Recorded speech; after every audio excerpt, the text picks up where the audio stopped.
Oh man. Okay. Good morning, everyone. Gonna be working while I'm talking. So y'all excuse me a little bit while I get everything situated. I'm gonna be sewing, and I'm going to be talking about who you know. Do you know who you are? Do you know you? Like, do you know who you are?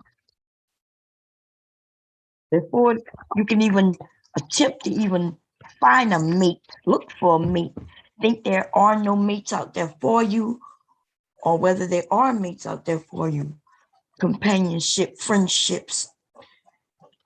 Do you even know you? Sam?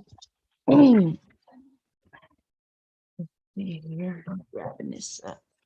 Wanted to get a head start. I've actually only gotten like an hour sleep and been just laying in the bed on side of, cuddling all night. And my husband behind me and leak in front of me until his dad got home. And then I was supposed to go to sleep. Like, when his dad got home, I put him in his bed in his room, and then I couldn't go to sleep. So I was actually um, just watching TV, catching up on some of my TV. And I just want to know, do you know who you are? Do you know? I'm going to ask a few questions, and you don't have to answer me, but maybe you might want to just answer yourself, you know what I mean, for your own purposes. Grab your piece of paper and a pen, and I'm gonna do the same. Okay, I'm gonna do the same. Let me see if I can find. It's hard for me to find pens in my house because I don't write often. Maybe I'll just use my computer and type it out. But then I can't type and sew at the same time. That would kind of make it difficult for me to do what it is that I need to do. So let me. Where's my pen here?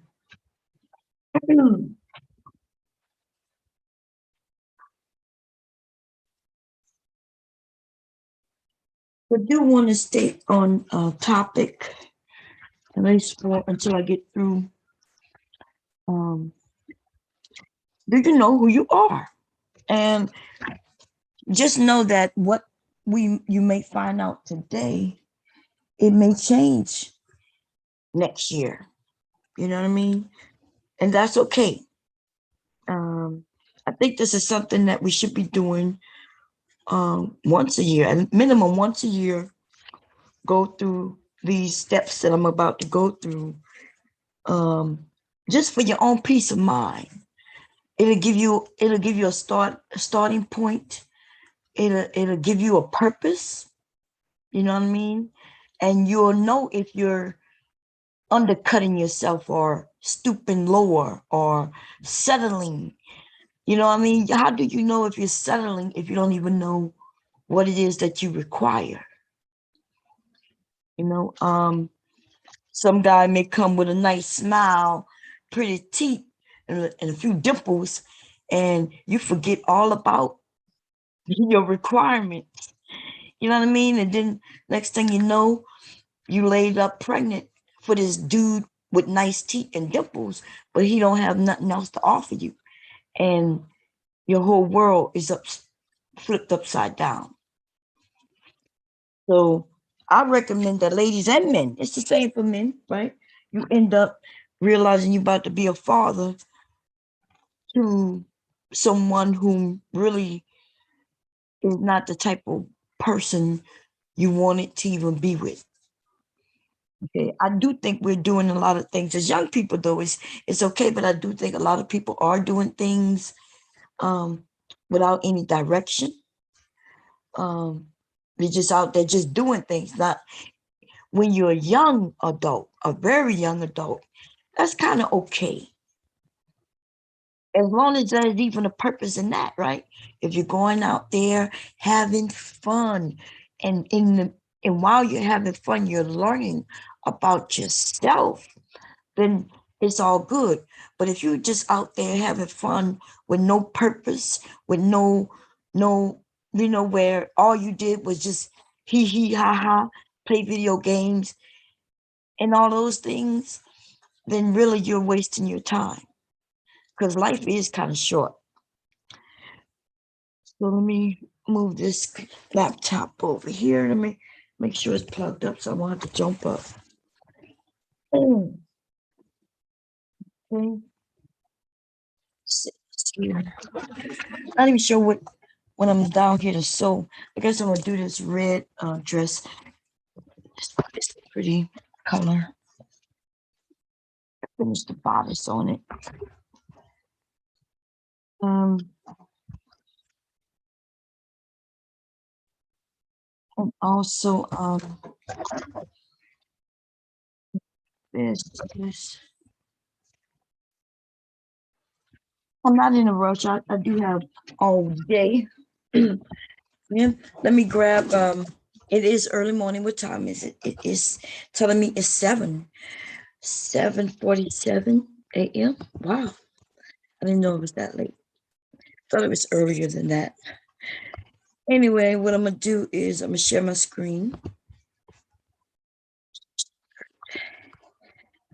And I'm gonna open something called I could do Word or OneNote. Let's do OneNote. I know it's pretty cool.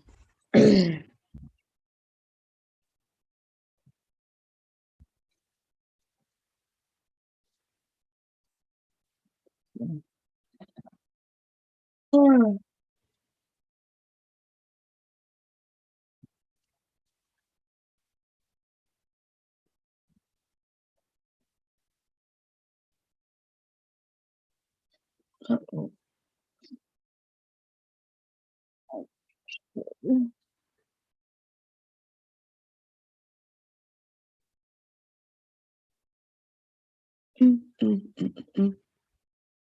Okay, so I haven't used OneNote in a while. Please, look, what is all of this? I guess it's just what's new. I really haven't used it in a long time. It's just some stuff about my website when I was doing quite a many years ago. Talking about, see, 2018 ideas for my website. I guess that's the last time I used OneNote. Anyway, so let's go to the new page. Hell no, I don't even know. God damn it, y'all. To be honest, I don't remember how to do this. And it has changed. Yeah, I thought it was gonna be simple. No.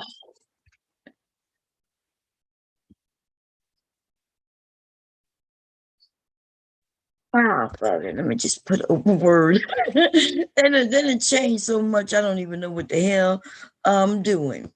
Okay. I have Word published. Listen, it's not any let me just open Word. Because I had no idea what the hell this is. I haven't used notebook. I haven't used one note in a while.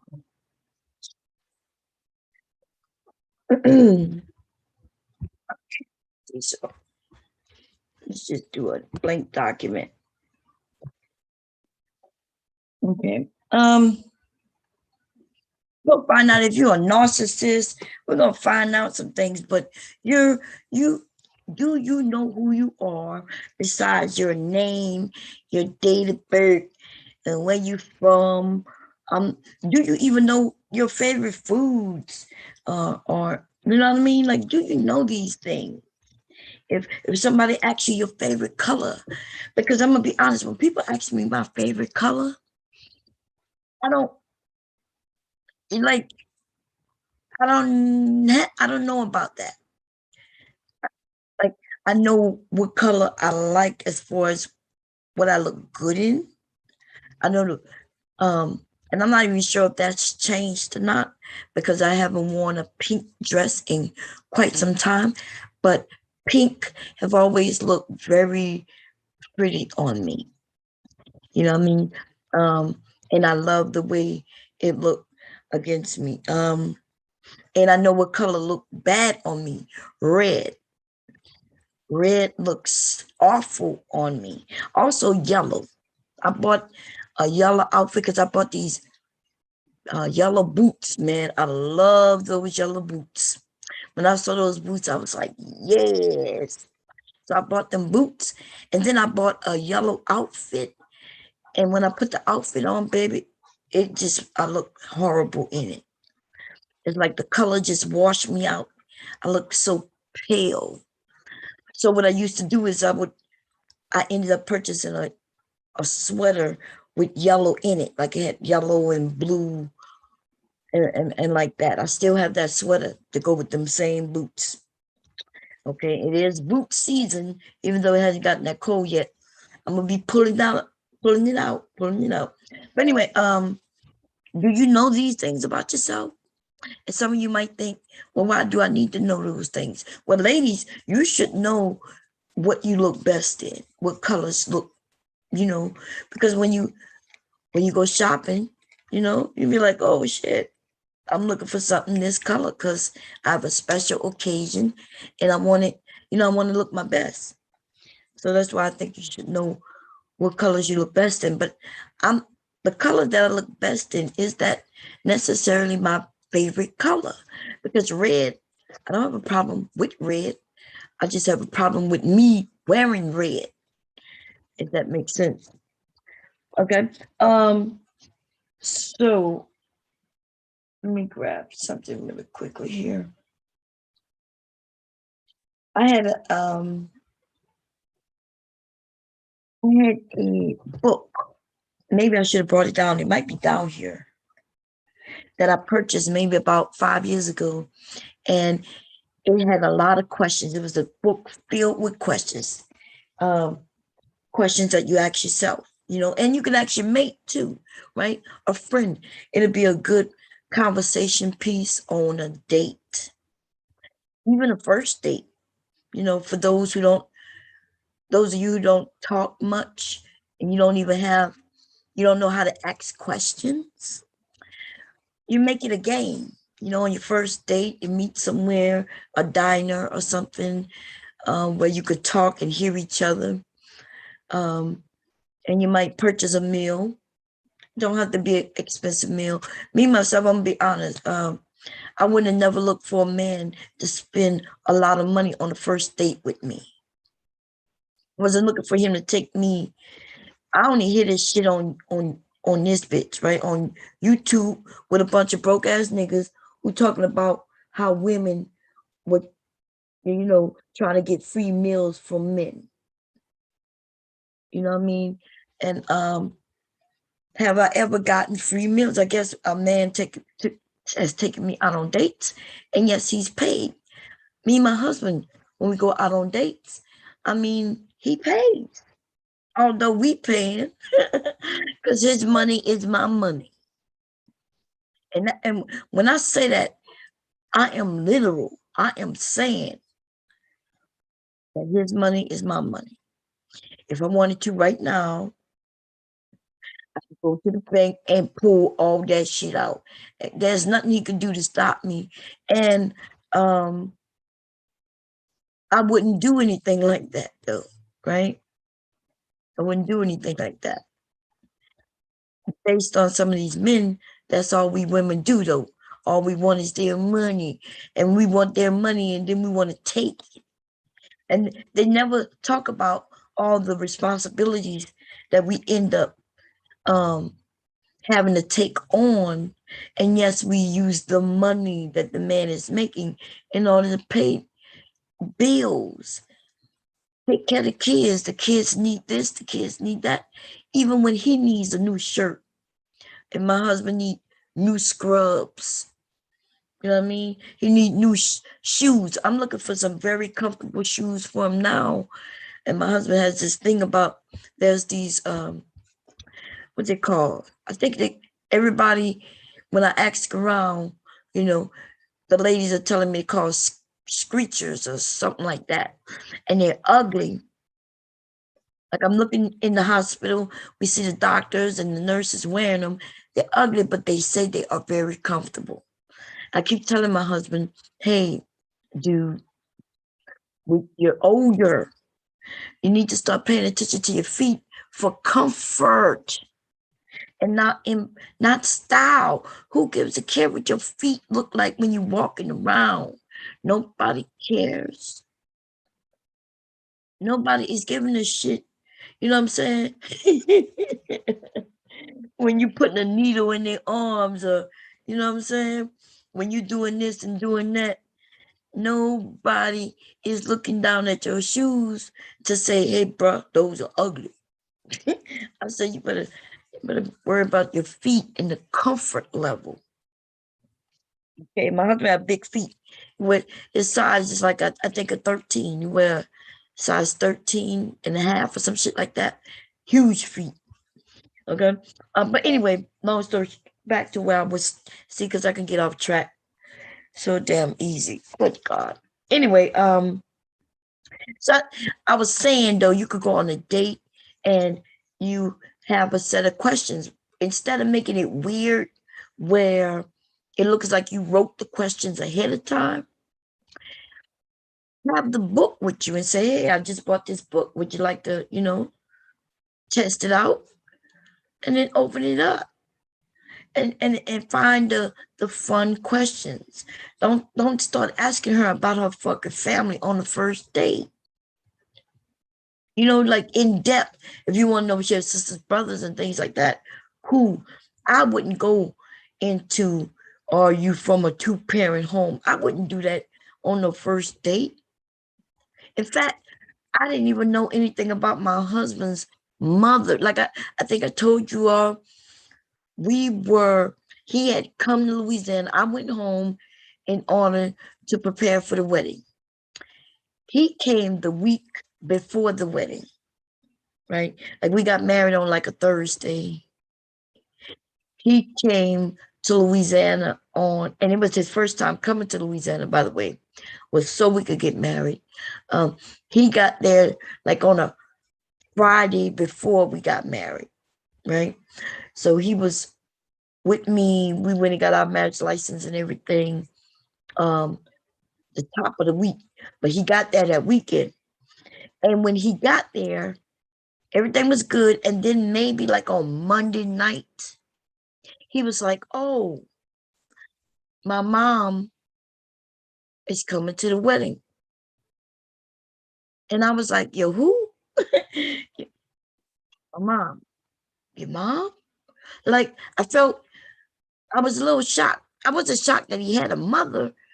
I was kind of shocked that through all this planning of a wedding and everything, he never mentioned a mother. I didn't know he had a sister. I didn't know his family dynamics at all. Nothing. I knew nothing about it.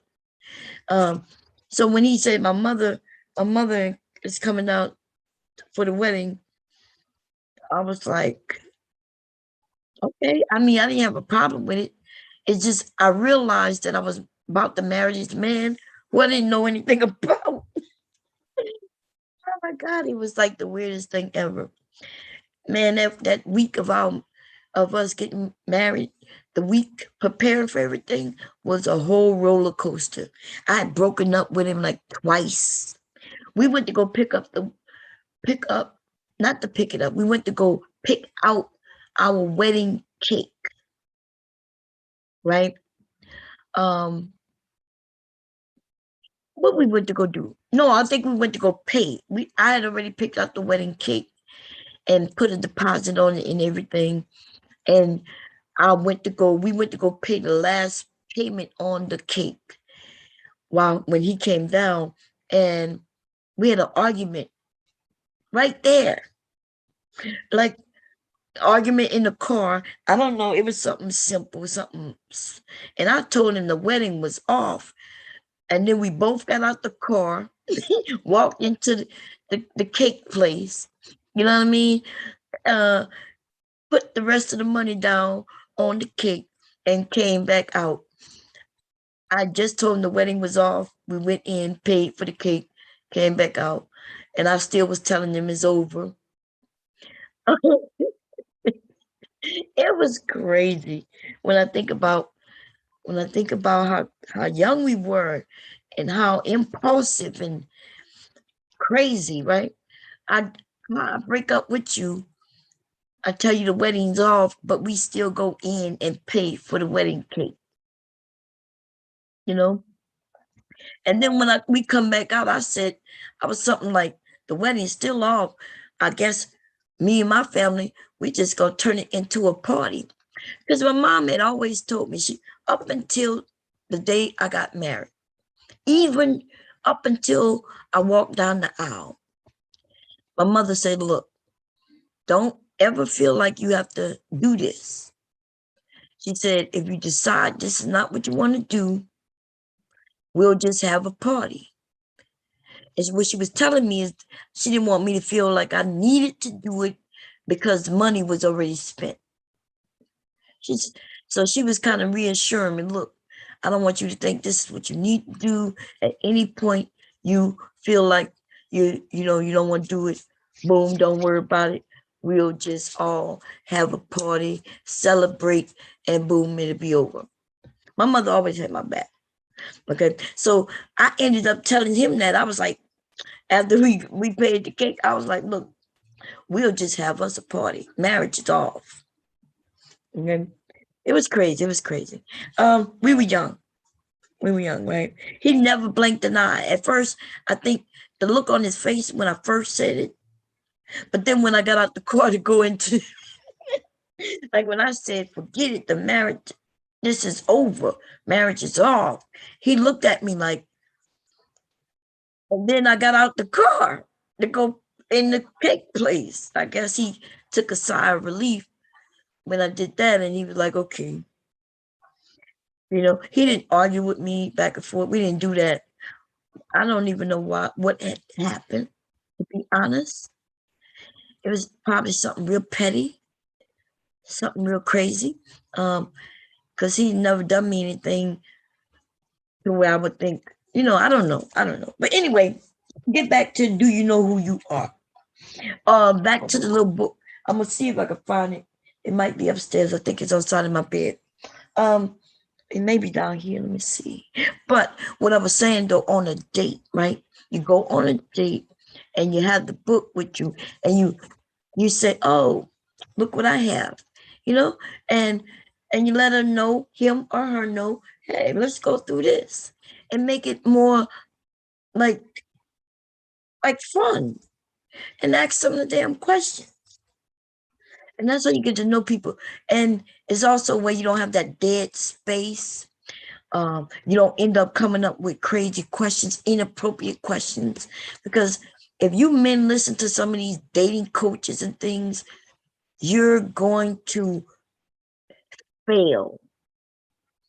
You're going to fail from the jump. Some of these men, you got a couple of types of dating coaches out here. You either have the ones that are too forward,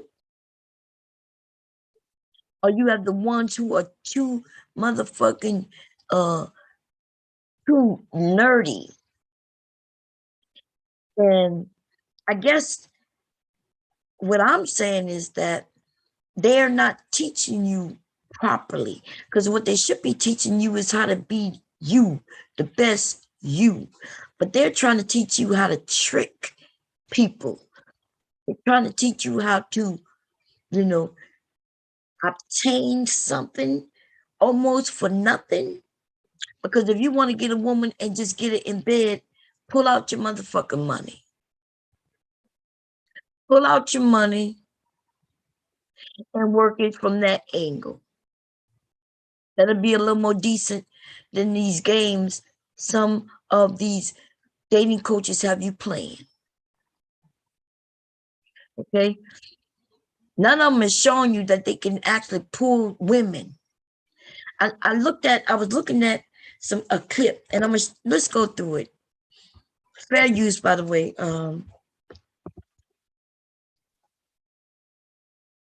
Let me see. I'm gonna have to reshare so y'all can hear. I just wanted to learn, get an idea of what it is, and like I don't like judging people based on just nothing. And since I've never listened to his content on YouTube, I only hear men talk about him, and even when I hear him talk about him, I only hear mode 1 and mode 2, and things like that. And I mean, it's a good thing some of you nobody ass niggas is around, to help him make money. It's weird. It's the weirdest thing though when men don't even listen to women and yet they think they know women. Because you sleep with us doesn't mean you know us. And the only reason that I say that you don't know us is because you don't listen to us. See, I can say yes because I sleep with men. I know men more than most of you men know men. See, I listen to men. We pay attention to you. When you tell us you don't like something or you like something, then we oblige if we want to. If we really want your attention, we will oblige. But it's not the same thing in reverse. You men don't want to listen to us. And therefore, that's why you don't know us. We got men wanting to be like Superfly. You come up listening to, in a time where they show black men, the popular black men when it comes to ladies, they were the pimps. And so in our culture, y'all think pimping is the way to go. And so you got a lot of dating coaches who act like they're pimps, educating you as if they're pimps. And then some of them are fake pimps because the ones who possibly were real pimps, where they relied on the money of the women, right? If the women really were their resource for money, then they didn't treat these women bad. They had to protect the women because the women was their money. Fake pimps, on the other hand, all they cared about is talking about how they would smack her around, beat her up, whip her ass, make her do this, treat her like a dog. Well, you treat a woman like a dog, and one day she will bite your ass. You see? So when I can tell the men who were real pimps out here, who was really, now the ones who, may have been making some money, was able to talk a few young girls into, going into business with him. Because that's how he would talk. He would tell her, hey, we're going into business together. What's the name of that movie? With the rapper. What's the name of that rap group? He played from out of Memphis, I think. Remember, he was a pimp and a drug dealer, but he was mostly a pimp. And you saw how he treated these women. You saw how he boosted them up, lifted them up. They lived together. They shared together. He would tell them, hey, I'm gonna need you to go out there. We business partners. And you're gonna go and I'm gonna go and I'm gonna make sure you good. I'm gonna be your bodyguard, and you're gonna go and make that money, and we're gonna pay this rent, this phone bill, cable bill. And if children was born out of that, remember, they had one of the females, two of them, I think, had children, right? There was the one with the loud mouth who like, you ain't shit, nigga. Remember her? And then they had the one who sung on the album for him. Something about a pimp.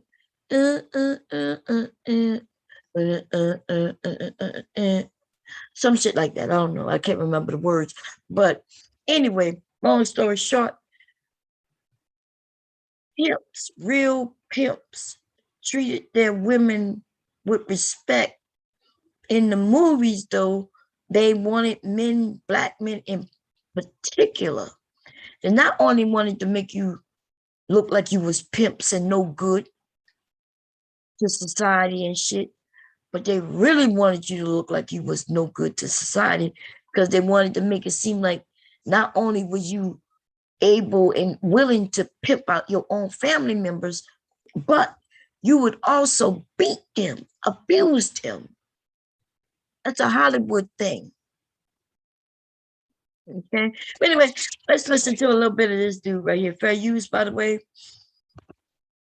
And I can talk about a wide range of subjects, but the key thing is when I talk about anything, I like for it to be a subject that I'm genuinely interested in, and I feel like the party with which I'm conversing with is genuinely interested.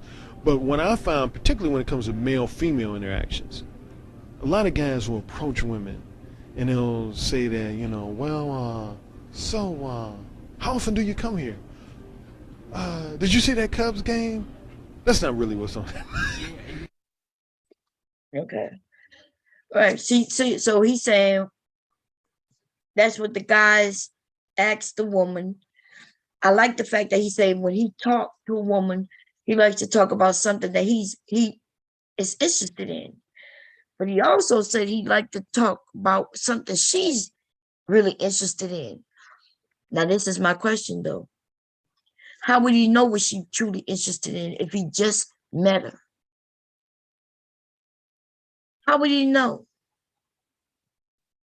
And ergo, that's what I'm talking about. When these men, they say something, exactly what he said sound great. Well rehearsed, he spoke well. Everything about it was cool, except reality, baby. Reality comes and smacks it down. Now, what he really, in reality, what he's saying is, hey, I'm gonna talk about something I like speaking about. Boom. See the rest of the part when he says that's something she like talking about, that he don't give a shit about that.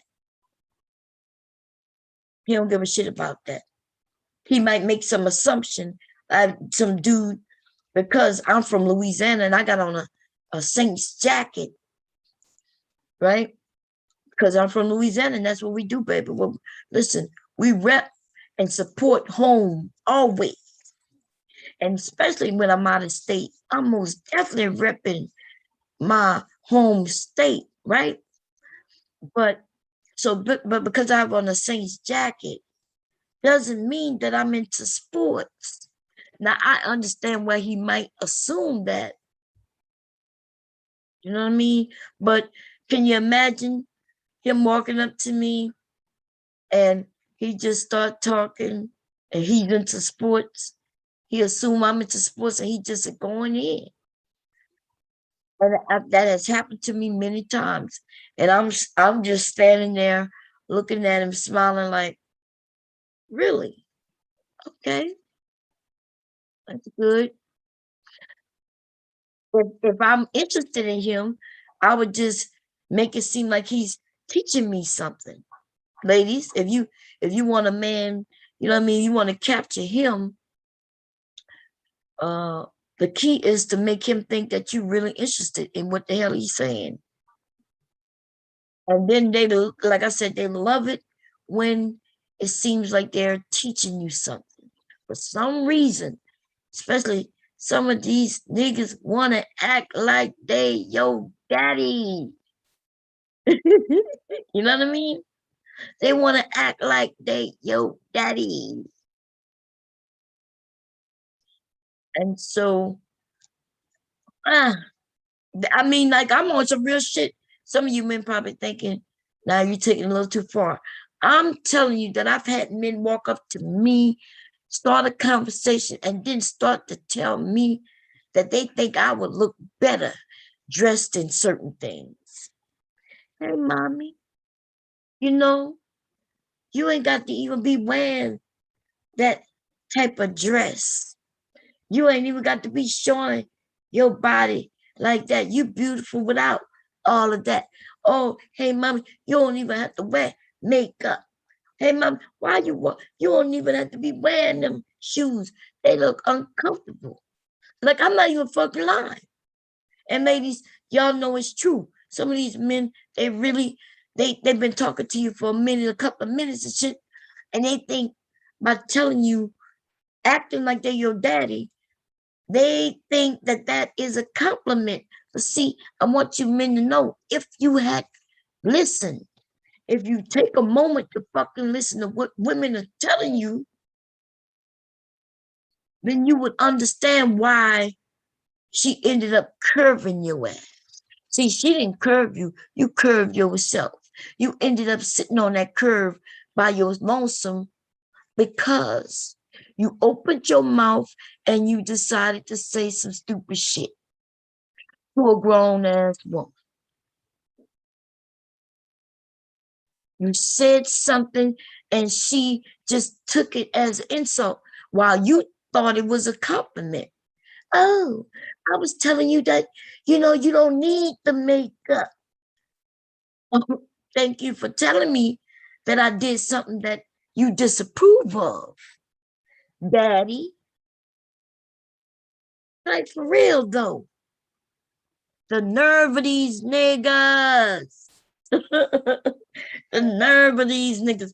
Anyway, let's get back into it. Fair use.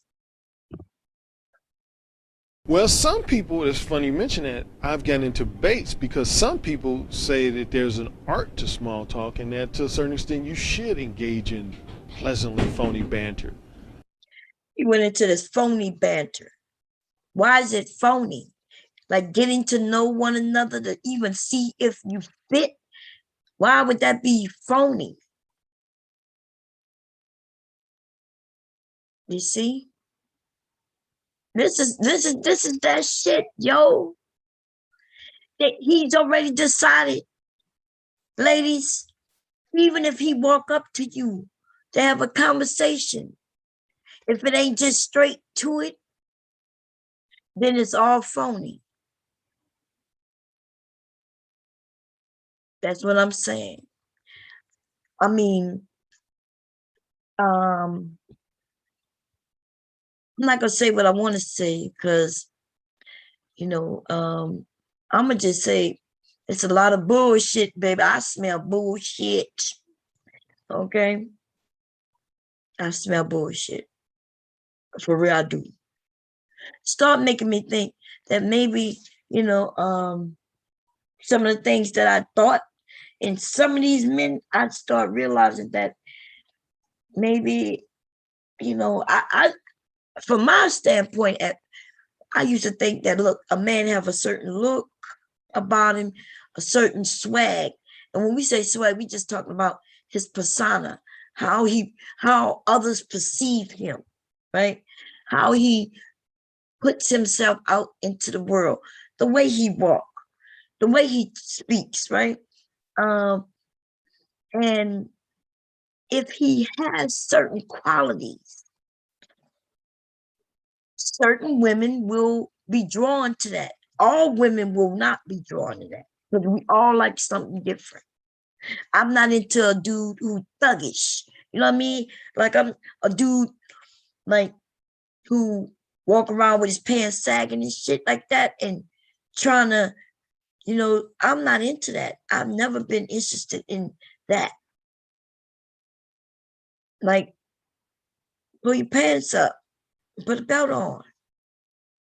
Look like a grown goddamn man, not a child. Like my sons at a certain age, they tried to do that shit, but my husband wasn't allowing that shit. They had to wear belts. And my husband always bought belts. And he would tell him, if you lose the belt, he gonna give you another belt, but before he give it to you, he gonna use the belt. Okay? They had no excuses for not having their pants up. I can't find my belt. Oh, really? Okay. He pulled the one right off of him and give it to him if he had to. And still today, my kids don't wear it with their pants sag. They have like a little, what they call like a little sag to it, like a Like, you know what I mean? Like, it's not sagging underneath their butts or nothing like that. But it's not all the way up to the natural waistline neither, which thank God for that too. Anyway, let's get back to this. Okay, let's get back to this shit here.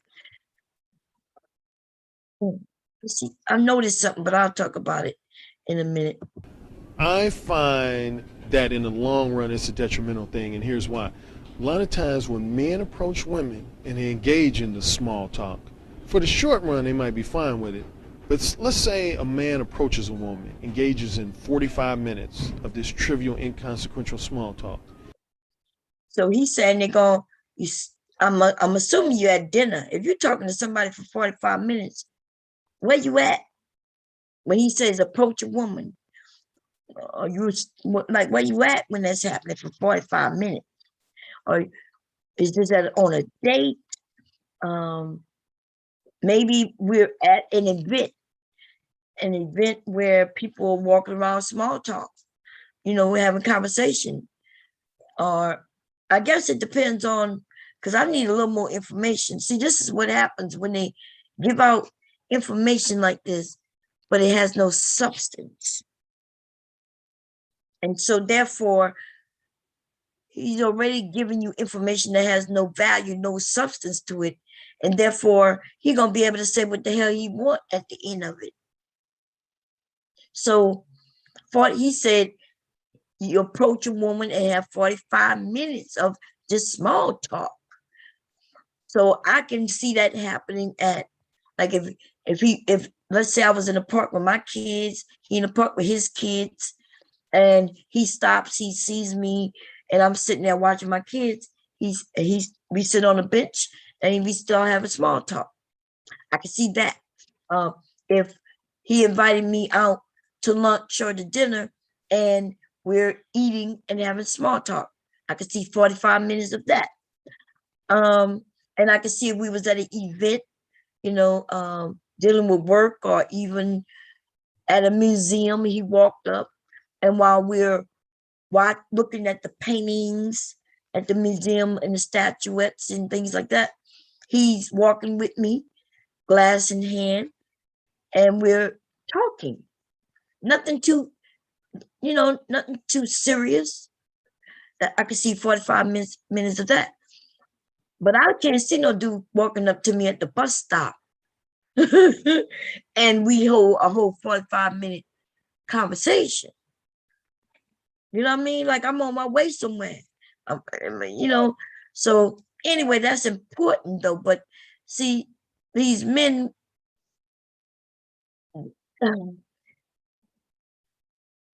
anyway, let's finish listening. And at the end of the conversation, the woman says, when he finally does say, hey, let's go out to dinner this Friday or whatever, she says, oh, you're a great guy, but, I'm getting back with my ex-boyfriend this week. What the guy says is, oh, man, I just wasted 45 minutes talking to her for nothing. Now, see, so a dude who, when you engage in conversation, fucking conversation, dude, just some conversation. And then if you leave and you start talking about how you wasted your time, nigga, you ain't have nowhere else to be anyway. The fuck? Now he making it seem like, oh, but I just wasted fun. Listen, this is the problem. Maybe she knew. You see that attitude that you already had, as if you gonna talk to me and you think that it's gonna result in something other. Maybe during that conversation, you should have asked her, was she dating someone? Should have asked her, is she involved? Is she looking? Because if that's all you're out to get, then if you don't want to waste your 45 minutes of motherfucking talking, then maybe you should, instead of you getting right to, would you like to go to bed? Maybe you should get right to the fundamentals. Are you taken, spoken for? Are you married, in a relationship? But see, that would be asking too much though. See, because then it won't sell him any books. It's not gonna sell you any books if you decide to, you know, ask the important things first, the things that might throw everything off. Because if I'm married and you talk to me 45 minutes, then of course I'm gonna have to let you know you're wasting your time. As soon as I say I'm married,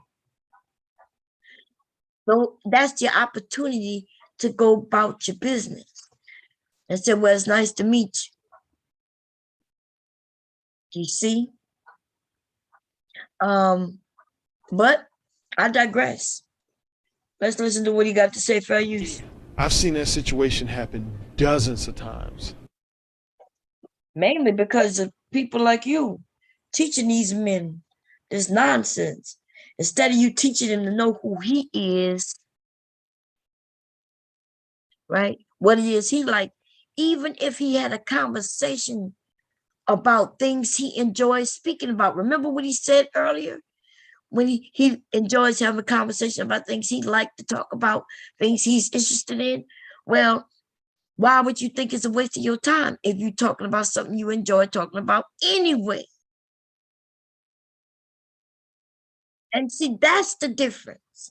Yes, if you being fake and phony, yes, you're going to feel like you wasted your time. But if you are into computers and you walk up to me, and I tell you I'm in computers too, and we sit there for 45 minutes talking about subnets, IP addressing. We talk about nodes. If we get into it, you know what I mean? Servers, mail servers, and a different type of servers, multicasting. If we get into all of that, man, when even if at the end you find out that I'm dating already, well, you shouldn't have no problems. We just had a great conversation. I've walked away from many conversations thinking, wow, you know, he's interesting. Because of the conversation by itself. I'm still married. I'm still not going to sleep with him. We had a great conversation. In fact, I've made friends that way with men who we're friends now. But these geeky little motherfuckers who think that women are here to please them in a sexual manner. Oh, listen, some of you ill. Okay, now I guess you're gonna go through the full moons. This is my first time seeing this up until this part. Okay, I did see a little bit that I just played. I saw that before. Now let's hear what you got to say. Fair use. A quadrant of what I described as 4 modes of verbal communication that I feel that men tend to operate in. I'll save mode 1 for last. I'll start off with mode 2. Mode 2 is conversational behavior that I would say is representative of your typical Mr. Nice Guy type, Mr. Perfect Gentleman. He wants to always present himself as very polite, very well mannered.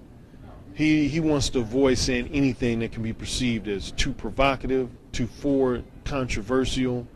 You know, he's the guy that when he leaves a woman's presence, he wants that woman to tell her girlfriends, oh, he was such a great guy. He's such a nice guy. He's a sweetheart.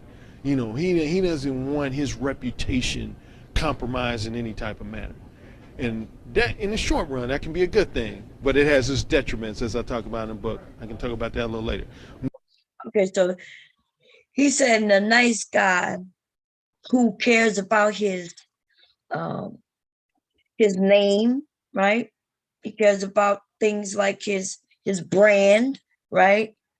He cares about how he's perceived in the world, right? I don't see what the problem is with that. But see, when the way he said nice guy, just because somebody cares about their appearance and how they look to the world does not necessarily mean they're overly nice. But see, that's the way some of these men will perceive it.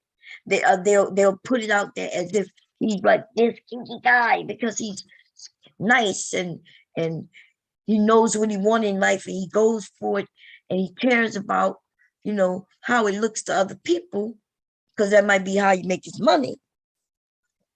Which I thought that's what you were doing at one time, Mr. Curry. But anyway, but when you want to spin it, you'll spin it as if that's a negative thing. But he says he's going to explain to us why that could be negative. Because there will be women who would appreciate that. And there are going to be some women who don't give a fuck about nobody's brand. They don't care about themselves and their brand. So, of course, they don't care about nobody else's. But see, that's why when you have a conversation with somebody, you kind of get to know this person. Based on the way they speak, you could tell they don't care. And if they don't care about how they carry themselves, then why would you think they care about how you carry yourself? And therefore, you're not a match. You learn that from small talk. Okay? You're not going to learn that because she got a big butt and a cute smile. Please don't tell me that black cat came back in my yard. I'm about to get a BB gun. Running said, he keep coming. He keep coming trying to talk to me. I don't want to talk to you, kitty. Oh, goodness. Anyway. Mode 3, that's your classic guy who say meets a woman. He knows he's interested in dating her and have some type of romantic. Oh, that motherfucker scared me, man. He keep wanting. I'm sorry, he came straight to the window right there. He looking at me like, meow, like I got something to tell you. Bob, I got something to tell you, Bob. Come listen to me. I'm like, get away from me, black cat. Send one of your white cats over. I ain't got nothing to say to you. I got nothing to hear. Jeez. I gotta rewind a little bit. The goddamn cat threw me off. The cat threw me off. Just a tad bit. Come on. There we go. I went 6 seconds. And have some type of romantic interaction with her. But because of his fear of expressing that, he pretends to be content with just a platonic interaction. The play brother. Wait a minute. Well, I must have went. Wait, what the hell did I meets a woman. He knows he's interested in dating. Okay. Compromise in any type of manner. Right. And that, in the short run, that can be a good thing, but it has its detriments, as I talk about in the book. I can talk about that a little later. Mode 3, that's your classic guy who say meets a woman. He knows he's interested in dating her and have some type of romantic interaction with her. But because of his fear of expressing that, he pretends to be content with just a platonic interaction. The play brother. You always hear women say, yeah, I got this guy, he's like my play brother, and a lot of guys, they go with that. They'll say, yeah, I'm Linda's play brother. I'm sorry, it's bull, Gerard, man. The brother really wants to hook up with that woman in a more than platonic manner. Okay. Okay. I can see where men, you see a woman you're interested in, you want to get with. But what does that mean, though? Just because he want it doesn't mean she's gonna give it. And so you could end up being friends. Like my best friend is a guy. Do you think there's an interest in a sexual way and things like that? I think mostly all men are interested in women in a sexual way. I think mostly all men, right? Unless they're family members. And then I've even had family members approach me on some sexual type of shit. You know what I mean? So women, we're not stupid to this. You men, we're not stupid to that. The men who want to play that cousin shit, brother shit, some of them actually, eventually after a while, he might be like, nah, I can never be with her. You know what I mean? Because we friends, we true friends. We know way to ruin it, or he may not want to be with her because he know what kind of woman she is, and she not. Even though she might be a good friend, a good partner as far as having fun, going places and shit, she may not just be his type. Like that exists too, right? You might not be into, let's say, for some reason I'm always use like the big woman, right? Because that's what people love doing. So I'm gonna use it. Let's say I'm a big woman and he's not into big women, but we cool. Like I like him, he like me, and he's just not interested in me sexually. That could be on that type of level. Could be the same thing for me. Oh, get the goddamn cat away from. Listen, I'm gonna shoot his ass. I'm gonna find him. God damn it! I'm gonna throw something in his ass. Cats don't like water, but it's drizzling outside. What his ass out there doing? Why he coming to me in the rain? I don't want to hear it, kitty cat. Okay, you're throwing me off from my goddamn conversations. Get away from my house. Yeah, we're squirting with some water, but it's already raining. His ass ain't scared of no water. That's mode 3. Mode 4 is when you've previously exhibited mode 2 and or mode 3 behavior, and you didn't get the reactions you wanted, you didn't get the responses you wanted, and now you're resentful. I'm sure you've run across a lot of guys who just had that chip on their shoulder towards women. I call them the misogynistic revenge seeker. They're like, oh man, all women ain't nothing. I hate all of them. Forget all. That's the black manosphere. How they support you when they know you talking about them.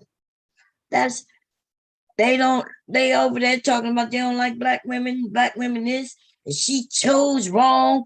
She didn't choose me, and I was the better of the two, and all this bullshit. I'm like, what made you the better dude? You men are against each other, and you're resentful, right? You're resentful. All of them. They ain't nothing but a bunch of, I can't stand them. So their whole attitude is antagonistic towards women because they've been hurt.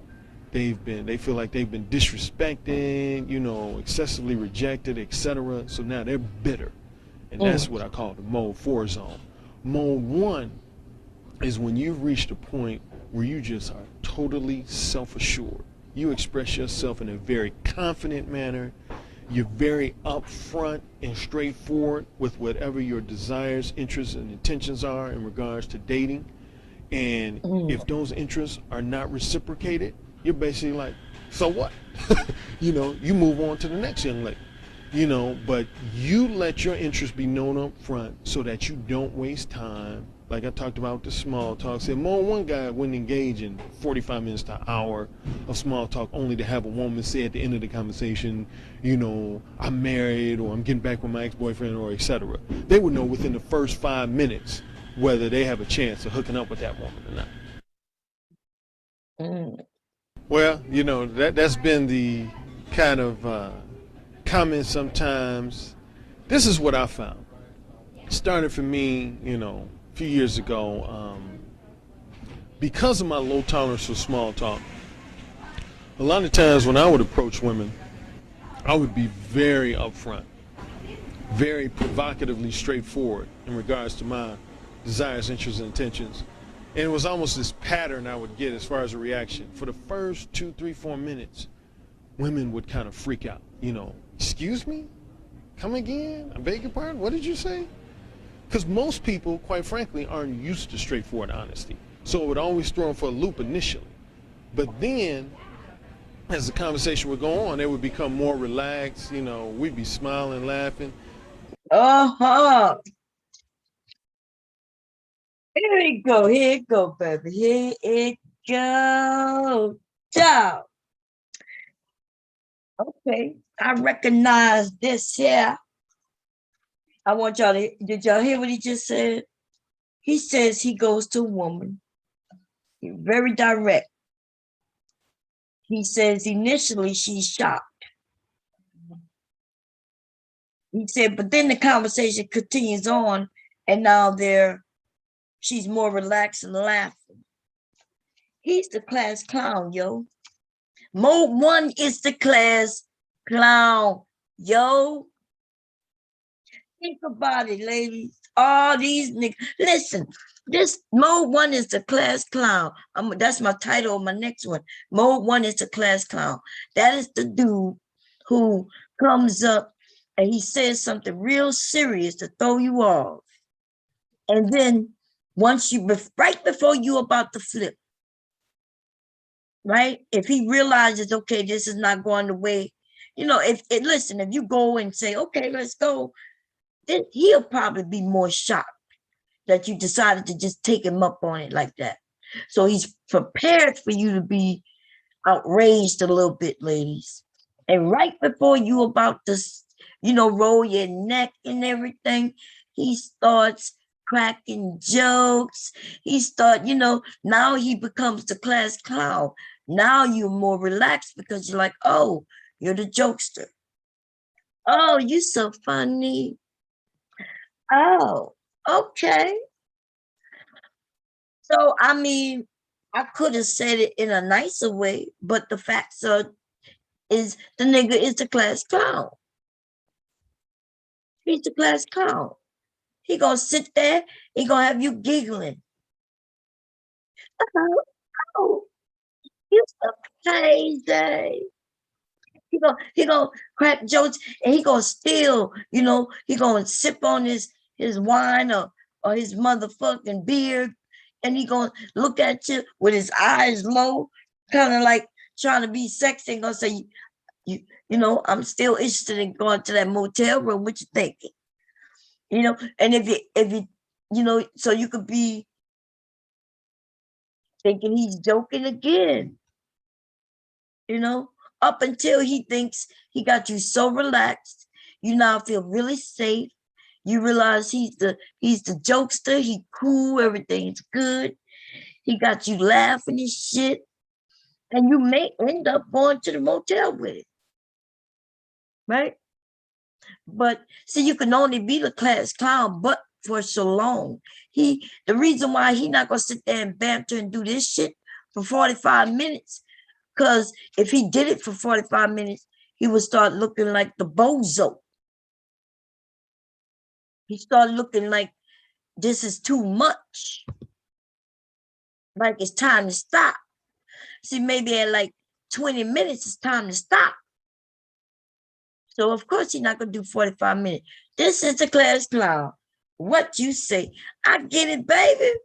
See, I've met all types of men who've approached all types of ways that I don't think there is a new way, right? A way that I've never been approached. I've been approached forcefully. I've been approached on some nice shit. I've been approached on some brother shit.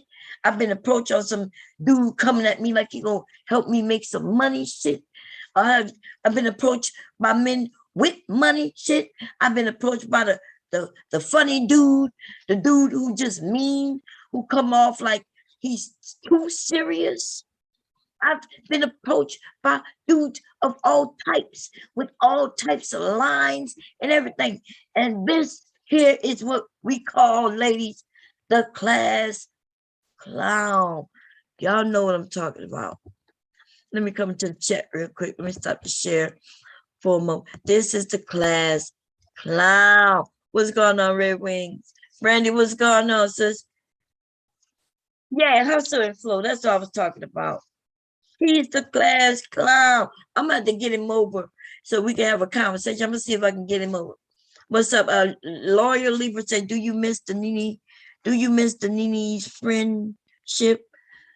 Why would I miss a friendship? I don't miss no bitch's friendship. Who act the way she act? Why would you come over here talking about, do I miss a friendship? I ain't talking about the Nene right now. Okay, when I talk about her, you will know that there ain't no friendship that I'm missing about her. Okay? Definitely go over that. Yeah, I don't miss nothing about her. Anyway, so what y'all think about that class clown? Because you know, when he says that, you know, he gonna make her feel comfortable, and let's play it again. I want y'all to hear it. You out of his own goddamn mouth, out of his own damn mouth, right? Let's let me go to it. We're gonna share it again. The goddamn cat. Every time I see that cat out of the corner of my eye, just walking back and forth at my back window right here. Goddamn cat. Let's see. Make sure he says, share that. Okay, let's go back to it. Ain't nothing to it but do it. Clap your hands to it. Oh no, that's it. That's the wrong thing, yo. Here we go. Let me see if we want it just a tad bit. Let's see. And it was almost this pattern I would get as far as a reaction. For the first 2, 3, 4 minutes, women would kind of freak out. You know, excuse me? Come again? I beg your pardon? What did you say? Because most people, quite frankly, aren't used to straightforward honesty. So it would always throw them for a loop initially. But then, as the conversation would go on, they would become more relaxed. You know, we'd be smiling, laughing. And what happened is some of my friends would see this from afar and they say, dude, what? They would nickname it the Jedi mind trick. They said, what's this Jedi mind trick you're using? I said, what are you talking about? They said, I notice how you approach women, and initially it looked like those women are having an adverse reaction to you. Sometimes it look like they're on the verge of cursing you out. But then 10 minutes later, you got them smiling, they write down a number. And I said, I'm just very upfront and straightforward with where I'm coming from. And initially, they're not used to that. Mayan, it's a class clown. Ladies, that's what we call it. He want to give it a name called Mode 1. Let him do that.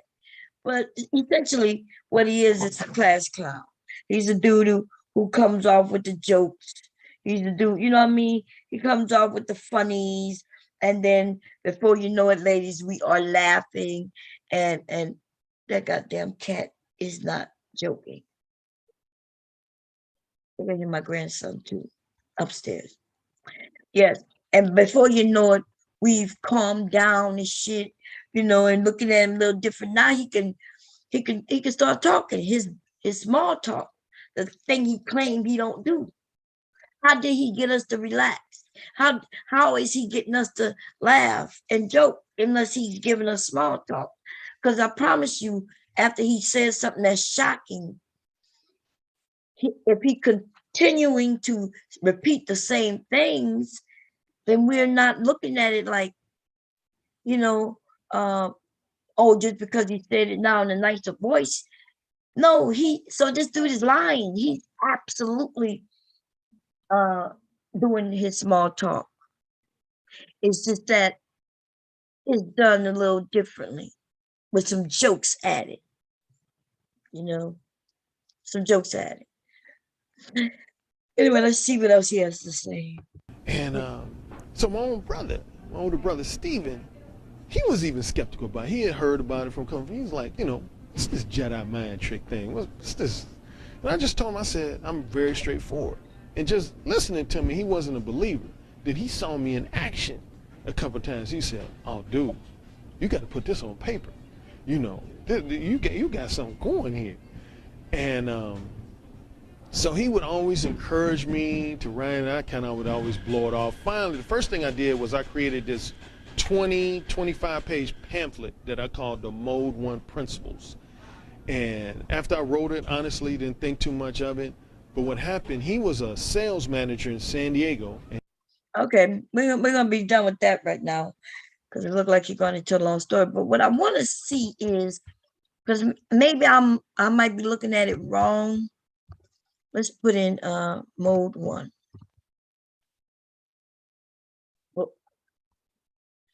Okay. I want to see the book cover. Wow, yo. Is that a white man on that motherfucker cover, yo? Is that a white man on that cover? I'm sorry, is it me? Is that a white man on this black man's book cover?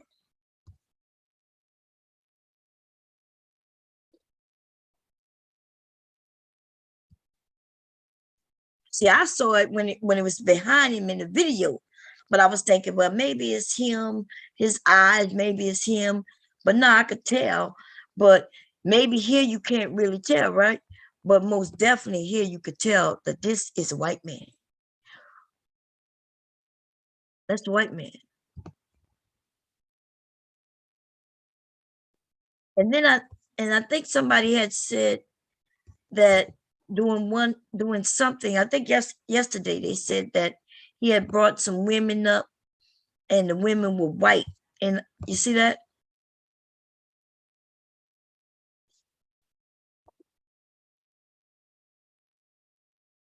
Um, and it has nothing to do with color per se, but the reason I mention that is because why would a black man who wrote the book, why would he have a white man on his book cover?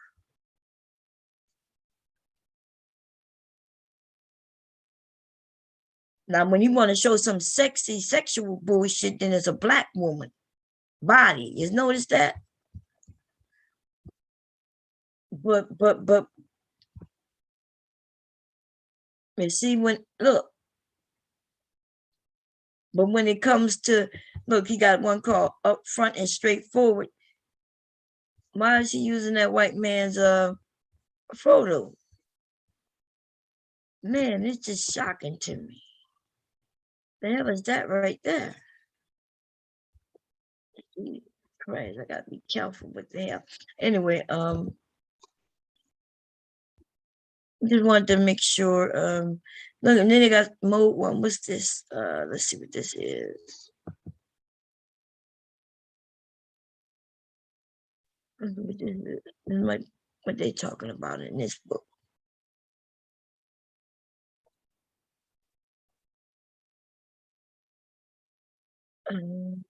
No.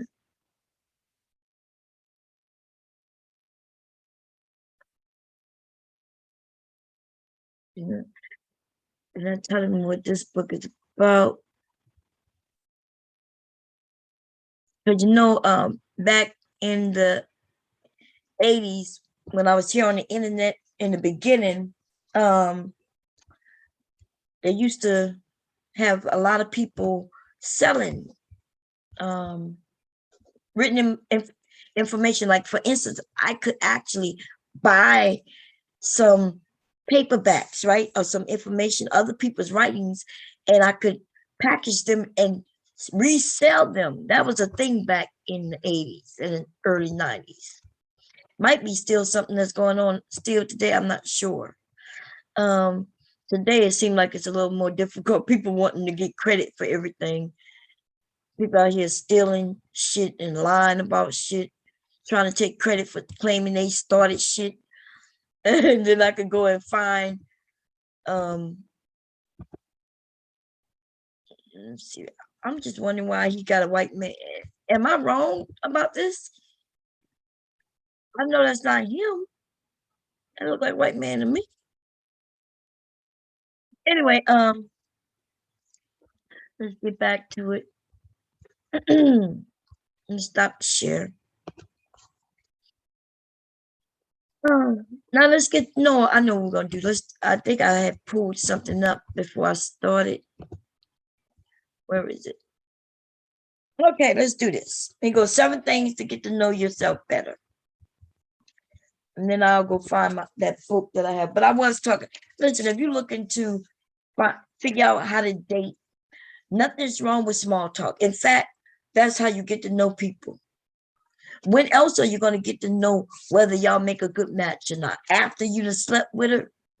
I know those of you who just want to sleep with a woman desperately, and that's all you're looking for. Like I said, pull out your cash, go find you a woman who will take your money and allow you to sleep with her. Otherwise, and stop playing with the women who might be looking for something of substance. Like the women who want to be able to be in relationships so she can commit to one person. There are lots and lots and lots of women who want to do that. Stop playing with women's feelings. Okay? If you just want to have sex with women, pull out your money and find the women, those women who will take your money and give you sex in return. Jeez, that's not asking too much. Well, you know your strengths. So what do I think is a strength of mine? So ever since, as long as I can remember, I know that one of my strengths are I am easily, I can easily fit in spaces and befriend people. People tend to, like to be around me. You know what I mean? Like I enjoy being around others, and I don't have no problem, giving people compliments and things like that. And I found that my strengths would be, that being around others. That's one of my strengths. What else? What I consider a strength? I think I'm a good friend. You know, um, yeah. In fact, I'm a great friend. I'm friends with people who not my friends. If that makes sense, right? I'm their friend, but they're not my friend. Does that make sense? I understand because they just don't meet the qualifications to be my friend, but they consider me their friend. And the reason they don't meet my qualifications to be my friend, because I understand that they befriend me and talk to me only when they need something. And the reason I'm such a great friend to them in their eyes is because I have connections. Like I said, people tend to like me. And so if I have a girlfriend with some children, and like I had a friend, right? She considered me her friend. I never really consider her my friend. She's just somebody I knew, right? Every income tax season, she called me to get some information. If she needed, if there was something going on and she thought one of our senators or somebody in local government, she would try to reach out to me to see if I could get them to help her.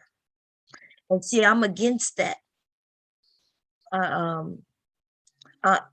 She thought she could use me that way, but this is the thing. If I don't call them for me, I'm not reaching out to people for my own needs, then why would I reach out to them people for your needs? But what I did do, I'll give them a number and say, hey, call this number. Now, they know that I get a different number than the number. Like I was walking a representative around the neighborhoods, right? Getting people to vote for him, introducing him to the neighborhoods, right? To the people in the neighborhoods. We were knocking on doors. And she was with me. We met up somewhere and she was with me, and he gave me his number. And then she said, well, can I get your number too? And he told her, well, my number is on this brochure. He gave her a brochure and said, my number on there. You can call me that way. But he gave me his direct cell phone number. And so when she called me to get his number, I said, well, he gave you a number. Didn't he give you the number on the brochure? And she said, yeah, but I know you got his direct number. I said, yeah, but he gave that number to me. I told her, I said, use the number he gave you and leave a message. And if you leave a message, he'll call you back. As long as you voted. If he don't see that you voted, he ain't gonna call you back. Black people, we need to do better. Like if you vote and you got issues in your neighborhood, anything, you got potholes that's been there too long, your lights out on the street lights, anything that's going on, contact somebody who you voted for. You ain't even got to vote for them, but you do have to have shown that you voted, because they do have a list when you call these people, I know locally, they'll call you back or they'll have somebody call you back depending on who you are, right? But the first thing they do, and I know this for a fact because I watch them do it, right? I'm sitting in the office. I'm a lobbyist, right? People hire me to help get them elected, right? Because they know that I'm known in these neighborhoods. But anyway, so I watched them answer they listen to their voicemail. They write down all the information, right? Name and phone number of the people who call so they can delete the messages. And then what they do before they make calls, before they call these people back, they look at they pull them up to see if they voted in the last couple of elections. And if you haven't voted, they not reaching out to you. Why would they? They don't owe you anything. You don't even have to have voted for them, but you do have to show that you are valuable. You are someone who can vote for them, who votes. And if you don't, though, they ain't calling your ass back. You'd be wondering why I didn't get a call back because they looked at the last couple of elections and saw that you didn't vote. Okay? So if you are a voter, hold them people responsible. Shit. Okay. Anyway, back to your strengths. Now, do you know your weaknesses? My weaknesses, I have some weaknesses as far as flaws. Like for instance, sometimes I could be too nice, right? Until I'm not nice again. And usually by the time I switch into that mode, I done took too much of it. And then, so now I'm too far on the mean side. When I should have probably been kind of saying no sooner than I did. You know what I mean? That's one of my flaws. What else? What else is a flaw of mine? I'm bad with time. I don't like schedules. Feel like I'm locked in, and once I feel like I'm locked in, I feel like, oh my God, it's too much. I start feeling like claustrophobic people, if you get in a box, I start feeling like, oh no, I shouldn't have made that promise. You know what I mean? And so I'm bad with that. I'm bad also with contacting people back. I'm bad with that. There's a few things. Okay. You need to know yours. You don't have to tell people what they are, but you need to know them though. So when somebody accuses you of it, you don't get defensive. If they accuse you of something that you know is true, why would you be defensive about it? You just be like, yeah, you're right. I think people, when somebody accused me of, not calling them back, and I was like, yeah, you're right. You're not the first person to tell me that. You're not the second. Like my mom, my sister, family members have accused me of the very exact same thing for most of my life. And it's just a part of who I am. And I could say I could try to change, but I also said that if I didn't change for my mother, then I'm gonna have to, maybe you might want to look into, if you can't handle it, then I get it if you don't want to be friends anymore. But I'm not the person to I'm not the person to call on on phone. I'm just not doing it. Sorry. When I think about you, I think about, hey, I wonder how so and so doing. I might pop online to see if you hear and shit like that. But as far as calling you, um, I don't know. I be feeling like I'm interrupting people. I don't know. Okay. So that's a weakness of mine. Okay, let's get on to the next. Know what you love. If you don't know what you love, who gonna know? Right? What do you like to talk about? I love talking about computers. I love talking about things that I'm interested in. I'm okay with talking about sewing, um, computers, um, shit, what else? Just things that I do. I love learning new things, and then I also love sharing what I've learned. You know what I mean? Like I'm not learning it to try to hog all the information. I love sharing what it is that I know. Okay. What do I hate? Wow, that's a because me and hate don't really go well together. I don't hate much of anything, but what do I dislike?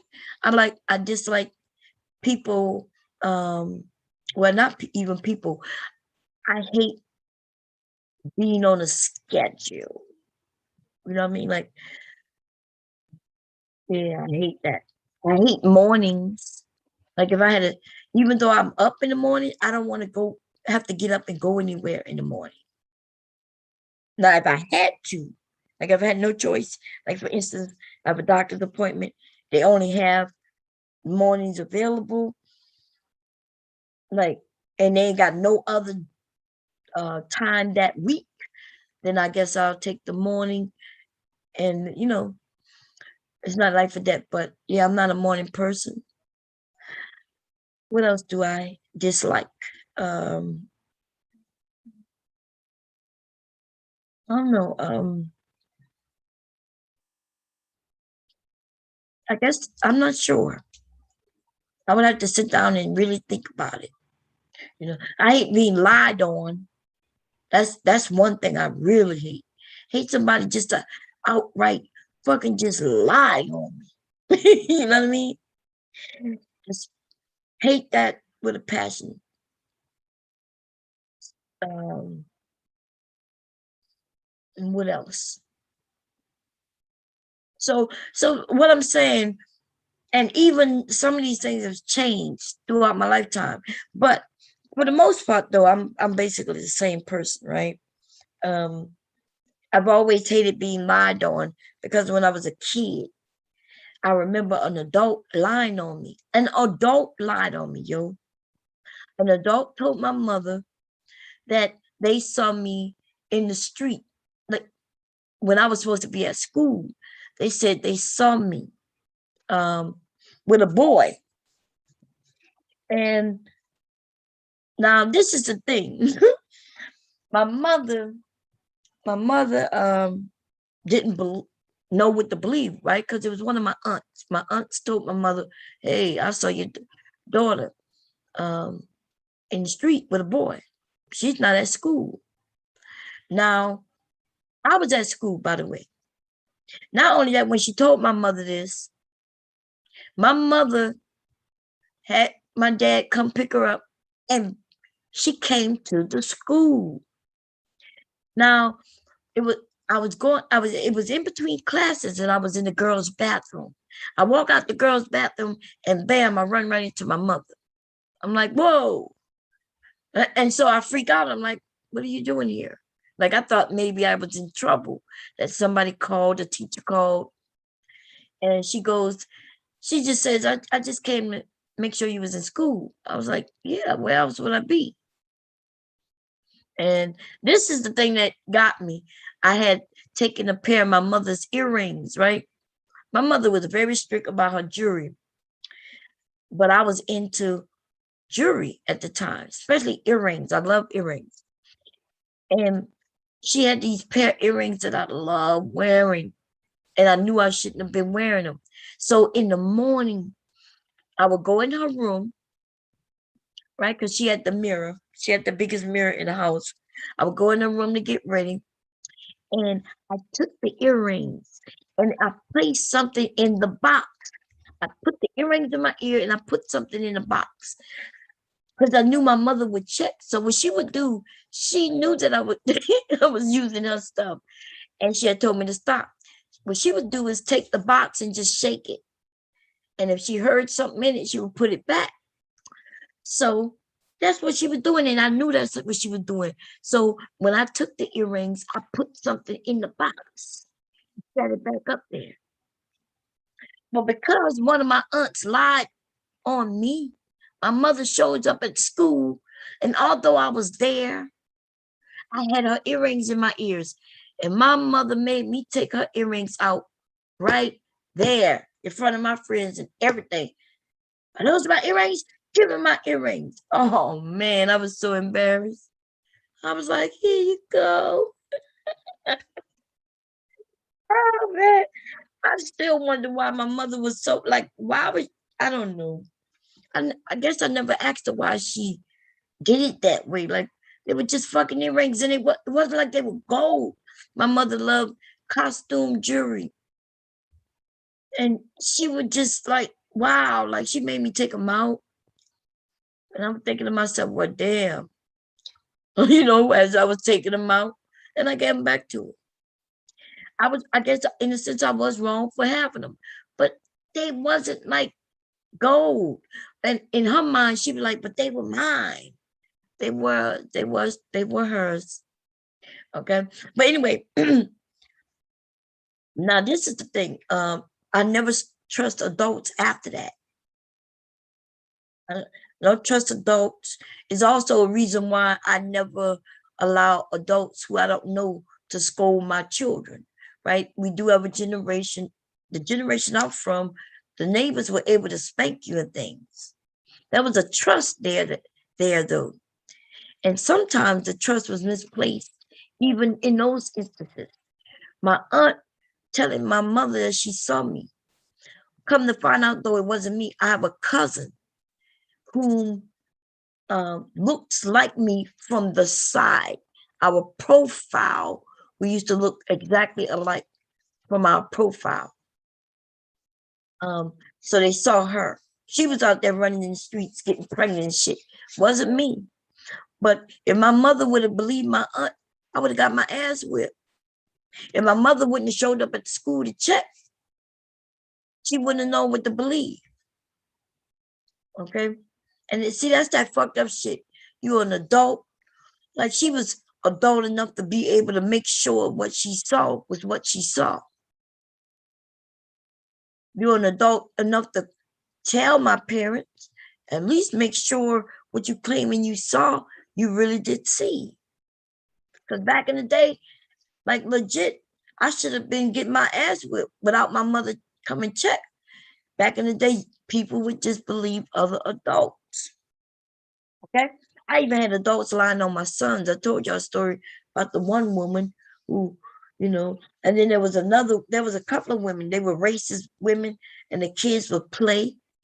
And this one woman would come and lie on the children playing in the tree not even in her yard. And she would come and she would go out there and tell them boys to get out the tree. And all they were doing was climbing the tree. They were boys. She called the police on them because they're climbing a goddamn tree. So I go down there. I want to know what are you doing? Why are you calling the cops on my little boys? These little boys, they like 8, 9 years old, running around, jumping in trees and shit. And she called the police on them. She was a white woman, calling police on little young little boys, black boys. Anyway, somebody said, let me see what's going on. Oh, that's Facebook. Anyway, let's get back. So what do I hate? I went through that. Know your values, right? What do you stand for? What do you believe in? I have values. I believe in just being myself, not trying to destroy people. I don't want to be, I'm not out here trying to purposely hurt anyone's feelings. I'm not out here trying to harm anyone. What else? I want to raise my kids. I want to be able to raise my kids, help raise my grandson to be also good people, just good people. They don't have to be perfect people, and they don't have to be wealthy people. That if they decide that and they make that happen, that's good. But I just want them to, I want to make sure I can do what I can do to give them a leg up in life. And I really just want them to be decent people. They got some people out here who aren't decent people. Other than that, nah. I know other people might say you have values such as morals and values. Well, morals and values, some of those, when you talk about along those lines, well, that's y'all religious beliefs. And I didn't push no religion on my kids. Okay. Because I know the detriment that comes behind that. A lot of things, I'm not a hypocrite. Okay. If I don't believe in something and that religion believes in that, then that means I don't believe in that religion. I don't believe in a lot of this bullshit out here. I don't believe that men, just because you were born with a penis, makes you better. I don't believe that. Makes you better at what? And I don't think just because women have uterus and shit makes her better at certain things neither. I don't believe that. I think we are raised or taught certain things. I think when y'all say that women are natural nurturers, I say that is bullshit. If they didn't teach us how to play with baby dolls and all that shit from a childhood, basically from when you're real young, most of us wouldn't be good at that shit. Most of us wouldn't even want to do it. Being a mother is hard. Being a parent is hard. You know what I mean? And I think society is the reason they push that. And I understand why it's pushed, because there will be no society without children being born. Right? There will be no people if the decline in the birth rate is a negative thing. It's a negative thing, especially for the long term. But at the same time, I'm just saying, getting back on topic, because you see I get off. When it comes to standards, now I do have standards in men. I've always had, they had to just be what I consider to be a man. And when men say, well, who are you to say what a man is? I'm a motherfucking woman who was here to choose a man, right? And so therefore, I can't tell all men what type of men they are. I don't look at, I can't define you as a man. I could define you as a man that I wouldn't fuck with, though. You wouldn't be the type of dude I would fuck with. I wouldn't trust you. And I'm probably more manly than you. These young boys these days, y'all motherfuckers can't do shit, man. Okay? If like I said, if electricity and was out for 30 days, man, most of you motherfuckers will be in trouble, right? And y'all know that this can possibly happen, and you still won't even go and learn. Without electricity, the internet goes down. That means you have no YouTube in order to be learning this shit. You understand what I'm saying to you? You're not gonna be able to go and spark up a YouTube video in order to learn some shit real quick. So if I was you on weekends, like Saturday, like today, I would go and at least look at a couple of these videos and practice starting a fire. Now, if y'all want me to, because I think me and my husband, we did shoot some videos on how to start a fire using flint, how to start fire using sticks, how to start a fire. I even showed, and maybe we could redo that video because I lost that channel, and so I don't have no videos anymore. And I asked my husband, can we redo some of them? But I showed y'all how to make a match, a match that will stay lit for 10, I think it's 10 minutes. 10 minutes. Am I correct? 10 minutes? Yeah. The match will stay lit for 10 minutes. That's a game changer, y'all. If you like the fish and things like that, if you had to go hunting, if you had to camping, a match, you strike the match, it burns and then it goes out real quick. If you don't know how to, if you don't have your fire and everything already built up, sometimes you might just strike a couple of matches just to get that fire going. But my husband and I showed how to make a match that will last 10 minutes. And the longer the match lasts, the quicker you can get things lit. You can get a fire started. It's also, they end up being waterproof, matches that's waterproof. So even if they get wet, you still can light them. I think I have everything where we can shoot. Maybe when he get home from work, I might be able to see if we can shoot that again. If not this weekend, next weekend. Yes. What else I was talking about? But anyway, I know a lot of people that say, well, why did you do this and that? I did it because I wanted to, motherfucker. Like, I don't know why people ask me, why did you do this? Why did you do that? I did it because I wanted to, with no regrets. Will happily show it to you. In fact, most of my shit was here on YouTube. These bitches who be lying and making it seem like it was something that it wasn't. Okay. The only reason they're not back on YouTube is the music. I could play one of my videos right now. In fact, let's do it.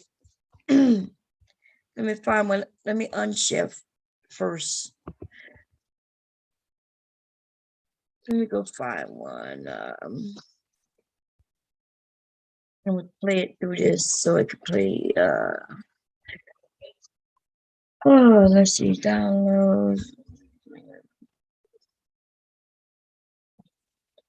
When I do this, there'll be somebody saying, "Oh, look good."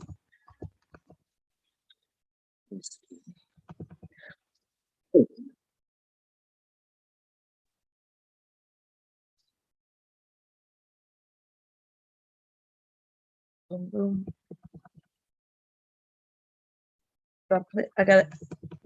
I can mute the music through here. The only reason I haven't re-uploaded the video is mainly because of the music. I'm gonna get a strike on the music. And then I have my stuff on my website. If you want to go see it, I'll just go over there. But I'm gonna play. Let's see. I just have a lot of stuff, y'all. It's just a lot. Let me see that.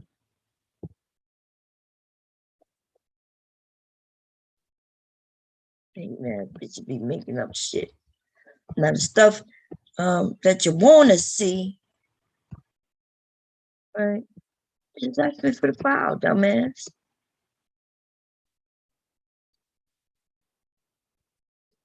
Okay, here we go. Let's see. This one is code. Miss Independent. Let's grab it, throw it in there.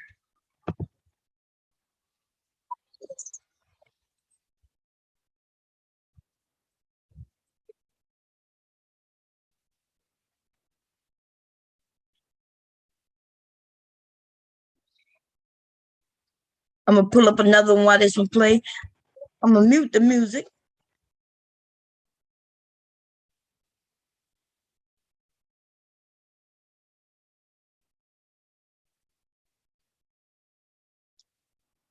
Okay, while I mute that, let me grab another one. Let's see.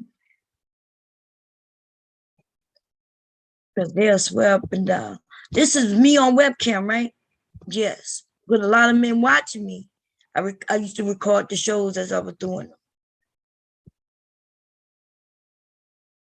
them. Let's see.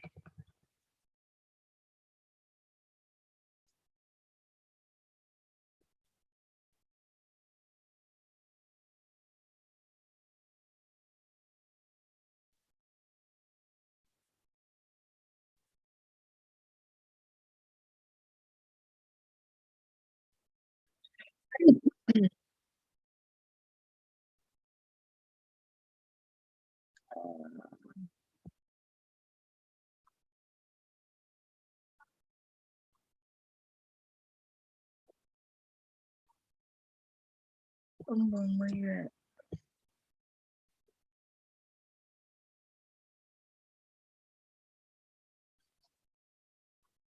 When you on my Twitter, when that one finish, we'll play this one.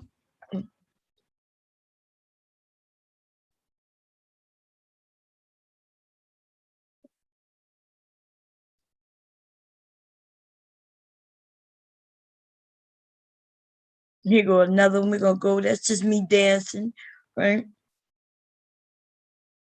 Don't get no better, no worse. Here go another one.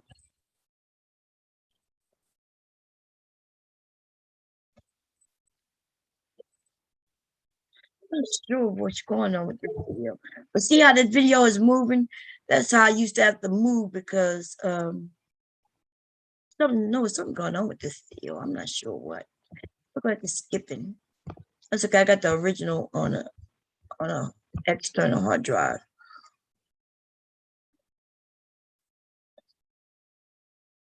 So you might consider it sexy. You might consider it provocative, but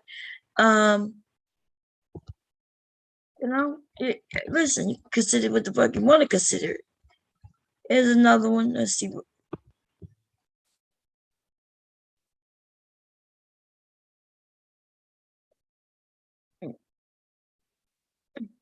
Let me see. Is this my yellow boots that I was talking about earlier? Mm-hmm.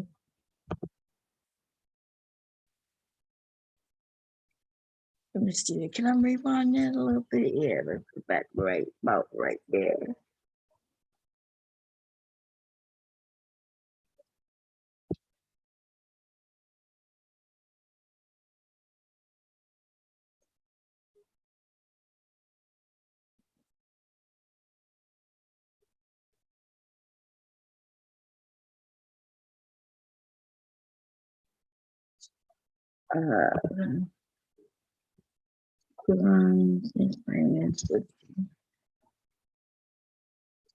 While I'm making this video here, my mother is in the back of me.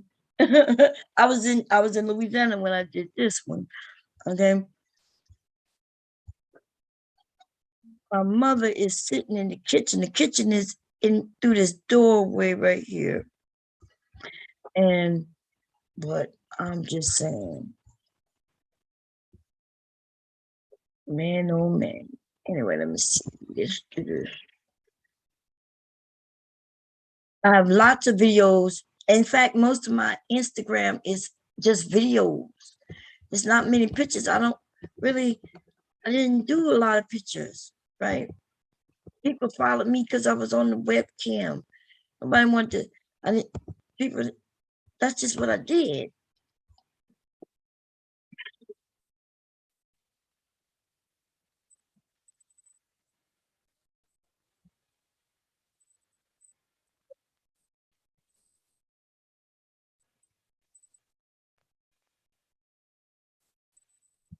Okay, I can't play this one all the way because I end up, see, I got a video camera right there from that angle. That's people watching me from that angle. There's another one on the other side of me, the one that's in front of me, and then there's one in the hallway that I will point that way. I think this room had like 5 camera views. And because I have a stripper pole right behind me. You just can't see it from this angle. Okay. Let me see. I'm gonna see if I can can't see the stripper pole from that angle. But I'll show you the stripper pole. Let me see if I can find I have a video of me. I'm not let me see if I got one. You can see the stripper pole in this video. See it right there?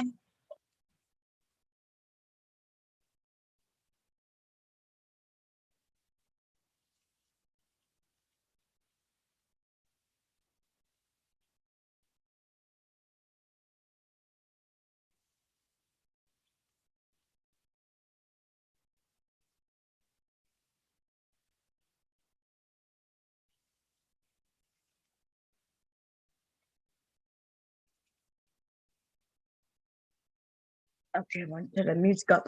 So the thing is this, right? Stripper pole, all of that right there in the bedroom. And somebody, old girl over there with double, triple chin, she made it seem like, yeah, you was over there naked. And I never, ever, ever was naked. But what you will see is me in different outfits, French maid outfit. This is a candy striper outfit. I have me in a nurse's outfit. I have me, like, it goes on and on, in the police outfit. So, I mean, if you consider me being fully dressed in outfits as naked, then I'm naked. But it don't make sense because every part of me is covered. You know what I'm saying? But I even understand when the women, like that woman right there, the one who won't let me go because she love me so much. I understand how the men could think of me as being naked. I understand that because they watching me. It's sexy. I'm moving in a certain way. But apparently you mesmerized by them movements too. You know what I mean? You mesmerized by my movements to where even you see that I'm naked even when I'm fully dressed. And like I'm thinking to myself, damn, I didn't know I had women falling in love too. Listen, I know I have women following me, but at the time I assumed the women were following me because I gave them advice. Like couples will follow me and I'm giving her advice. She's watching her husband watch me. I'm informing her, look, he watching me, but we ain't got nothing going on because him is my husband. And hey, he tends to like me moving like this. And then I would give her advice on how she can too, you know what I mean? Move like this. You know what I'm saying? And so but I didn't know it was on this, I didn't know it was on this thing where they loving me and wanting to be with me. I'm not into women, honey. I even made my PT uniform look sexy, oh. You know what I'm saying? I I had my and I'm fully dressed, but I mean, you would assume that I'm naked. I'm fully dressed. I don't know if I got on shorts. I don't have on shorts, but the shirt long enough, right? This is why I was doing the what's the name of that dance was? The Soldier Boy, like, yo, do, yo. That's what I was doing in this, right? That's what I was doing in this. But and it was early morning, probably like 2, 3 in the morning. Had a whole lot of men watching me and things. Okay. That's all. I mean, I know how to move. I know how to dance. And that's not even me dance. Anyway, let me do y'all something to happen. Okay. I'm gonna find another one. And this one here, man. Let me see where is that? Did it come up? Or it didn't come up? No, it didn't come up. Why didn't it come up? Let me do it again.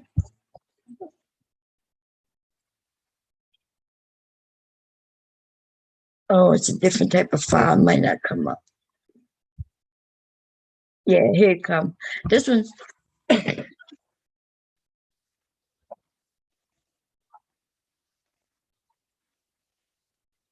I got paid to do this.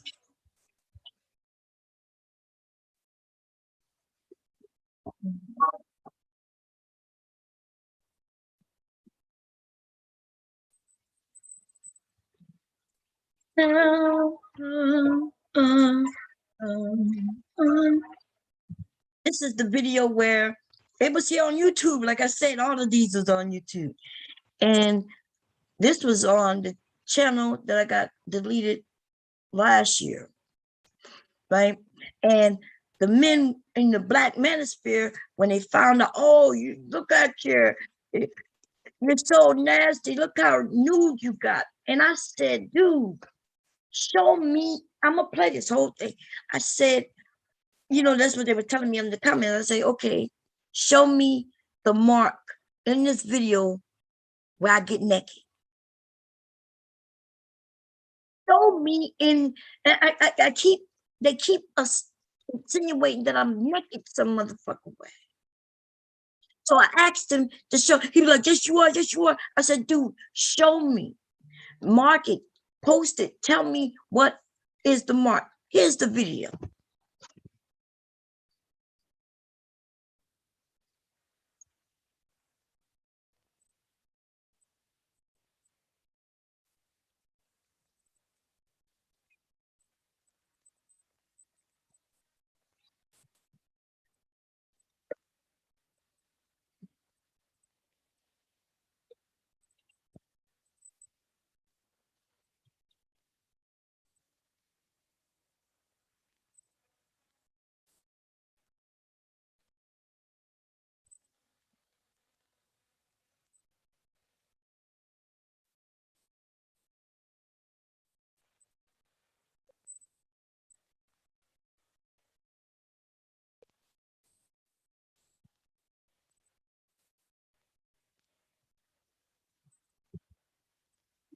Turn the music off just in case, because I know they'll stop it.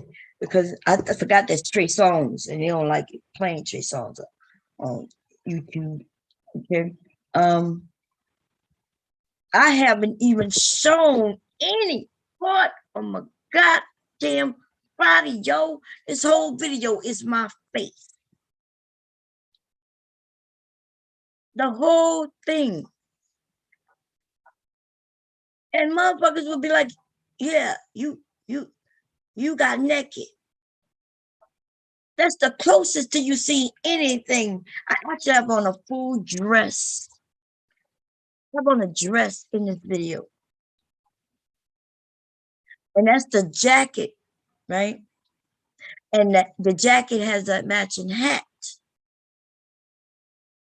I'm actually fully goddamn dressed.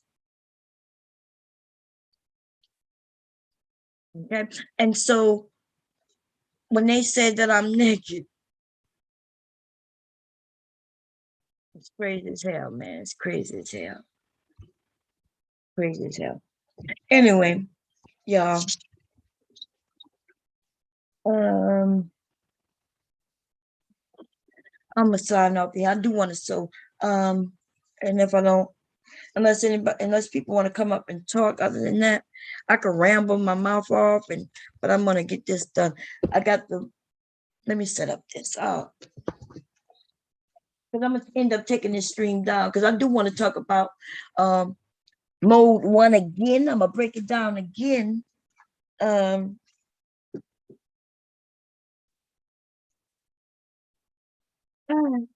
Another time, probably later on.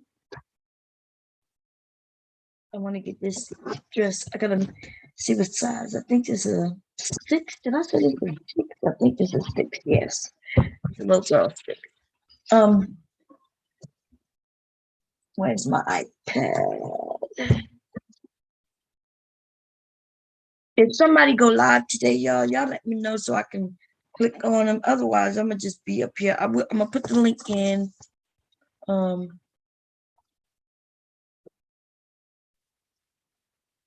And make sure it's muted.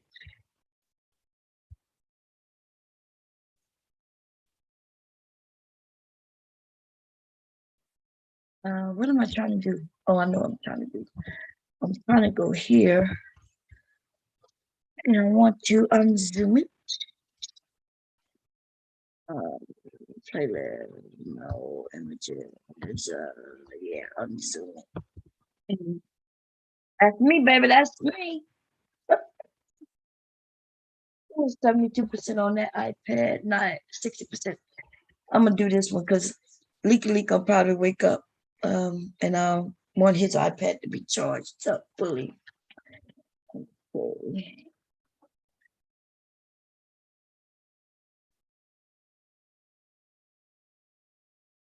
I'm shocked he not woke. I thought I heard him.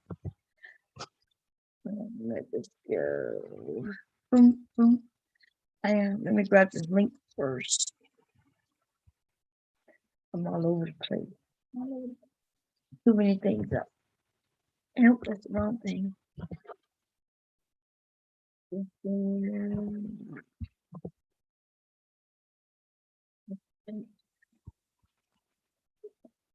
And right at the link. Anyway, good morning. I should make breakfast. I'm trying to think if I want to make breakfast. When my husband get off, I can have something for him. But there's dinner in there from last night.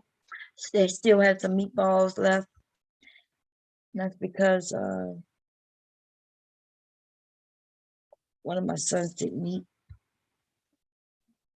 And my husband didn't eat much last night neither. He did eat, but he didn't eat much. I didn't eat at all. Legally loves them spaghetti, baby. He can like everything I eat. I cook, I'm sorry. He like everything I cook. So far. Let me see. I gotta find the chat.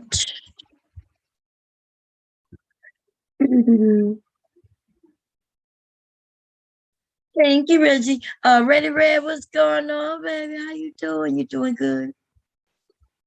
I had a question for you, men. I want to know what's the problem with men having a problem with women being naked anyway. Let's say I was naked, which I do get naked. And I'll take a shower in the nakedness. Good morning, Cali Valley girl. What's going on? I get in the shower naked, you know what I mean? And I have no problem getting naked. I am a grown-ass woman. I'm older than a grown-ass woman. I think I'm a grown-ass woman times 2, right? Because I am 51. I'll be 52, I think. Wait, let me think how old I am. Yeah, I think I'm already 51. I'll be 52 in a month, right? And so that means I'm a grown-ass woman times 2. I think at 25, you are most definitely grown, baby.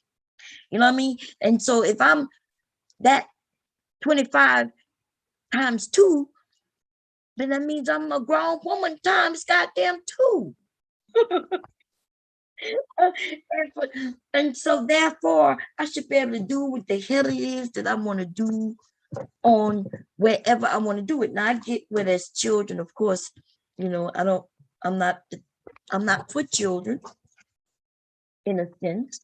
I'm not entertain children unless I'm gonna be reading the story time for children, which I would do, right? I have no problem with that.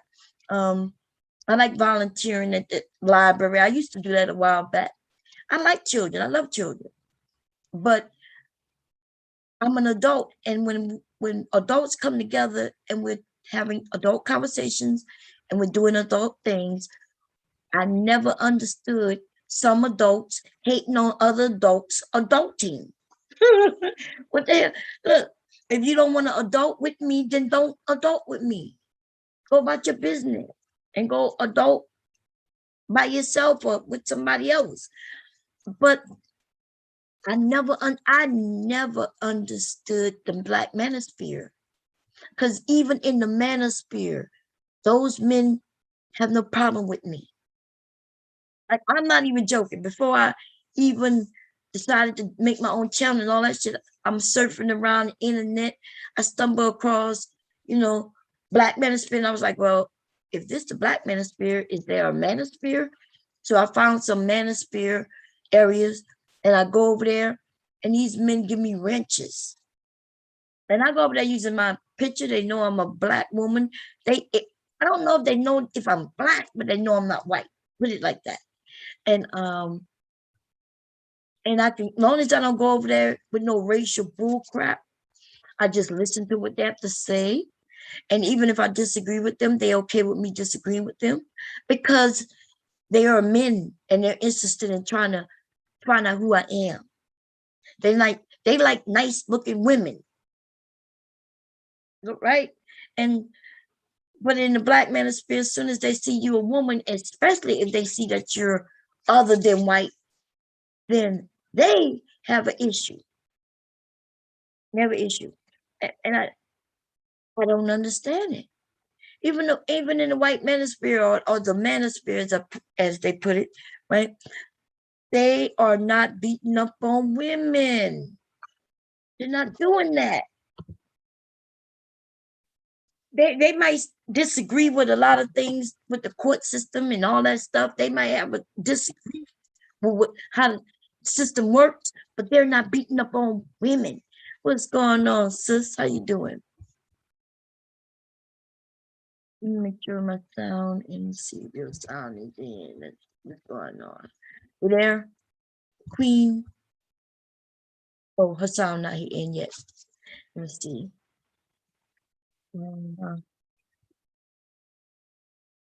You might have to go out and come back in. You have to approve your sound. I'm not sure if you're on the phone or what, but you have to give it permission to use your sound on your device. Because I don't even see it loading.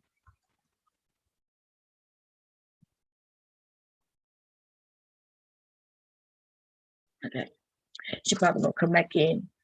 Yeah, you have to give everything permission so to use. Don't worry about your cam, it won't come on. It was off already. Anyway, what was I saying? Yeah, so I that's my question. I would like for one of the manosphere men or one of the men to just come and explain to me, because y'all complain about not being able to get the women, but when you have the women in front of you, you're downing them. And I don't think they're not really understanding women, because women, when they see you, we see you act one way in one place. We don't forget that. Like, we remember you. You know what I mean? And so then you can't come in the next day and act differently and think that these women didn't remember what you said the day before or how you was acting the week before. If that makes sense. For me, I don't care, right? I'm a married woman. I'm not out here looking for a man. So that's why I'm a little different. I'm a little different because I don't give a shit what y'all do. I really don't care what y'all say, because I don't give a shit. But if I was a woman who was in the market for a man, I would be paying attention to the way y'all move, right? So you can listen to me and the way I act, but understand that I'm a married woman and I'm not looking for nothing. Or you can listen to these young women who aren't married, and when they tell you, hey, we see you. You see? And when they say, nah, Mom, we see them, and I saw him acting like this, I saw what he said over there. So yeah, I don't trust him. These women literally saying they don't trust you because they've seen or heard you say things. And then y'all act shocked, like, oh my God, why do you care? It wasn't it. Well, she don't care because she not, you don't have a chance in hell with it anymore. Right? So that's all I'm saying. Now I am going to turn on this thing over here. I'm not sure what's going on with my iPad. Looked like it was froze for a minute there. Here it is. Share screen, iPad, window, Zoom.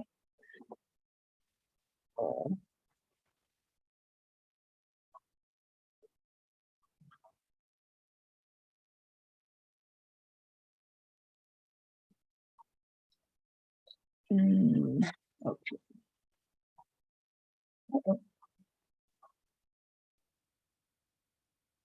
There you go. Okay, so I think I was here and I was sewing this together. This is the bodice part. I lined it with black.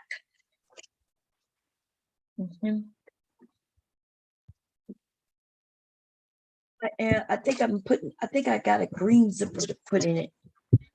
I do have red zippers too, though. I was gonna put a sleeve in it, but I decided against it. I don't think I cut this right, to be honest.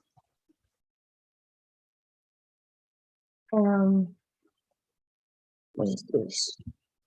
Oh, this is for a bow. I might put this red bow on this regular. Well, I do have a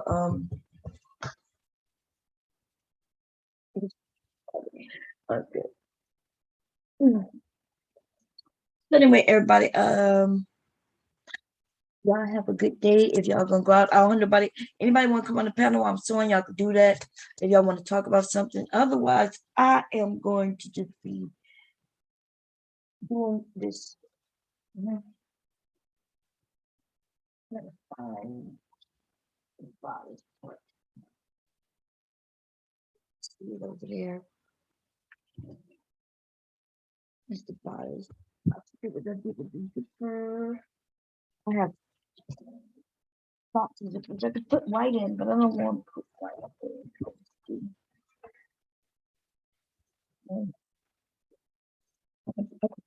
This is, it looks, this is brown actually, but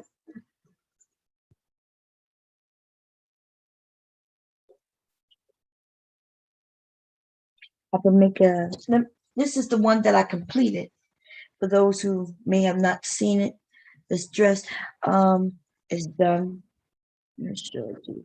This is the back of the dress here.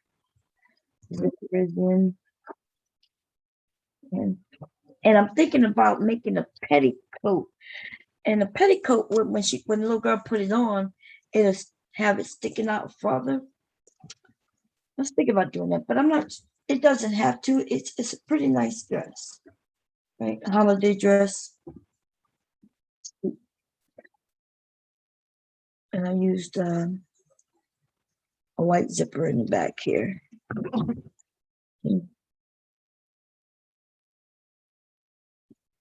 I'm gonna change this one up a little bit because I'm gonna encase the zipper in between these two.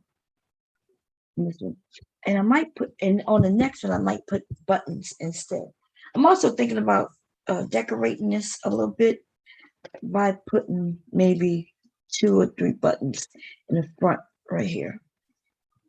Thinking about doing that. Okay, but that is cute. One.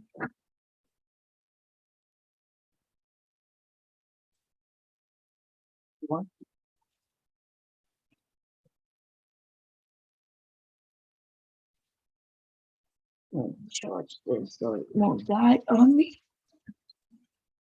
I got an iPad.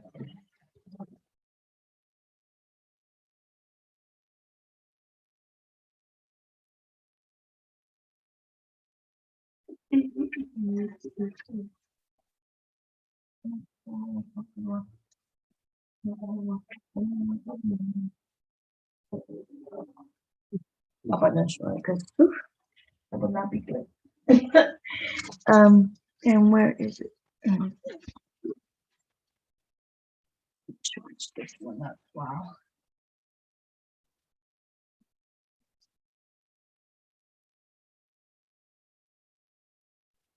Okay. My phone up. Where my phone? So,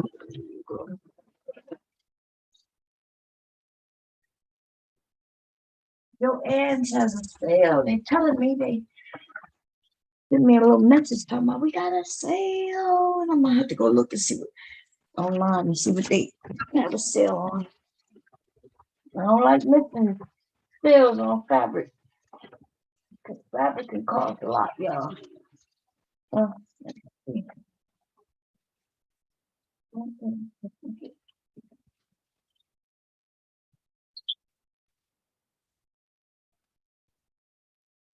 Oh, yeah. That's the other one. Well, brick.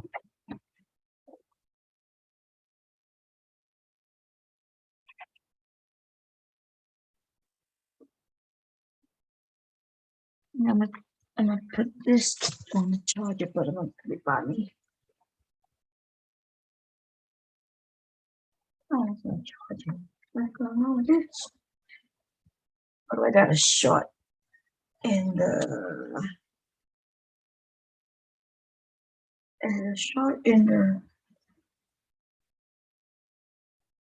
There's a lot of chocolate that is working. Oh,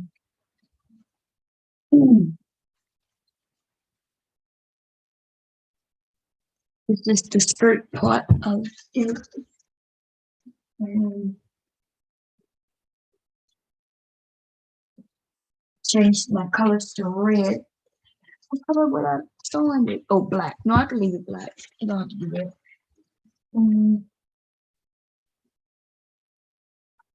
I do need a zipper. I thought I had the zipper up here already. That I do.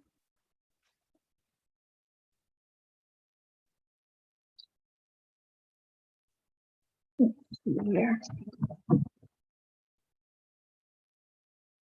Yeah. We have a black zipper.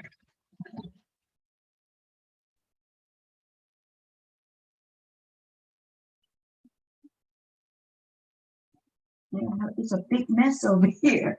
Good God, leave it late. Oh man, I'm not too happy about this. These got shit everywhere. And that's no joke. We got shit everywhere, y'all. What am I looking for again? I need a zipper so I can do this. Papers and zipper. Big bag of zippers, y'all. Big bag of zippers. And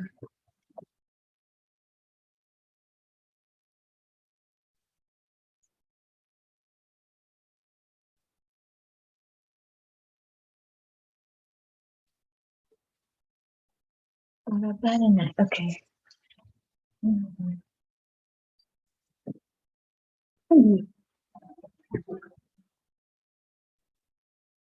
Okay. Oh, I could do green. I don't want to use that. I could do red. Burgundy not gonna work. I do have red stuff, right? Has a red.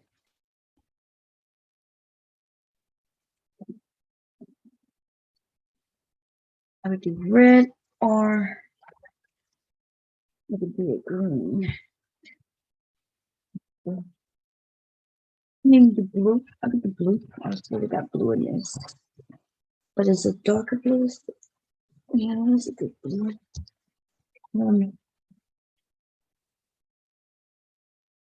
Let's see. I'm gonna make a decision. I think kind of like the green, but the red also looks good. And um, maybe not the blue. Because I think green. It's not like you're gonna see much of it anyway, right? Or the blue, the green, or the blue, or the red.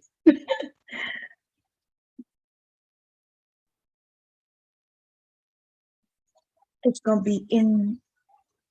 You're gonna be able to see really the teeth itself, really, mostly is what you're gonna see.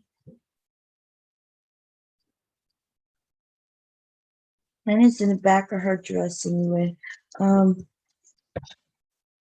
me see. I know I'm gonna go by what I'm go by how many I have. So I don't have many greens left. I'm gonna keep my green. I have one more dark blue left. And I have two red.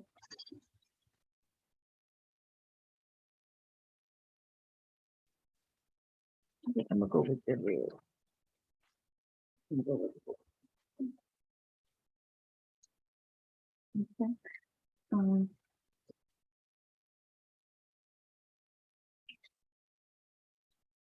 And this is the skirt part, right? Now,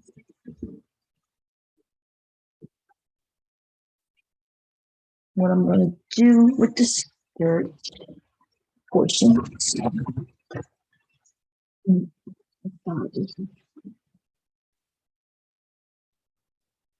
So I have 2 equal panels for the skirt, but I really want the back portion. Let's do the front. We're gonna do the front first. Let me show you how to do the front, right? So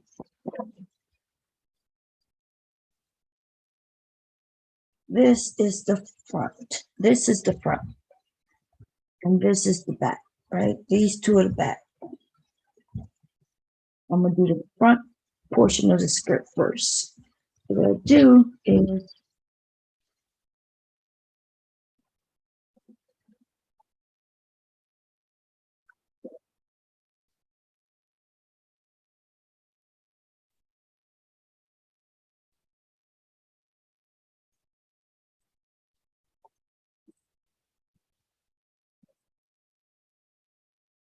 I'm gonna take this and I'm gonna fold it.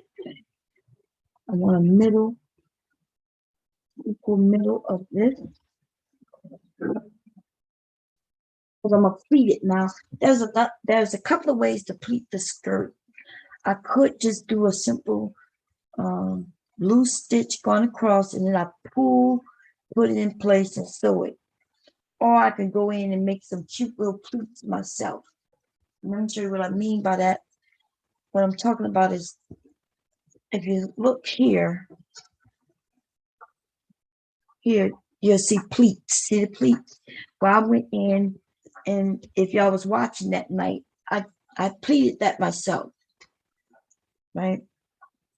I wanted them to be kind of neat and go in a certain order. So I did this.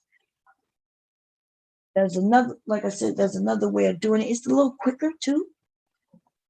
And that's if I just put it under the machine, sew a stitch, and then I pull, kind of, pulling it until it gathers. I'll do a gather stitch at the top, and then adjust it, and then put it, sew it on here, afterwards. But I'm gonna do it the way I did it on there. And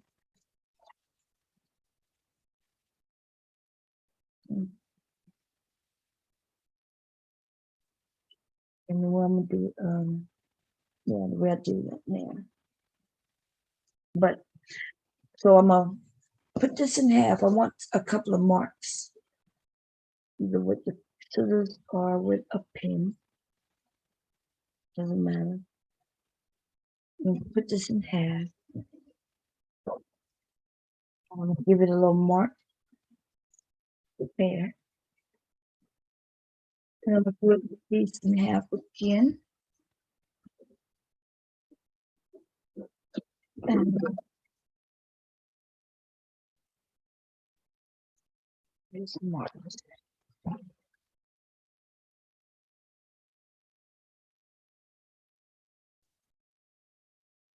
More so I can see.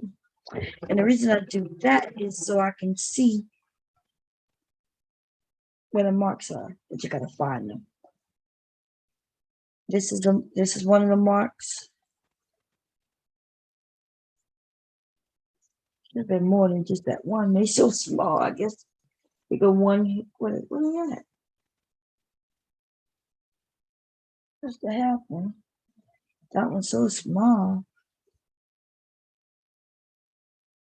1, 2.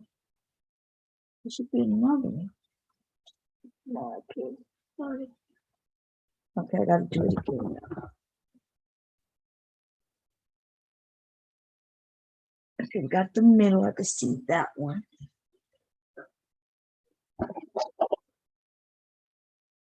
Can't see that one.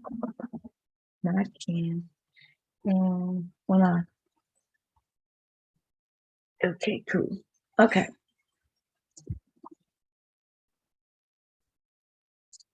Now I see the one here.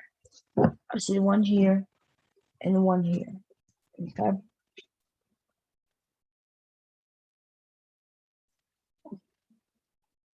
Now I'm gonna do the same thing to this long piece. Okay. And that's where, so I can make sure when I put this on, it's gonna be evenly distributed. Let's see. So now I'm gonna put a half mark here.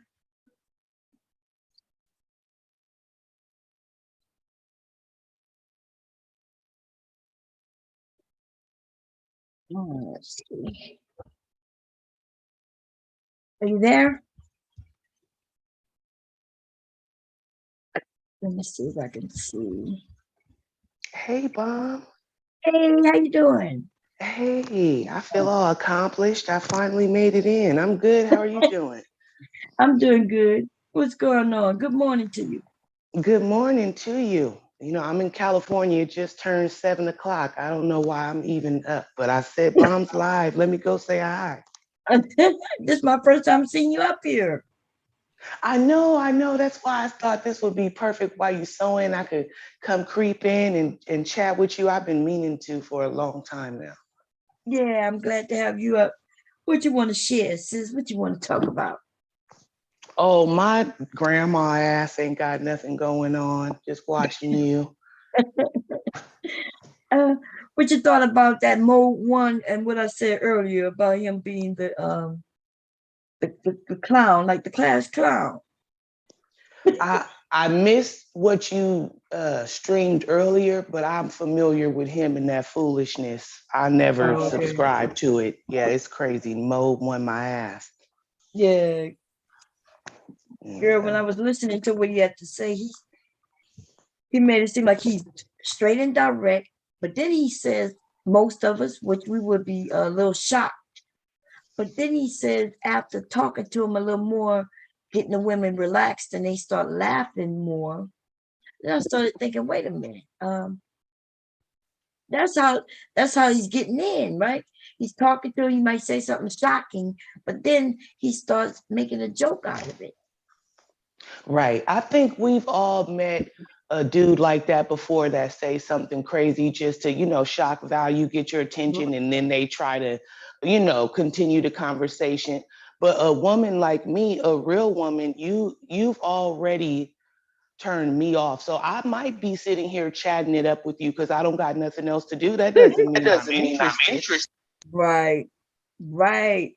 And that's what I was saying too. You have a little conversation, but he's selling it to these men that, hey, you're gonna be able to get her because now you got her. She's hooked. Hooked. Wow. They delusional, all of them. They delusional. Dusty and delusional. It's quite tragic over there.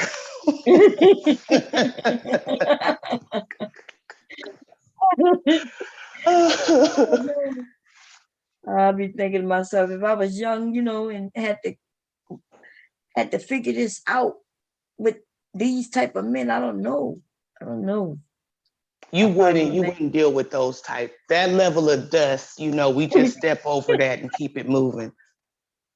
Oh, that's a lot of dust, girl. It's like a dust storm. But no, there's some lady dust out there too. We're not going to pretend, that the gender or the dust stops at the male gender. There's Right. lady dust too, and all they dusty asses could go dust it up together. And give them a dustpan and send them on their way. Here. Because that's what lady is down with his mode one, a dusty one. I know that's right. Oh, like Lord have mercy. And then, girl, yesterday they was like, he was on Oprah. I was like, Oprah. Now I remember I grew up with Oprah. My mom used to watch Oprah when I come home from school. She was in there watching Oprah. I was like, there's no way this sounds like something Oprah would have had on her show. So I was like, there's no way. I said, okay, I got to see the proof. Right, where the receipt? No receipt, girl. And then when they popped up the receipt, guess where he was on Oprah, girl? in the audience? Yes. Girl, he's in the goddamn audience. He They was so one of the men. ashy. Remember, she used to ask people questions in the audience, males and females. And I guess she asked him a question. So he stood up and he was answering. And they don't even show what they were talking about. It's all muted. And these men been talking about, yeah, he's been on Oprah. He's been on Oprah. He was in the goddamn audience. It's free to be in the audience. Right, that flex is hard because there's a difference between I was on Oprah and I went to watch Oprah. Get your words together. You went to watch Oprah. Girl, you went to watch a tape in Oprah. Not I was on Oprah and he was in the audience. Being a fan, being a whole fan. Being a whole fan. Oh, that was good. That was a good one. And I'm up there like, nah, this don't sound like nothing Oprah would have been, promoting. I was like, even if she was promoting, it was probably because he's a Black author. But even on the front of his book is a white man. If he was really on Oprah, that would probably be his thumbnail, the open beginning to his show. Like if he was really on Oprah, we would know. He would make sure that we know. Right.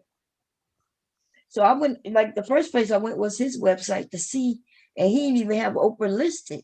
He had some other little talk shows in the morning, but you could pay money for them to advertise. So that's nothing big. Once you write a book, you got to do your book tour, and you got to put out some money. Put out some money and try to get on those shows and let them talk about your book a little bit.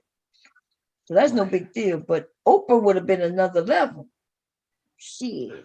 We don't knock the hustle. Just keep it real. Just, don't be lying and misleading because you do got some knuckleheads listening to you. You have an audience, so don't mislead them. Don't lead them off the edge of the cliff. They over there dusty, hanging on the cliff, girl. Yeah, just let them know. This has been working for me. I see nothing's been working for you. You might want to try this and put some lotion on and then stay in your lane and you might get you one. And they so mad at Cynthia G, man. I'm like, God. I know. Poor Miss Cynthia G. Just hating on her.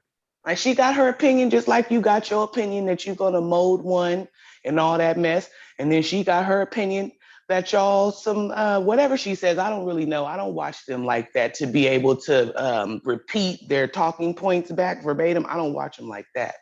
I'll be over here trying to rap and twerk with you, Bob. Let's get it. Let's get it. Hey, took that. I know that's right. Shit. Yeah. We trying to just have fun and enjoy life. And yeah. Yeah, that's what I liked about your show. And you would be gardening, cooking, dancing, cleaning, like real life, what we all do in real life, not all this mode one and what are Black men doing for the community, all this stuff that's like we really don't focus on every day, for real. Right.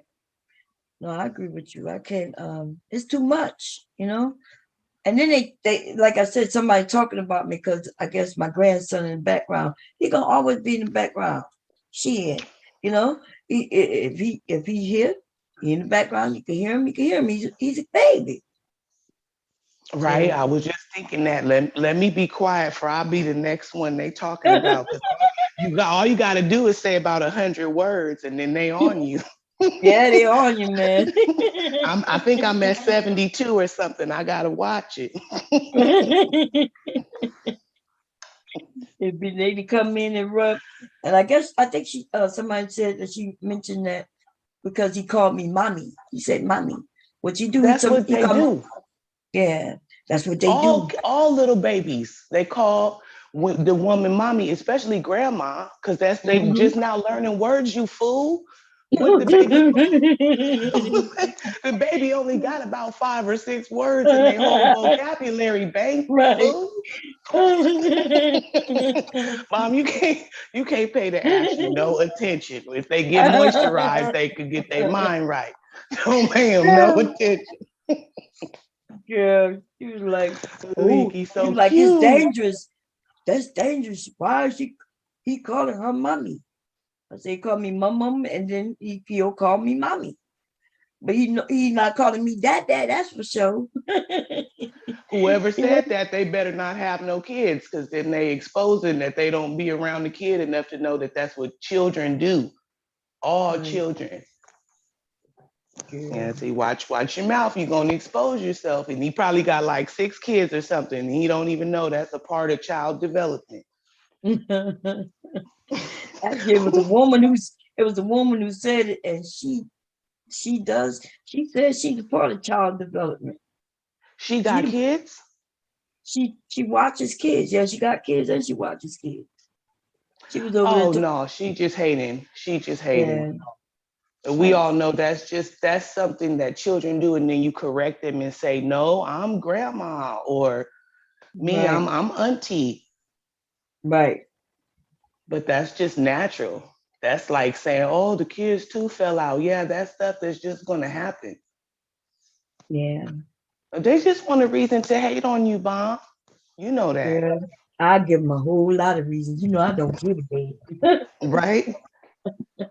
I'll do a rap song for your ass, so I we know can that's start a right. rap battle. That's what we need to do today, right? Remember, we supposed to be writing a rap song, everybody.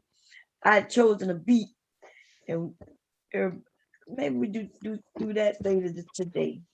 Oh yeah, when you get done with your sewing, that'll be fun. Oh, they really gonna come for our heads, Bomb, if we do this mixtape. It's over.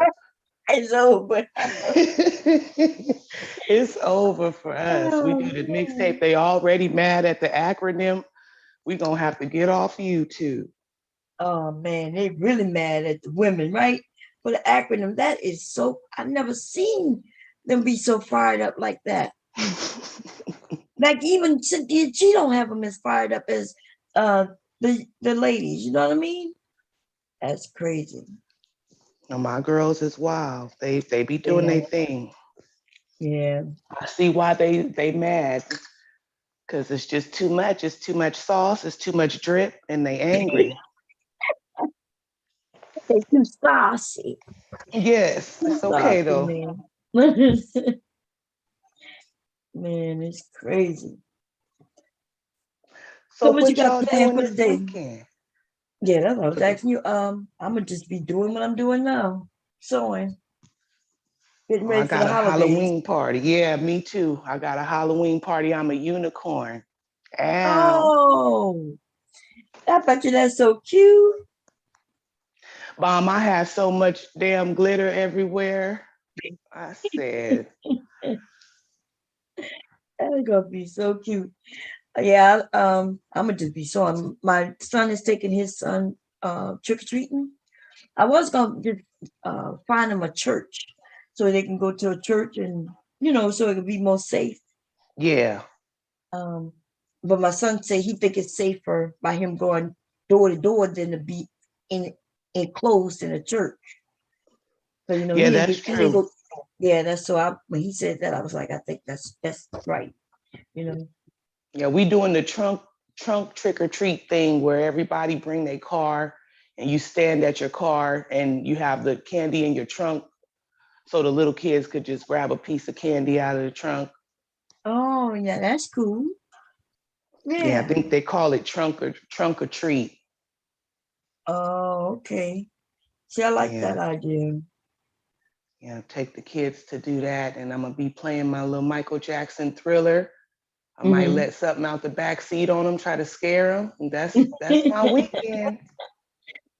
Yeah. He gonna take him. If it wasn't for my leg, which is it feel much better. It's just sore because it was swollen for so long.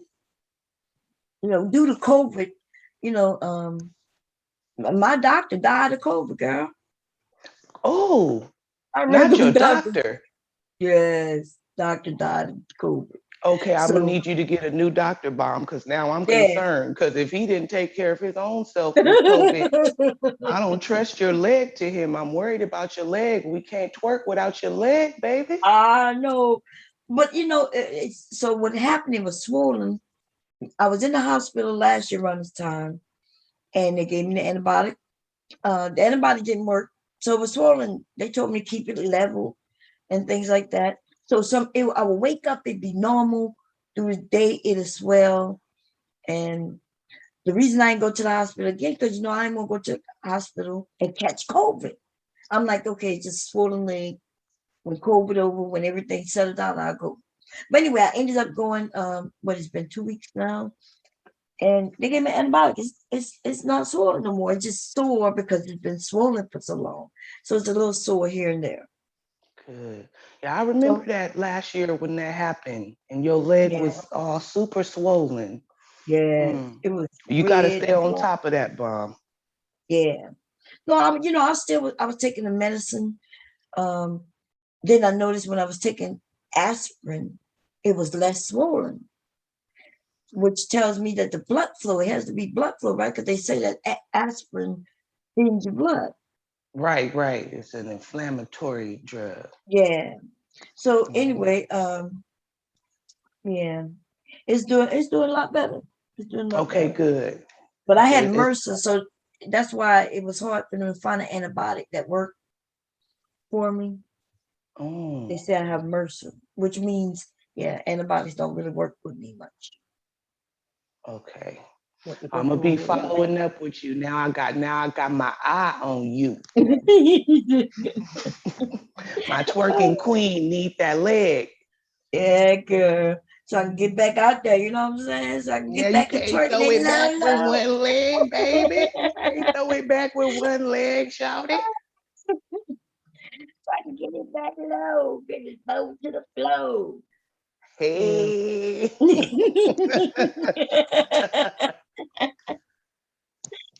Oh man. Yeah. But I'm not gonna be the one that come up fighting and stuff. I'll be the one that come up cracking jokes and being cool. That's why I stayed in the chat for so long, because I know they like to fight. I ain't with that shit. Let's smoke some weed and joke and all that. I like to do that. I know that's right. Chill out and just have some fun. No, I feel you on that. We got somebody else coming up. What his name was? Let me see what the name was again. I can't even see. There you go. Reverend, what is it? Reverend Leon Lonnie Love. How you doing, Reverend? Good morning, sister. Good morning, sister. How you doing? You and these names. How you doing? I'm doing very good, sister. Bless you in the name of Jesus. Wash us in the blood. Hallelujah. Queen of Cali Valley, how are you, my sister, my beautiful sister? Praise the Lord. I'm blessed and highly favored. Praise Good morning to you. Grand rising. Melody. Grand rising, my sister. I would love to have you in my private quarters so that we could pray together one day. Hallelujah. Oh Lord. Here come on, which come? Damn, we got Eternal King coming up. We got the Reverend Leon Lonnie Love in the thing, and then we got the Queen of Cali Valley. Boy, I'm just being blessed with all of these high esteemed people this morning. What's going on, Cyber? What's going on? Good morning, madam. Are you moving like the wind? Yeah, we're standing kind of still right now because we're struggling on a function that we're writing, but we're doing pretty well. How about yourself this morning? What you making? Oh, I'm making a little girl's dress size. I think it's a 6. Yeah. How wonderful. How wonderful. So are y'all, what you're gonna be? Are y'all doing Halloween? I haven't done Halloween, Miss Cherry, in quite some time. Quite some time.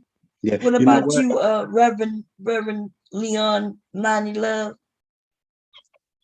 Got an interesting Halloween story for you. Well, actually, sister, I'm going to be out here saving souls as best as I can.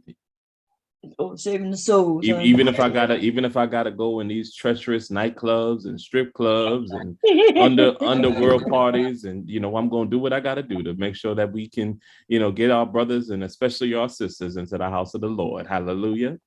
Hallelujah. Hallelujah. Amen. Amen. I have an interesting Halloween story for you guys when it's cool.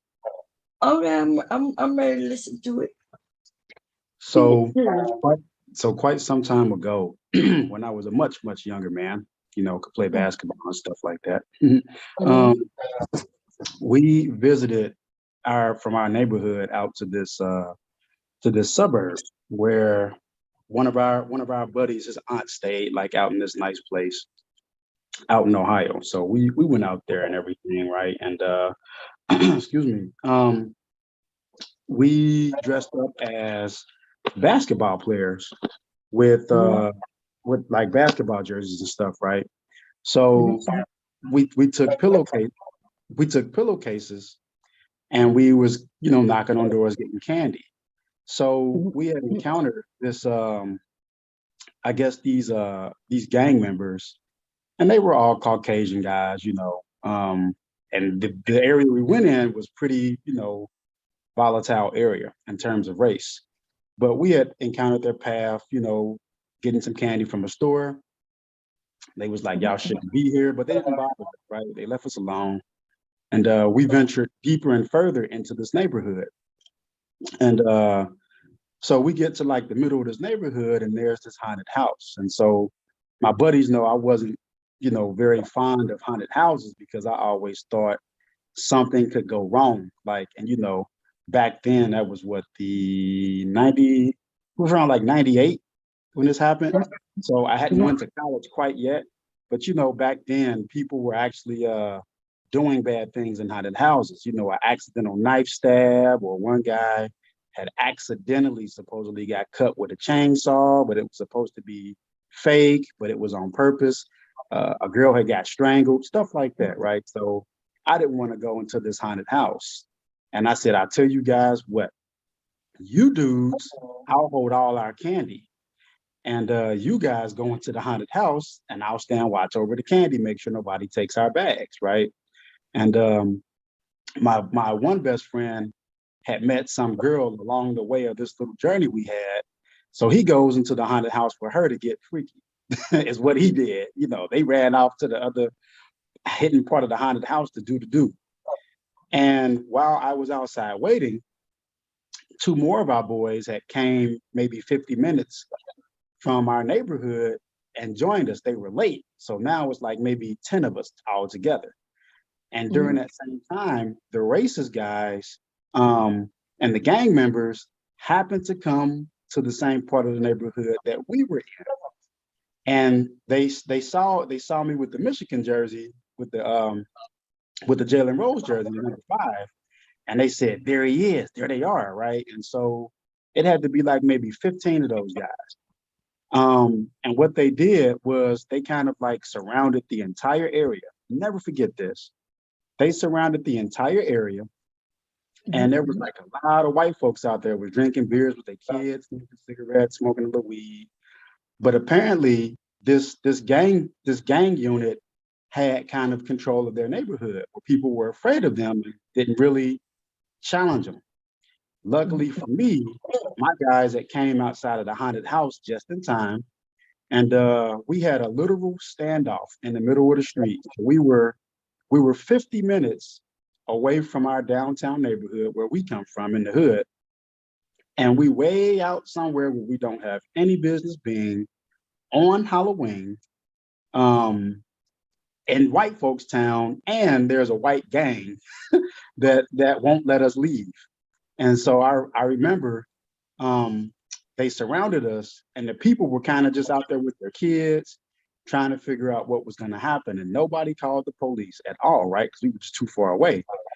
And there's a white guy that came outside of the house, right? He said, what is this? What is this? And his name was Billy. And his mom was like, Billy, get back in here, get back in here. And he was like, he snatched away from his mom and stuff. And his girlfriend was trying to hold him back. He snatched away from her. And the gang leader they all had like something of red on, like something like a red handkerchief or a red hat, red sweater, red jacket, whatever. One guy had red hair, right, and some military fatigue with a big nose. I was standing next to him. And the gang leader had a red hat, red ball cap with a big black leather trench coat and like some chains and stuff to hit people with. And the Billy guy said, "You got a problem with these niggers? You got a problem with these niggers right here?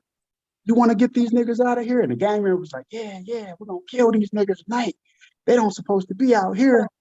And we're like, "Oh, shit." So I look at my boys, we look at each other, we're like, "Hey, man, we might not make it. We got to fight our way out of here." And I'll never forget, the Billy guy he took one more swig of his beer bottle. He slams and breaks it on the ground. And he says, "You know what? I'm going to ride with these niggers tonight." And they're like, "What?" And he was like, "Yeah. You know why? Because you see that black guy, the third black guy right there?" And it just so happened, thank goodness, the white guy was friends with one of my other boys. Three of my boys was all cousins of the 10 of us. And he was friends with one of the cousins who would sell him some weed out in the neighborhood. And I never forget, the Billy White guy turned after he said that. My boy D-Lo was like, "Hell yeah!"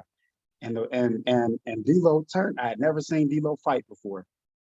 D-Lo was real skinny, man. When I tell you, D-Lo, he clocked this guy with the red hair so quick and so fast. I was like, "Damn, I better not get into it with D-Lo. D-Lo got some work." And the white guy punched the leader guy in the face. And I remember we all broke out into like a crazy fight. So the kids was hollering, screaming, but the parents was cheering because somebody had actually stood up to these vandals in their neighborhood. And we had got one guy, and I'm not glorifying it, but I remember it, since it's Halloween. We had literally stood him next to the curb. So his head was trapped between the curb and a parked vehicle that had just enough space that when he fell, his head was between the concrete and the tire. And we were stomping and kicking and beating this guy. He was shaking his shit. And the gang ran off. 10 of us put 15 to them on the run. And they ran back into like some grass or something. And they started throwing bottles and bricks, and they didn't care that the other people's kids was out there. And there's one white guy with a mullet ran up and said, "Hey, man, we appreciate what you guys did. You guys better get the fuck out of here, because when they go back, they're going to come back with cars and guns. Take this path through the woods. It'll take you straight to the bus stop." And he looked at his watch real quick, and he said, "There's another bus that's coming in 13 minutes. It's going to take those guys 20 minutes, probably less, to get back here with more guys, more cars, and more guns." And we took off and ran. And luckily for us, when we jumped on that bus, those guys with the headlights just now coming to the spot where we was. And we told the bus driver, we said, "Hey, we don't got no business out here.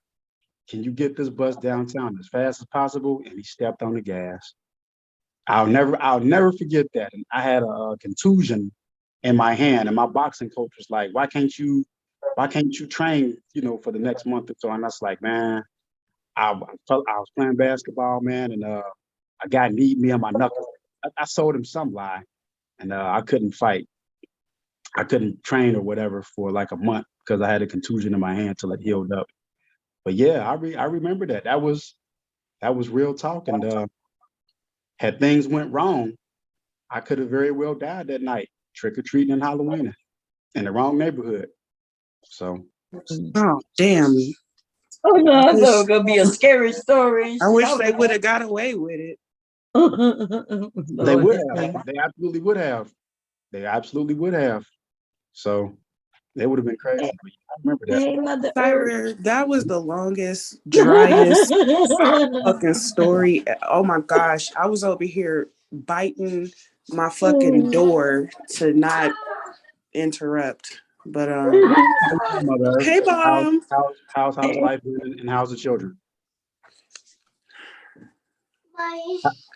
How are you? Yes, baby. I want 5 minutes. You want 5? how are your studies going in school? How are your studies going? Because you can't even spell eternal properly. What the fuck is internal? ENTERNAL. What is that? I heard that you were finishing up and going towards your bachelor's degree. Is everything going as How planned? do you spell internal? Because I don't think that's how you spell it. Well, I know that you'll probably be very good at what you do once you get, you finish up your education, Mother Earth. I know you'll be a valued asset in the marketplace. But did you finish your education? Because I don't think you know how to spell internal. Yeah. You claim to be like this wordsmith that you're just so much smarter than everybody, but you can't spell internal properly. We could really use a lot of talented people with your skill set, Mother Earth, out there in the marketplace. So I know you'll be a great contribution. I have no doubt about that. Yeah, just like you, right? I try my best. Yeah. Anyways, so Bum, what are you making now? I came in late. I was trying to catch Queen up here, and then the dryness just came through. The dust just came on through. I'm just making a dress. Remember, little girl dress with that color that you say you like. See? Yeah, yeah. I like that color. What did I do wrong? Oh yeah, Bomb, did you know that Cyber was around here porn bombing people? I didn't porn bomb anyone.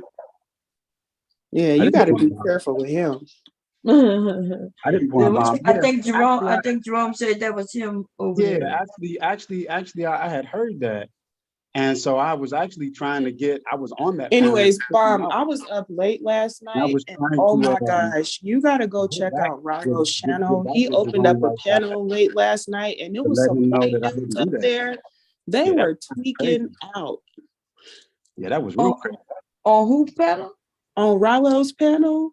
It was like 3 white dudes that jumped up there, and they was talking about this. I think she's a gamer. And she vlogs on YouTube as well. Her name is Brittany Venner or something like that. I have to look it up.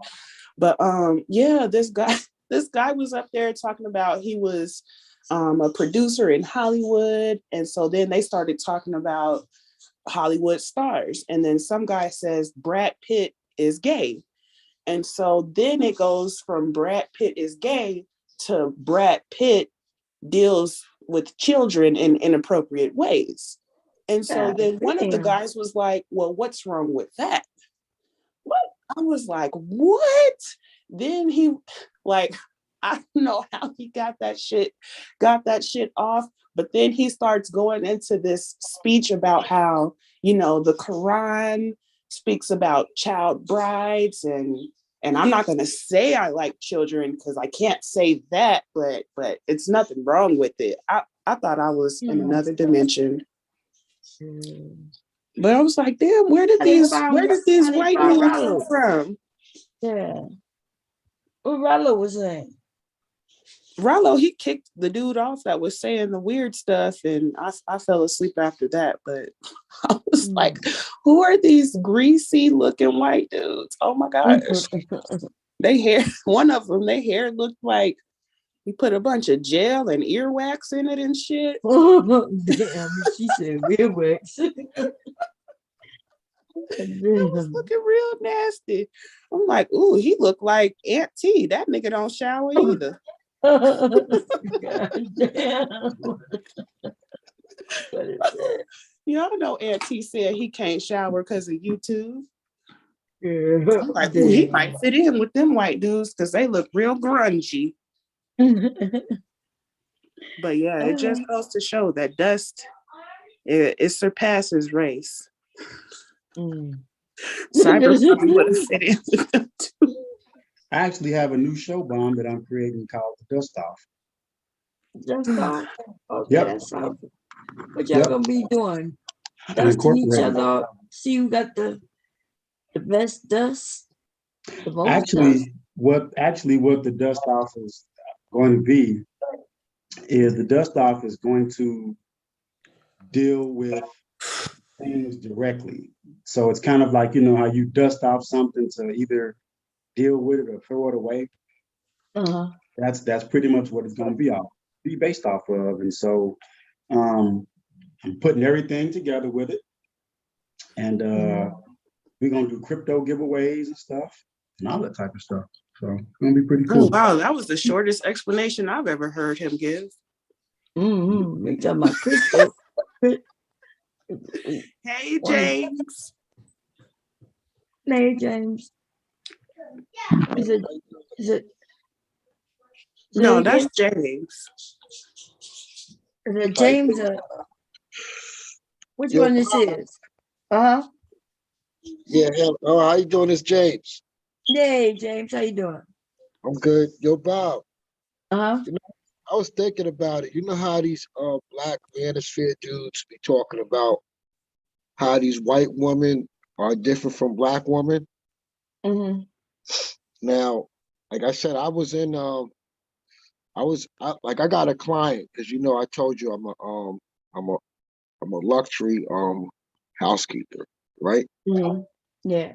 So I got private clients, and I got one client is a real estate developer. The husband's a real estate developer, and the wife is a family law attorney. Mm-hmm. Now, the wife is running everything, right? Uh-huh. And sometimes she has to tell her husband what to do, and like I said, sometimes he don't listen, so she had to get on him. So, but people be thinking that, okay, it's so different. I didn't know. Like, I was like, wow, yeah, I go through the same thing black folks go through, Mm-hmm. What do you? But the black I'm man, sorry. Can you like explain it to me like I'm 12? Exactly what do you mean by white people go through the same things that black I'm people talking go about through? that. I'm talking about, how they say how that they not when they like a white woman is going to be like the servant and the master to her husband. Who says that? This is what the black manosphere be saying. Oh, okay. So the white woman is going to be a servant, and so the black woman would be then what if that's the black woman? Black woman be all masculine. She won't take. Cyber, why the fuck is your keyboard so dusty, nigga? Go get some fucking air in the can and get your shit together. The fuck? Where would you see, girl? Keyboard dusty, life dusty, beard dusty, stories dusty. Just God damn. I'm sorry, James. So you said if the white woman is supposed to be, you said like a slave or a servant? Like, how the traditional housewife that they talk about? Okay, I'm kind of getting what you're saying. So if that's the white woman, then what do they say the black woman is? Oh, the black woman's supposed to be masculine and out of control and disobedient to her husband. And okay, so you're saying that all women are masculine and disobedient to their husbands? I don't really call it masculine. I just call like a woman has the right to disagree on certain situations. Like my pastor said, the problem is men act like women don't have the right to disagree. And I think that's the problem. They think that white women don't disagree with their husbands, but that's not true. They disagree a lot with their husbands.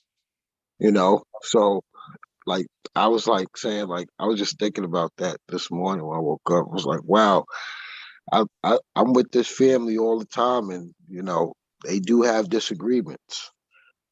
I mean, do you think that disagreements are just normal with people? I mean, it doesn't matter to me. It doesn't matter the relationship, whether it's mother, father, brother, sister, business, friends, or romantic relationships. Like there's bound to be disagreements. So do you think it's realistic for people to go around saying that, there's just a certain race of women who are, I guess the word would be agreeable all of the time?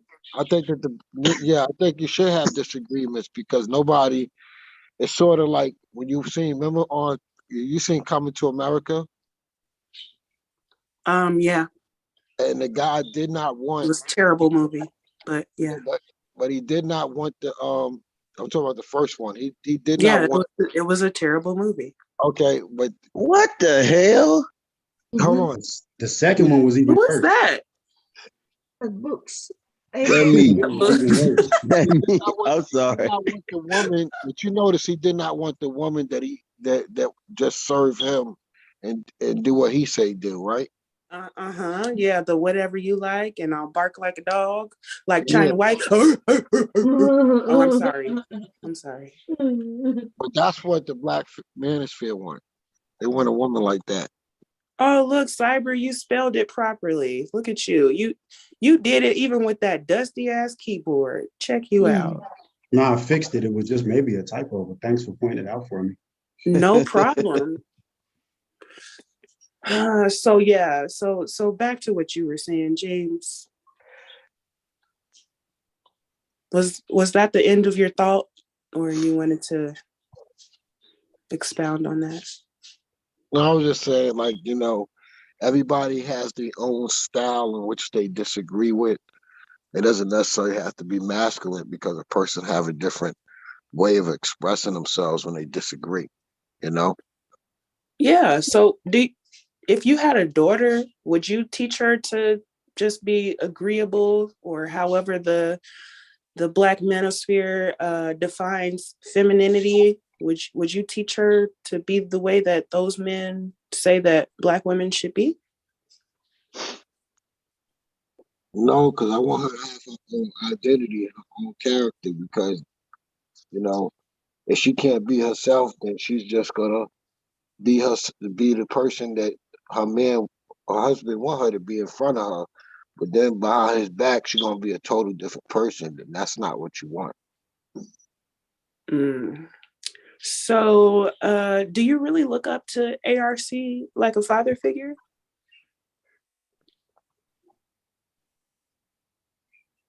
Who's ARC? Alan Roger Curry, Ain't Mr. that the Mode Mode One. One dude? Yeah, the Mode One book writer dude, my boy. Oh no, I don't look up to him because, like I said, I got somebody, and I look up to my pastor. Tell him, James. It's my pastor. My pastor talk like a real. You straight there. So your pastor is like a father. My pastor's God a real. is good. God is good, James, all the time. My pastor's a real. God is good. You know that's right, My Bob. pastor talk about these cotton candy preachers. He called Joel Osteen the cotton candy preacher, Creflo Penny, and T.D. Snakes, because all they do is get rich and the people get broke. That's what he It said. sounds like he's just mad because he's not rich. Like, don't those pastors have like mega churches and private? James, come on now. James. No, well, not my pastor. My pastor, elementary school teacher. He ain't with all that stealing folk money and having sex with the women. No, wait, Books. Can you give me a second? James, do you have a delay over there or something, James? Because I'm getting a little irritated. I'm giving you the floor to speak. We're having dialogue back and forth, but you keep cutting me off and over speaking me. I apologize to cut you off. You know what? I'm just gonna go on mute. No, go ahead, mother.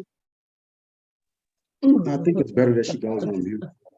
I want to hear what you're going to say. Cyber. I'm on mute. I'm going on mute. Go ahead and fold. Go ahead and fold. Right at the end. That's quite, it's quite viable. We appreciate that. So, yeah, go ahead, James. What were you saying? That was pretty interesting. I was just saying every pastor doesn't take money. Like I have a pastor that preach against people, pastors taking money. So you don't give tithes to your church? Is that what you're saying? I give tithes and offering, but that goes to the work of the Lord. That means you got to pay gas. People may need their rent paid. That's what it's supposed to go to. That's what all I'm saying. Does your church?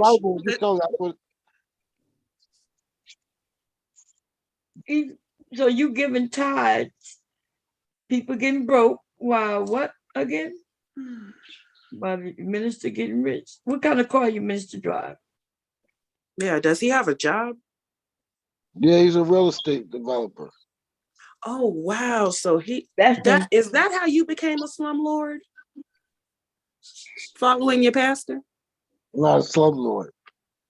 Now, James, gotta you talk about that man. charging people for parking where they live. You ain't We sure did updated the say building. that. You got them putting in a quarter just to get in the door. That's a little slumlordy-ish. No. Sound like you got the entrepreneurial spirit, James. Parking lot No. ain't been No. rebuilt in over 10 years. I bet they don't have appliances that were made since after 2010. No. If you want to maintain good tenants, you got to take care of your real estate, and you gotta find. You got investors. You gotta find how. You gotta make sense on how you're gonna raise the rents. You forgot There you go, you forgot you told us all that stuff you charging people. James gotta make his money. Shit. The No, one I thing free here have a today. long memory.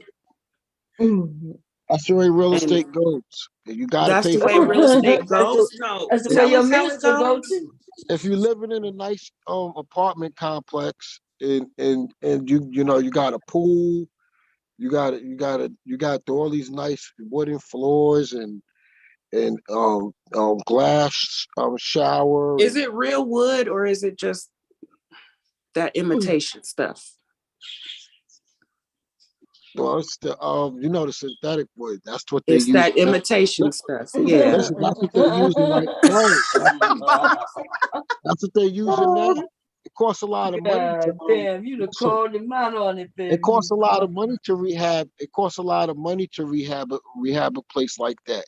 Now, when you go in there, the place wasn't fixed up. So if you sitting up there repaving the parking lot, making the parking lot safe so nobody won't trip. It should be safe. Why should people pay extra for what is normal, what is habitable? That's why the last person who owned the unit, when they sold it, the rent was cheap because nothing wasn't getting fixed. You got leaking pipes that got to be replaced that never been replaced. Plumbing. See, plumbing, that people shouldn't have to pay extra for plumbing because plumbing. No. I mean, I don't know how your state does it, but in Colorado, safe and operating plumbing is a must, and landlords have to have it doesn't that. necessarily have to be broken. It just can be outdated, and you're upgrading to the new technology. But so you do that just so you can rent it, though. You upgrade it and it making value to your property. Cyber know what I'm talking about. We know. We all know what you're talking about. You acting like we don't. No, because y'all saying you can't upgrade without raising rents. If you add a pool and a pool wasn't there, if you raise rent to add food, I get that. No, I get that, but when you start talking about adding floors, and shit, you gotta have floors. You gotta upgrade. Can I ask a question though? But why do you need to raise rent? I thought like most people in real estate, when they collect their rent, they invest that money. So that money is just making them more money instead of because in our country, housing security is a serious issue. Affordable housing is a serious issue across the country. So it just seems a little unethical to raise people's rents when most people are living paycheck to paycheck. I think I read a news article that was saying like most Americans don't even have $3,000 as an emergency fund. So not 300. Do you think most of your tenants have $3,000 in the mattress? These people that are moving in. No, I asked you a question, James. Yes, they do. Yes, they do, because you talk about people that work for pharmaceutical companies, Whole Foods, Trader Joe's, You're talking high end stuff. Like you talking Trader Joe's is high end working now. I know they don't make that yeah, much. they starting pay 15 an hour, and they get Oh get damn, the same 15 rate. hours is a 15 lot. an hour? Are you kidding me? Listen, That is That's a lot now. pennies. listen. That's a lot So, down there, but not up here though. depending on Yeah. where you live at. So if Yeah, you're but you talking up there In about, New with York, me. 15 if an you're Yeah, talking hour you is not New trash. York, I don't live in New York. So you listen, in Philly and 15 is listen, nothing. listen. I'm telling you the locations have a Trader Joe's, a Whole Foods, and then you got the Spar, then you got you got so many resources. Starbucks right down the street. So these are things that you got to consider. And if nobody and the Why rents would are I like consider all that? What are you the talking rent, about, dude? if the rents is like already the rents when you took over the place, the rent to 1,000. I'm about to give you an example. The rent to 1,000. I'm only raising it $150 a month. So actually, that $150 a month rent Only. is not a lot. It's not a lot. It's not a lot to So it turns into you. 1150. No, I can't. Listen. When But you you do know most Americans are living paycheck to paycheck, right? And then if we talk about millennials and Black But if I millennials, thought that way, there would be no businesses. If you thought Yep. like that, there would be no businesses because the businesses. Let me tell you, business have a responsibility to their shareholders and their You employees. ain't got no shareholders. Yes, when you I was like, you be all confusing investors. me, James. No, you got investors. Investors are your shareholders, your partners. Those are shareholders. Break it down, Investors Jay. are shareholders. They call it shareholders. That's what an investor is. So if you You're got doing like the Lord's 400 work, people James. investing money into a piece of property, and they allow me to be able to purchase that property because I can't purchase it on my own because I need capital. So if I raise a fund and that fund grows and I can buy that piece of real estate and then I fix it up, I have to return a 6% profit to my shareholders. So I have to raise rents and take care of my employees, my property management team, so nobody won't steal from me. So I got to take Hey, care of that. James, So I these are think I think we understand exactly what you're saying. I think the disconnect is that Miss Earth doesn't understand the finer points of finance. So I But we think ain't talking about that. We talking about he think- said he was gonna charge people I to think park I where yeah, they but already Cyber, what we rent, do, dude. cyber, you don't even know how to James spell. So please don't go James- on trying to James tell actually- other James- people what I don't understand James with is your actually weird saying robotic is speaking that, ass. Anyways, the hey, finer points of Tay finance. Tay's up on the panel. I think she has Yeah. something to add to the She doesn't. conversation. I know she does, as a matter of understand fact. Unlike opportunity Mr. cost, James. Internal. He doesn't understand I just the came up here cycle of pretty much what because we're talking about. So hold on. Cyber, shut up. Somebody with the brain she's is pretty much actually gonna speaking. think that because you're raising rent, and because she Cyber, doesn't, fall back. Oh my God. We're not Mute talking him. about the raising Mute of the him. rent, dude. she It doesn't. was mostly about the charging somebody to Cyber. park. Yeah, but Fall Mother back, Stuff, Cyber. but Miss Cyber. Earth doesn't understand the concept that James is putting forth as to why he needs Oh my God. the rate of his return. You keep talking about raising rent. We talking about. Did you not hear what she said? No, I Charging said somebody the rate to of return. park. How you James, charge? If they already written, why do you charge them extra to park? because there's a connection involved with the rate of return needed to satisfy the people who gave an opportunity cost to give him to his James. Buddy. He doesn't understand finance. That's finance. James. Understood What they got finance. to do with finance? Charging people to park is finance? If she understood Oh, finance, I she know would a nigga with a understand why he's PPP doing what loan he's ain't up here trying to tell me about no fucking finances. If you I don't get got- the I got a entire back- fuck out of here. I got a Yeah, background in I corporate think finance, so somebody finance. else wanted the floor. Can you please pass the mic, What does nigga? opportunity cost? Yeah, Can you that's it. please pass the mic?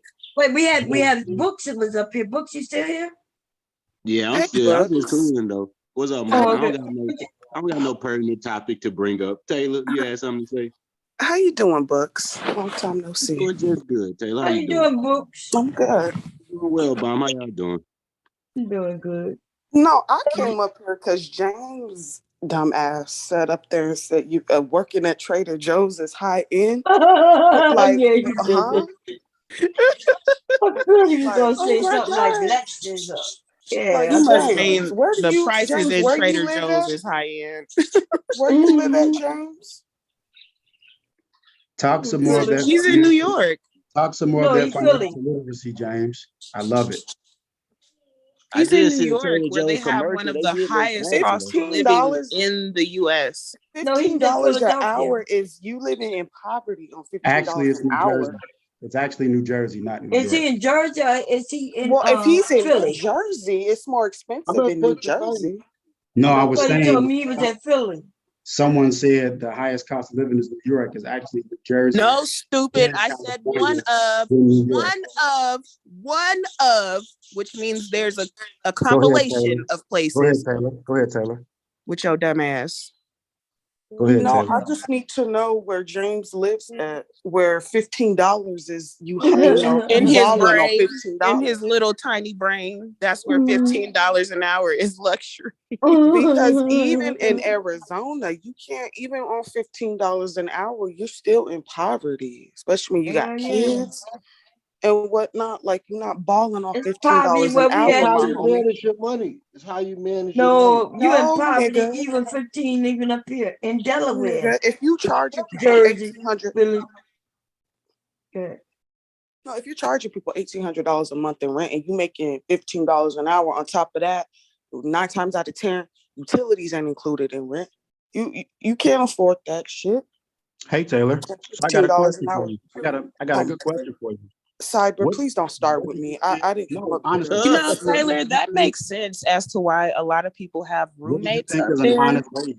because people really are not making it off $15 an hour. And if somebody who is supposed to be this real estate guru really tells themselves that $15 an hour is like acceptable in today's economy, like this is the people who What do you think is an control whether acceptable people wage? have housing security and stuff. It's kind of sad. What do you think is No, an I acceptable said the wage? starting rate. I said the starting rate. You got people that are managers, district managers. You got ALSs. If his ass making $15 an hour, don't matter what the position is, They his not ass is making broke. Right. That's the starting rate. No, I said Jerome that's the Whiteside. starting rate. Everyone is not broke. Everybody's not broke. Some of us ain't broke. Who said I'm everybody sorry. was broke? I don't think nobody Yes, said we everybody are was broke. broke. We're not broke, brother.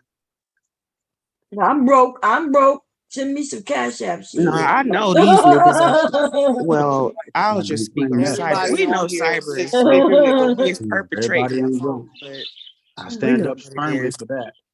Everybody's not broke. Cyber What so broke, question? he got to get on here and pretend that he going on vacation.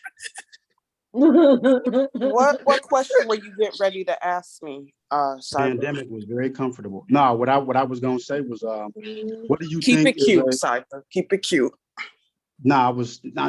Pandemic was very comfortable for me. But anyway, Okay. what do you think is a? In James's example or his situation, what do you think is an equivalent or commensurate rate of pay, and why? You can come up I with your own mean, example.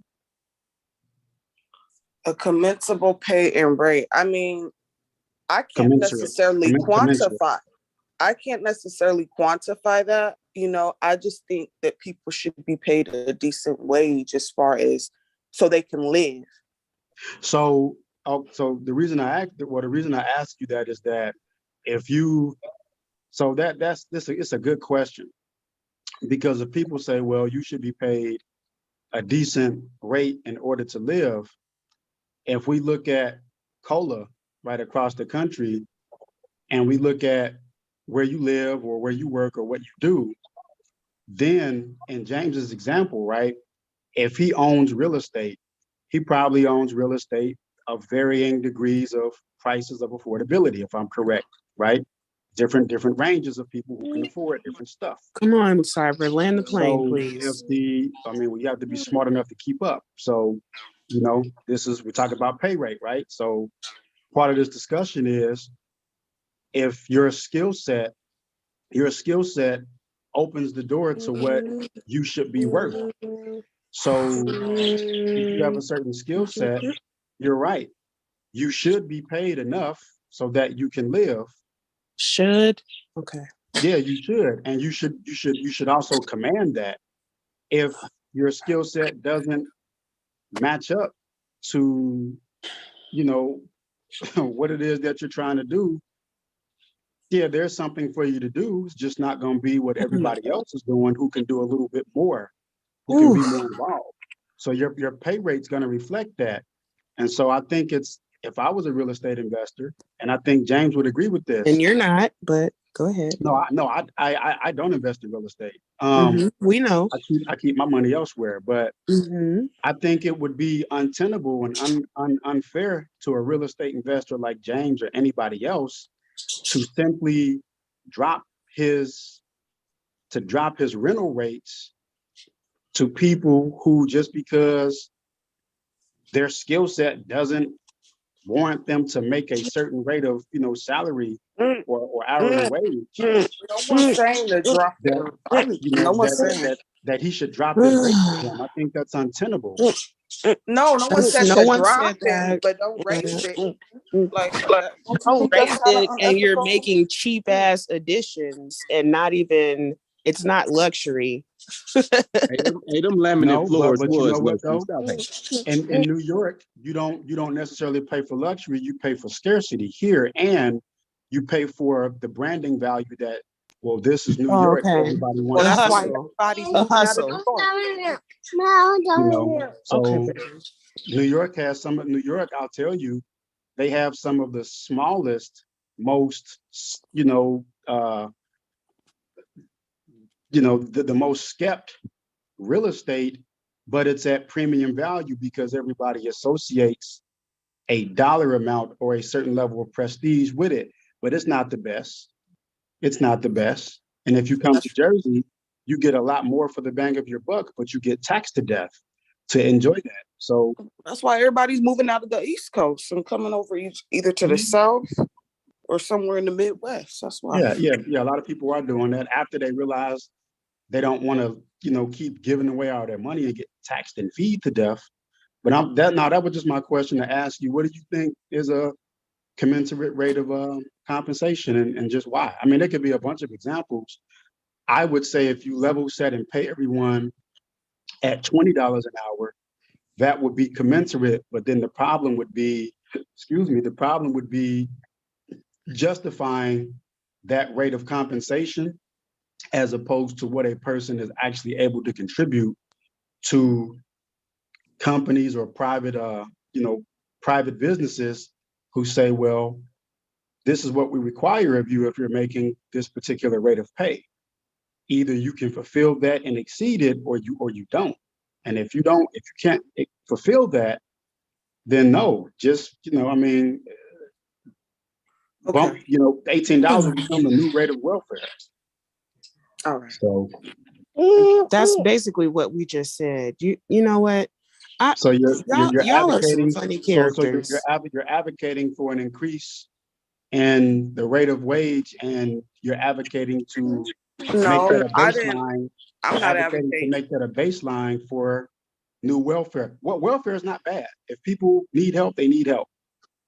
They keep people dependent on welfare. If they Right. did, you have to be dirt poor to qualify for welfare.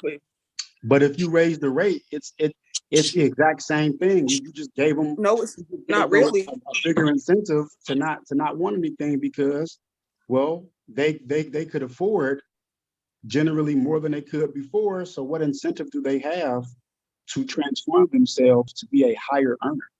Yeah, but let me tell you something. My mom lives in Philly. I came out here in 2005.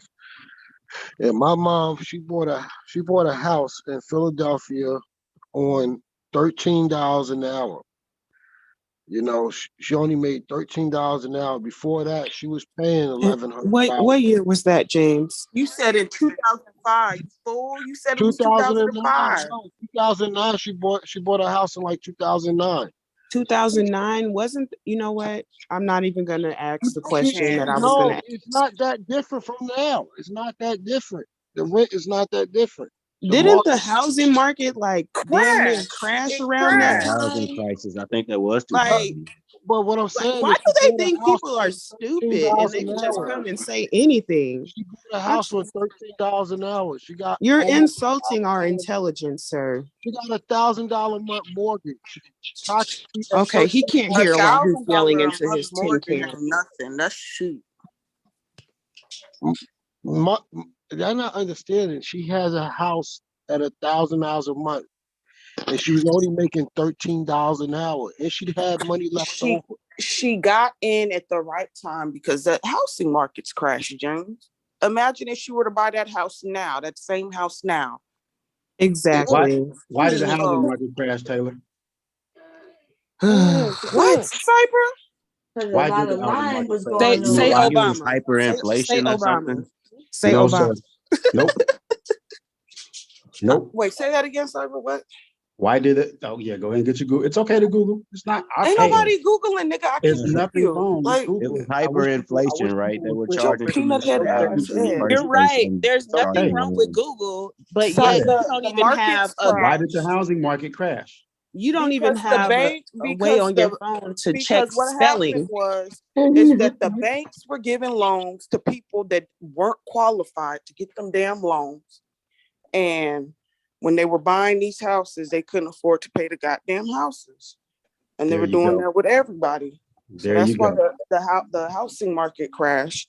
And instead of letting these banks fucking suffer, they got Yep. bailed out. Every time they bail them out. They bailed out. So that's what happened. I ain't no dumbass, Cyber. Don't play with me.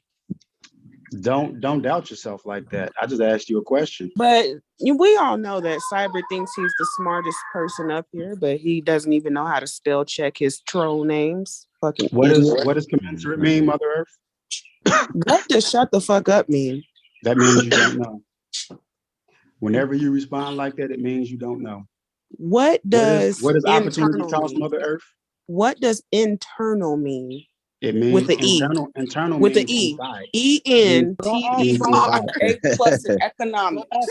It means inside. You said internal with an E, sir. What does that mean?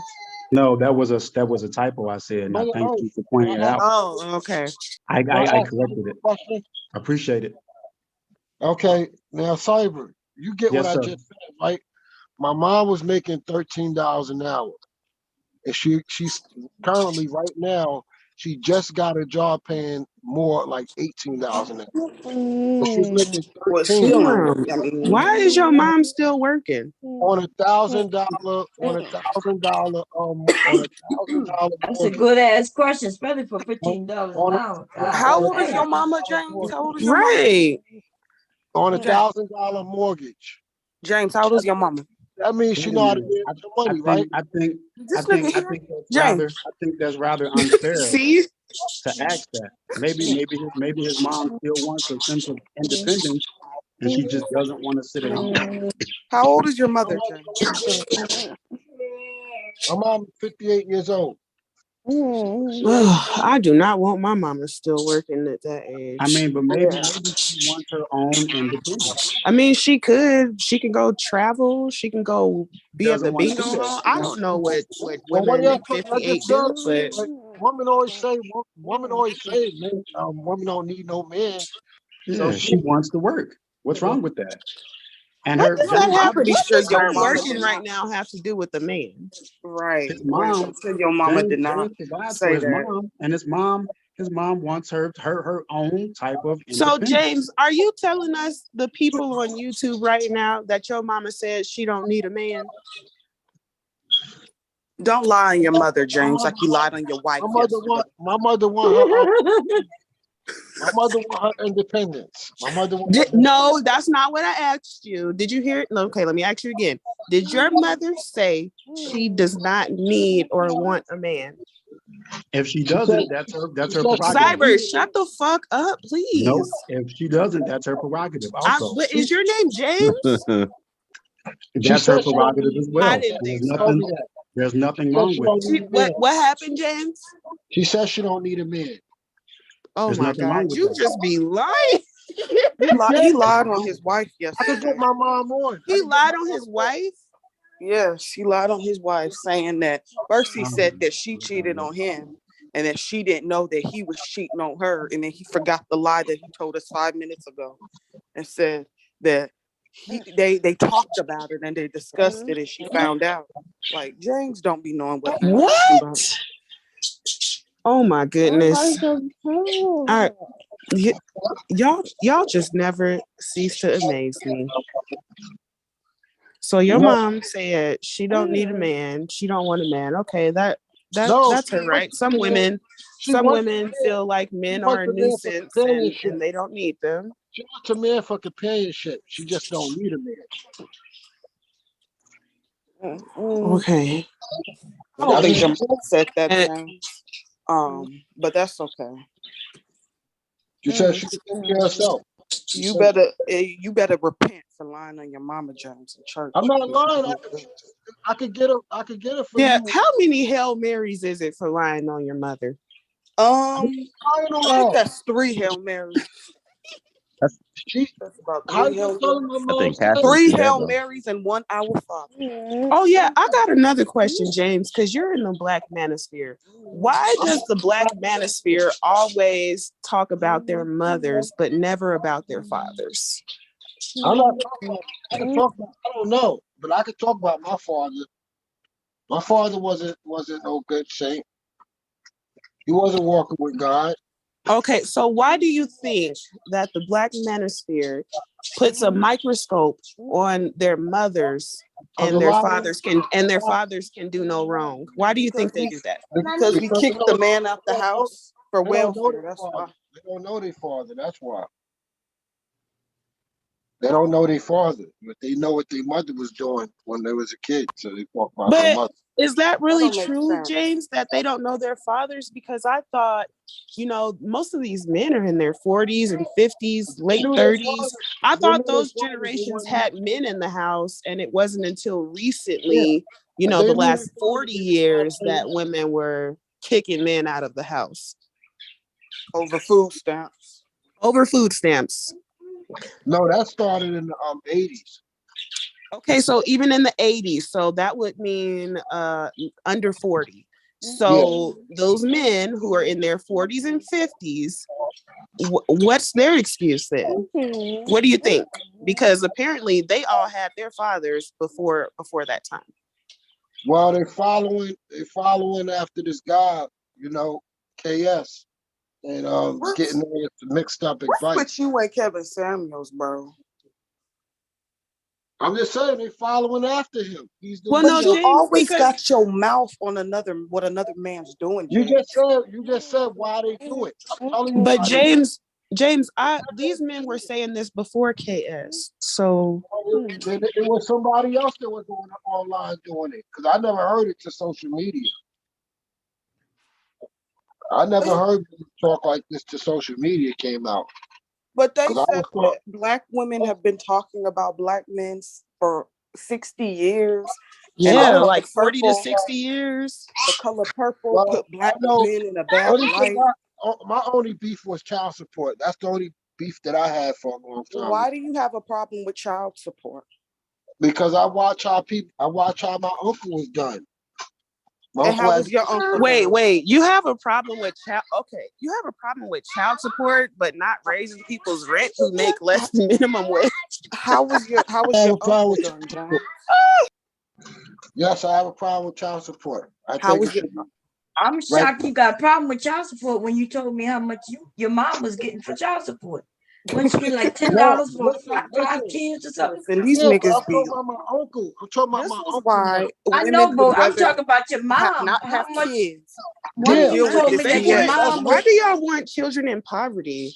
Right, Wait a minute. right. One of the Y'all need. brothers told me that your mom was getting like $10 a month for 5 kids. Remember that? $5 a month for that's right. No, $25 a month, $5 each kid. Oh, For five $5 a kid for 5 kids a That month. ain't shit.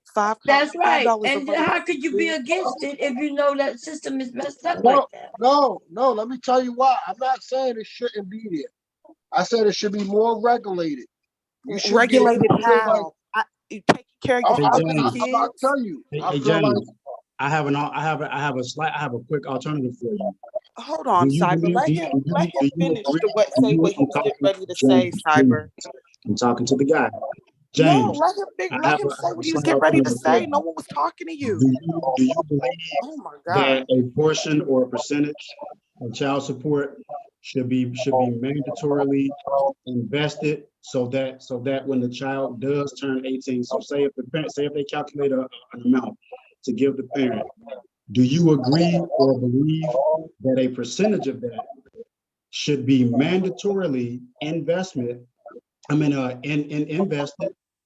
and out of the reach so that it accumulates until the time that the child becomes of age to come and claim that investment at a particular percentage in the market? Your children gotta eat, nigga. I think that's smart. I think that's a smart idea. Are you kidding me? That's stupid, man. I'm actually, so James, I'm actually on the back end proposing that to some of the state legislators starting here on the East Coast. But how the kids gonna eat? What's going on? Okay, what When the kids gonna percentage? eat? Let me entertain this fool. What percentage should be? What percentage should be held? What percentage of child support should be held in the trust? Well, I wouldn't say 100%. I mean, because that would be outside, right? 100%. Y'all niggas really don't want your kids eating. Wait, what did he say? Yeah, it shouldn't be 100%. I mean, that wouldn't make sense. Not a good 10%. But I would say so. These niggas are dumb. To before some of these Congress people and before some of these these representatives, I think that percentage should be a percentage that's commensurate with not only a favorable rate. God damn that train. A favorable rate of return. But the thing is, Can you y'all please ain't spit paying it enough out? in child support anyways to be invested in nothing. Like, huh?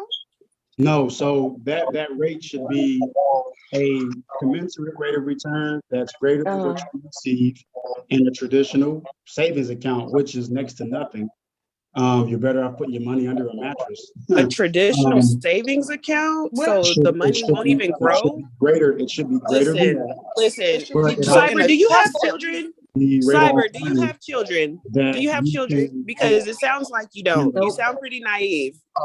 No, actually, it doesn't. And In the United States, on average, it costs about $500,000 to raise a child from birth to 18, and it's well known that people don't stop parenting after their child is 18. So it could be more than that. But since you're such a financial expert, can you break down the weekly amount of $500,000 from birth to 18? I'm actually about to body you on this very subject. Can you break that down? Numbers expert. The rate of return. Oh, you can't? You can't?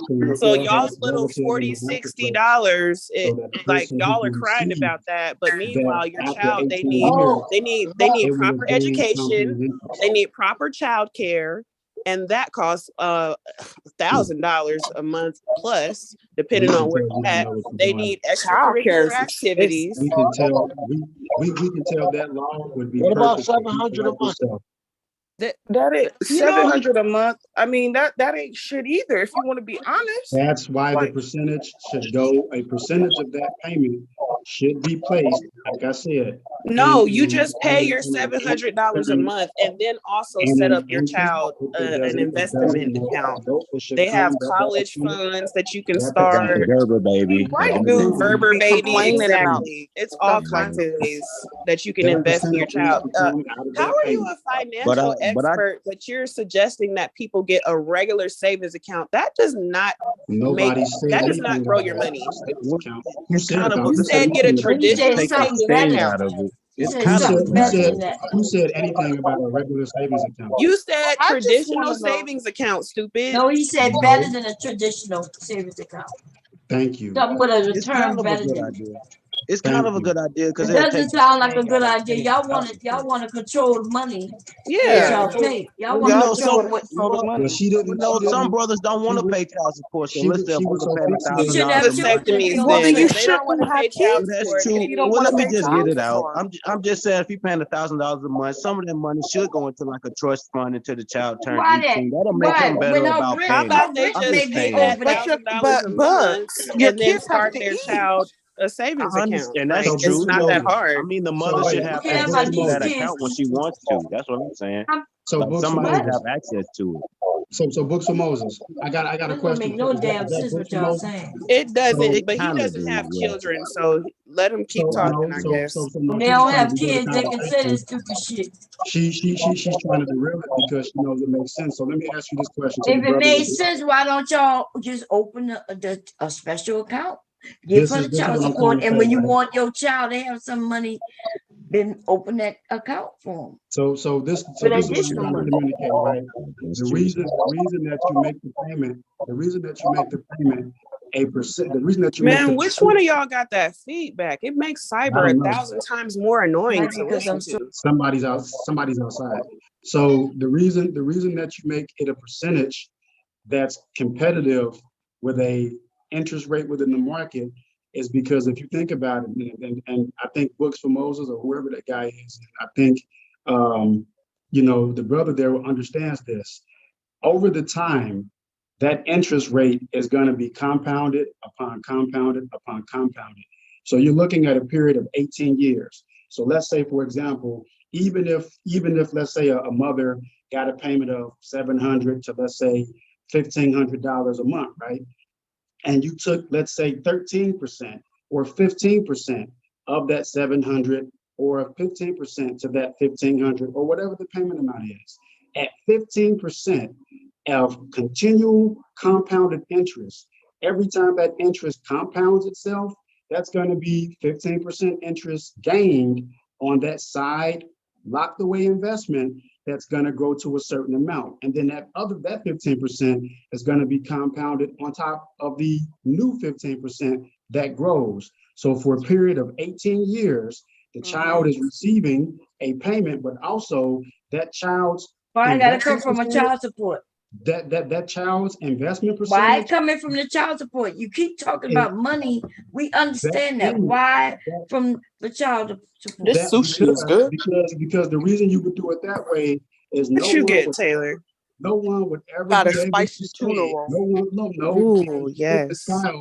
you put the child at a competitive financial Dude, advantage what? after 18 Did years. you not hear somebody up here say his mom got $25 a month for 5 That kids? ain't shit. So you And you would niggas up here What is crying. the That's percentage you that's an gonna take from insult. her? $25.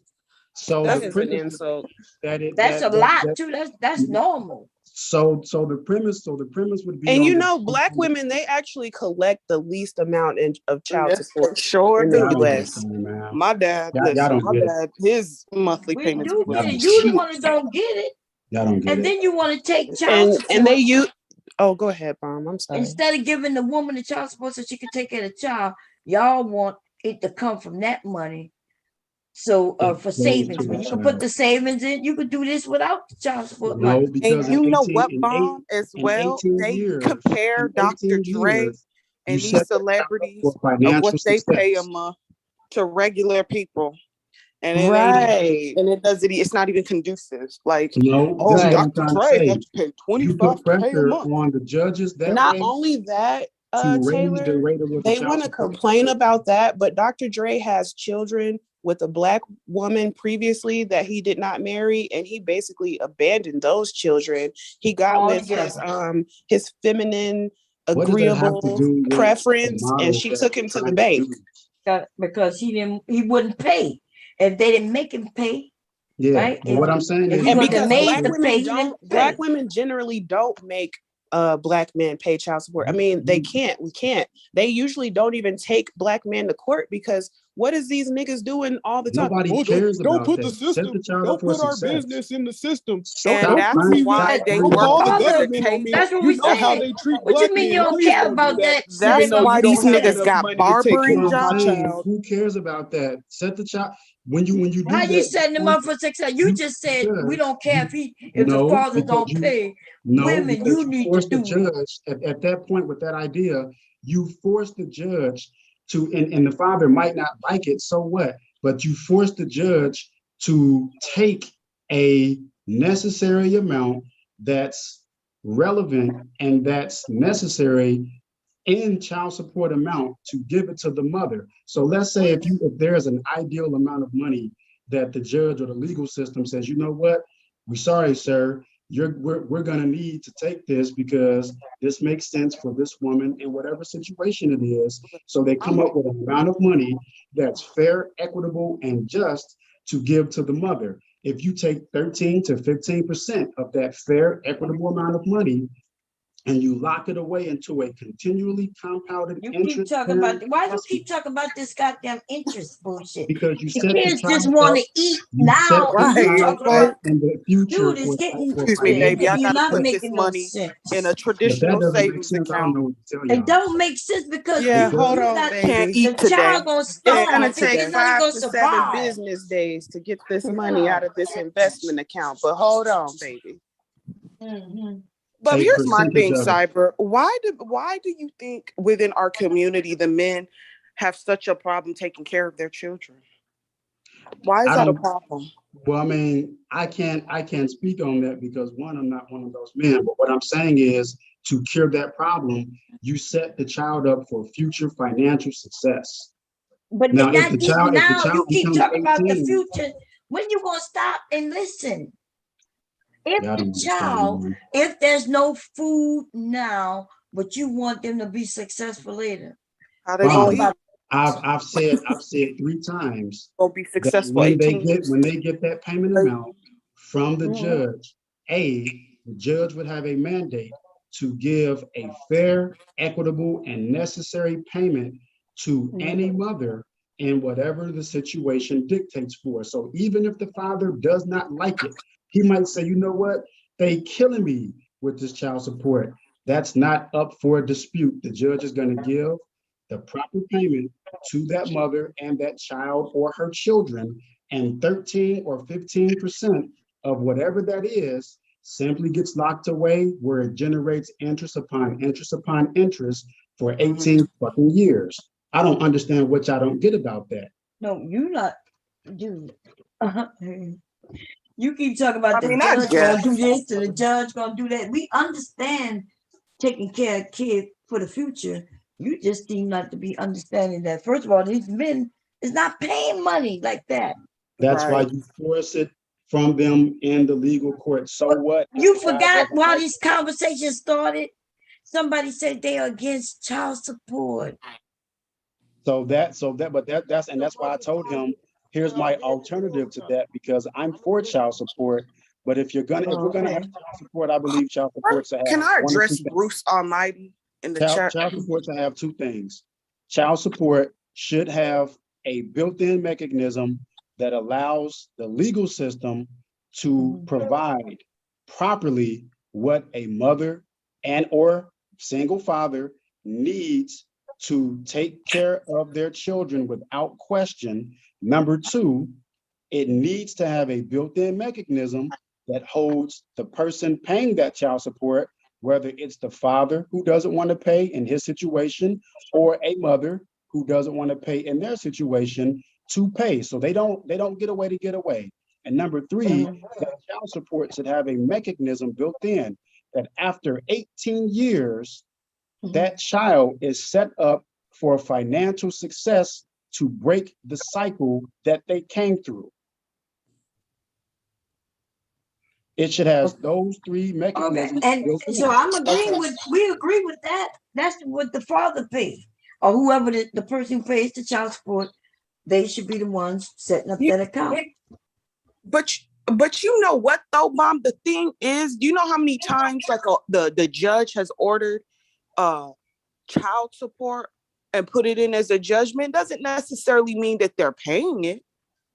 They be working under the table for them to take it.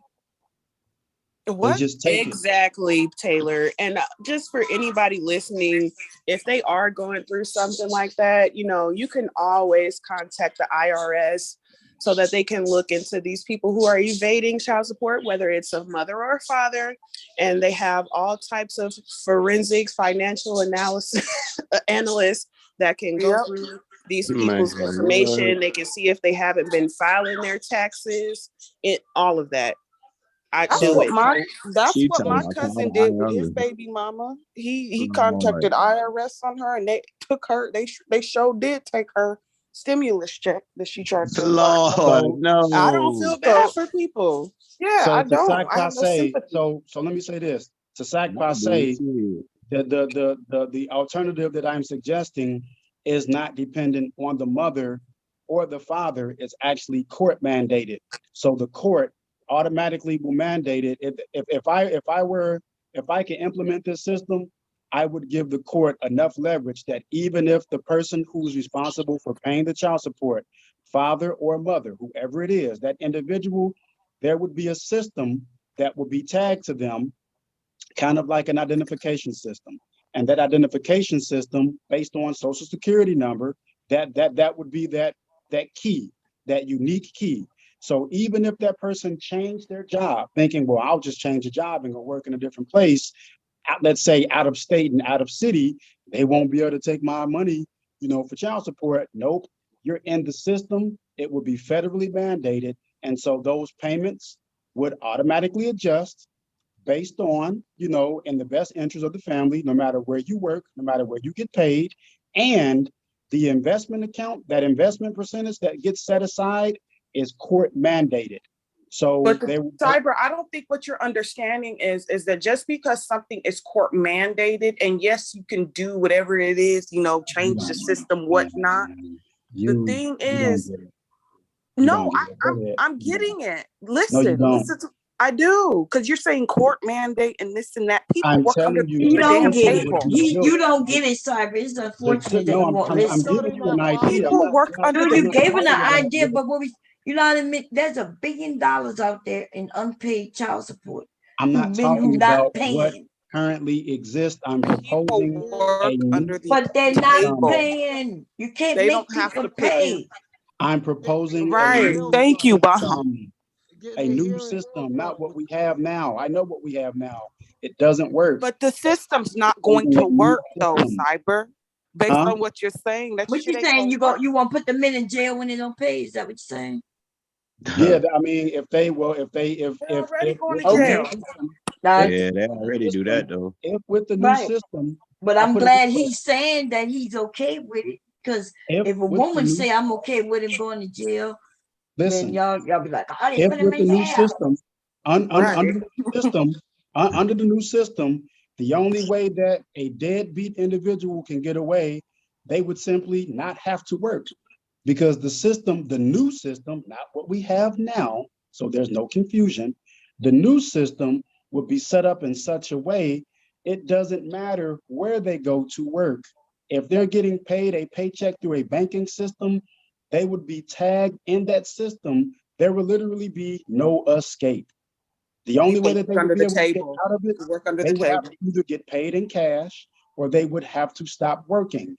But the system would always be ever present to work. But the men do that already. They stop working, dude. That's why you don't understand. So that's why a lot of these niggas are barbers. That's why they're behind like they are. So yeah, They so stop working, switch that jobs point, real quick. yeah. So at that point, yes, if they choose simply not to work, then yeah, whatever comes next comes next. But I'm proposing a way, because 100% of men or women who are on child support paying, they want to live. So they're they're They gonna want go their work. children to eat They're gonna too. just take it. They're gonna take it. So it's a lot of people who they're complaining, man, child support kicking my butt, but they still working. They still making that payment. You know what I'm saying? So that's what I'm proposing, is just a new system that kind of corrects and sweeps up some of the checks and balances, not what we have today. That's not what my dispute is. I don't have a dispute with that. I know it's broken, but the solution is make it easier, make a better, new, more complete and inclusive system that gives the courts greater leverage to work with the financial institutions to pay money and to take money and invest money, so that child is set up for 18 years. If you did that long enough, we would be surprised. A lot of people, a lot of children, they wouldn't repeat the cycle, because you don't know, that child in 18 years could grow up to be a responsible, financially literate adult who now has some money that they can go do something with, start a family, and break that cycle. Some people's children, unfortunately, they're probably going to grow up, get that money and waste it, go sell drugs, go do drugs, or just go gamble it or squander it or trick it off. Just So, like, okay. I was getting ready to say something smart aleck, but I caught myself. You couldn't be talking about me. I'm rich. The fuck? Ain't nobody thinking about you, Cyber. Nah, ain't nobody thinking about you. Progress. I made mine, and I came from welfare, but I made mine. So shit. I'm trying to correct problems, I not think make somebody talking, but we can't hear him. Is that James? Who that is talking? That's James. Yeah, he sound Yeah, like we he can't hear you. underwater. James, you can't hear you. Can't hear you, James. You have to come in and come back. I just think the better solution would be just not to have kids by a certain archetype of men.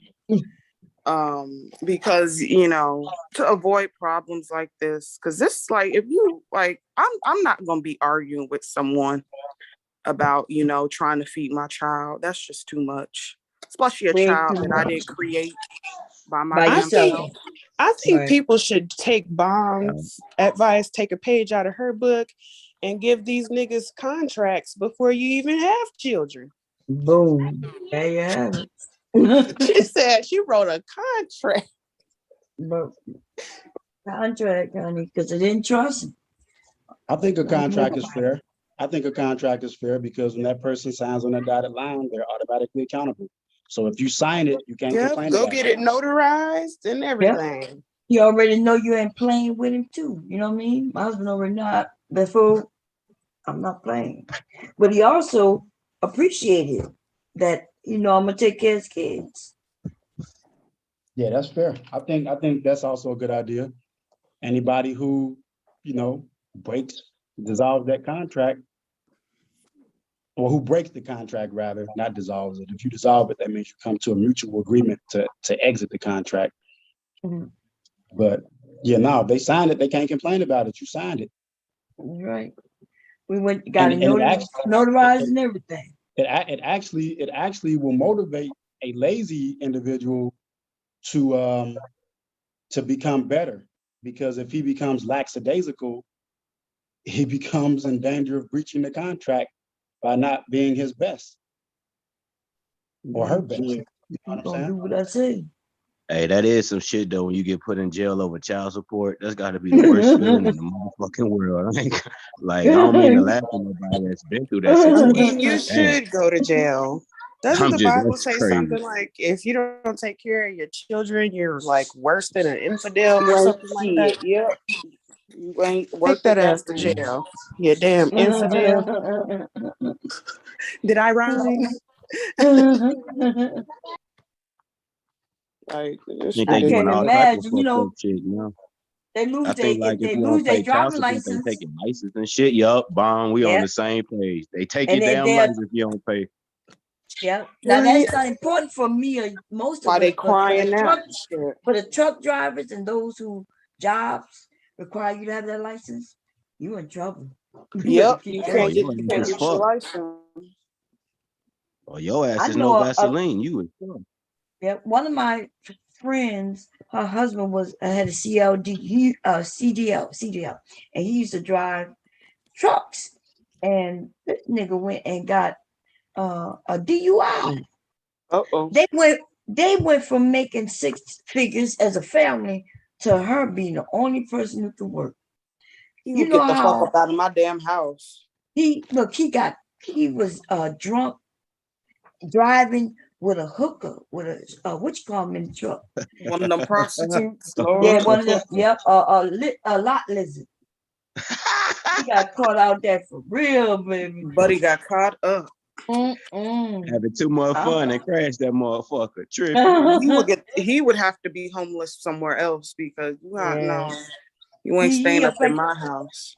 He affected their whole family, the whole lifestyle. They ended up having to move to a worse neighborhood, everything behind his one decision or his couple of decisions. You know what I mean? Drinking, it Ass wasn't the nigga. cheating. You don't even know. It probably was the drinking though, but the cheating didn't fucking help neither. Yeah, Shit. that cheating, man. Cheating I would ass have left nigga. his ass online. Yeah. Yeah. I could do that all by myself. By myself, especially cheating, and now I gotta take care of you. Oh no. I mean, you know, but women cheat too. Y'all just don't get caught. Us fellas, we just dumb. Okay, and well always his get ass got caught caught and then. shit. He just dumb and fucking crashed his damn car and shit. That nigga that. But you know what I'm saying? Y'all be, come on now. Y'all be calling Tyrone You don't and do shit. it as Don't act bad. like This y'all he pure. was trifling with it. He could have. Come on now. It is. Yeah, he It's coulda not did. always what you do. You know, sometimes it's mostly how you do it. Y'all That's cheat true. and then y'all get some woman pregnant. That oh my God. So wait a That's minute. You think how Jada? That's the icing on the cake. So you think how Jada cheated was cool? You know, she got with August, and you know he made a Yeah. big deal out of it, but it didn't ruin the family. I don't But think no y'all babies. didn't So remember you what think I that's an said? okay way? They was in an open They relationship. was in an though. open relationship, and I told y'all that. I told y'all that that's the type of thing they did. They into Didn't that. it just come out that he also had somebody? Yes, like That's he right. said it, Bob. Will said that their marriage isn't like the quote unquote conventional marriage. You know, that they never really necessarily believed in monogamy. But they trying to make it seem like Jada, she's just the scum of the goddamn earth. That's she got right. her I back kept telling blown out. people, I said, look, y'all don't know what I know. I know what I know because I know for real what I know. They attend parties and things. I know what I know. They are swingers. They be Yeah. wife swapping and husband swapping. They get down like All that. that. Yeah. Will got And- a boyfriend. Will Yeah. was with Dwayne for a long time. Oh, That's I his know you had a nigga. boy. That's his God. nigga. But I do know that why you think that I was like, look, y'all judging her, but he ain't judging her because he know what it is. Yeah, like listen, Will is Will is a fruitcake. Bottom line, he's very fruity. I mean, they probably came up to some type of agreement. Hey, I'm gonna let you be fucking on these niggas, but I gotta do me too. Remember they done went on vacation. He was on the red carpet with her. Right. He knew what was going on with his wife. Yeah, we're not gonna play dumb. Yeah. You know that actually goes counteractive with him being a fruitcake. You know that, right? What are you talking about, Cyber? So let me ask you this. Do you think Jada, according to your statement, you said he's a fruitcake, do you think Jada knew what she was getting herself into and did it anyway? Or was she unaware? Yeah, I think she was aware of what he was like. Absolutely. They're Unaware together or because aware? they're together because let's be honest, they're a power couple. Like Jay-Z and Beyonce, they ain't never getting divorced from each other. It's a business. They're an it factor. Will wouldn't be nothing without Jada, and Jada would be nothing without Will. Right. I think Will Smith will still be the man, though. Then becomes irrelevant. What? The fact of him being a fruitcake then becomes null and void and irrelevant because To her. she chose to deal. It's not relevant to her. She don't care. She don't care. Yeah. That's what I'm saying. I don't care what they do within their marriage. I'm just saying that Will is a fruitcake. I mean, this has been publicly known. I don't think he's a fruitcake. If you said that Jada wouldn't be nothing without Will, that's probably true. But Will, he was in so many movies, Men in Black, all this shit. He would still be the man without Jada Pinkett. So I don't know. She kind of needs him more than he I'm not needs her. saying he's not the man, but he's gay. Like I'm not okay. He may be bisexual. I don't Okay. think Okay. I mean, he But- might. Hold on. He might be, but in this situation, I got to call out that assignment of error. It becomes null and void. It doesn't matter. Okay, he's gay. He's a fruitcake. To her, Cyber, It I don't can matter say whatever to I her. want. I'm not fucking Will. But I'm just saying, it doesn't. We can't construe that as being like it's negative. You just trying to argue. That's No, all. I'm just. I'm not sure what you mean. We can't look at it as a negative. What you mean? Who can't Because look at it as negative? because I'm just going off the argument, right? We having a conversation. Hmm? If she says, well, Will's a fruitcake, and it's like, okay, in their situation, if he wasn't a fruitcake, then they wouldn't have the situation that they have. They both benefited from the situation. So I They would do have both benefit.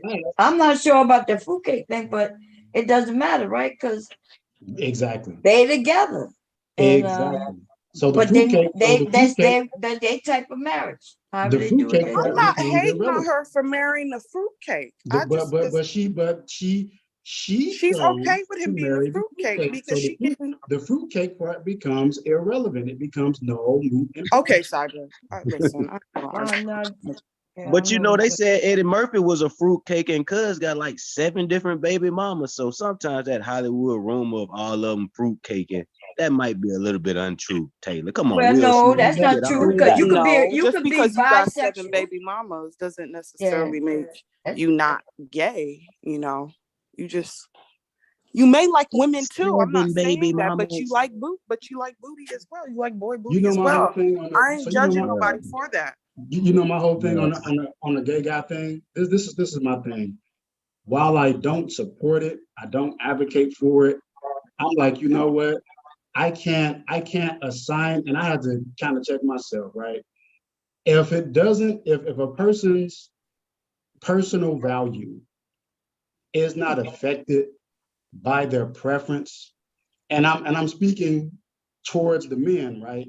If your personal value has nothing to do, so what? You go sneak around at night and you're touching another man's behind, which I don't find to be cool. But if from 9 to 5, you are productive, yeah, I can't really knock it. Now, if you're telling someone, hey, you should be like this, okay, or you telling me how to be productive from your example and from your personal standpoint of being productive, or are you trying to tell me something that connects back to like your preference?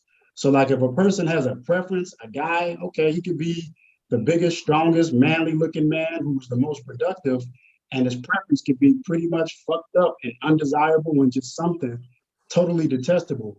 I have to separate, as men, we separate preference from value.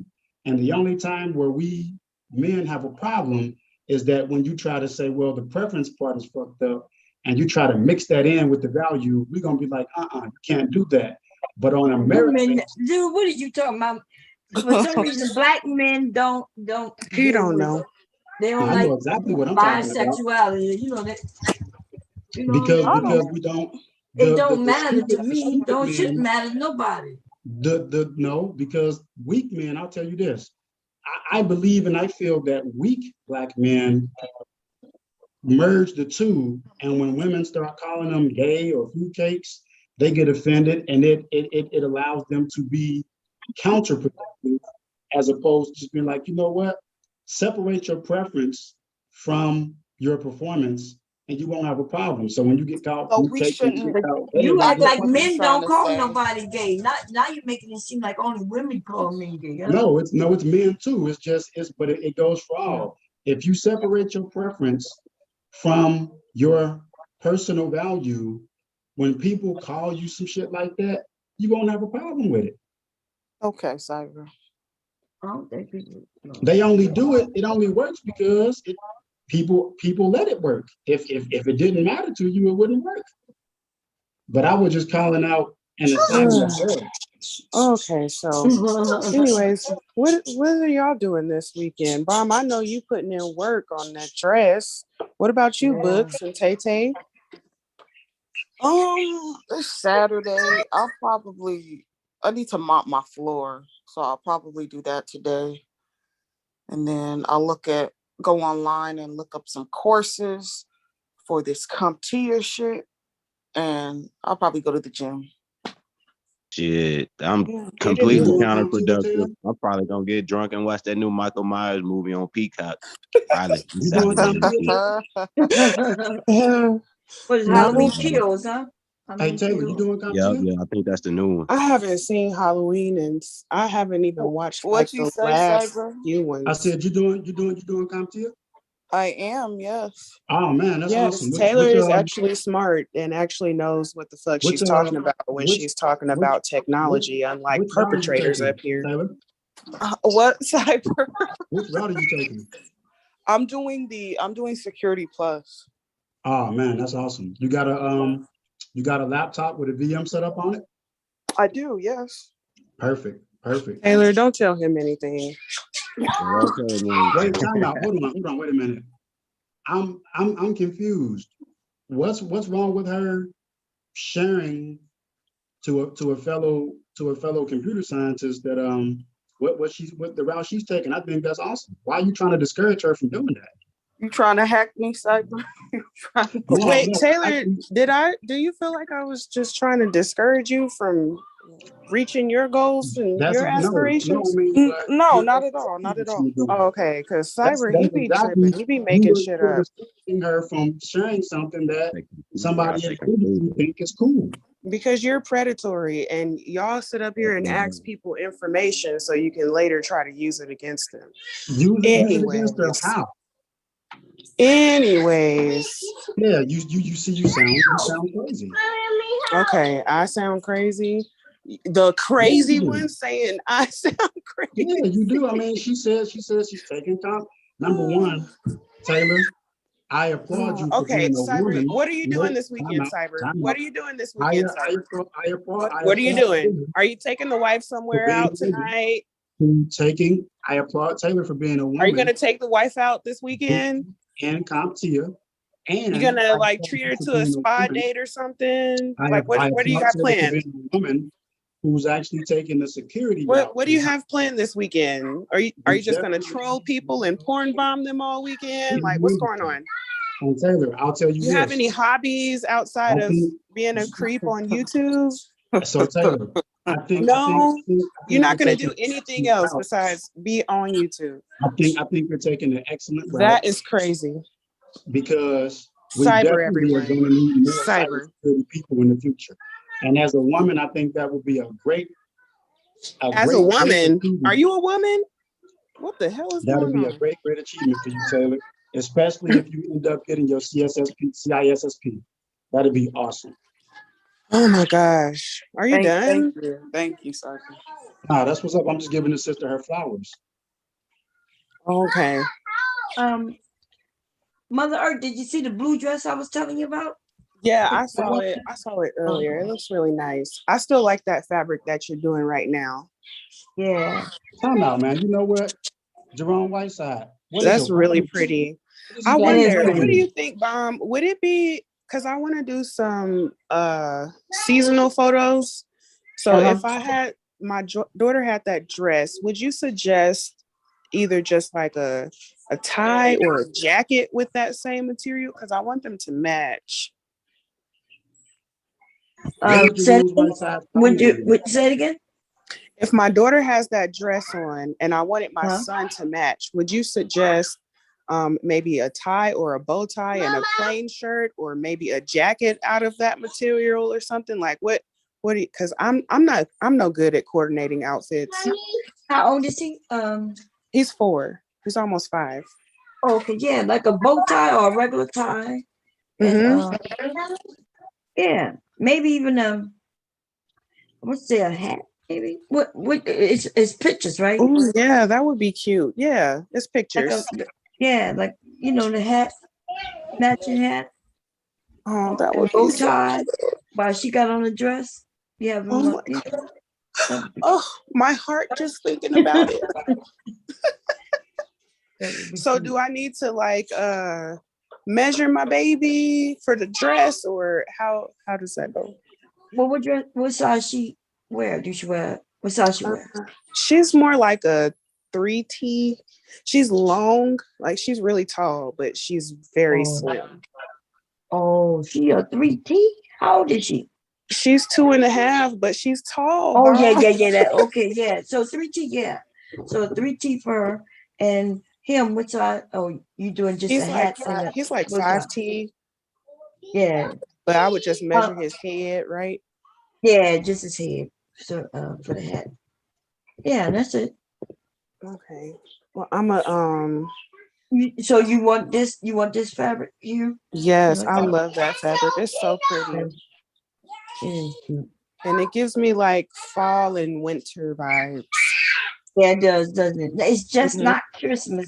In fact, it got the Christmas vibe, but it's also the it gives you the fall vibes too. It reminds me of like the leaves and different things. I'm ready for Christmas, y'all. I don't know about anybody else. I got Halloween stuff up right now. I'm gonna skip Thanksgiving and go straight to Christmas decorations. I only want one Christmas gift this year. That's it. What's that? I want that Ninja Foodie like cooker, all that 9-in-1, 9-in-1, 8-in-1. I need that. I really do. Ninja, I got the 5-in-1. There's an 8-in-1 bomb that like it air fries, it pressure cook, it's a slow cooker, it sautés, it's everything. Oh yeah. Okay, yeah. Wait a minute, that motherfucker saute? Shit. No. Yeah, that sounds amazing. Yeah. I can't even spell saute. Shit. And that's really good for people, especially if you're trying to minimize on things, or if maybe you have less space, less cabinet space and stuff like that. Because Lord, when you got the deep fryer, the air fryer, the crock pot, and the pressure cooker, god damn. Right. But if you got it all in one, you want what? I want this one. I want this one brown milk. You want brown milk? That's what my daughter calls my breast, brown milk. Oh, brown milk. Text me so I know the sizes. Okay, and I'll work on it. It'll be done before the end of the weekend. Oh my goodness. Okay, Mom. I have to go be a cow. I'll be right back.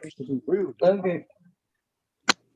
So wait, I'm curious, Bomb. So Jerome Whiteside, I don't know, what is he have a problem with me, and I don't understand. I think Jerome said that you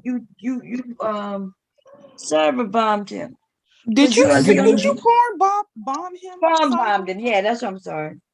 Somebody came up. Now I didn't see the name who was back there, but they came up and then put up their phone and showed some porn. Nah, that's a bit extreme, don't you think? Jeez. That wasn't you, Cyber? No, it wasn't. Okay. Hey, Bomb, can you put the link to the Zoom in the chat and pin it? Someone's asking for it.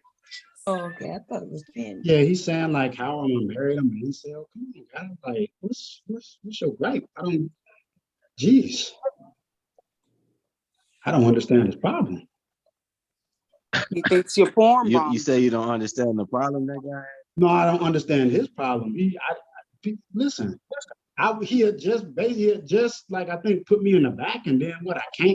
He's saying I can't write I came right back to like what of another account and did some bombing. Come on, man. I mean, that would piss somebody off, homie. Somebody work hard. Hold on, Saba. Somebody work hard on their channel. They built their watch hours up. They built their subscribers up, and some, not saying you, but some asshole come and play some porn and get all their hard work taken away like that. Like, no, you're right. Give somebody some hard feelings towards a person. Yeah, no, I actually, I think you should understand that point. Yeah, so if you can understand that, I guess you can understand why homie might be a little bit peeved.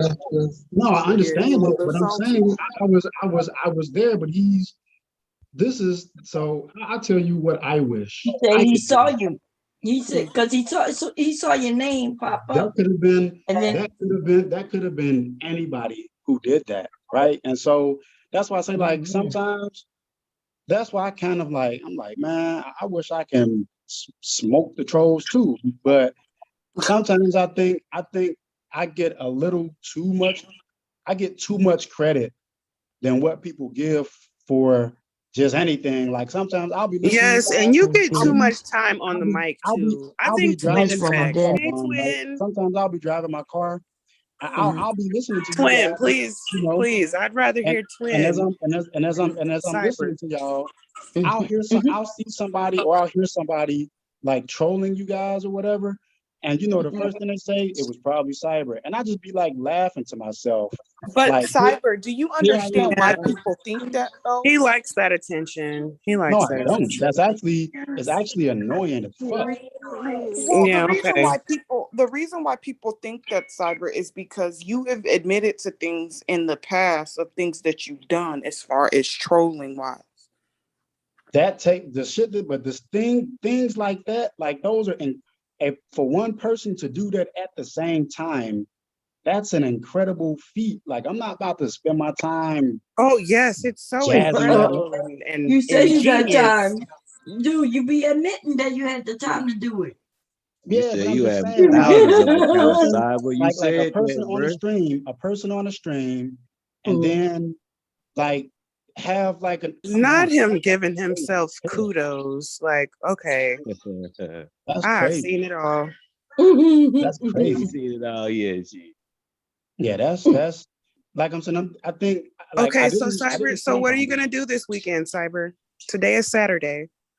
Well, any plans with the wife? I can tell you exactly what I'm doing now. So right now I'm struggling. Any plans with the wife? I'm struggling to pull out a registry key that I need a registry key to be pulled out and presented in an array so that when I run a script against it and it returns true or false, it returns whether or not the registry key that I'm looking for actually exists on the value that exists. But I've been struggling with it for like 3 days because this particular registry key has security ciphers in it. So I guess since you're listening to this is cool with you. The registry key that I'm looking for is a registry key that controls different security cipher or cipher keys. Don't be trying to test her knowledge. Don't be trying to come up off a Black woman. If you want a consultation, I think you should cash app Taylor. Like, you're making yourself if you want a consultation, I think you should cash app Taylor for her work and her labor. You hate what you're doing. Hating. I think you should drop your cash app Taylor if he wants to ask you business questions. You should charge him a business fee. What you're doing, isn't it? Did you work today, Taylor? You hate on Taylor for real. Okay, so he's trying to get you to work on your day off. You should definitely charge him. Yeah, you actually hating on Taylor indirectly. Yeah, so are you going to struggle with that all Saturday, or are you going to do something fun with your wife? Well, my wife is enjoying her own version of entertainment in the other room, so you don't have anything planned with your wife? We don't need with today's relaxation day. Today's relaxation day. What about tomorrow? Hold on, no, I got it. If my wife wants to do something, we can do whatever she wants to do. She has that luxury. So,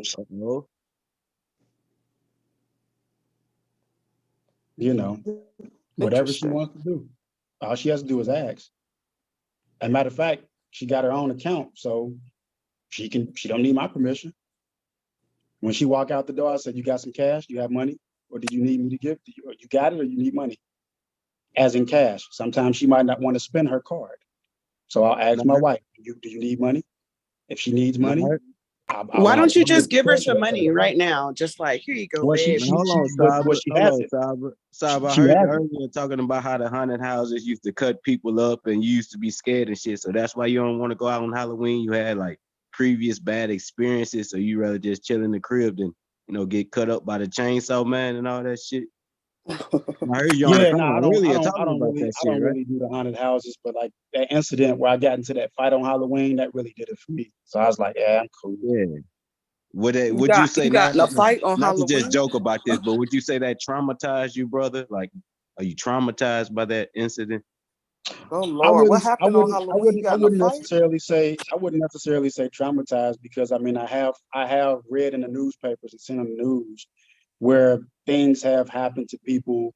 Just you got messed up people who do crazy things out there. So it was just really Like them me just trying to clowns. I look at heard that. them clowns coming back. You heard about the clowns that be walking down, dead Oh end yeah, streets. yeah, I think the that's clowns gonna be popping up today. It Them is yeah. They scary. might. clowns would I mean, get it was punched in their scary. face They playing with might. me. I It's don't play just with it's just clowns.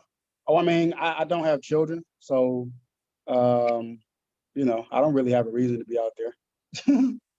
I don't know, man. This day and age, not to just say this, even if I had kids, trick or treating, it's like maybe like in like a library or something, but like just walking up to random motherfuckers' houses in 2021.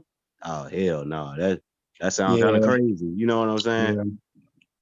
yeah, yeah. I mean they giving kids cough drops and stuff like that, and Not even a medicine drops sour and stuff. candy. You walk on somebody's property, they a Donald Trump lover. You trying to trick or treat, they might shoot you. Like we They live in a might. crazy ass day and age, They bro. might. Like They just might. shit ain't sweet like it used to be. Yeah, they just might.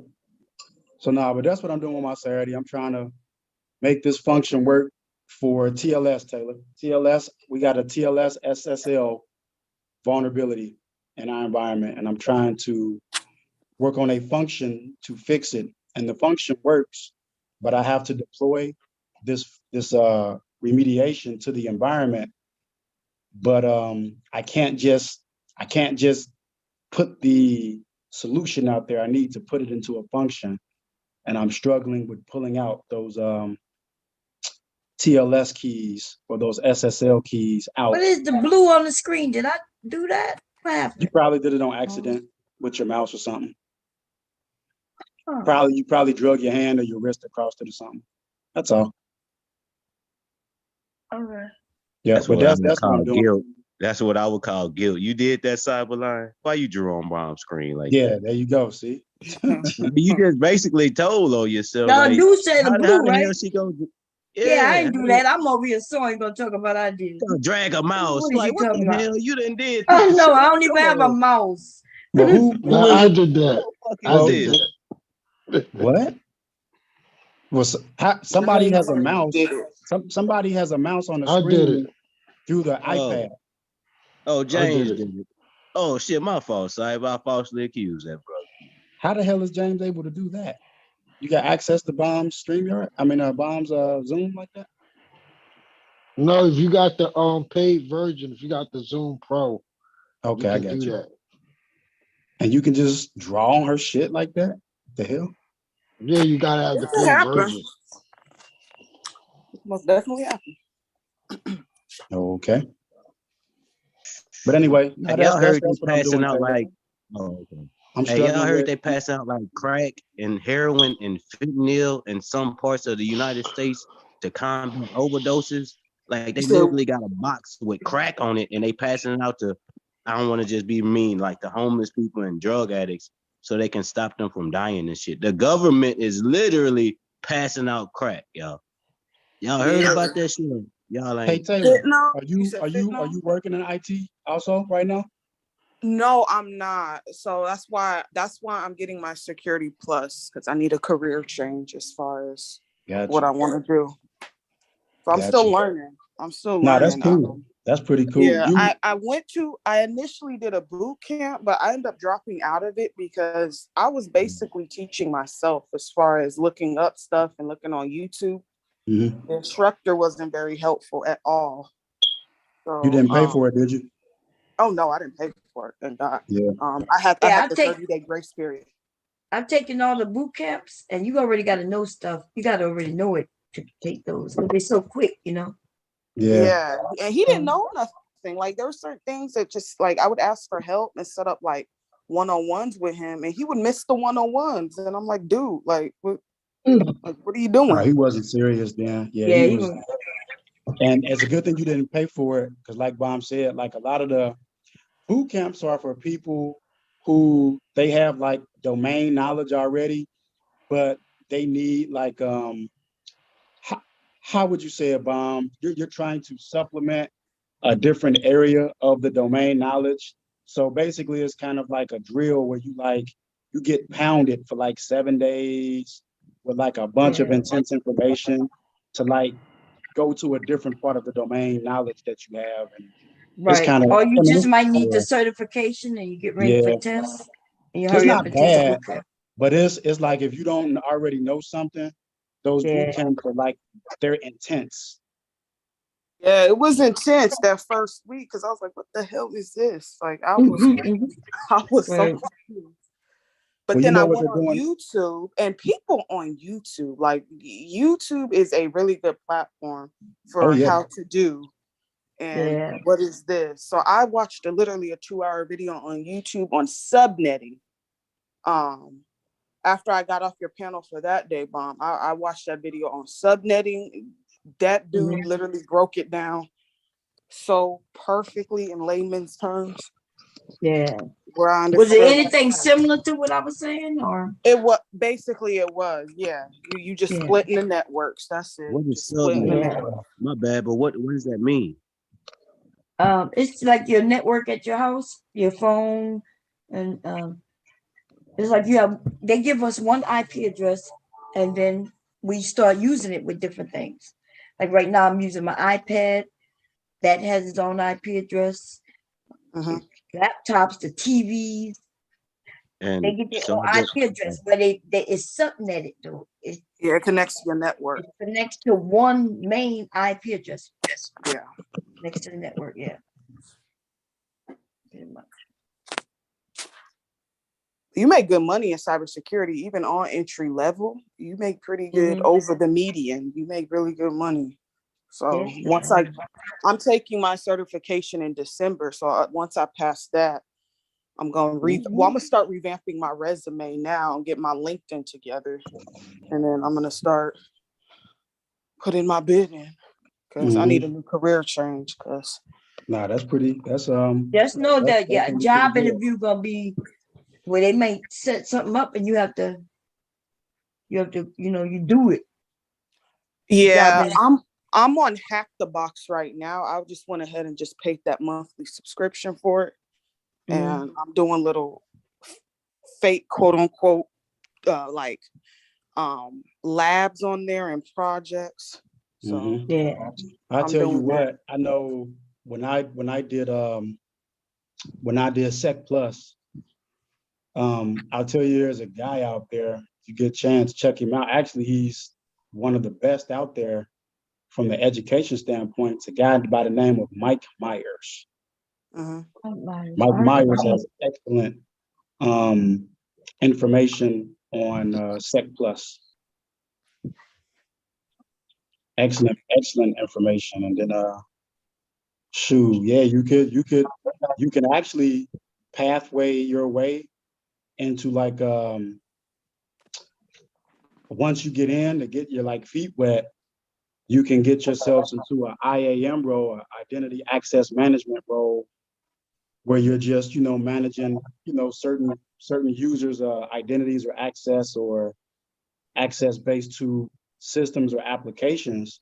And that'll be an excellent way to like get you on that foundation. So once you level up on those certifications, you're already in like an IAM team role, and you're already like providing access to users or to applications or even to other roles like service accounts and stuff like that.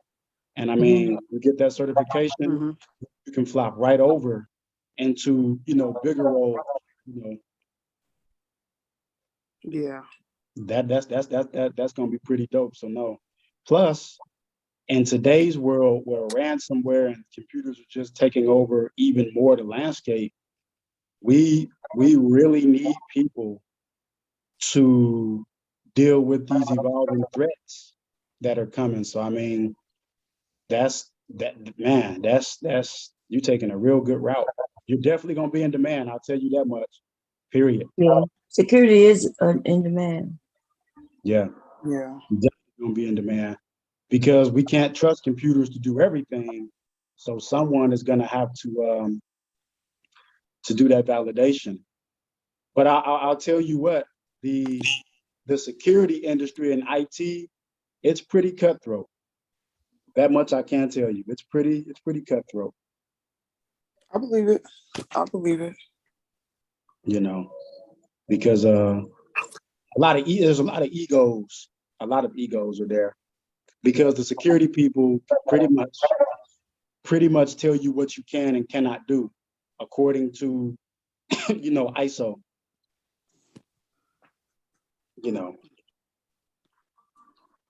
That's gonna be the real big thing. Always be careful as a Black woman going in. Don't trust nobody. You know what I mean? Mm-hmm. Yeah, don't trust nobody as far as giving Yep. out your password, giving access to anything. Yep. And as a younger woman too, a lot of Mhm. people are finding that companies, they like to discriminate against younger people. Because I Yeah. guess, if you're young, you're dumb. So like a Yeah. lot of people have been taking off their actual graduation years and their birth dates off of their resumes and stuff like that because they're finding that they're getting discriminated because of their age. Oh wow. But yeah, I love to hear about people, doing things to better themselves and further their career. So good for you, Taylor. And I know you're gonna get whatever you need. Thank you. I appreciate that. Yeah, no problem. It hasn't been easy, but I mean, I'm good. I'll be all right. Yeah, you could be good. Yeah, Well, if this you shit like is it, not easy. I'll be ready to quit school every week. if you like it, it's gonna be even greater. If you Yeah, like when it, he asked me to split the fucking network, at first I was like, what are you talking about? Split the goddamn network. I was so so you mad. subnet it. I was so mad. I was like, what Yeah. are you talking about? I was like, I don't To know. be How am I honest, supposed to split the damn network? I don't know what I'm doing. to be honest, before I got over into the application side and the infrastructure side, I worked at a telecom company where we did, enterprise networks. And that actually I found out I didn't really like networking because I didn't like subnetting or supernetting. I hated it.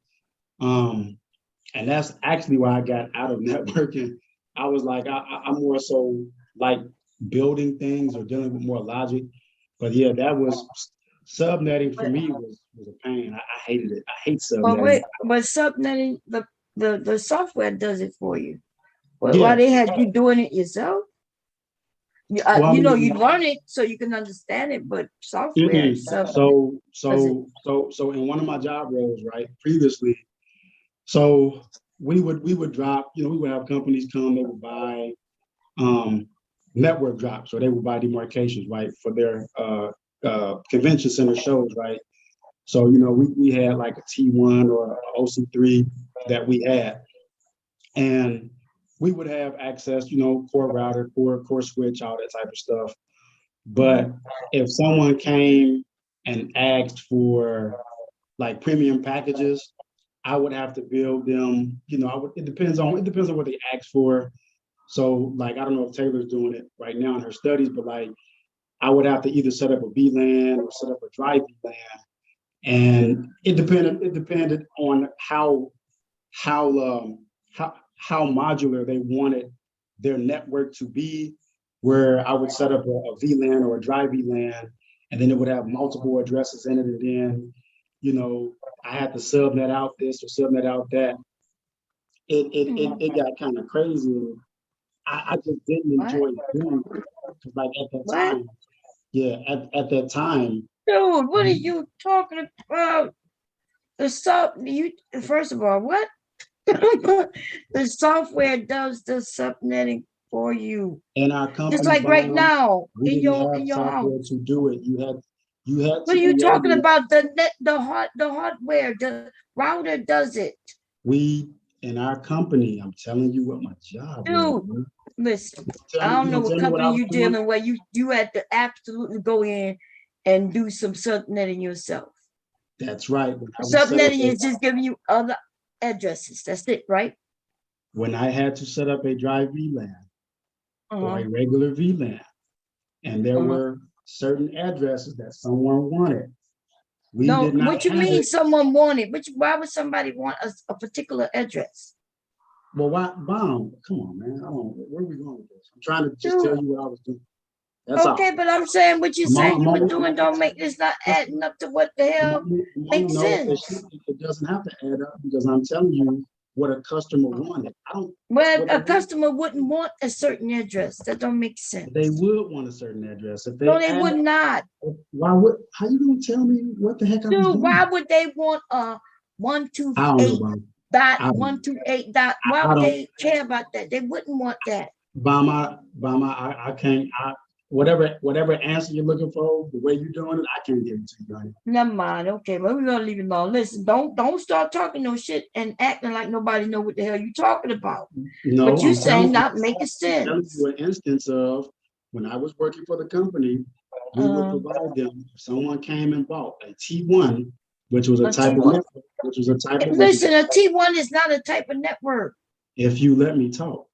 So A T1 is a line. That's a connection. That's just like FiOS or so that's not actually a type they of would order the network. T1, or they would order a certain type of service package. Okay, Had T1 a would be a bunch of service things. package, but it wouldn't be a type of network. Go I'm ahead. just telling you what it was for the company I worked for. Okay, All I right. got you. Go ahead. So when they would ask for a specific package, oftentimes they could use it as it was configured. But if you had companies that had their own network engineers who brought their own equipment, so they would just simply plug into our backbone, into our network, that we would give them pretty much full access over the network, except where they couldn't do anything from the network to bring everybody down. They often would set up multi-tiered levels of their own network. So they may say, okay, they may have a VLAN for this or a dry VLAN for that. And within those dry VLANs, they would create their own nested levels of subnets or supernets within those VLANs. And so oftentimes back then, we didn't have it where you could just tell them what they wanted and put it in like this. No, if you gave them a VLAN, they would probably ask for a specific type of address. So they would ask you for a 10 dot or whatever, but they would also say, well, we need it like this because we're going to have this 10 dot on this VLAN and we're going to subnet it out like this. And then they would have a different VLAN. I had to create a different VLAN on a switch or on a router that would give them the ability. A switch or a router? Yeah, they would. Yeah, what they using a switch for? What they use this switch for? Well, they would have their switch. People not usually using switch no more. What they using theirs for? This must was a long time ago, huh? Yeah. This was back in 20. When did I work for them? I worked for them in 2010. This was 2010.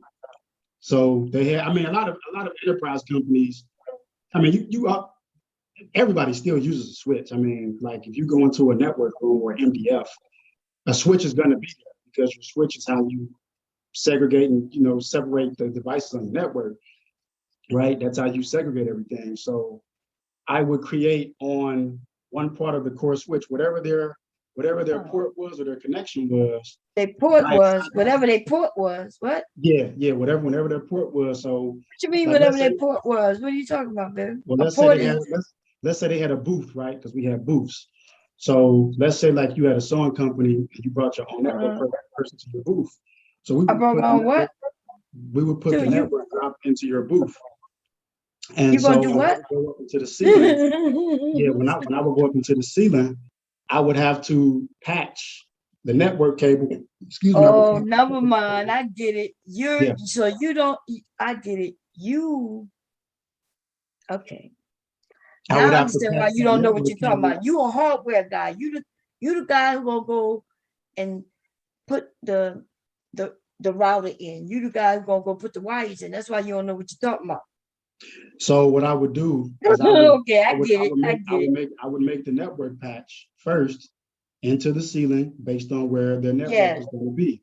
And then I will come back down to the office. This is the thing though. Then Why I you have don't just to- say you a hardware guy and you don't really know what you're talking about, but you are the Then- people who, like, then I what I wouldn't have know to your do- part, right? I wouldn't know Right. your part Yeah, right. as in No, you got to it. go in and drill holes in the walls and throw wires down. I wouldn't know much about that.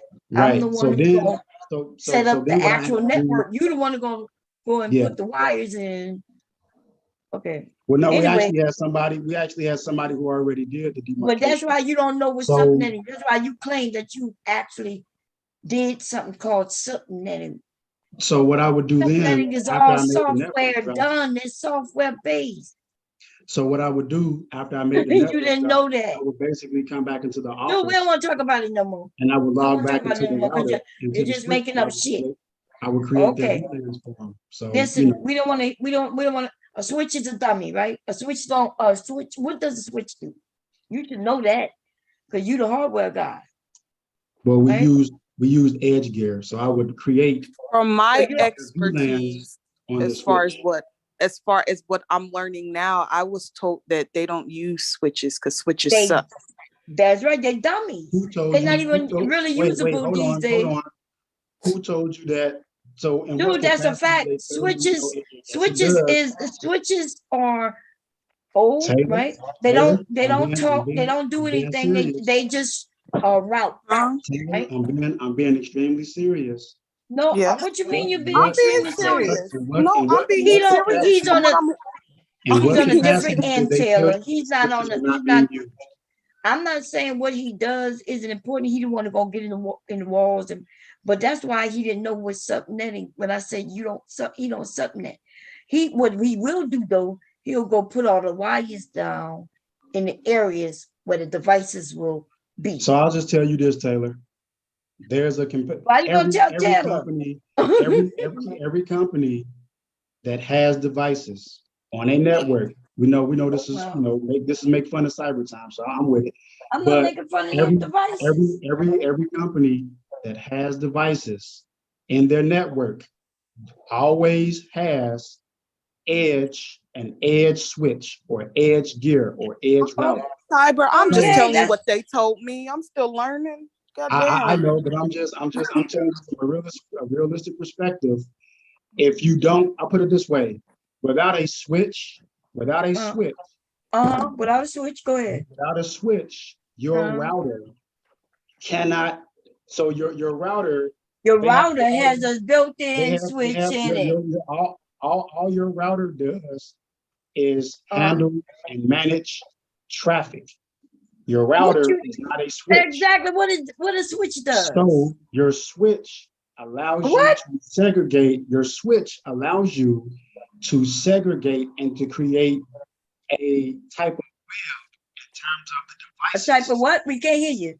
You break you something going on with we can't hear you. Try it again. Can you hear me? Yeah, we can hear you now. Go ahead. So your switch allows you Uh-huh. to basically connect all of the devices within a network, kind of like like a spider web. There's different types of ways that you can connect things, and basically your switch is what allows you to have certain levels of security. No.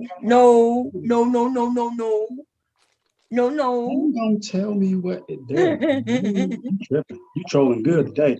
But like you can have a certain access parameter on a switch port. So let's say, Taylor, switchboard. Go ahead. let's say you didn't want a computer to be able to receive the ability to file share or receive certain type of file information. So you can put a certain command on a switch port that would allow certain communication to come through that port, through the network, but they just wouldn't have the ability or the access to do file sharing or file permissions. But all your other communications like ICMP, POP, whatever other communication protocols can come through that switch port. But if you want to down file sharing, I need help. What's the difference between the switch, a hub, the router? What's the difference between, let's start with the switch and the router. What's the difference? Well, if I can, I would like to start from the hub and work my way up. Okay, go ahead. A hub is simply just kind of like Bahama said it. Your hub is like a dumb terminal. However, the hub allows you to have connections. Like, let's say if you have a hub and it has 4 connections on it. So your hub will allow for all of the connections and all of the traffic to come into that hub. But the hub really isn't smart. The hub really can't manage the packets or the traffic that comes into it. It just allows everything to connect and be together.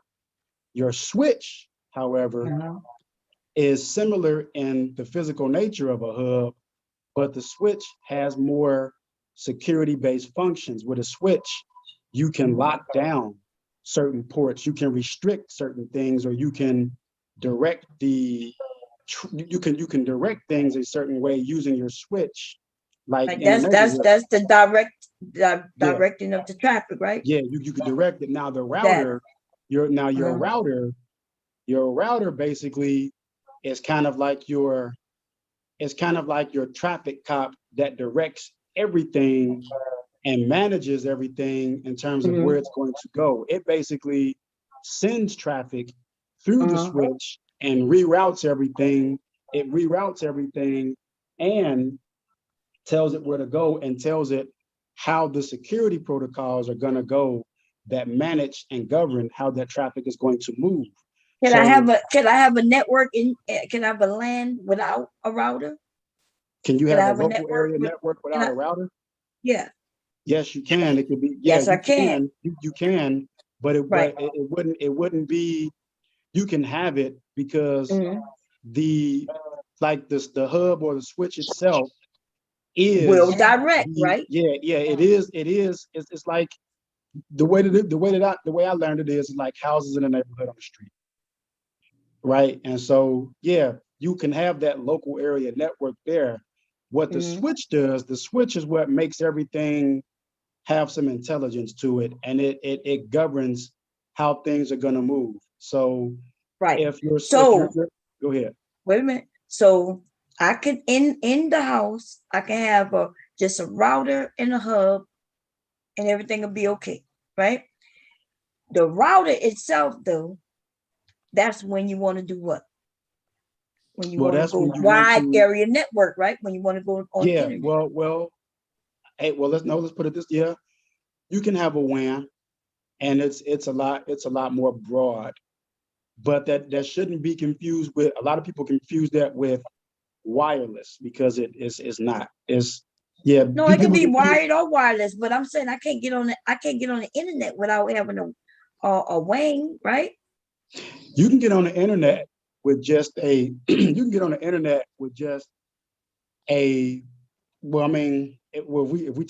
we go back, right? You still can use an old-fashioned modem that will bring the connection. The modem and the router is a modem. I mean, it don't look. It used to be one piece. If we want to get technical,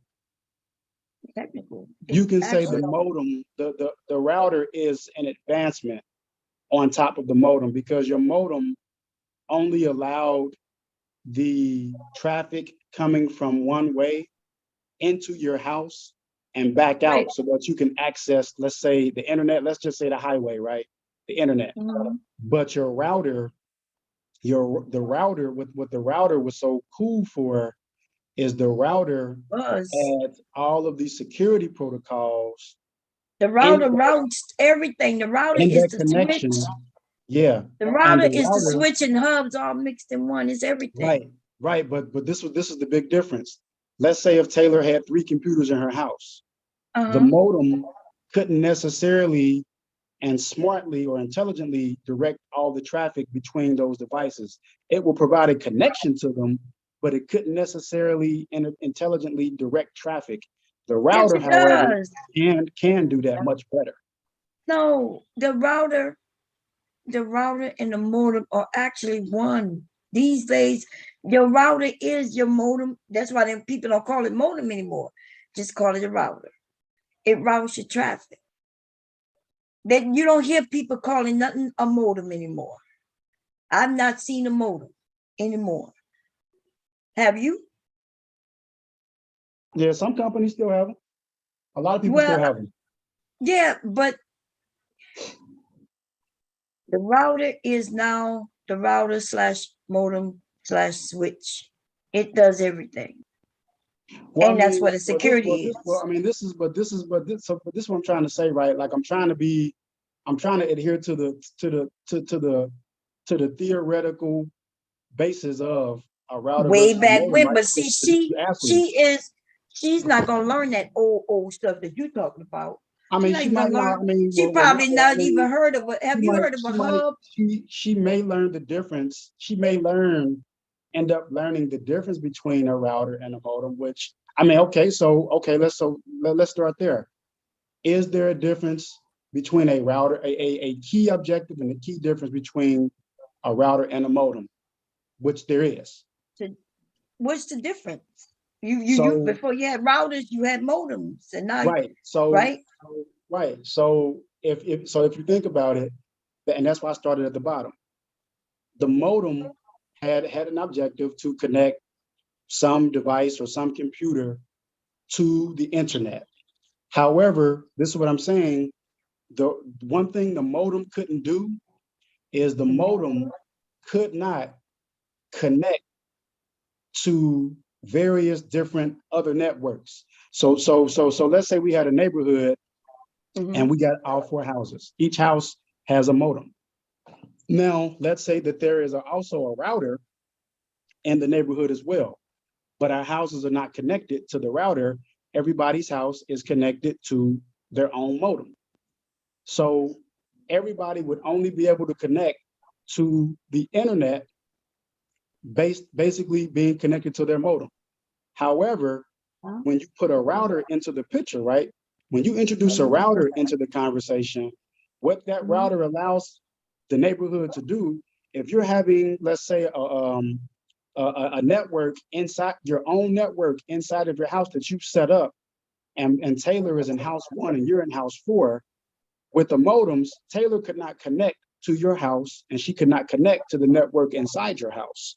But if you put a router in the mix and we're all connected on that router, or you and Taylor are connected on that router, then Taylor can not only access the internet, but Taylor can also access the network that router is connected to, which would also be any network that you have inside your house. So that's the intrinsic difference between a router's functionality and a modem's functionality. But most people don't understand that, which is cool. That's not their job, right? So if we go a step further, right? Modems, right? The old school. So all the modem did was pretty much, kind of convert just like a kind of a signal, I guess, right? To the laptop and then to vice versa, where routers, like modems, don't deal with packets. They don't deal with packets of information, but a router deals with packets of information. That's why it's able to deal with other networks. You know what I'm saying? So there's subtle differences. And then I guess if you think about it, right, let's talk about the what? You said a modem didn't deal with packets of information? No, a modem, yes, that's correct. Modems don't deal with packets. Routers do. What? Routers deal with packets. Routers deal exclusively with packets. A modem dealt with packets, most definitely. No. Digital and analog. That's what. Yeah, that- right. But see, but you're right. A modem. So man, you bringing you dusting me off with my, you making me go into my bag. So a modem, what it would do is it would translate kind of like a digital. You got There digital you signals, go. right? The You got difference the between the digital modem signal. and the router, Yeah. modems So didn't have Wi-Fi, right? well, no, And remember when modems were, we're we not going there was yet. still on dial-up. Remember, we was Well, on no, hold dial-up. on. Well, no, hold on. Let's not go too far with Wi-Fi. Let's stay. I like where we are, right? Oh, So your okay. your modem would have a digital signal, right? That your computer would get this digital signal. That's what it would get over the cable, right? It would get a digital signal, okay? And that digital signal, you could convert that digital signal into, let's say, a one-way analog signal, frontwards and backwards, right? That's what you could do with a modem. But so now let's take it a step up back to the routers, right? So when routers came, right, with routers, you had the introduction of information packets, where we have, little blocks of packets that are chopped up. You know about that. We had information that was delivered in packets, and those packets. Information. Those information is always coming back. Listen, dude, the difference is you can have a modem and not have a router, but you cannot have a router and not have a modem. Well, and no, that's why the function. But that's what I'm saying, Bomb. The router is an improvement in terms of functionality. Only because it deals with Wi-Fi signals. Because the router can deal with Wi-Fi. It can deal with that signal. I mean, but the modem doesn't. But that's the only difference. Our routers today are modems. I'm trying to keep it historical. The reason I'll put it this way. The reason that you can have a wireless modem if you wanted to have a wireless modem. The reason you can have a wireless modem is simply because you have a wireless receiver. So, and this is where people get mixed up. A wireless, you have to add something, right? You have to add a piece to it, remember? Yeah, right? But that's what I'm saying. A wireless receiver is just that. It's a module that picks up on radio frequency signals that are not necessarily dependent on a cable to establish that connection. So you could have, in a sense, a wireless modem, but it wouldn't do anything except for connect things to the modem that don't have that. Listen, what I'm telling you is you have a modem no matter what. We still have modems. We just call them routers. The modem is a combination. But you do not have a router without a modem. So it's a combination. That's what we say. Router, it routes the information, but that's what modems did. They transmit. The modem transmit the digital analog or a digital. It doesn't matter. So yes, it dealt with packets.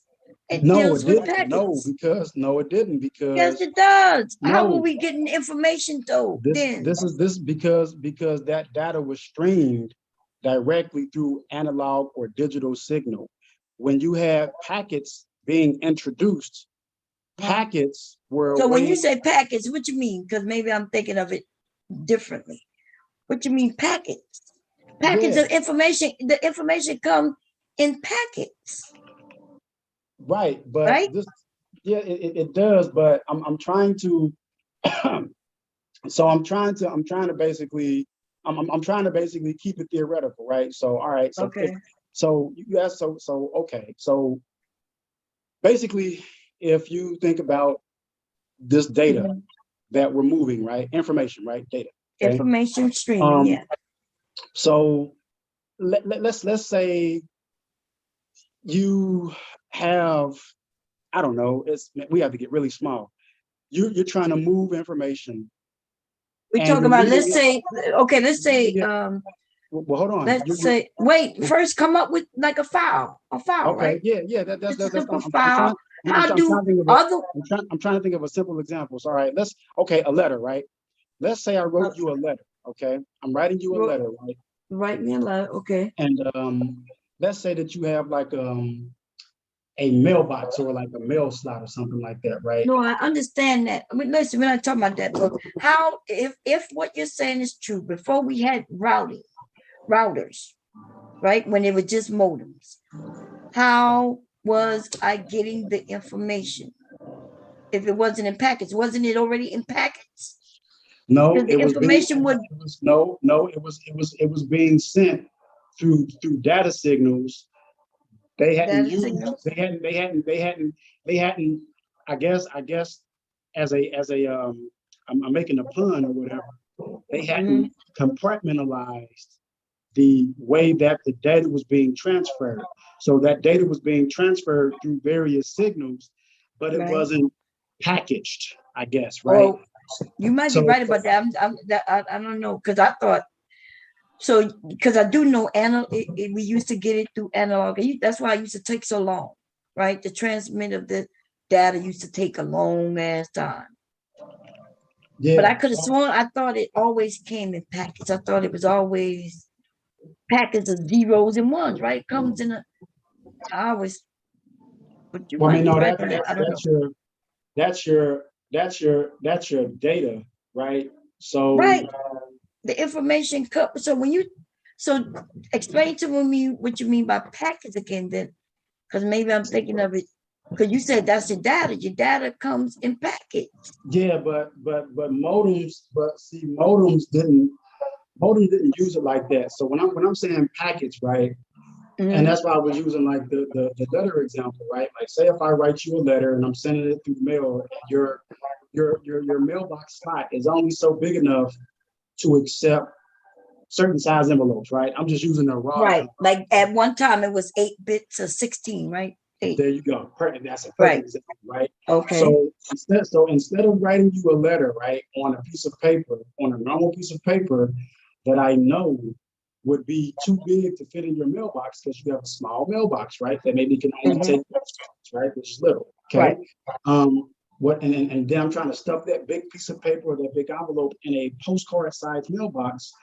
What I would do is I could divide the letter into, let's say, smaller sections, right? Smaller sections that would be postcard size, right? And then I would write these.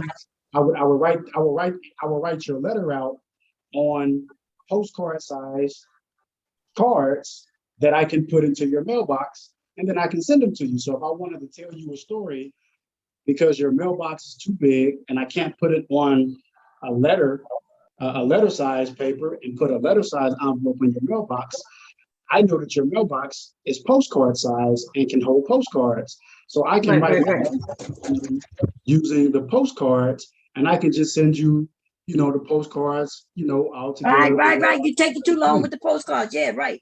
So isn't that when you put it in packets? Because it's too big. Right. So that's right. That's how it's always been. That's right? the example of sending the same information in packets that's broken down. Basically, essentially, it's the information that's broken down into chunks and pieces of information that you're sending to one place or another. Right. But that's what I'm saying. Isn't that how it's always been? No. So modems before it used to be.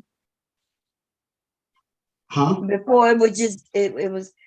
So what you're saying, it was just sit raw data through the modem, because the modem still exists, is what I'm saying. It's still there. Right? So to go through the DSL and the cable and the fiber, wasn't that all packets?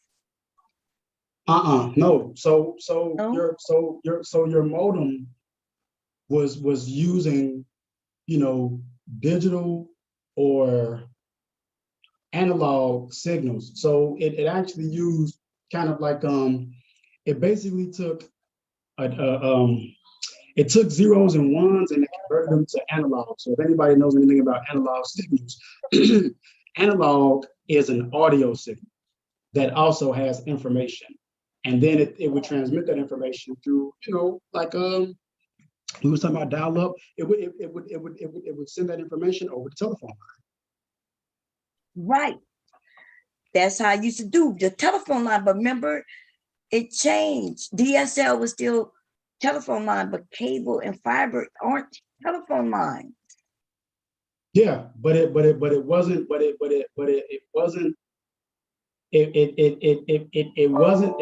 utilized to the standpoint to where when we introduced routers into the picture, they hadn't made those improvements upon it, right? They hadn't made those improvements upon it because, okay, if you say this, one of the biggest improvements with packets was being able to do acknowledgments and the handshakes to receive that information. Right, to make authentication, right? Authentication. Yeah. I like talking to you, Bob. You're one of the few women that can talk technology. You know that? Well, they got a lot of us, but yeah, so I get what you're saying. So I understand. Yeah, I'm not sure. If you said I believe you, I'm not, because when you say packets, I always thought it was always in packets. So. Well, I mean, like you said, so I didn't learn the networking portion until much later, by the time I got into it. Right. Well, I mean, so, and that's cool. So the other thing is that, like, if we're talking about the routers and the modems, right? Wait, let me say this before you continue. I know I was cracking jokes on you when I said you know a different sector of it, the hardware. I don't know much about the hardware, right? So that means I don't either. I mean, do you set up the routers or the switches or any of that? Because I never. Well, I mean, I know the programming portion of it, right? But because I understand the programming portion of it, I understand the hardware component because I know what's underneath it, right? So some people who know them, they know them routers and the motors inside and out. Like they could come up here and talk about port number this and that and that.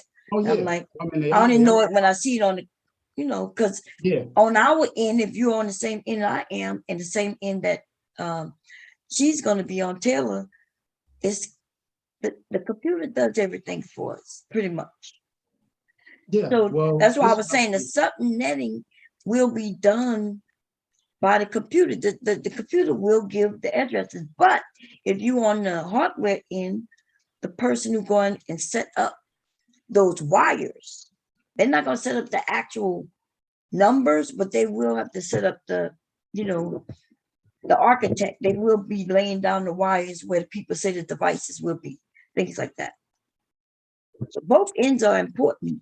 It's just one, because I forgot who it was. I used to talk computers on my page, and there was two guys, and they would talk about the hardware side, but they were literally dealing with the routers, and the devices themselves, where I was the software side.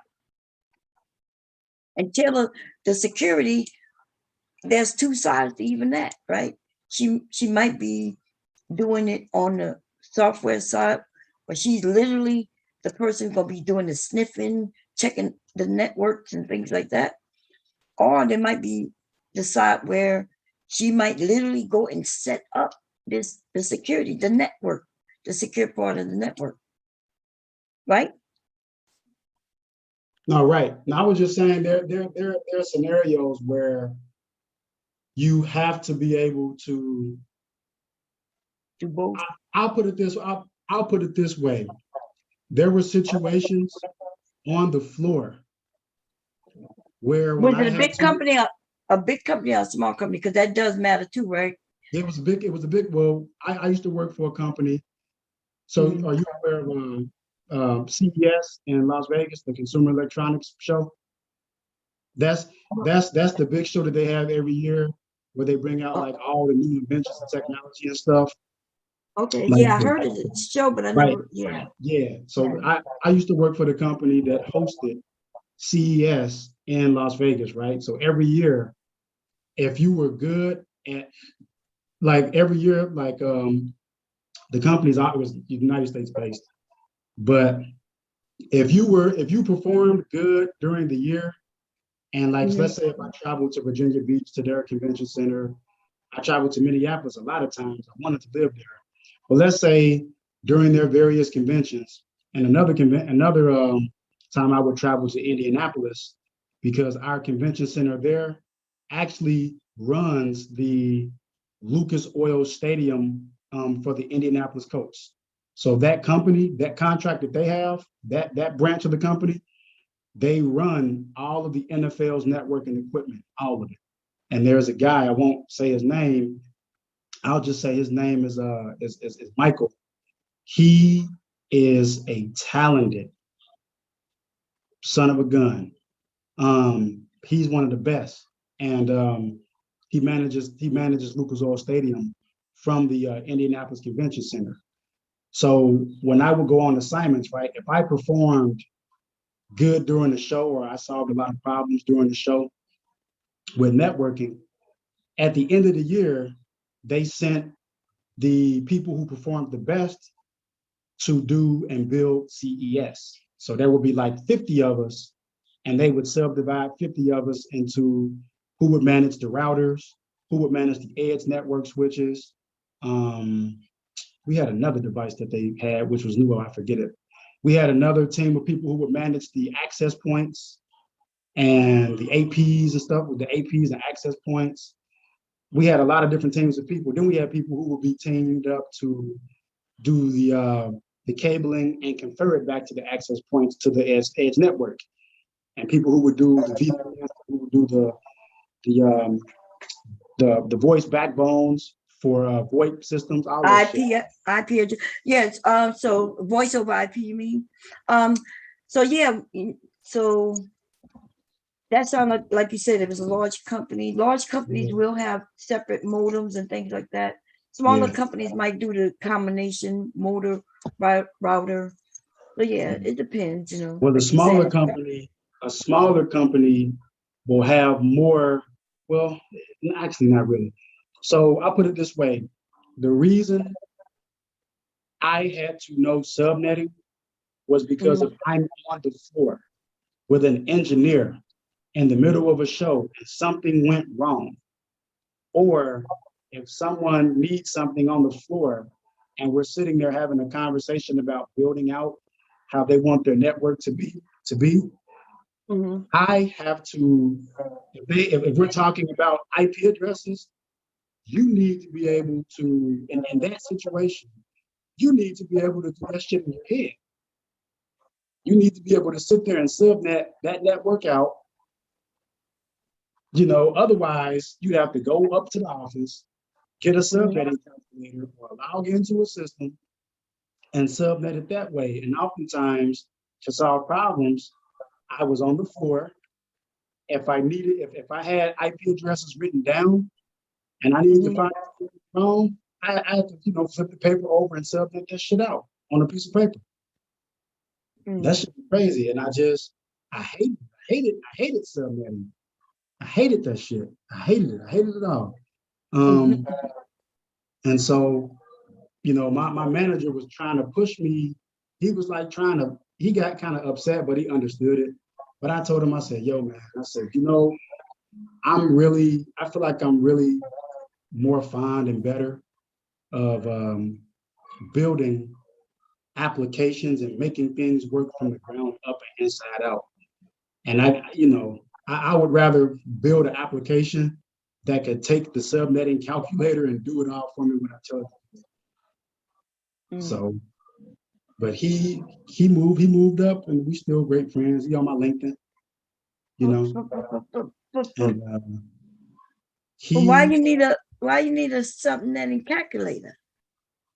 Because the calculator can obviously do it for you, right? Because that calculator can divide, the CIDR for you and calculate all that shit. You know what I'm saying?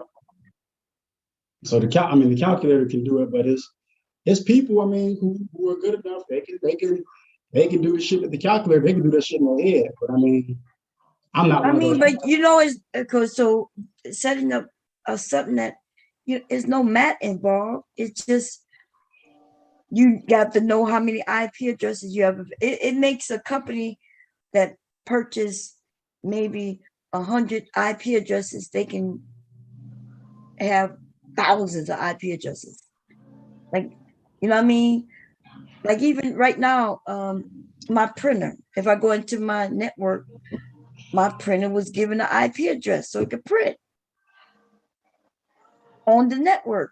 It was automatically done. There's no mathematics to it. You just got to know.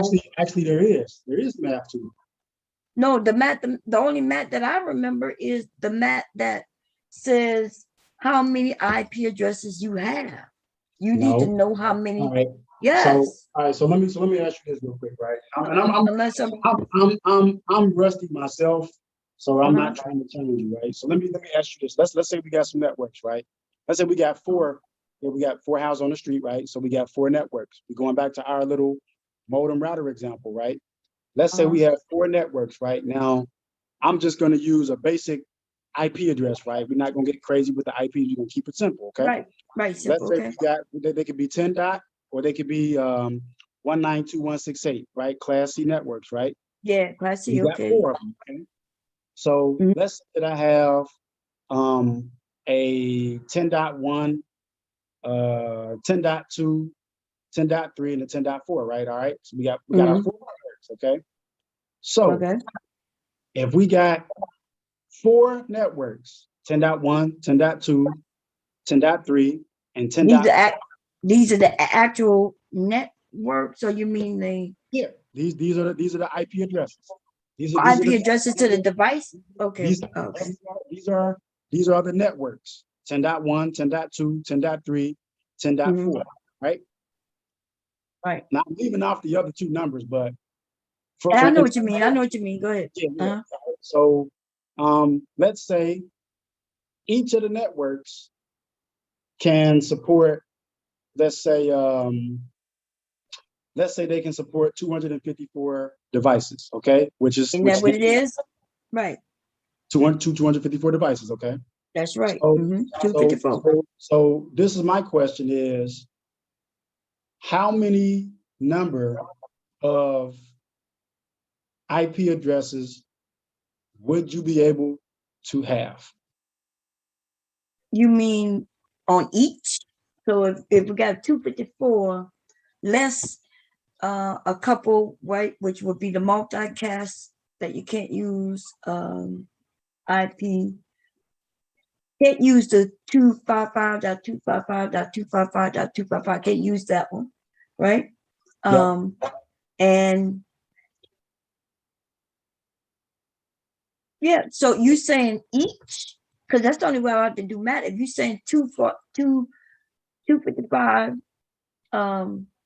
times 4, right? Is that what you're saying? Is that what you're asking me? No, so all right. So I'll put it this way. If you had, I'm writing this down on paper as I go. Yeah, if you had 4 of these networks, and each of the networks will supply 254 IP addresses. Right? So now we got 254 times 4. Times 4, right? And if let me see, I got what, 30 times 4. So then I go minus 30 times 4, and that would be 896 addresses, right? That's a waste, okay? So if we look at it, right, let's say we had a design requirement that we needed to have 30 hosts on each network, right? This is the point of subnetting, is that we don't want to waste all of those spaces, right? We don't want to waste them. Right. You don't want to waste them, right? Exactly. So what you would do is, let's say if we wanted 30 machines on each one of those networks, right? We would need to, we got to borrow, right? We would have to, we only need what? Let me see. We need 5 bits in our network ID to satisfy the requirement, right? Because we want to use 30 devices on each network, but we still have three unused bits.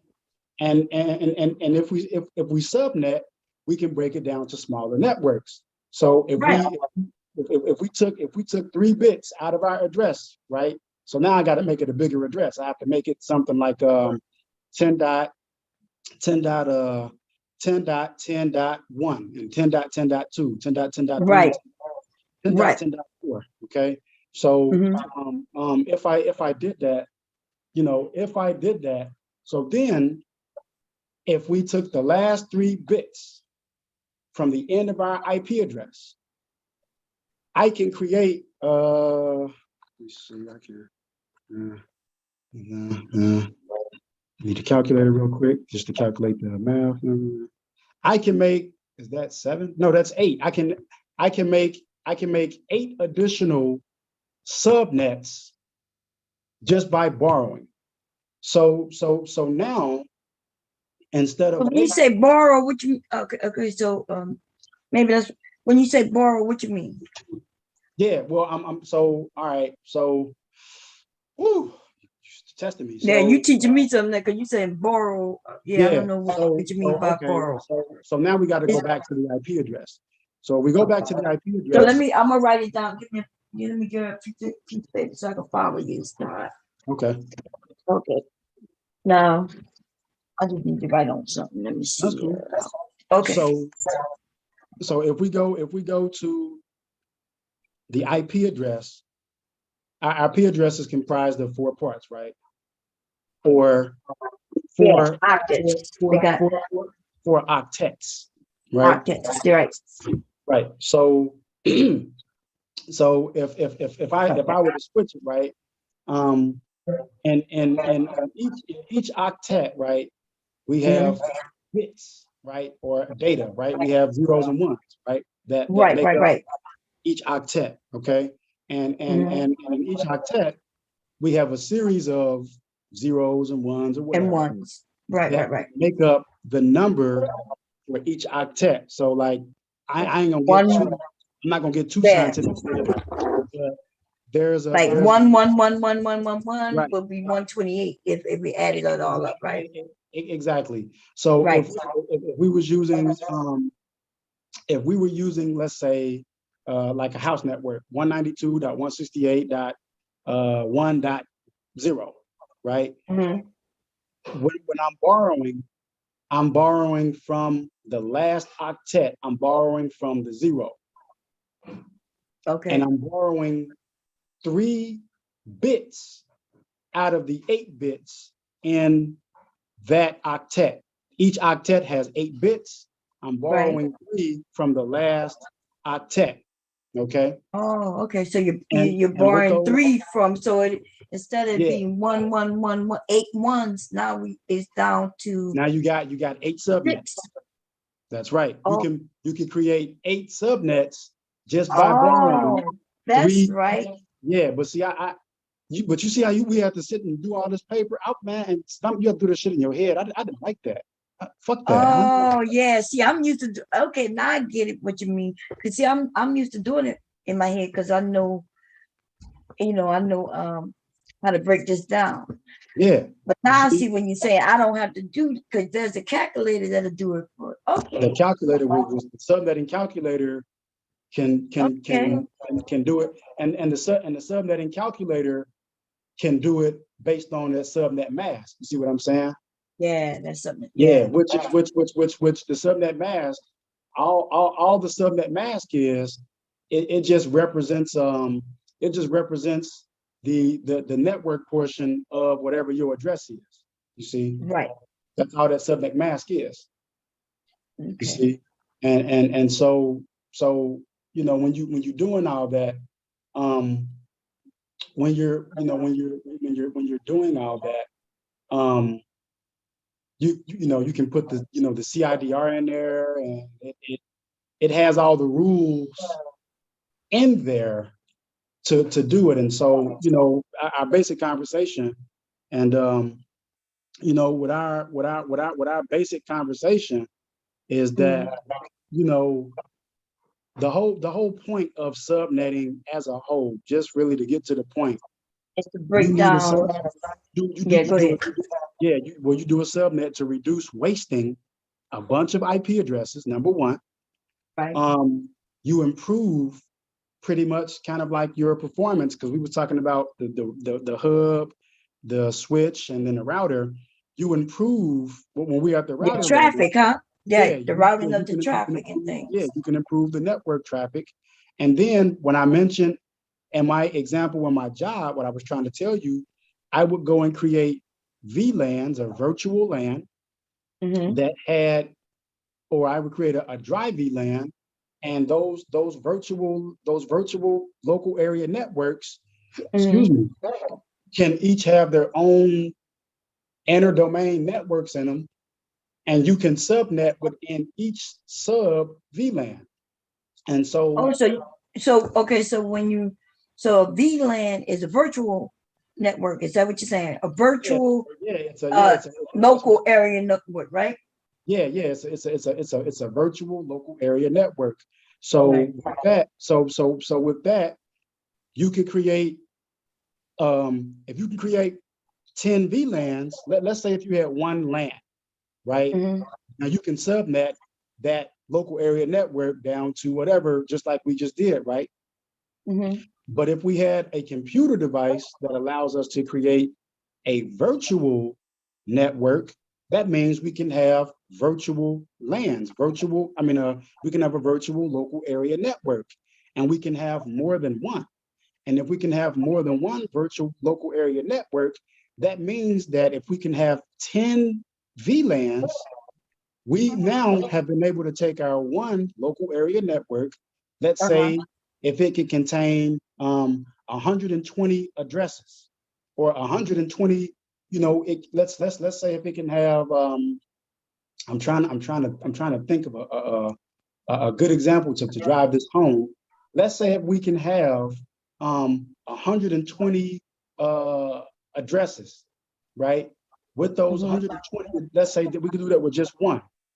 But if we had a virtual local area network, or a VLAN, we can, and then we had 10 VLANs. Now we have 10 VLANs times 120 addresses on each VLANs. So now we have 120 times 10 total addresses in our entire network. And then you can subnet each of those VLANs to make more addresses. More. Wow. Yeah. So a class C could end up with you got just have a lot of addresses. Exactly. How many yeah. And you need those, the larger the company. I'm sorry, go ahead. No, I was just saying that's what I used to do. And then that's just on the network cable side. That doesn't even include once we start dealing with wireless, because now that's a whole different ball game. Because now, once you start dealing with wireless, that introduces another network, and then you can do the same thing. And now you got, you know, multiples of multiples networks, and that now you need computers to calculate that shit for you, because no human can do that. Because you can't keep it right. I get it. Yeah. It becomes ridiculous. The computer ridiculous with the numbers. Yeah. The computer takes over. You know what I'm saying? Yeah. And so, you know, but at some point, the human does have to, excuse me. At some point, the human does have to define the range of it, right? So like you might have,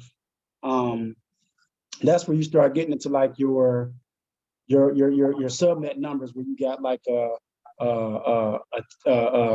10 dot, let me see, I'm gonna just use 196, 198. You use a 192.168.1.0/24, or, you know, 192.168.1.0/32. Mm-hmm. Watermelon. Mm. No. Thank you. Thank you, honey. I know I'm eating slow. I'm eating this bowl of stuff my wife gave me, eating it real slow. Okay. What you eating over there? Well, she made some she made some special vegetable, and it has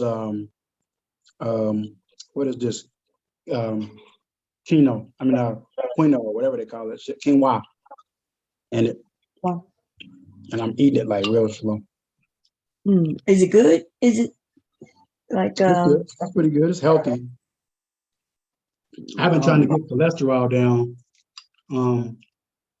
so I've cut back on a lot of different things that I'm eating. You know, I cut out fried chicken. What you say? Forever, or just not much?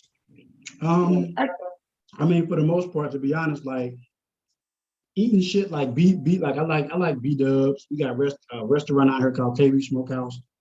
They serve good chicken, but a lot of times, oftentimes, to be honest, that comfort food is the worst thing for you. Why every time I come back, this the only nigga talking? me and him been talking about tech for a minute. Oh, he was lying. No, he started breaking down some things, yeah.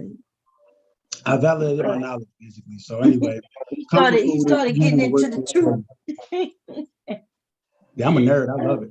I get all the way in. Telling the truth for once. He started telling the truth, girl. He started talking the truth. No, I was like over here, like, yeah, he's the truth. He's the truth. Yeah. I started using I'm putting, olive oil on my salads a little bit more. I asked my wife to kind of bake the food. I don't fry my salmon and stuff like that anymore. I make sure I bake it. So to get that good nutritional value, I'm buying more things like swordfish steaks. You don't fry your what? My salmon. I don't. Well, I'll put it this way. I'll sear it, and then after I get that nice sear on it, I put it right in the oven. You sear what? My salmon. Your salmon. Yeah. Okay. How do you sear your salmon? Depends. Well, it depends on what flavor I want for the sear. So I like a lot of musky, spicy / sweet type of seasoning, and then your traditional pepper to kind of lock in that flavor. I may sear it, and it depends if I'm using an avocado oil. Obviously, I'll sear with that, or sometimes I'll sear with butter. It just depends. It depends on what I'm using to create the sear. Or a lot of times, depending on the type of fish, the type of flesh, I don't need to use anything. I can just put it in there and just, give it about a good 30. I like to do 35 to 40 seconds myself. 35 to 40 seconds aside to create that sear. Have you ever grilled it? Like, do you like it grilled? Nah. My wife's brother grills our stuff though.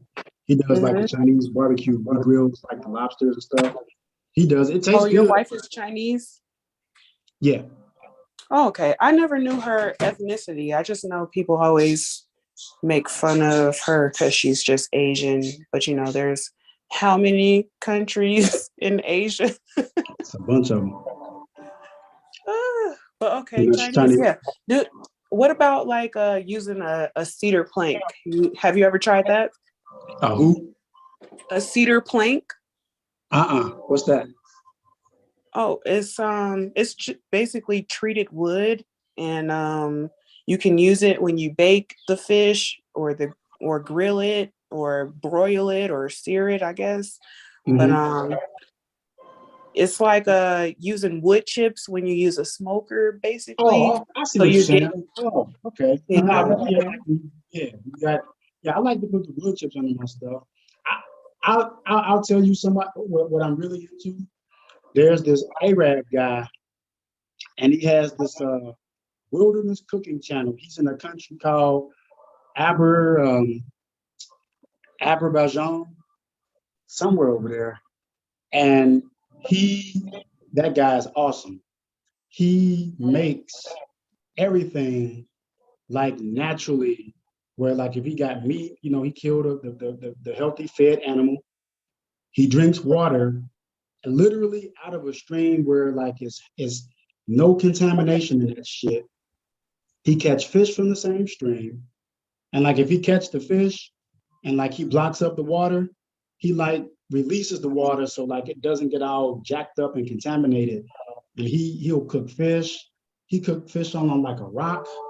He cooked fish on the rock. He cooked some beef on a rock. Man, this shit was crazy. Like he cooked the vegetables on a rock. He made his own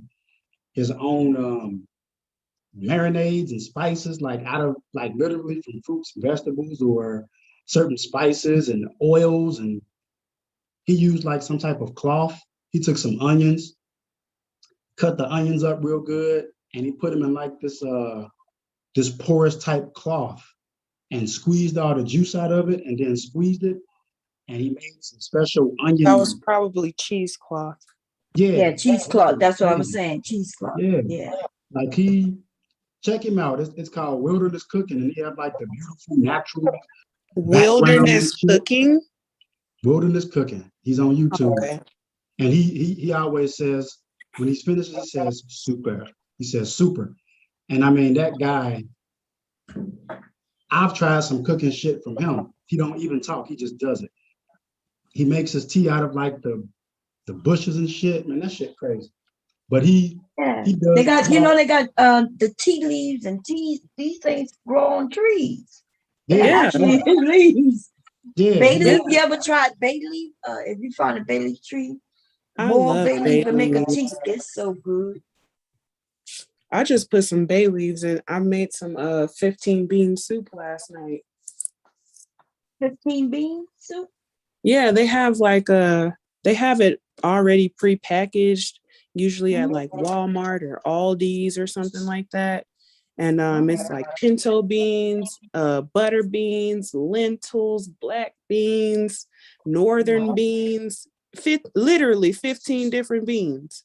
And it comes with like a pre-packaged ham-based seasoning, but I didn't use that. I just used, I love my smoked turkey legs. So I used the smoked turkey legs. I used garlic. The store was out of yellow onions, so I used sweet onions. And I put that in the crock pot, and that's what we're going to have for dinner today. That sounds pretty good. I'm eating me a smoothie or drinking a damn smoothie. My children love cornbread. They call it corn cake. Oh, okay. Because it is like cake, Yeah, I put like sugar to make in it sweet, and I like it to rise like cake. My mom, when she was a cook in the Army, she was over pastries and baking and stuff like that. So I didn't pick up her skill, but I know the basics. I can use some cornbread right now. That sounds real good. My cornbread is like cake too. I add sugar to it. That's what we call it down south. Sweet cornbread. Not that Jiffy shit. You can add. Go ahead. No, Jiffy. They just came out with a type of their cornbread. It's Jiffy with honey. So it's way sweeter than what the original kind is. It's pretty good. Yeah, but we have a honey. They just taken our recipes that was because I made a honey cornbread. Yeah, we make the cornbread and then we glaze it with honey at the top. My granny used to do that. To make it that butter and honey on the top after you take it out the oven. You got to do it as soon as you take it out the oven. Yeah. Be on point. Then that day old cornbread, if you save it right, preserve it right, We used to have that for breakfast sometimes with milk. Well, not we. I would be the one that would ask for it. So my mom would make sure that she saved a little bit to the side for me to do that. Oh my gosh, so good. Yeah. Cornbread the next day is just as good, if it was cooked right. But it wouldn't last in my house because it was almost like cake, and they would eat it like that's cake.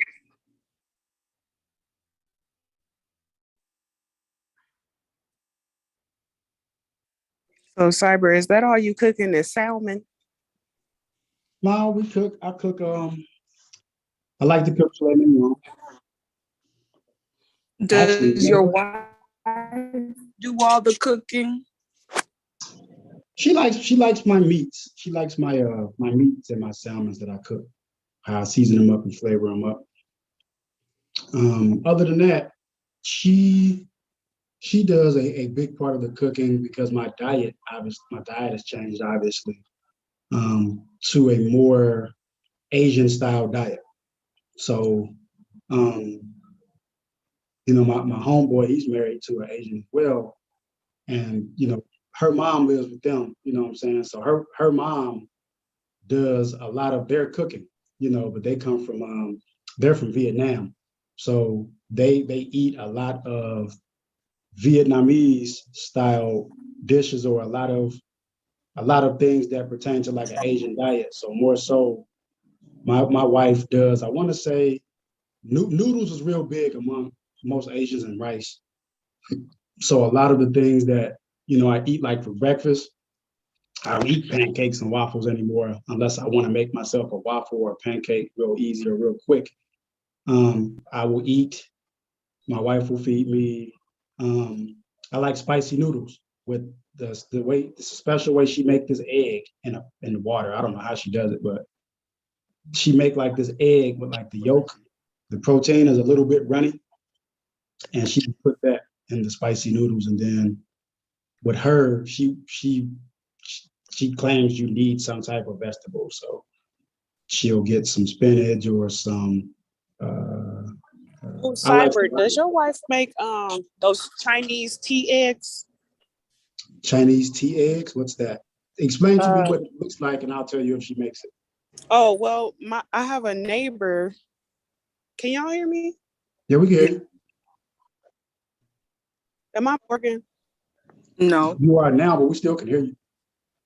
Oh well, if y'all can hear me, my neighbor, she brought me what she called Chinese tea eggs, and it's basically they boil the eggs and then they crack the shell a little bit and they add different herbs and seasonings, and it like gets infused into the egg and the yolk, and it was so good. And they eat them cold or eat them on the side with ramen or different meals and stuff like that. It was so good. Hey, I'm trying to Google what you're saying. Chinese tea eggs. Oh, now I know what you're talking about. Those are good. It was I never had that. I always had regular hard-boiled eggs all my life, all my 32 years of living. And she brought that to my house. Her name is Fila, like the shoe. She came over and brought me those eggs. At first, I was like, hey, honey.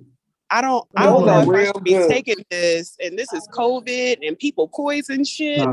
But I prayed over it and I ate it, and I was like, wow, this is really good. No, those are good. I know what you're talking about. Those are real good. Have you had them like at a restaurant or somebody made them for you? No, my friend Jemmy, she made them for me, and I didn't want to eat them either. I had them in high school. I was like, what the hell is this? And she was just like, it's just like a boiled egg. It's just, all that stuff in it. Taylor, I was so confused. I was like, do I cook it? She was like, no, it's already made. Yeah. Now my wife says it's called chada. Yeah, chada. Yeah, she says she can make it. It just use tea and something else. Yeah, it's good. You should try it, Cyber. Is it sweet? No sweet. Not sweet. No, it's more savory than anything. Yeah. Okay. He was asking. Thank you. You can, if you can make it, go ahead and make it. I'll eat it. Cyber, not you disturbing your wife on relaxation. What the hell? What'd you say? Not you disturbing your wife on relaxation day. What the hell? Now I wanted to ask her if she can make it. She She is asked me. relaxing. She I asked me if think I I wanted like to. Vietnamese food better than Chinese food, though. Yo, Vietnamese, Japanese, oh my gosh. Thai, those are Korean. Those are some of my favorite Asian cuisines. Yeah, but that's what mostly my diet is. It's mostly an Asian So diet. what, you eat a lot of rice? You know, Um, they stay skinny eating a lot. I'm like, how you eat a lot of rice and stay that thin? not really. Not well. I mean, I guess we have Well, rice. because there's a lot of soups too, Taylor. Those soups, they keep you full. They give you your nutrients, especially depending on what you use to cook it. And then they keep you slim. Like I try to make a soup a week. Yeah, she makes a lot of like I'll tell you one thing I like she makes this beef. She goes and gets this beef and she like cuts up these vegetables and some of these spices and she lets it stew for like 2 hours and stuff. And she'll let it do that and it'll dry out. She'll let it dry out, or I like to get it like when she's done with it and cut it and chop it up and eat it with like a little sauce. But I had to ask her what type of oil she uses too, because really, it's really the type of cooking oil that will do you in. But no, I wasn't eating tofu, so I eat a little tofu. She cooked with some of that oil in there. I want to say it's rice Tofu oil. got a lot of soy in it. Yeah, rice oil, and then she's got these special noodles that she can make that she lets them sit in water, and they have like this crazy consistency to them. But we put them in the salad, and we eat them like that too. So that sounds good. Definitely, my diet has changed a bit. Being married to her has definitely changed a bit. So I don't certain things I eat, certain things I don't eat. She now because she loves pork. That's the one part where we're like, nope. And she'll be trying to trick me and put pork in my food. Because I don't eat. I still like bacon, but I just don't like pork. You know, pork is a big Chinese thing. They love pork, so yeah, they do. I don't. She be pulling the bomb, putting pork in my food. That's right. I'm gonna pull a whole. That's how I'm gonna beat. That's how I'm gonna beat Mother Earth in our cooking challenge. Yeah, and she won't tell me what's in it. When I say what's in it, she's like, guess what it is. But she won't. She will say, guess what it is. I'll be like, is miso soup like Chinese food, or is that just Japanese food? What is it? Miso soup? I don't know what that is. Is it Chinese? Is it what is it? I'm not sure. I've had it at Japanese restaurants though, so I'm just trying to see if that's like something that's general across Asia, because you know they do the fried rice and different things like that. But Queen of the Valley, what's your problem? We having a what about egg drop soup? You like egg drop soup? That's I like egg Chinese. drop soup. I like egg drop. What's your problem, Queen of the Valley? We having a wonderful global. Queen of the Valley does never have a problem. Yeah, she like, who gives a fuck about his funky ass diet? Dang, I can't be healthy. I mean, Cyber, can you blame people for not wanting to hear you breathe on the mic? I'm not breathing on the mic. Before y'all was claiming y'all couldn't hear me. Cyber, no, she said, yeah, go ahead. Cyber, don't be willfully obtuse now. You know what I mean? Cyber, can you blame? Like okay, can I ask you a question, Cyber? You can ask me anything. Do you not understand why some people rather not hear you speak at all? I do, but you know what? Okay. It's not are you okay with people not liking you, or is that an issue? It doesn't bother me. I don't. Okay, so why are you trying to call out people? You've called out Jerome, you've called out Queen, and all they have said was that they rather not hear you speak. So why is that an issue? Does that bother you? No, I'm just asking them. I'm just addressing it. Just because I address it doesn't mean it's an issue. Let me I ask you a just question, It Cyber. seems like it's an issue if you're addressing it. I'm just saying. no, I just want to know. And I'm gonna go on a soup diet. curious. I think y'all Let me ask you inspired me. this, Cyber. Because Go ahead. Cyber, you can have Taylor, soup and those smoothies, girl, I'm telling you, you keep them, you won't be full for long, which is why you just keep the soup and the smoothies.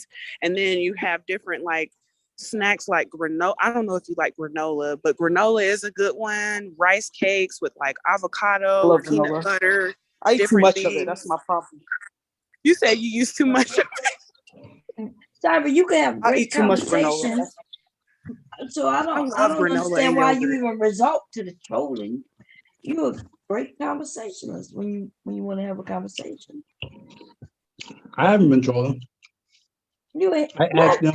You You have I asked mean them. multiple today? personalities, Cyber. Like God, He said he haven't been trolling. You mean today? You mean like Gotti. No, Like but Gotti. come on. Some days I'm gonna Gotti tell is you this. chill, but there's other yeah. days where he's a demon.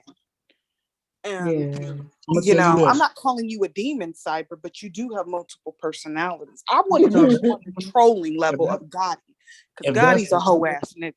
if that's what No, you're yeah. saying, I'm not gonna get mad at you. I put it this way. I know. I mean, if you ask me my own opinion, why they don't like me, to me it's very simple.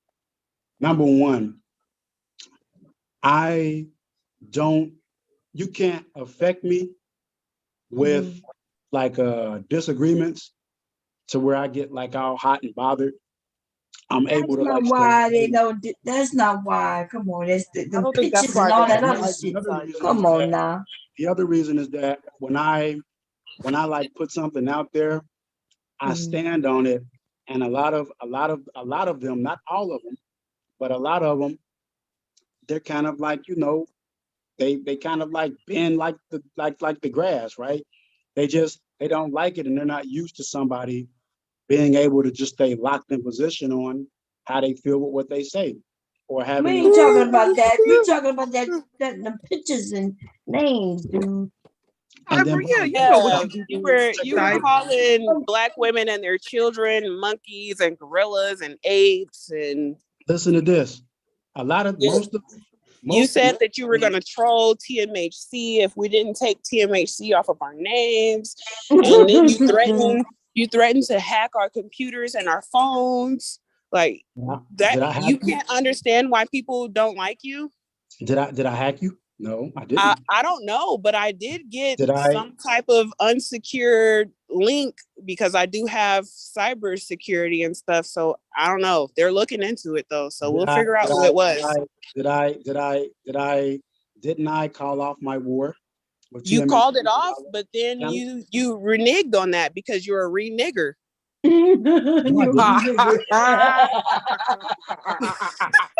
didn't. Most of the people down there in that chat that don't like me. Weren't you just on Auntie's channel calling it back on, putting it back on like less than a week ago? Most of the people down there in that chat. No.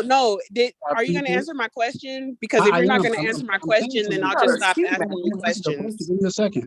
Most of those people are people who either debated me and they lost fair and square, and they can't take it. So I beat them at a debate, and they feel embarrassed and ashamed. Have y'all tried Burt's Bees lip scrub?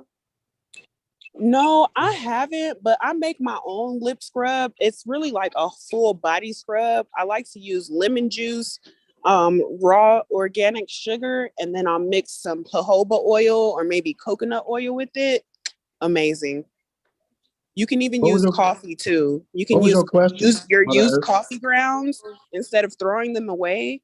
Shout out to Koji. You can use them for a compost, or you can also use those for like extra things in your garden, depending on what you're growing, or you can make body scrubs. Coffee body scrubs feel amazing. Tell my mama to save her coffee grounds. So she's gonna be like, save it for what? That's what she's gonna ask me. I got a question. Did China White get her channel bombed down? Is that gone now? We don't know. Did she? I don't know. Don't you go to her channel? Yeah, we don't look at her. Come on now. No. Cyber, stop lying. No, I don't. Cyber lying. Stop lying. I'm not. You said you go over there. And China I'm White talking has about it. said. She China got White like has 4 or said 5 that you were different one of her channels. biggest supporters. So which channel are you referring to? Because she got about 4 of them. So. Oh, She has never 5 mind. Never channels, mind. and I she didn't built know. them all off of content. Well, I mean, I didn't. When I heard about. So this is my thing. When I heard about the whole Casimir thing, right? Because I'm late to the party. Oh my God. I was like, how the hell did China White? No, even, cyber, shut the fuck up with your lies, okay? Because you come were on, just you on gotta somebody do else's this. panel stating that, oh, well, even if the pictures were released, this woman is unattractive, so why does it matter? So you sound like an apologist and a liar for cyber crimes and revenge porn. Who said she was unattractive? I've never said that. You said it on Aunt T's panel. No, I said. You did. This is what I said. You did. What I said was. Okay, go ahead and lie. Go ahead. Oh, thank you. So I'm trying to figure out. So this is what I believe. I don't believe if China White, I haven't seen the picture. If China White actually got a hold to some nudity pictures that were Casimir's personal pictures, I don't believe that she was able to contact anybody to just get those pictures. Because I put it like this, pictures like that, you have to have had something that belonged to Casimira in your possession or in the possession of somebody else who was able to take it out and give it to you. So if Casimira had pictures, depending on what type of pictures they were, like I said, I didn't get a chance to see them. I'm kind of wondering if some foul play is involved. Foul play like what? Foul play like what? Are you trying to say that TMHC did this? Well, I wasn't going that route. I was going to go the route of depending on what type of pictures they are. Because I don't know what they were. I didn't see them. Keep going. But depending on the type of pictures they are, I'm wondering, was there some back-end collaboration between Kaz and China to say, let's make this look like. Oh, so you're saying that Kaz did this to herself and is crying foul, but she actually had a hand in someone actually releasing her photos without her consent. Shut up. You know what? If that's the case, if you really believe that, why were you trolling in Jerome's chat the other day about her nudes being released? Why were you doing that? Because I haven't. So let me ask you a question. Did you see the nudes? No, I want to know why you were trolling you were making fun of the fact that a woman's intimate photos were shared without her consent. Kaz has gotten on multiple channels and has said emphatically, this happened without my consent. You don't know what this woman is going through because China White did this to her. Did you see those pictures? You don't know how this woman is taking this mentally and emotionally.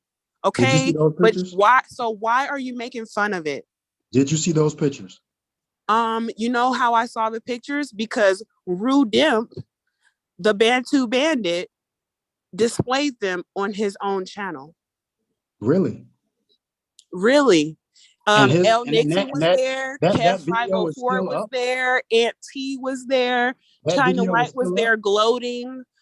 Sock Passe was in the chat. There were a lot of people in the chat. They also is that video still up? Is it? I don't know. I'm asking you. I don't know either. Because that's why I said I haven't seen them. So I don't know what type of pictures they are. I mean, okay, but the woman got up and said what type of pictures they were. Well, man, I don't know the backstory. I just know there's some new pictures. So if you don't know the story, why the fuck are you speaking on it? Because I can, and it's my living. Oh, okay. So you could just speak about things that you don't know about. I mean, I can inquire. So I'm asking and inquiring, and based on what I'm hearing, that's how I'm being informed. So but this is what I'm saying. I mean, I'll put it this way. The reason I can say TMHC could not be involved, because in order for TMHC to be involved, this is a no-brainer. That means Casimira would have had to share her pictures with people in TMHC. All right. So that's why TMHC couldn't have done it. She would have had to share her pictures with you guys. Okay. In some Do you way have or anything else? Do you have anything else? No, I just love crushing you in argument to make you look crazy sometimes. Where did you crush me, sir? You're defeated and crushed and flattened, and I love it. Okay. Well, Yeah. if that's your When you go opinion, that's your opinion. Game like that, and I just crush you with pure logic. So that's what I love. I don't have to cuss you out. How? I don't have to call you out your name. How did you crush me? You just tried to insinuate that TMHC had a hand in this. I told you that wasn't true, and now you're agreeing with me. So how did you crush me? So let me ask you a question. You know what? Where did I insinuate TMHC had a hand in it? Go ahead. Where did I insinuate TMHC had a hand in it when I said I think it was a collaboration between Kaz and China herself? How does that include the rest of TMHC when I take you out of the equation? Okay, you're right. I'm wrong. You got it. Crush Tell me more. Yeah, that's right. Tell me more about it. Yeah. So I love it. So this is what I'm saying. I don't think Kazmira. Okay. I'll give you guys this. I'll say let's say if, which I don't think it is, if TMHC could have done it, the only way that TMHC could have pulled it off is that if y'all are cool behind the scenes, and let's say that y'all share pictures of like kids or family or whatever, right? And somebody uses Google Photos to share an album with somebody else in the group. So if Kazmira has pictures of her and her boyfriend, and in that Google Cloud album, Kaz also has some pictures that she would not want anyone else to see because they're private. But let's say Kaz makes a mistake. Let's say she makes a mistake and she shares the album of her and her boyfriend at the cookout with you all. But she doesn't restrict the album's rest of the pictures when she shares it. So when she shares it, you can actually see all the other stuff in that album, and she's not aware that she's sharing the album unrestricted. In that case, someone could literally go through Kazmira's whole entire Google Photo album, find personal artifacts or pictures, and download them or screenshot them on their own device because they have access to the album. How do I know that? My mother did it with me. She sent me a picture of like a plant or something or a table she wanted me to buy for her. I told her to take a picture of it in Google Photos, send me the picture. But what I forgot was when I set my mom's Google Photos up, I forgot to turn off the sharing restriction. So I had to say, hey, go mom, do this, do that. I can see everything and all your pictures when you send them to me. And I don't want her sending someone a picture if she does it sharing the Google Photos so they can see everything in my mama's shit. You know what I'm saying? Now I got to go get them. So if Kazmira did that, and let's say she just made an accident, that would be the way someone, if she shared any photos with TMHC, and if TMHC would be culpable, that is how that would have gotten out. But I don't think that's the case. But I'm just saying, if it was a fifth, you know what I'm saying? That's how you could do it. That's a surefire way to do it. But other than that, why would do you have any more theories? I mean, no, I'm just saying, why would Kazmira share her naked pics with YouTube people? I mean, she wouldn't. I don't know. You tell me. I'm just saying, I don't think she would. So why would she? So unless there's somebody who knows Kazmira that has Kazmira's information, and maybe some guy watches YouTube and she used to date him or something, and he's got some old pics or whatever, right? Like she didn't even say if the pics were old or if they were new or whatever. They just were pics that were private. So the question has to be, how does Kazmira private pictures get into the hands of another woman on YouTube? How do you do that? If no other dude has those pictures, how does another woman on YouTube get those photographs?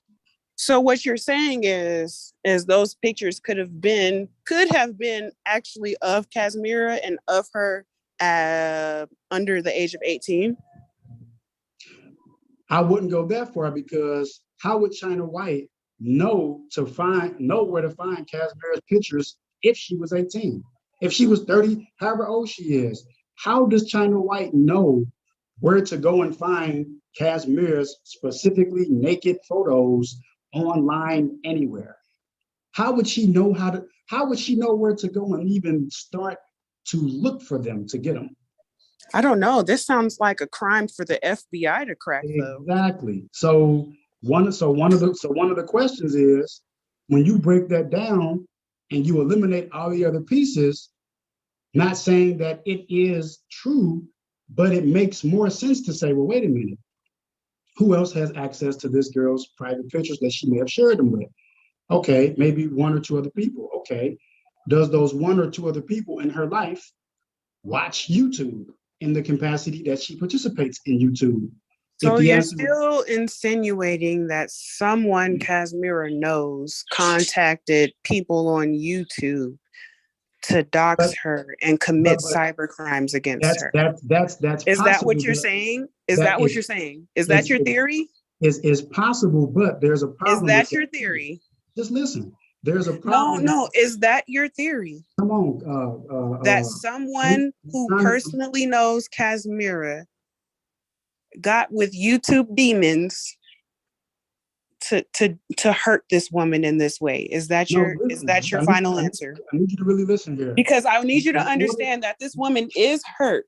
Listen, man, we know that. This woman's life and her job has been affected by this. But this is what I'm saying.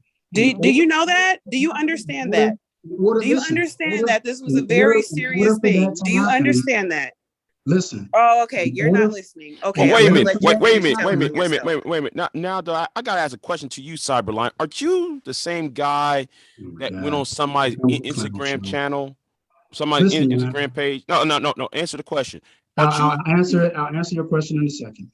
This is what I'm saying, though. In order for that to happen, Earth, whoever Casimira knows, they would have to be a person just by chance who listens and watches and participates in YouTube the same way that we do. I don't think that that's a very high possibility. So I'm ruling that out. It could be a possibility, but it's very slim, right? They would have to know she kicks it in which YouTube space and who she kicks it with. And they would have to be somebody that she's known for a long time. It's possible, but it's highly unlikely, right? The next point is you have to say, okay, if you rule that part out, still, how does Casimira's personal photos get into the hands of a person she doesn't know when the other person she doesn't know, A, doesn't know her personally, B, doesn't know anyone she knows personally, and C, the person that she would know personally doesn't have access to those photos anyway. It's very easy to do that. It's very easy to do that. Hey, Bomb, I'm making some body butter. I'm gonna infuse it with some lavender and rose hip oil. You know, I'll be over here making stuff too for my family from scratch. This is gonna be our lotion, but you know, it's very creamy, as you can see. Yeah, it looks good. So it's almost there. This is mango butter and aloe vera butter. And then I mix some jojoba oil in there with some castor oil as well, because that's really good for hair and skin. And this will probably last us about 3 months. I need to get my DIY on. Yeah, I'm gonna put the recipe on my channel. It's either Casimira accidentally shared. It doesn't happen like that. It doesn't happen like that, Cyberline. Let me tell you something. Hey, remember when that means it probably was you. Hold on. Let me tell you what happened on RBR's channel, because remember when, I know we don't like Trinity, but who put out Trinity's email address out on Wait, on who RBR doesn't channel? like Trinity? We love Trinity over here. TMHC stands Trinity. Okay. Okay. But who put out Trinity's email out? A person who she had. Shut the fuck up. No, seriously, who did that? Who did that? Now, no. Is this guy who's very slow? Oh, Gotti. He's a no. We ain't talking about Gotti. No, There is another person who's very slow. Stuttering right now. His explanations don't quite add up, so we just got. Man, shut the fuck up. We just gotta let him talk. Yeah, let me talk and shut the fuck up.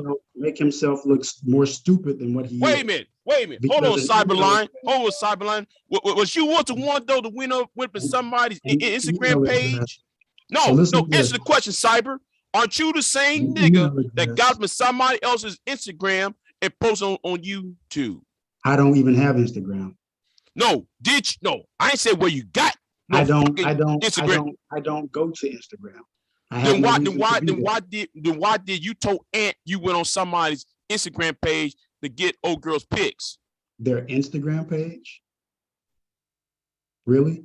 So where did you? No, what website? What website you got some pictures? No, answer the question, nigga.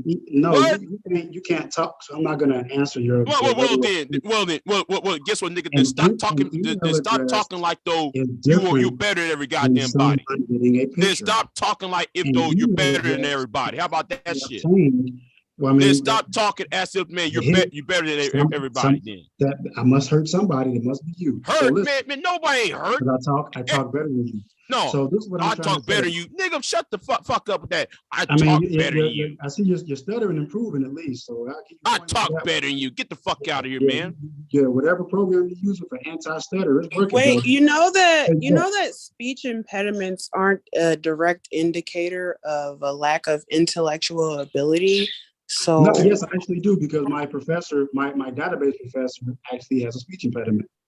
Okay, so really, why are you trying to be ableist and make fun of Big J, who has confessed, and we see that he has had issues with stuttering, but he's also worked on those things. Big J, I don't know if you've gotten a speech pathologist or you've been doing different training, but you sound good, Big J. Like I would listen to niggas like Cyber.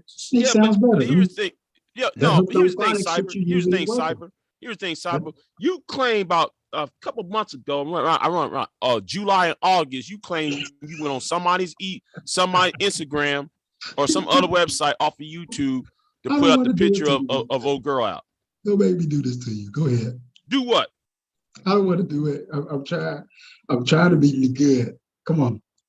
You don't want to do what? I'm gonna be fair. I can really like dice you right now, but I'm not going to. Dice me on what? I'm holding it in. Come on, just want to do it. The ideas in my calculating brain, you don't understand the universe of bombs I can hit you with right now, and I don't want to do it. So go ahead. You sound good, brother. Go ahead. What bombs?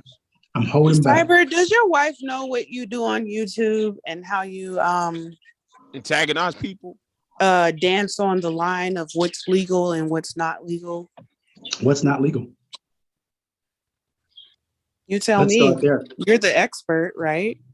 Well, I mean, you brought it up. So what's not legal? For you to know something's not legal means you know why it's not legal. You've said plenty of things on multiple platforms, on multiple channels. So do you think that anything that you have said was illegal?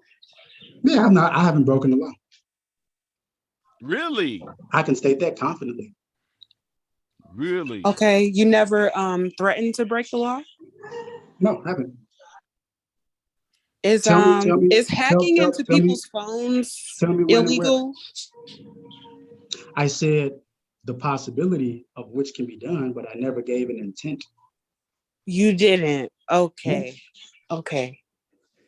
Wow. Should we play your words back to you? I can talk about Should naked we play your shorting. words back to you?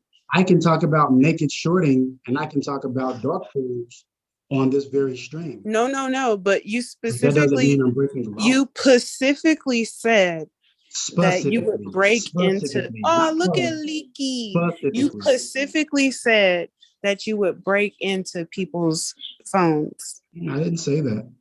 You But you if you wanna- definitely if you wanna- said it. If you wanna play it back, be my guest. Play Okay. it back. Pull it up. Those were your words. Well, I mean, it's up to your interpretation. So back to Jay. This is what I was saying. Interpretation. How do you think the law would interpret that? Well, the law would interpret it. Just give Well, a no, guess. Don't touch Sure. that child. The law would interpret Don't touch it that. by establishing intent. Where there's no Intent. intent, yeah, where there's no intent. Uh-huh. there's So do no- you think giving people threats online to take things off of their channels or their names, do you think that was good intent or ill intent? That's just a matter of social expression. That doesn't establish Social intent. expression. Really, social expression. Okay, that's my first time hearing that phrase. Do you mind digging into that a little more? What exactly do you mean?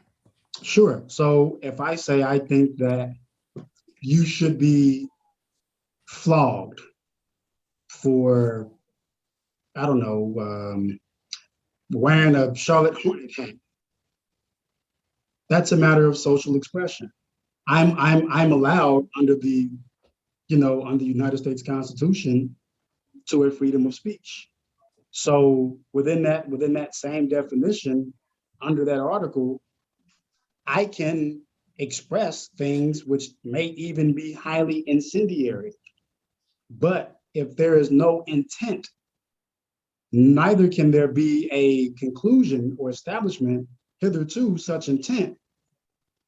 Based on what I said, then it's under my constitutional right to make a statement of social expression. I can state whatever I want to state.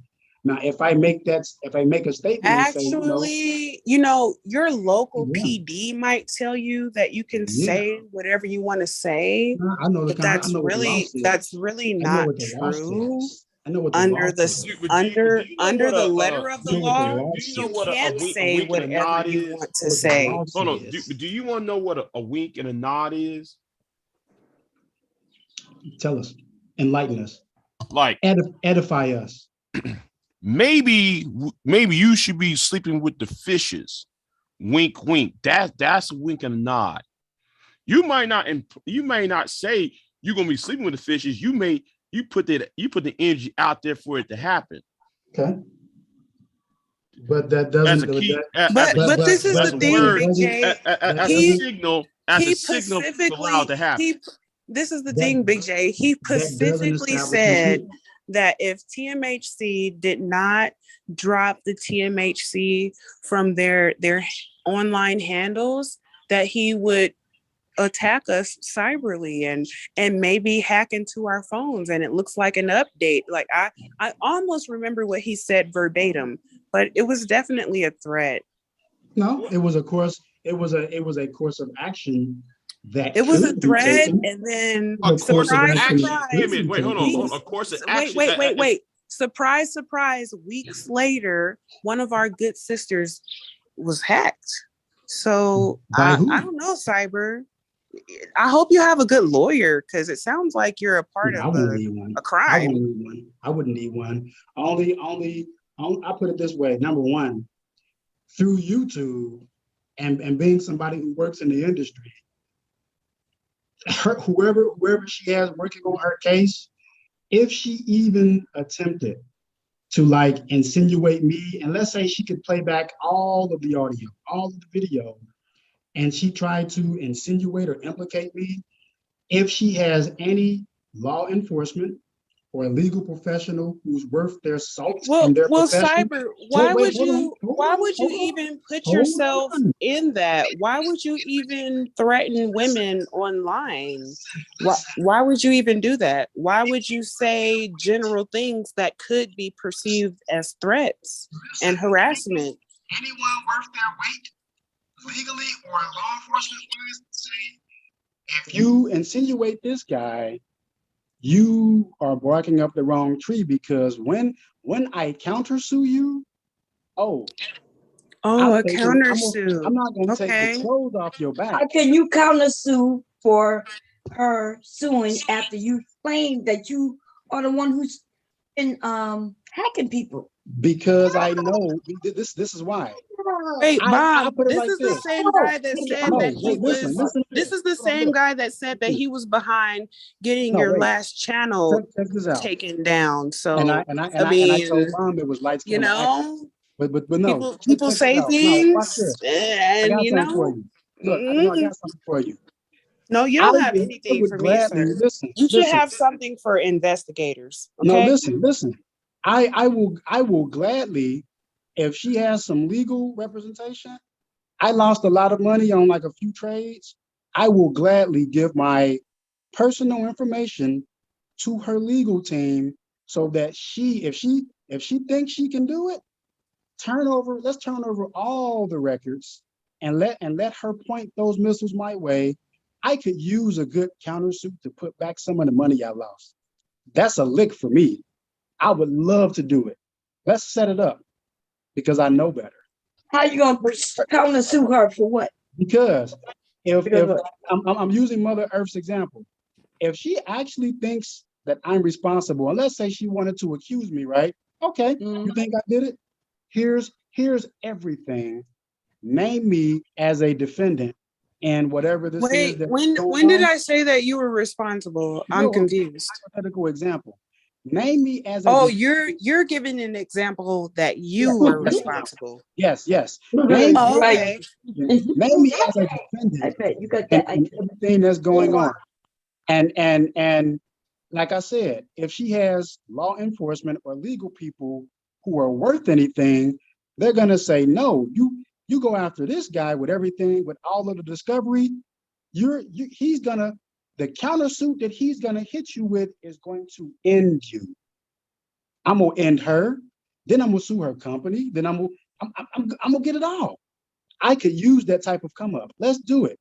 There's a reason I got money, not stupid. There's a reason we got what we got. Let's do it. But this is what I'm saying. That's not how lawsuits work, right? That's not how lawsuits work, dude. I would trust me. The lawyers I would gladly give it over to her and let them get all of the discovery. Other than that, but I mean, you ain't got to give it to her. You know, the internet that's already been taken care of. I will give it. I want them to get it all. Get all of that discovery. I don't have to say a word. Once they finish going through that discovery, and they say, you know what I would do? I would say, let's take it to trial. That's what I would do. I'll say, let's take it to trial. Once we get in that trial, then I would instruct my lawyers and say, you know what? I want to make sure that they get all of the discovery that they can, all of it. Well, explain something. Listen. No. You've been talking long enough. Listen. Man, only thing what you're doing is repeating yourself. That's all you're doing. Once they get that discovery, we're gonna go back. We're gonna go back for that deliberation, and they're gonna say they're gonna tell her, you know, the discovery we have. If he goes to trial, and when this blows up, which it will, he has legal right to countersue you and get not regular damages. No, he don't. No, you don't, dude. It's not illegal to. Yeah, it's not illegal. He's only repeating himself. He said that about 5 minutes ago. Listen. Were you the same person that went on somebody's channel and said though you was the one responsible for taking out Bomb's channel? Yeah, but I came back and told Obama it was lights, camera, action, so that nullifies everything. Say what? Yep. Say it again. Years ago. No, say it again. I mean, now you asked Bomb, nigga. No. I'm asking you. Say that again. I want you to say that again. Bomb asked me what was up with that, and I said, Bomb, lights, camera, action. What does that supposed to mean? It means it was all showbiz. It means it was all for the entertainment. It means it was fake. It was fraudulent. It was a right. So why should we believe you when you on that light, camera, action bullshit? Then that doesn't make sense. No. Why should we believe you who's all lights, camera, and action? Then I'm gonna let you try to figure out your own question. Say it to yourself enough, and you'll get it. No, you made yourself look like an ass. Look good. Say it to yourself again. No, hey, you said you were saying it so like you can.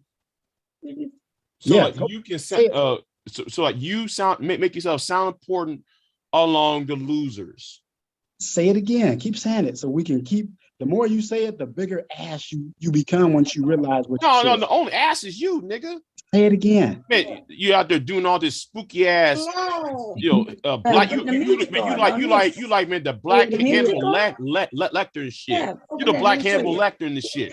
Yeah, I be intellectually best than you dummies. You guys. Dummies. Then why do you hang around with dummies then? You guys. I love crushing you guys more. Crushing? Who you crushing, nigga?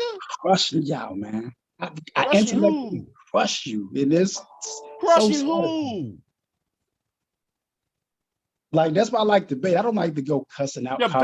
Debate, dude. You ain't debating. You're just sidestepping this shit. Debate with you, and then once I squeeze you like the little rodent you are, I like to hear you squeak.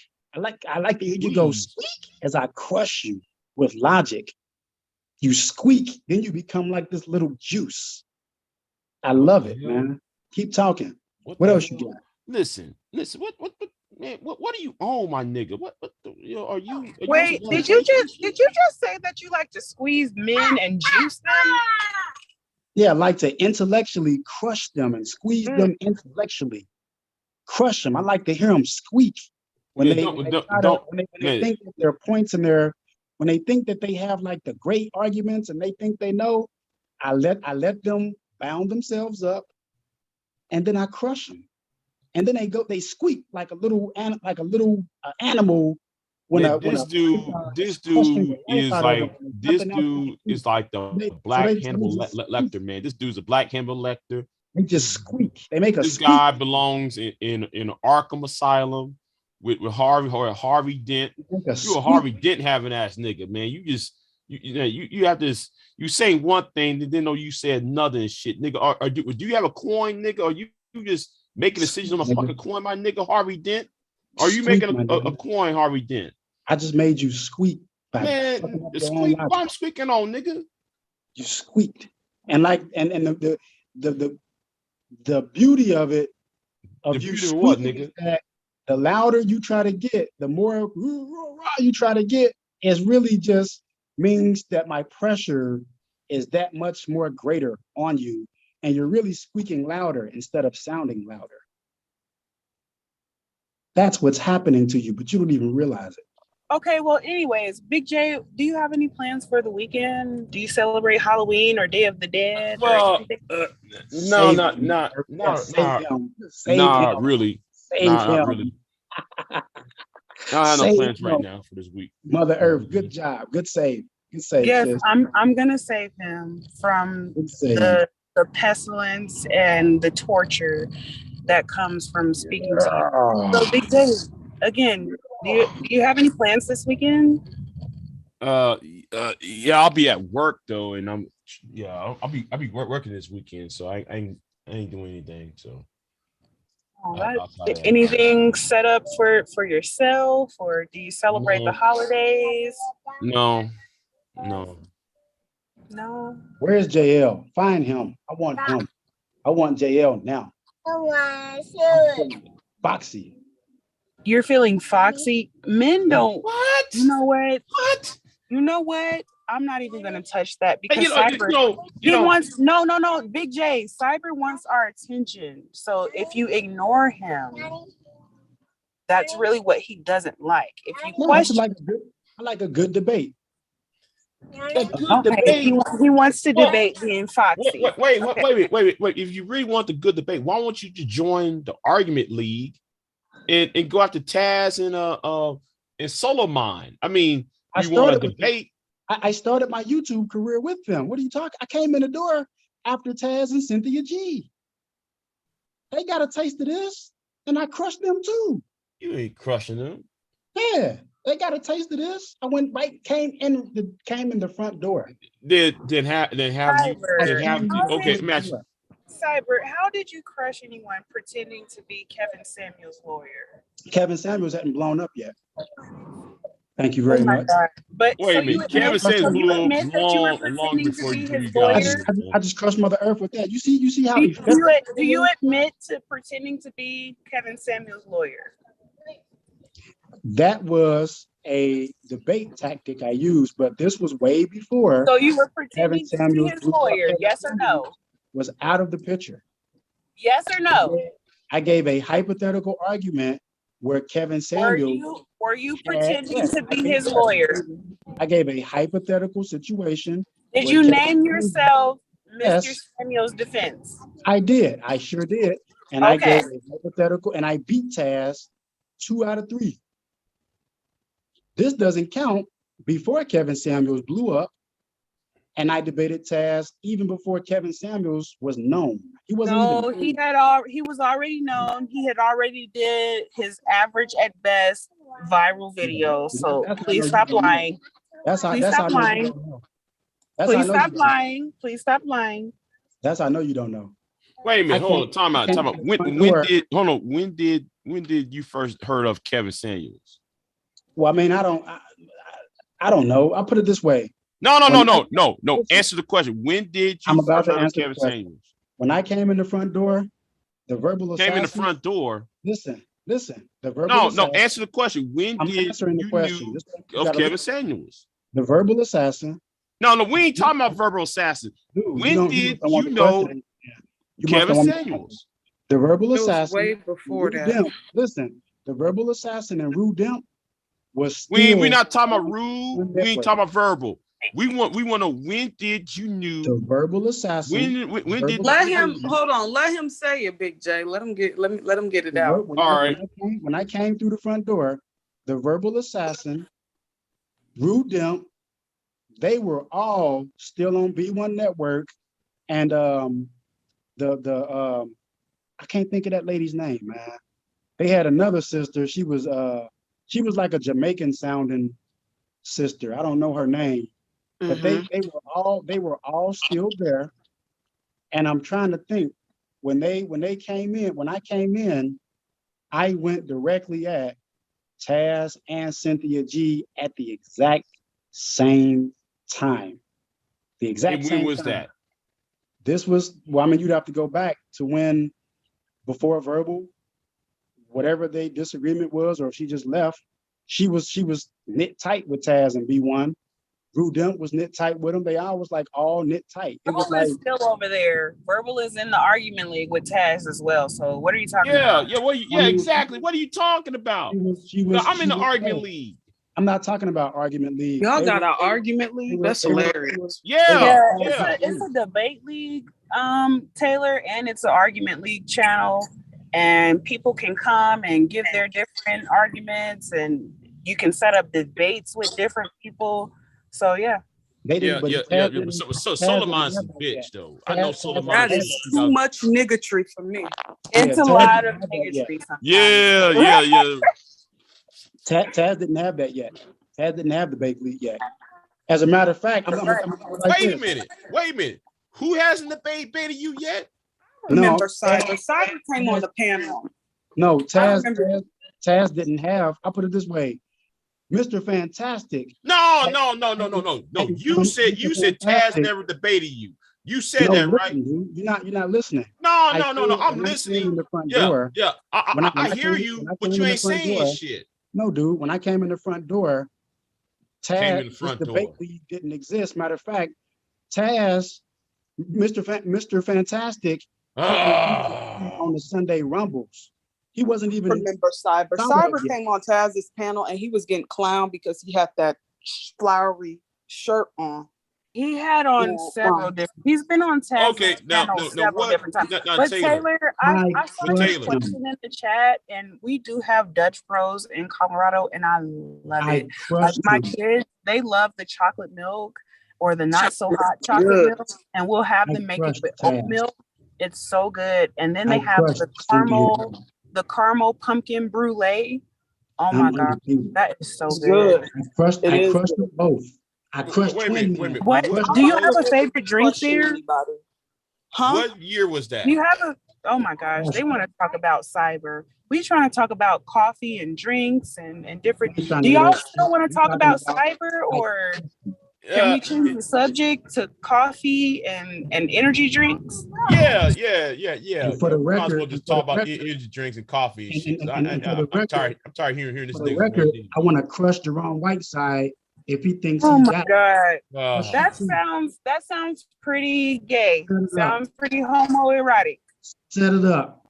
Set it up, Jerome Whiteside. You want to debate? You think you got what it takes?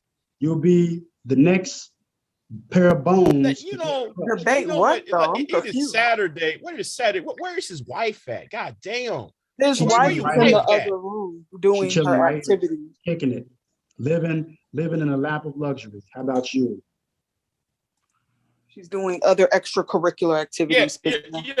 where your wife at, dude? Because She the thing is, just it's Saturday. drinking You coffee out ain't of take $1,200 Keurig. take out to eat and some shit. Take She out to drinking coffee. a She fine drinking restaurant or some coffee shit, out to of a movies or something, my $1,200 nigga. Keurig. Shit, to a park or somewhere. He's drinking coffee out of a $1,200 coffee machine. How about you? You spent $1,200 on a coffee machine. Why didn't you just get a Because my Keurig? wife wanted it. My wife wanted it. That's what she wanted. So I I bought it. just got a coffee machine My from wife wanted it. So I Walmart, bought and it it for was under $100. You can do single cups, you can do Keurig cups, you can do K cups, you can do a whole pot. And again, it was like $70. I don't know what these. But my people are wife talking about. asked for it, and so I did what I'm supposed to do, right? I honored my wife, and she wanted that one. Okay, so why Wow, don't you bougie. honor her? I Do love it. something special with her. Why don't you think of her this instead of just thinking of yourself and wasting people's time on YouTube? But I did what my wife wanted me to do. My wife's happy. How about you? Your wife wants you to be a weirdo online. No, my wife loves who I am. Very happy. See, that's Does, Like does, us, Anybody that watch you Riverdale? does she know about your activities on here? What Does your wife know show? about your activities on here? Sure she does. Right. She laughs at y'all. She laughs a lot of times at y'all. She be laughing. She be cracking up laughing. Hey, you ever notice something? Oh, Dudes heavens. like him and KSC that do the exact same shit. First off, both of them are married to Asian women. That's number one thing. And Oh, you second, talking about Supreme King Coon? yeah, they do the That nigga's a exact same troll. shit. They do exactly the same bullshit. And I'm Which is noticing what? it. I know Which it's a is what? pattern now. Which is what? Because I already told SKC that he's a part of the niggatry, but he's very adamant that he isn't. Yeah. He's very adamant. He said that he just enjoys the circus and he refers to Black people as animals. So yeah. What is Yeah, he the even bullshit called though? Sheila E. an animal on her own panel, and she had nothing to say about that. Crush you. Wait, what you talking about, Simon? And I was talking to Big J. She got mad at it the next day, and she was trying to get everybody to go against him the next day. Yeah, SKC. He's been a troll for years now. So he's like a fly. I just swatted him. You know, like get up out of here. I don't know who's worse, him or David Johnson. I don't know who's worse, him or David Johnson. I can tolerate between SKT SKC and David Johnson. Yeah. Oh, that's a hard. Yeah, verbal. Yeah, verbal. I did that. That's a tough one. You remember Baba Tunde, Big J, that demon? Yeah, Baba Tunde. Yeah, Baba Tunde. That nigga, I would pour gasoline on him and set him on fire. That's a demon. Man, listen. When he came out with that book, Negro Wars, back in 2014, because he wrote that book back in 2014. when he wrote that book, I read that book. I said, man, what is this shit? He's a fucking demon. He be like, you witch, you black witch. Yeah, Witch. yeah, the black woman ain't shit. Yeah, the black woman fuck up these black. And I said, dude, okay. He's another UK nigga. Yeah, another yeah. African UK nigga running his mouth, talking shit. Yeah, Bama too. He claims he don't. Sorry ass nigga. Confused about. Yeah, Bama too is sorry ass nigga. Man, I said, listen, how you gonna write a book where there's no fucking thesaurus? No, not thesaurus. What you call it? The index in the back of the book. Or there's no references in the back of the book. You know, come on. He's a that bootleg ass book that he wrote, that pamphlet. Yeah. Wait a minute. Who wrote a book? Because you know these niggas can't read. So who wrote a book? I hope it was a picture book. Normani, back in the Baba Tunde, some nigga named Baba Tunde. Yeah. He wrote a book called Negro Wars. It was called Negro Wars. He wrote it back in 2012. I actually remember when it first wrote it, he wrote that book out. And I'm like, nigga, you call this a book? You call this a fucking book? All this is pamphlet. Yeah, all this was a fucking pamphlet of him talking about black women ain't shit. I can see you. I can see you. That it has no Baba sources in Tunde it. was Baba Tunde was one shit. That was a demon. Man, people was clowning his ass on Amazon when he sold that book on Amazon. People was clowning him in the review section on Amazon.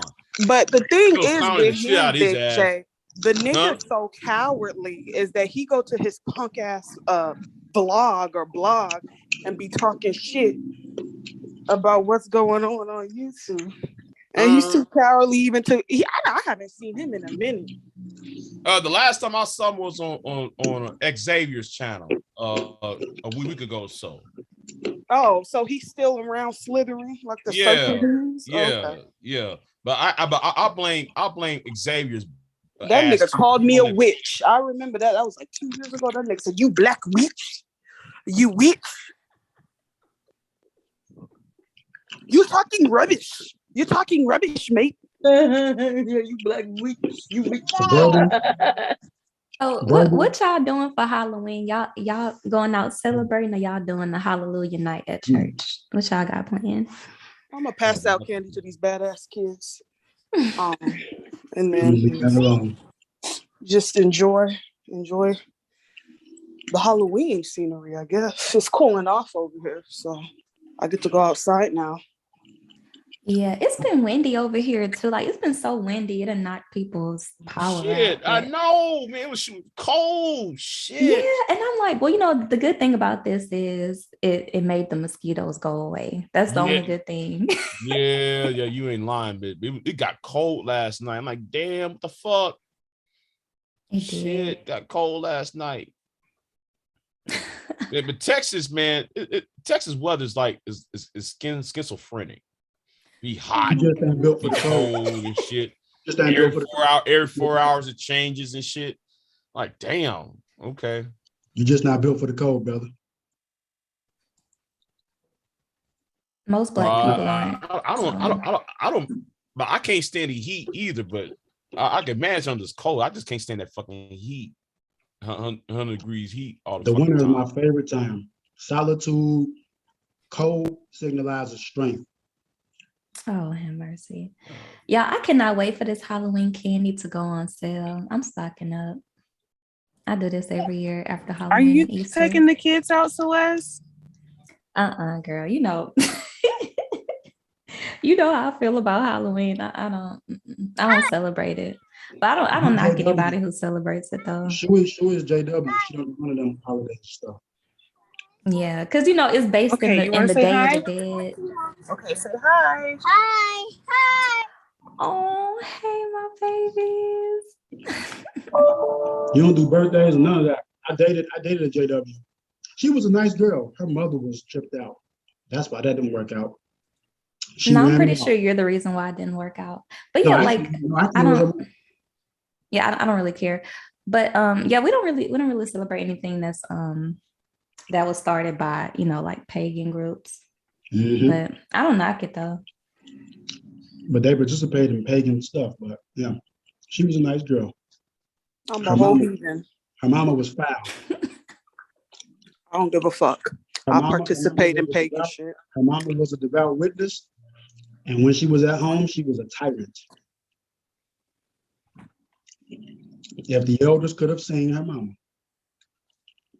when she wasn't out doing what she supposed to do, they would have been ashamed. What you talking Bad about, enough, Cyber? bad enough that her daughter stopped practicing. But we used to have nice conversations and debates over the Holy Scriptures versus the Bible at the kitchen table. They would often triple team up on me and laugh, but you know. Oh, your bruised ego. Are you talking about your ex-girlfriend, Cyber? Yeah, I had a nice, she was cool. I really liked her. Mm-hmm. Her mom was just, I mean, her mother would manipulate her. Mm-hmm. Because like she had 3 kids, right? Two sons and a daughter. Mm-hmm. And one of the boys, he was kind of special needs. Like he wasn't like special needs. He was just kind of slow in terms of his progress. But that little boy was like a tank. He was strong, like just a solid little guy. And when she was previously married to the guy in the military, she was married to a guy that ended up leaving her, hiding their investment money in the Dominican Republic, right? It was really a pretty fucked up situation. But her mom, when her youngest boy was young, she would get checks for him. And her mom and her mom's husband they guilt tripped her into giving her, not only letting her keep the baby, but turning over the checks that she would get for him and guilt tripping her to give money. And so it was like she couldn't even tell her mom at that time. She had about maybe, I think, $400,000 in a Vanguard account that was half of what her husband in the military had given her. She showed me. She was like, well, we can't tell my mom I got this. So I was like, man, if you tell your mama you got that money, your mom is going, your mom is going to try to get that money. She's going to try to make you feel real bad. And so she ended up having to tell her mom this, because what this dude was doing, he had hired some type of lawyer. I don't know how he did it. She came to me, she woke me up one day and said, baby, my account. And so when I look at the account balance again, it had went from like 415,000. She had a capital account. She had another account and something else like that, but it totaled up to like 420,000. Man, she woke me up one day. I looked at that account. That shit was like down to like 320. So I'm like, damn, okay. So I'm saying, well, let's look at the paperwork to see if anything that your account is invested in lost value, which it wasn't invested in anything. So I'm like, okay, that's strange. That means he took some money out. And so maybe about, I don't know, 3 weeks passed by. We looking at the account. We look at the account again. Now that shit is down to like 178,000. I mean, it's down to 238,000. So we like, damn, what the fuck? What's going on? Like, and so she ended up calling her lawyer. And some type of way, the lawyer filed some type of paper for Vanguard to release certain information, because her ex-husband had a relationship with a person who worked in Texas. Because when I moved, that's why I moved to Texas. We was down in Dallas. And it's something called, it's a train company they got down there. Man, I can't remember the name of that shit. Train, some shit like that. And it's train something. It's like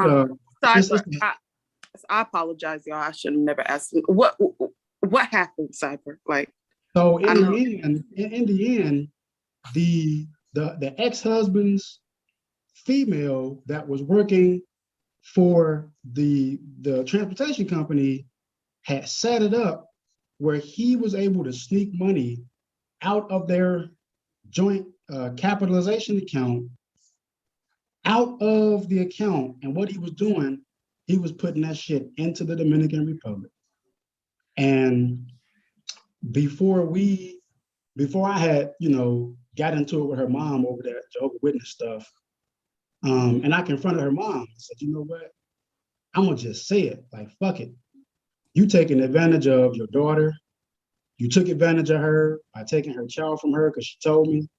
You took advantage of her by guilt tripping her to give you the checks that were originally meant for the baby. You took the money, you squandered it on a failed car wash. And then now that your daughter's going through a situation, she shouldn't have told you that. And even despite the fact her telling you that her ex-husband in this divorce is literally taking the money out of those children's mouths and pumping that shit into the Dominican Republic, you're gonna guilt trip your daughter that she should be giving you half of that money, regardless of the fact that her currently ex-husband is gonna run the account to zero. And I confronted her mama about that. And I said, you're supposed to be this devout Jehovah's Witness with all these questionable values, but it is what it is. And I said, you run around here like a tyrant. You treat the children like a tyrant. You show favoritism to one of the children. And then you pimp your daughter out, and you wonder why your daughter doesn't want to have anything to do with you and the organization, as they say. And you have no sympathy for your daughter. And then her father committed a murder. He did 23 years in jail. He would send this girl every fucking month, $2,200 every month without fail. Her daddy, she loved her daddy, but her daddy was a crazy, Georgia nigga. Her mom, but he had to send it to her mom. I will never forget this shit, man. Her mama was so low fucking down and dirty.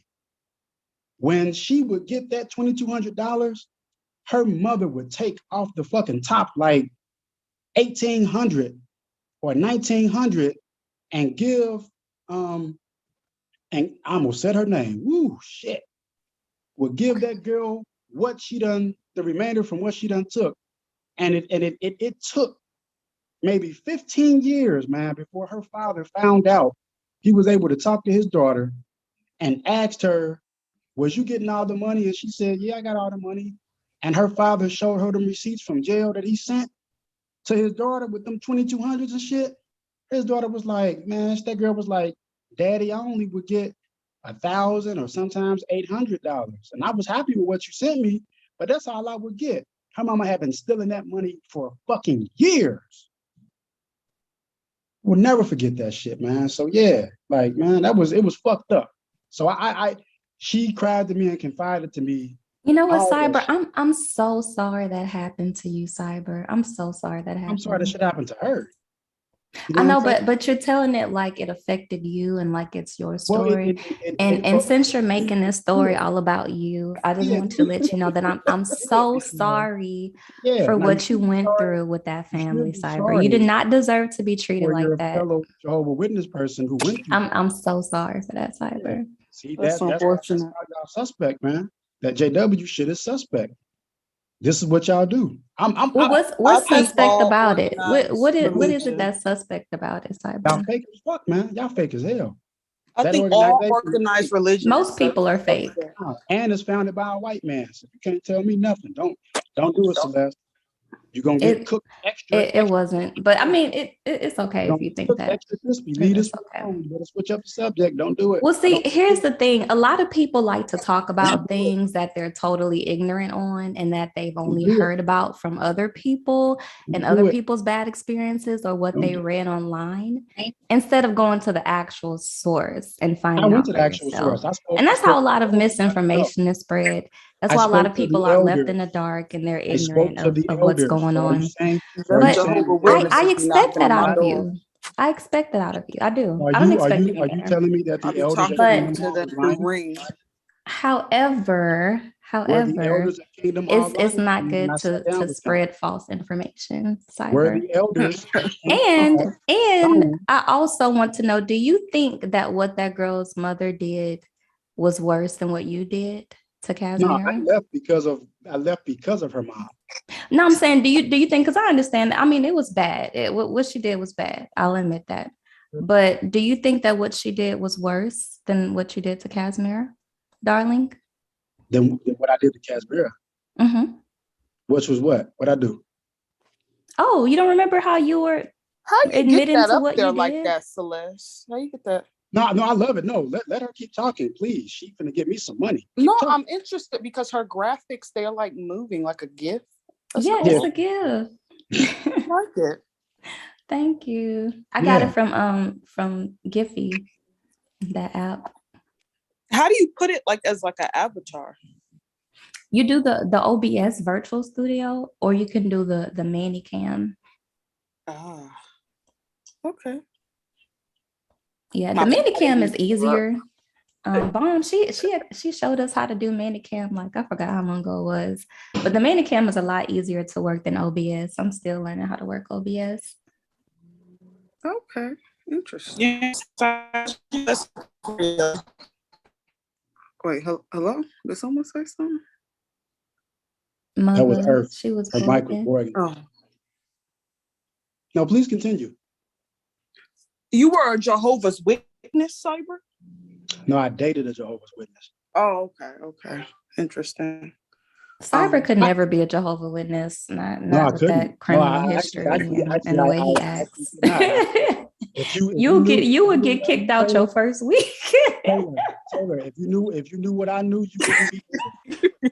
Why she laughing? But Well, that's what I'm saying. Tell us, enlighten enlighten us. I mean, because nobody's gonna want to creep knocking on their door. Like nobody's gonna want to answer their door to a cyber. That's just period. Like sounds good. Not gonna work here today, Celeste.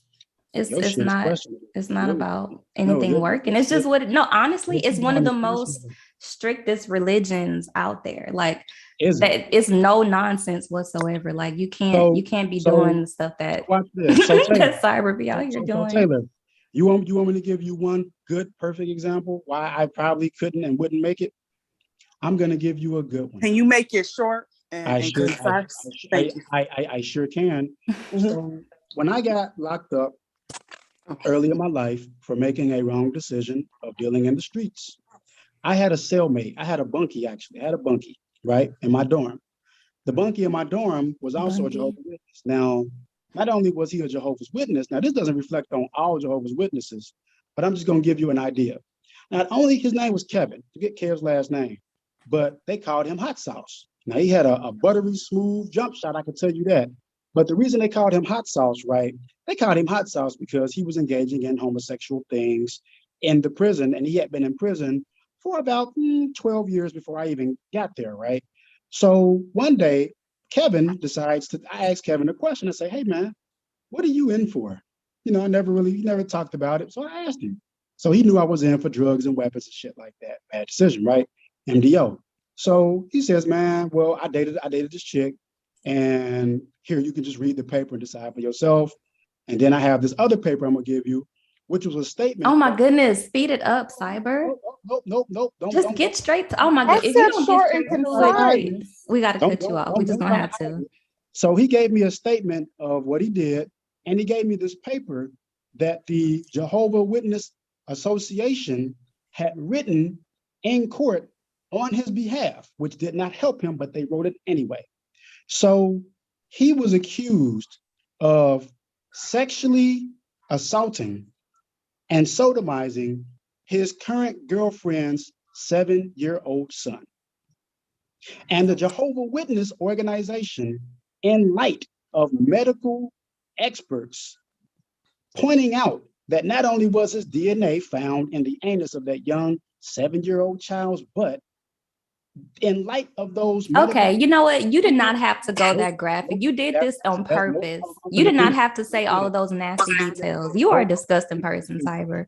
All we asked was what was your experience. You did not have to go into all those nasty details. Backed him up. They backed up a fucking rapist. God damn, dude. And the Baptist church backed up R. Kelly. So I mean, And the Catholic Church backed up exactly. all the priests. all So the okay. priests. And So that is the honestly, just because That is somebody wrote a the letter, that does not mean that the Not organization came together and not decided that that was okay.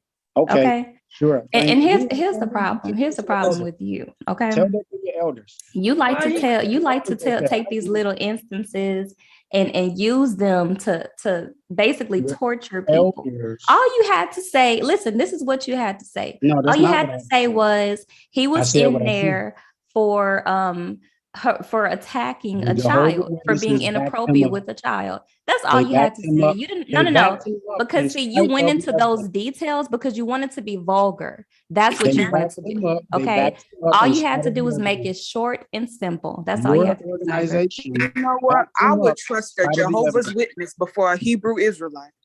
Listen. Yeah, yeah. I- Yeah, the Hebrew Israelites is rough too, but I couldn't do that either. That's Dave Johnson, and I would love to go with him on that, but that's another subject. Dave is tripping with that Hebrew Israelite shit. David don't even know the Hebrew Israelite doctrine himself. we Hebrews. We ain't no motherfucking Hebrews, and I keep trying to tell niggas. How do you know? How are you a Hebrew Israelite if you don't know who your goddamn daddy is? Some of these niggas don't know who their daddy is. So I'm trying to figure out how they could, trace it back to Esau, whatever the nigga's name is. I don't know. To Jacob. Well, you know what? Honestly, there's no way to trace the lineage. The only reason why, because I do believe that modern day Black people, especially like Black Americans, Black Jamaicans, Black Haitians, I feel like we act the exact same way that the Hebrews acted in the Bible. Like our attitude, our outlook, the type of people that we follow, the type of people that we shun and make fun of, it mirrors the attitude and the behaviors of the Hebrews from the Old Testament. It's crazy how spot on it is. And the funny thing about the Hebrews back then is the men were very treacherous, and they would date out, even though God specifically told them, do not date out, do not bring any foreign, strange women into the land, because they'll be a stumbling block to you. They're going to make you serve their gods. And that's exactly what happened. As soon as Black people, got free from slavery and they were given the right to marry interracially, Black men, they snatched them up some white women and they rushed on down to the courthouse to get married. And then what happened? A lot of white cultures, a lot of their practices and their customs are now being integrated into the Black community. And it's damaged us ever since we integrated. So the same thing that happened back in the Hebrew times is happening now. But they're going to figure out a way to say that Mexicans are Israelites or Hebrews. Girl, they just saying that because they want to swirl. They want to be treacherous. And the funny thing is, you don't see them being okay with Black women being with Mexican, or if we want to say that Mexicans are Hebrews, then we can say Italians are Hebrews too. Right. Because they got Black blood in them too. So will they be saved? Shui? Everybody will be saved. Everybody from what I believe, anybody who believes in God and practices what he tells them to do is going to be saved. I'm going to hell. And that's the thing. A lot of people think that they're going to hell and they not. Like God does, and that's the thing about God. He doesn't judge you based on what you don't know. He only judges you based on if you know better or not. Well, I'm pro-righteous. I don't need a book.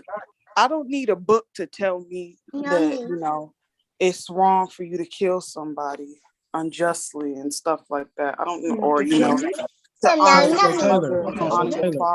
Taylor, I got a question for you. You said you don't believe you need a book to do that, right? Correct. So if I told you that there was something inside of you that gave you that inclination, would you agree with me that there's something on the inside that guides you in the way that you should go, right? Yeah, I would say that. Yeah. So what the teaching of the witnesses is that it doesn't exist and that you would actually need a book. That's not true at all. Sure it is. See, that's what I'm saying. Y'all are so misinformed. Like when you talk about something, and especially when you're talking about it on the public platform, You have to be informed, because then you're just putting other people in the dark, and they're I'm hearing just the telling same you, mistruths but this that is you the thing. heard. I'm telling you That's not, what and I'm the telling you elders, as somebody I'm who's telling been you what hearing the this stuff elders, since I was a baby. That's no, not true. no, It's not I'm telling you true. what the elders told me. I It's not. spoke I to don't care elders. what anybody told you. It's not true. Okay, well, An see, but that's the thing. elder can be wrong. Anybody So can they put the can be. name An I'm just Jehovah telling you what Witness they told behind me. their name and say whatever they want. That doesn't Yeah. mean that it's Yes, right. they can. So let me ask you this. Who is your authority in terms of your organization? When you have to point someone toward a level of authority at your organization, and someone asks you something and you don't have the answer, who do you point them to? Who do you point them to? I point them to the Bible. But if they go to the Bible and they say, well, do you point to the Holy Scriptures, or do you point to the Holy Bible? You What? see, I can't even trust the Do you Bible point though, them and to here's the why I Holy say that. Scriptures? No, I'm asking you. Okay, Do you what point were you them to the saying, Holy Tay? Scriptures? Go Listen, ahead, because he not making To sense. me, I think I'm not okay. So I'm not an atheist or anything like that. I believe in God. Okay, I believe there's a creator. I believe that there's a higher power. However, that Bible is questionable. I don't trust nothing that's copyright. Okay, that Bible has been written so many times in so many different translations, and they've done taken books out of the damn Bible. Taking books out of the damn Like, girl, Bible. you. I mean, the Holy Scriptures is copywritten too. Well, yeah, it's all copyright. That wrote. So that's why I'm saying, like, the things that man say is very Celeste questionable. couldn't point you toward anything. No, I didn't say that. No, she literally just told you. You asked me what authority I would go to if somebody had a question about my beliefs, and I told you I would go to the Bible. And Right. Tay So said that she according- doesn't trust the Bible because books have been taken out of the Bible, and people have intentionally mistranslated the Bible. And she's absolutely right. Yeah. So you wouldn't. So Because why after did they never talk about with the whole Adam and Eve? Why they never talk about Lilith? Why they I don't know. And see, you know what, Tay, because you know, me and Rollo were actually talking about this the other day, because I'm like the original, but I guess the official Bible, the 1619 version, you know, it took the quote unquote apocrypha out, right? But and that's the thing, like, I don't know. We don't know for sure if Lilith was true. But the thing is, it's like little details like that. I feel like that's what the devil uses to trip people up. Because whether it was Lilith and Adam, or Adam and Eve, or Lilith, Adam and Eve, the whole message of the Bible doesn't change. The message is still about how man messed up. You know, the fact that God created a perfect earth for man, they messed it up some kind of way. And now all of their offspring are suffering the consequences of their actions. And then it talks about what God is doing to fix that, to repair that, which is why he introduced the kingdom to his prophets. And he had Jesus come down and give, because see, the thing, and this is another thing that people don't realize, like, about why Jesus had to die and all that, because Adam is, you know, Adam was the man. So God held Adam responsible for what happened, even though he wasn't the first one who ate the fruit. So no matter what happened, the fact that Adam was the head of household, he was responsible for every human that was alive, which was him and Eve and possibly Lilith. So the fact that he died in sin before he sinned before he had children. So his DNA, his whole makeup, everything about him was already tarnished and ruined. So that's why you had to have Jesus born from a woman and not from a man's seed, because man's seed is corrupt. I mean, their fertilizer is corrupted. That's why he sent the Holy Spirit to impregnate Mary. And that's why Jesus had to live a perfect life and die perfect to balance out what humans did. Celeste, you believe Mary was a virgin? I do. I believe in miracles, because I've seen miracles happen in my life. So even though, like, other stuff that I read in the Bible, it sounds crazy, but I've seen some crazy stuff happen myself. So That's Taylor, hold on. So wait, let me ask a question. Do you believe there are virgins today? And within the society that haven't been penetrated? No, I'm just saying, do you believe that there are women, are there women in America, black women, white women, whatever? Do you believe that there are women in America who are virgins? Oh yeah, Who absolutely. have not I had do. sex? Absolutely. You know, a virgin in the Bible isn't the why- same meaning why as a would you- virgin nowadays. so A why would virgin in you- the Bible was just a woman who was younger and unmarried. That's all it meant. Why would you not believe the same thing could have existed thousands of years ago? I don't understand. Cyber, because we all know how conception is formed. I'm sorry, I'm having a hard time believing that Mary was not throwing it back on Joseph. Like I don't believe that. I don't. I believe that I believe that Jesus is Joseph's son, biologically. She was just the vessel, you know.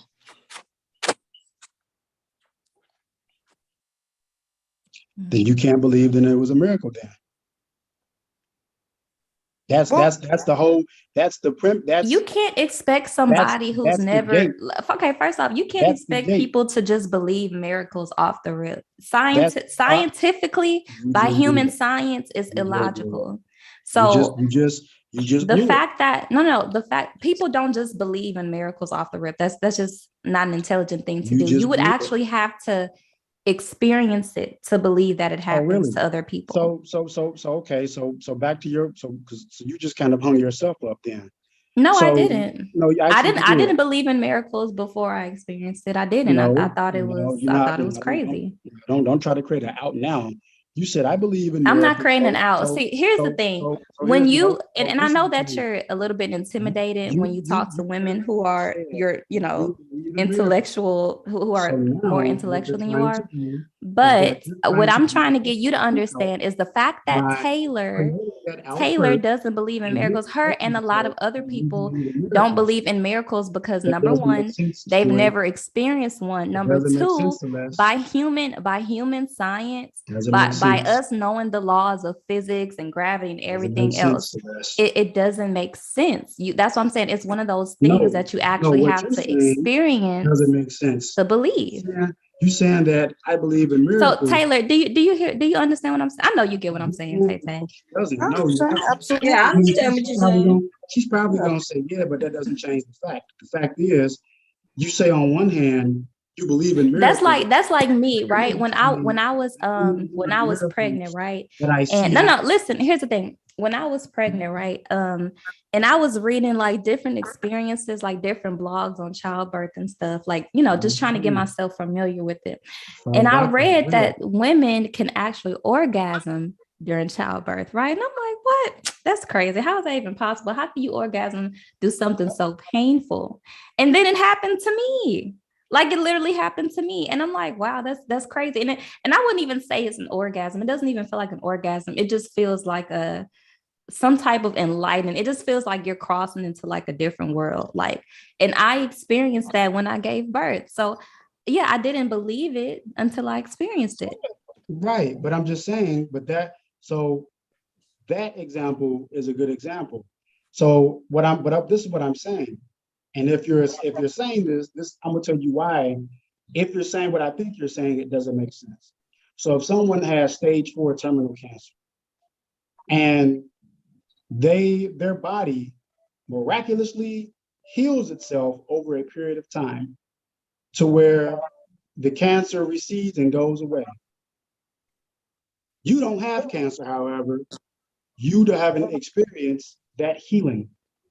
Is to you, what? Is that miracle valid? You're not making any sense. No, it does make sense. Did the person say that they were cured by a miracle?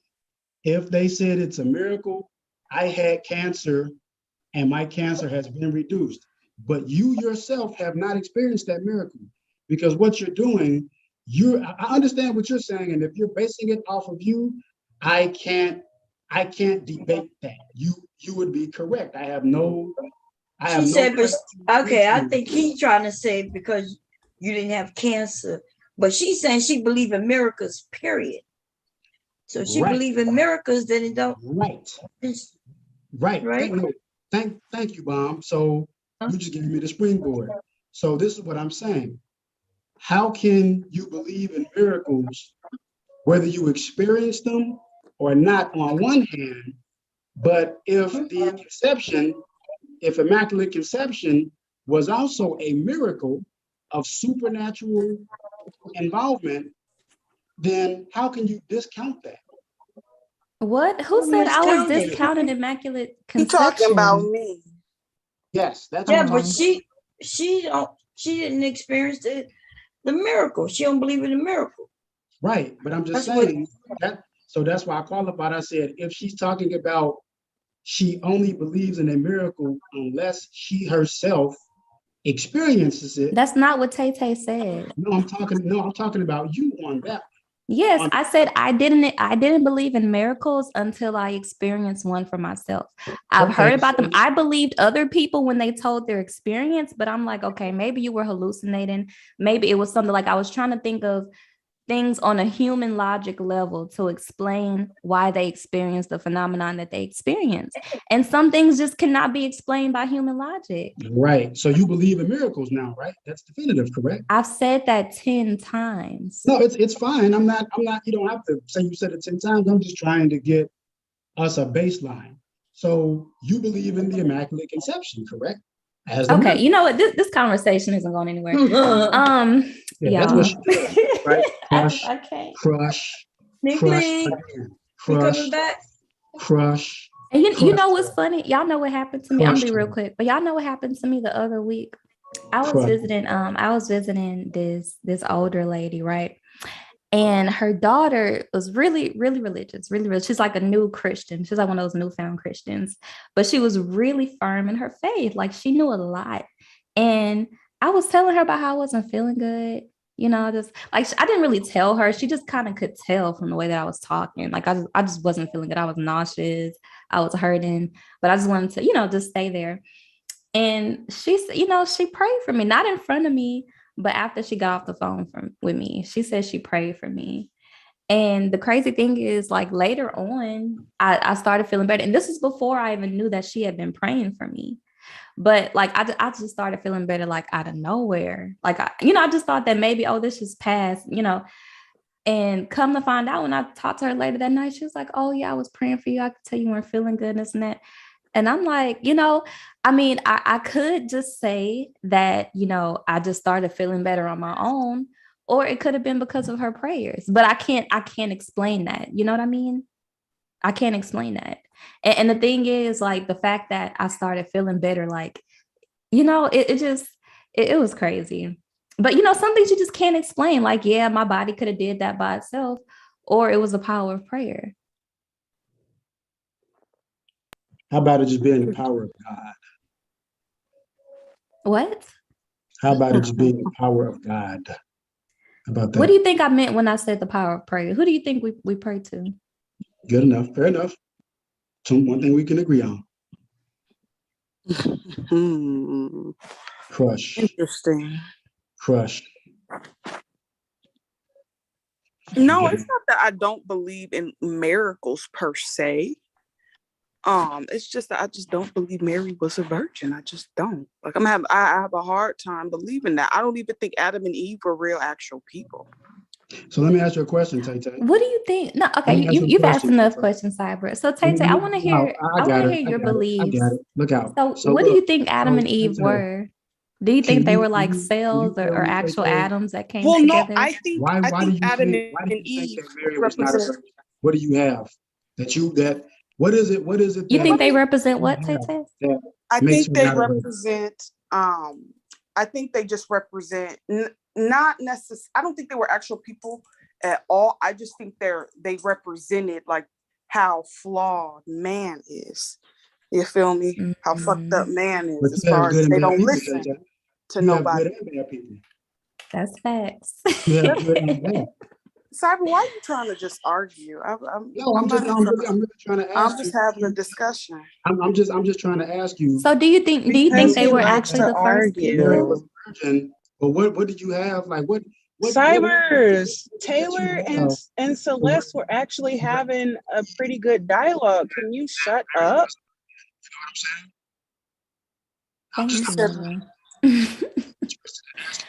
So I know you said you think that they were representatives. Like, what do you think they actually were? You think they were just like kind of like a fable, like a Pandora's box type of thing? Because you know what, I actually think that Pandora's box was modeled after Oh, Eve. this nigga's still talking. Hold on. Right, like why is he still talking in the background? Do y'all think if we prayed hard enough, cyber would go away? Oh my goodness! Like, can God, Jesus, baby Jesus, God, oh, please, banish him.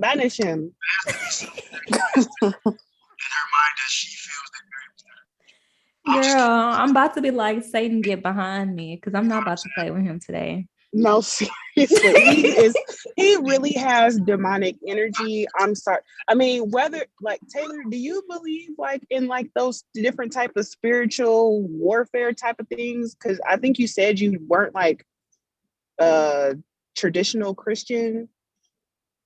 Yeah, I believe as far as like, you know, spiritual warfare and people, you know, having like a demonic presence or an angelic type presence. I believe all that. It's just that like I grew up in the church, by the way. It's just that like I just have a hard time believing like some of these stories that they be telling. So which denomination did you, oh my gosh, I still hear cyber. It's so annoying. Which denomination did you grow up in? Because I grew up in Apostolic, Seventh-day Adventist, and Kojic. Like my mom switched churches 3 different times. Oh dang, girl, y'all got around. Baptist. I grew up in Baptist. That's why she believed. Okay, Baptist. Yeah, we started Baptist like I was probably like. So you're still Baptist then, Mother Earth, right? Oh, thank you, You Mother. said, Celeste, you said JW. Yeah, I grew up Jehovah's Witness, and then No, when I because got like, older, I started I felt studying like, the Hebrew. you know, as a child, I was judged for asking questions because like I was because right. the stories They didn't make do no judge damn you sense. for asking questions. Okay, so Taylor, we're gonna do top 3 stories that was like unbelievable. So since you brought it up, Taylor, you go first. So when I was a kid, you blaspheming right now. They talked about original sin, basically stating that basically a baby is born into this world with original sin. Cyber, can you please control yourself, sir? I'm just saying, Celestial is supposed to be stepping in. Just go ahead, Tay. We hear you. So I said, so how y'all gonna sit up and hold a baby? Say a baby is sinful by nature when they can't even have the concept of right and wrong. They don't know what's right and wrong unless an adult or somebody who's of an authority figure teach that to them. I got told to be quiet and, you know, that I'm being disrespectful up in the Lord's house. And I'm like, wait a goddamn minute. I'm over here asking a damn question. If you can't answer it, just say you can't answer it, you know?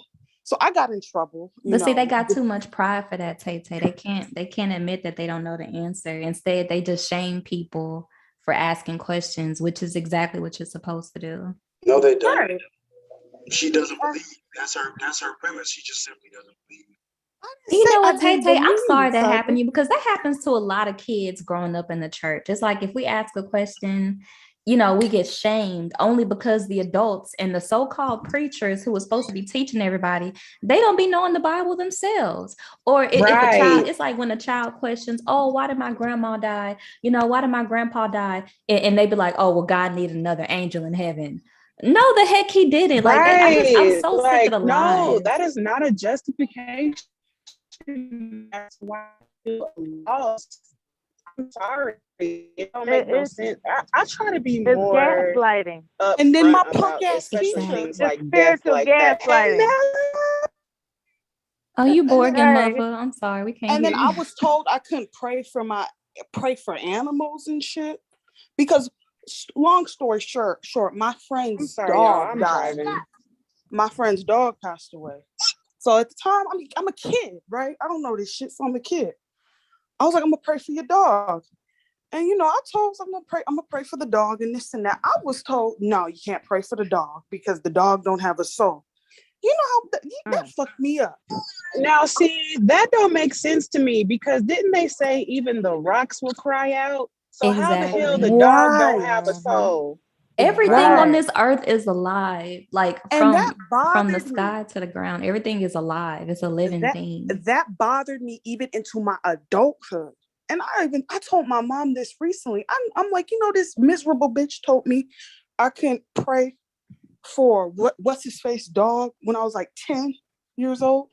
And my mom's like, you could pray for whatever it is that you want to pray for, baby.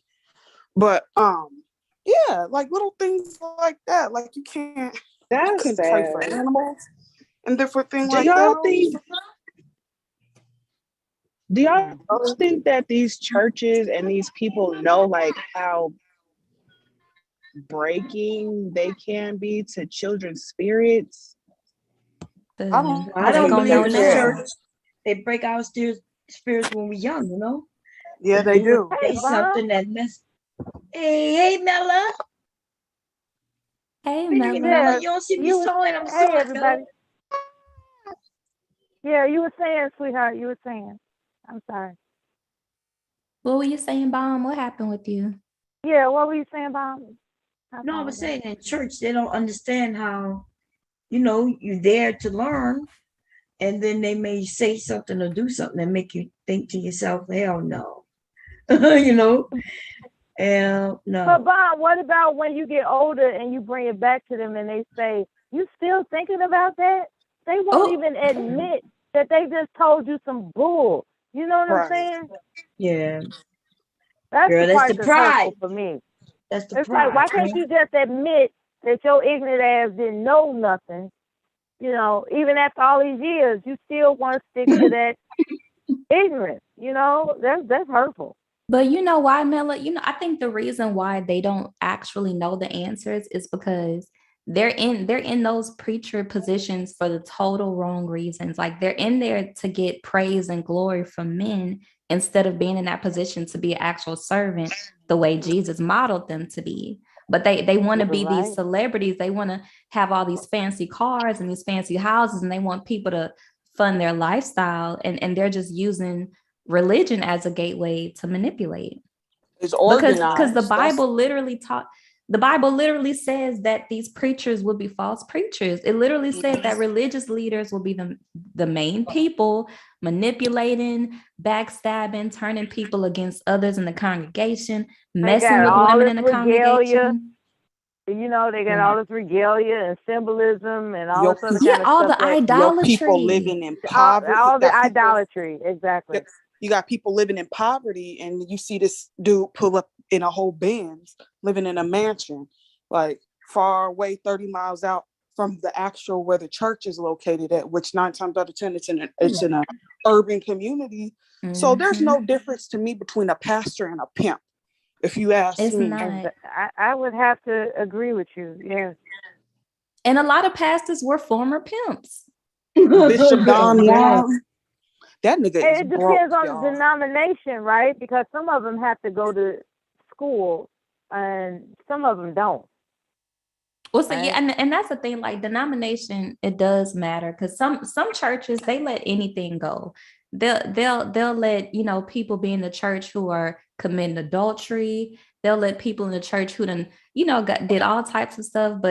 And that's what I'm saying, like how Cyber was saying, y'all can say that, the Jehovah's Witness religion is strict, and it may be strict and it may be a little bit extreme to some people, but they do it to avoid these type of situations. Like you just can't have people living a reckless lifestyle and be leaders in the church. That weakens that crushes people's spirits.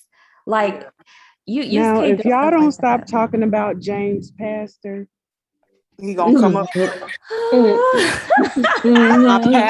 My pastor said this. My pastor said but my pastor said he told me these thoughts out here. I gotta watch out for these thoughts. I'm like, why does your pastor even have that in his vocabulary? My pastor's brother said he hasn't had sex in 15 years. Like, niggas be lying their motherfucking ass off. Like Y'all, bitch, but that dude, Bishop Eddie Long.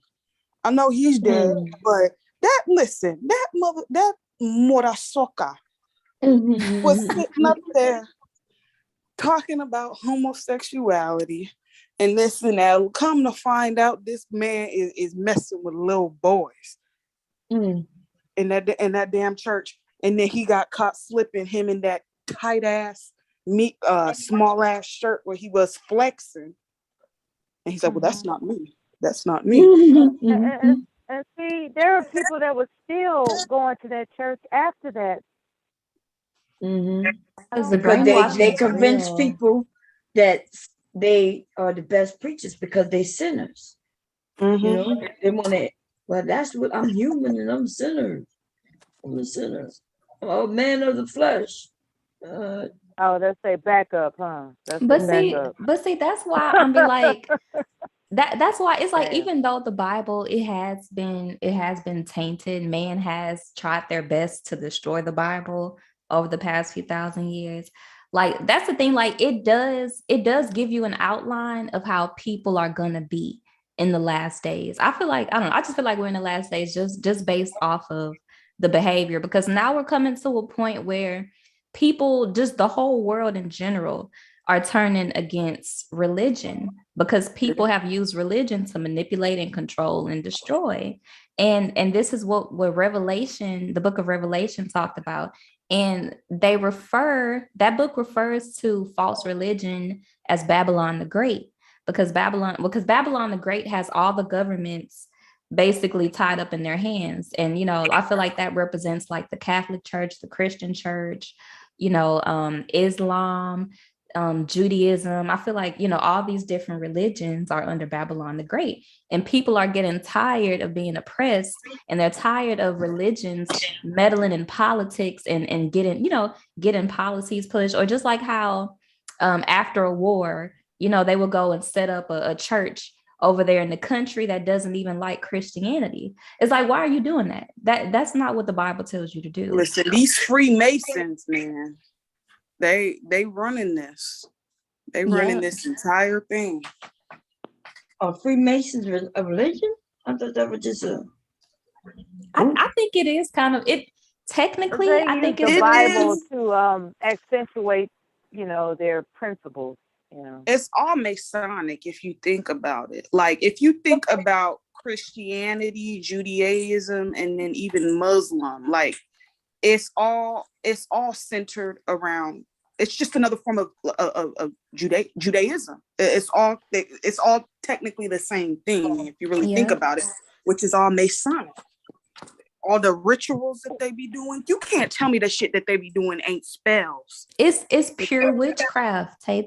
It's pure witchcraft. What they when be they doing. be lighting the candles, the way even the way they be doing the signs, like if you look at the Judaism symbol, and then look at even the Christianity cross, and even the Islam, it's all. Technically, it's all the same.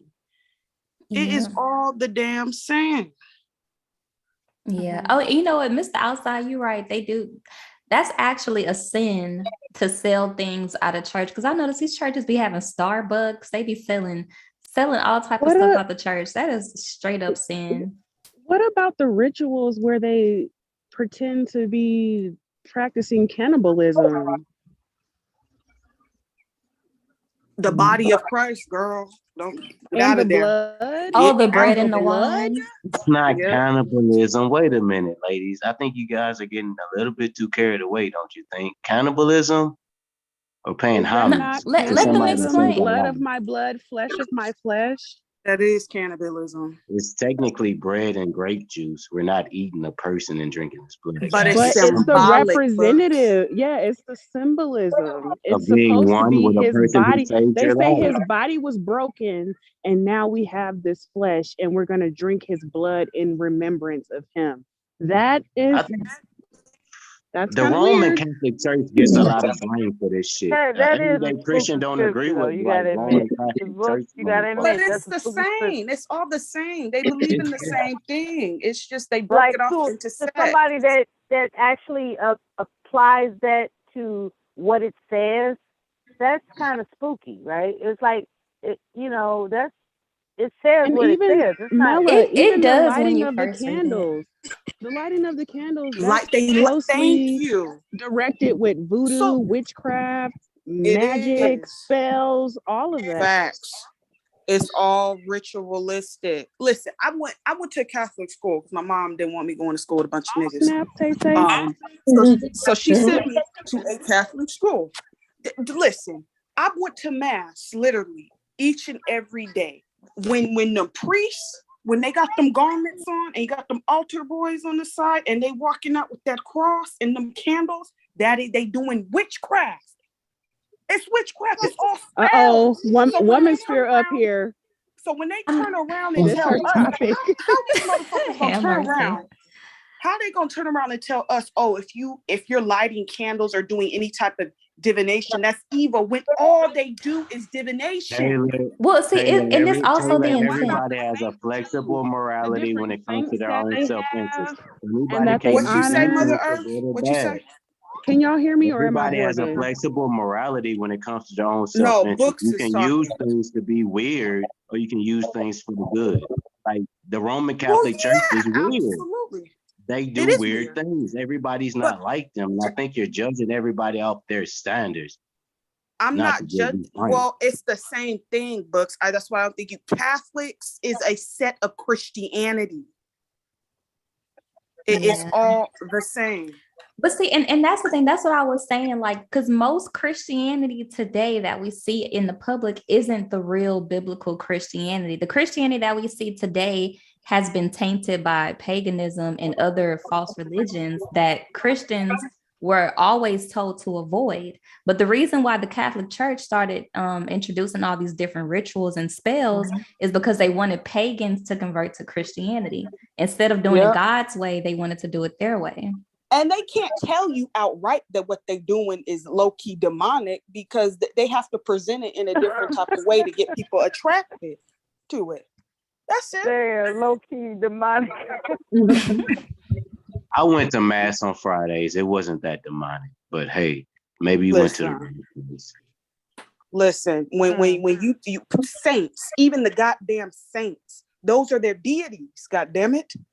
They are, but see, Tay, that's the thing. The Bible never told anybody to pray the saints. When people have even tried to bow down and worship angels, and the angel had to tell them to stop. Like the Bible, like you're not supposed to pray to saints. You're not supposed to even pray to Jesus. You're only supposed to pray to the Father, which is God. You're not supposed to pray to Mary or none of those other people. They were just people.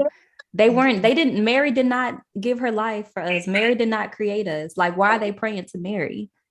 Those saints, Celeste. Can somebody tell me at what point in the Bible was God designated a male?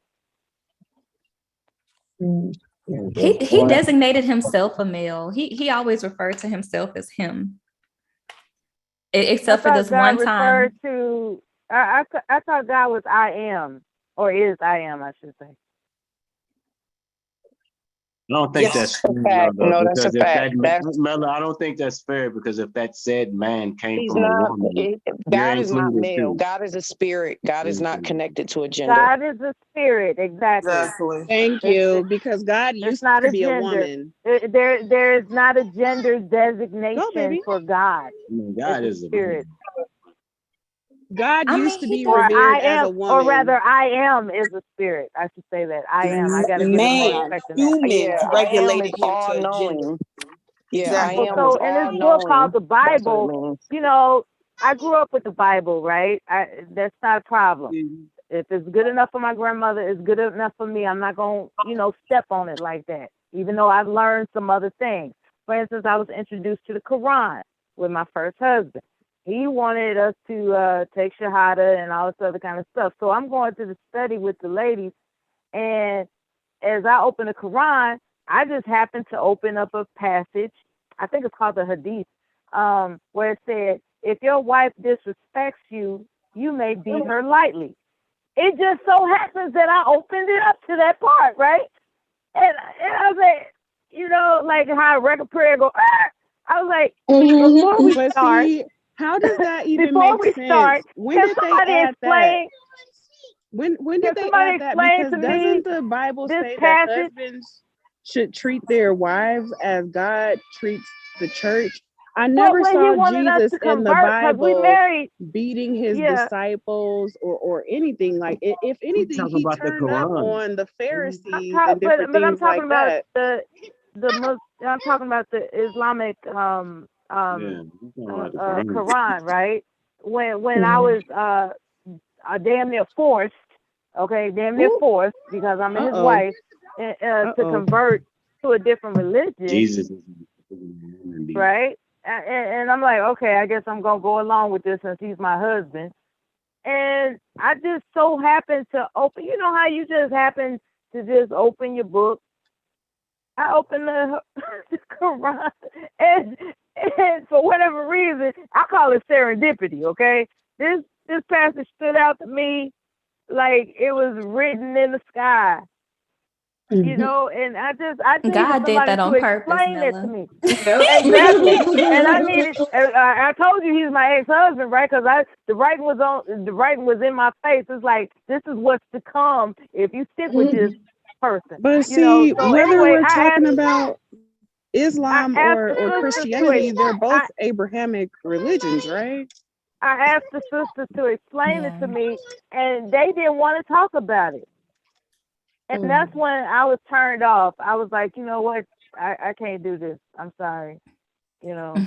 That spirit, Thought because you if was he in a didn't beat cult, you Mella. down, then you shouldn't be judging that scripture so You was in harshly. a If he cult, didn't look Mella? at that and beat you down, then what are you so upset about? He He never. can be a He part of a never. Does she sound religion. It upset? wasn't. Does she But sound what I'm upset? saying was, it was a sign. Like this is what's to come if you follow this man's plan. And I'm Yeah, just Okay, not. and God I'm not wanted gonna you to do see it. that.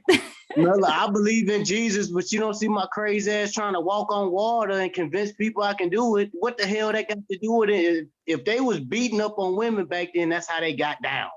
That was they do. But see, Sometimes that is how Well, they wait a minute. did back in Why are those you talking days. about back then if we're supposed to study it now? that's when Right. the Quran was written. Back then they was So whooping women's ass. wait a minute. This Wait is a my minute. There's But a lot first of people time things still that that the they apply did Bible it to said church. back today. then. Okay, here's the Most thing, people y'all. today look at that as All The right. thing that the God of the Bible instructs his followers to do is to follow the letter of the law of the Bible. But if you have because the Bible used to say that if somebody stole or anything like that, the whole town could go outside and stone that person. But that's not legal today. So that's why back in Jesus' time, when he said, Caesar's things to Caesar, God's things to God, you're supposed to follow the law as long as it doesn't contradict God's law, because God's law always trumps man's law. But if the law says, you can't stone people to death just because they steal something, then you have to follow that law. You know what I mean? Oh, here, y'all, Personally, twin. Here comes the book of twin. Psalms Hold bring on. me comfort, and that's about it. I knew he was gonna bring his Bible thumping ass up here.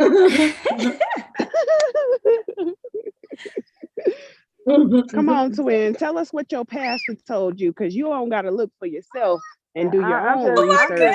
You just gotta listen to your pastor. I don't even mess around with My pastor said. My pastor said. No, because what my pastor said is. Don't be deterred, James. Oh, y'all know I wanted to hear Woman's Fear. She's been waiting for a while.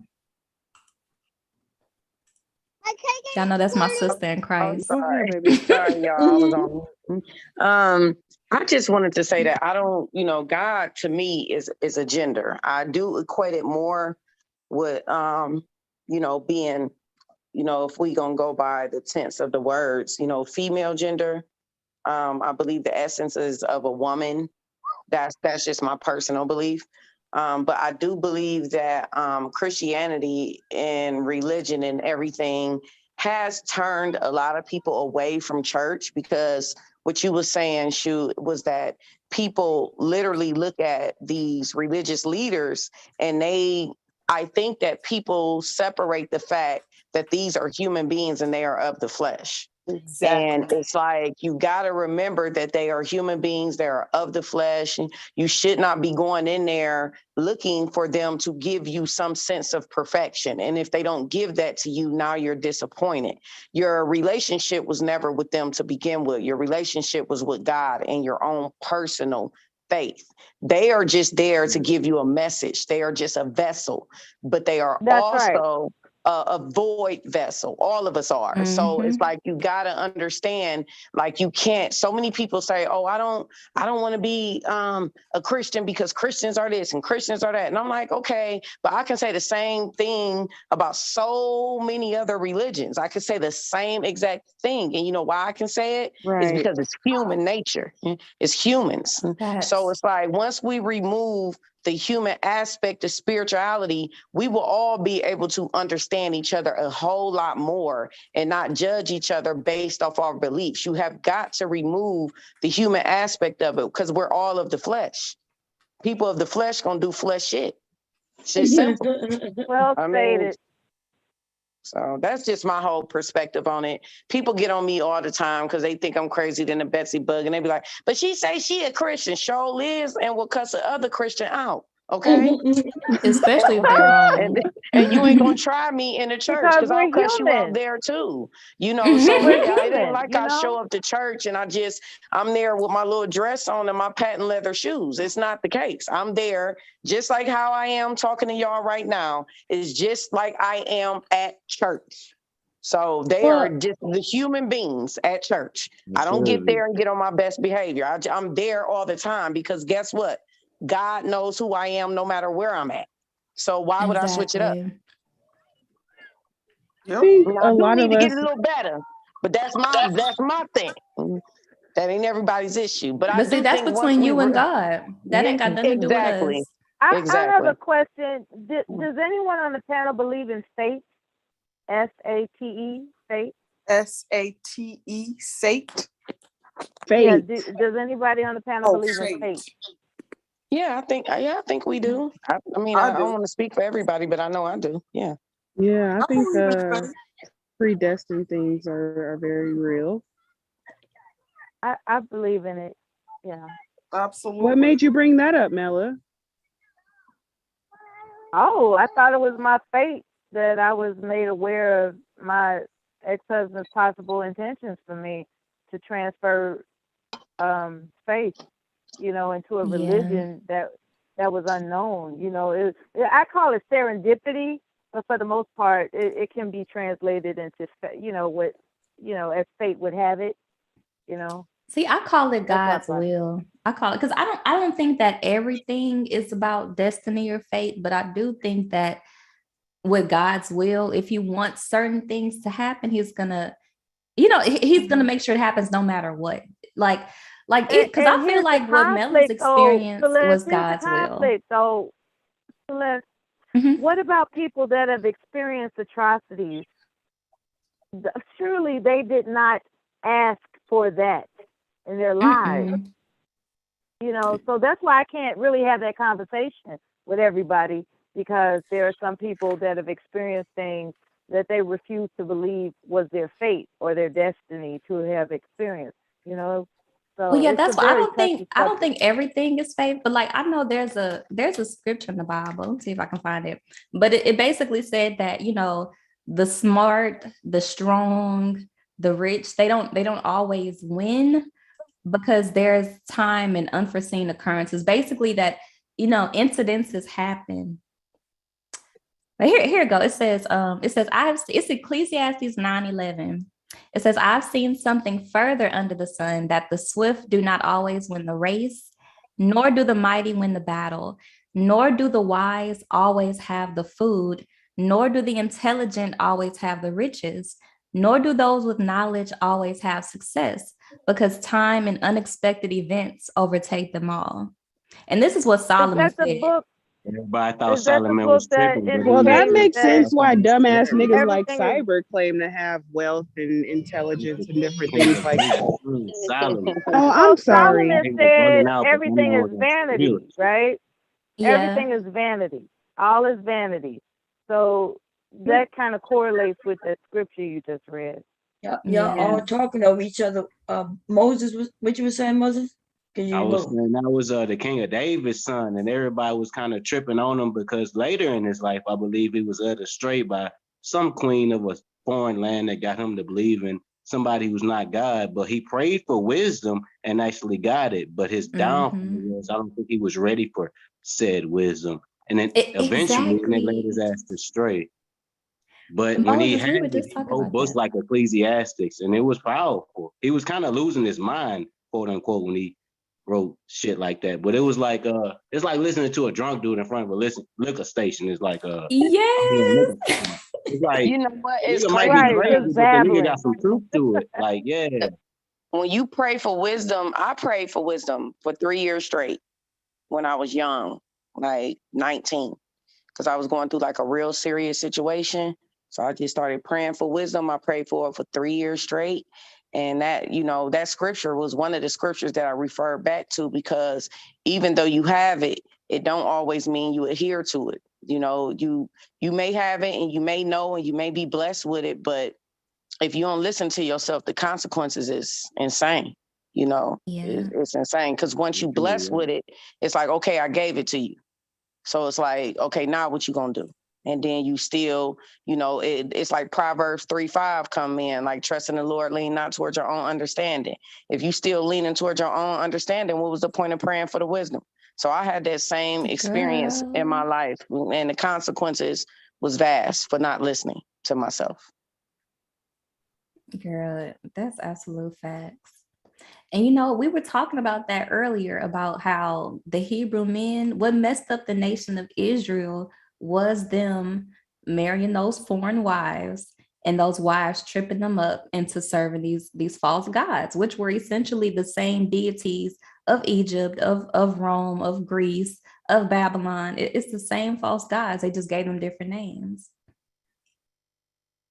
They got, and that's the thing, when you actually look back into like the history of these different civilizations, all of their deities have the same powers. They either have control over the weather, control over water, they have fire powers.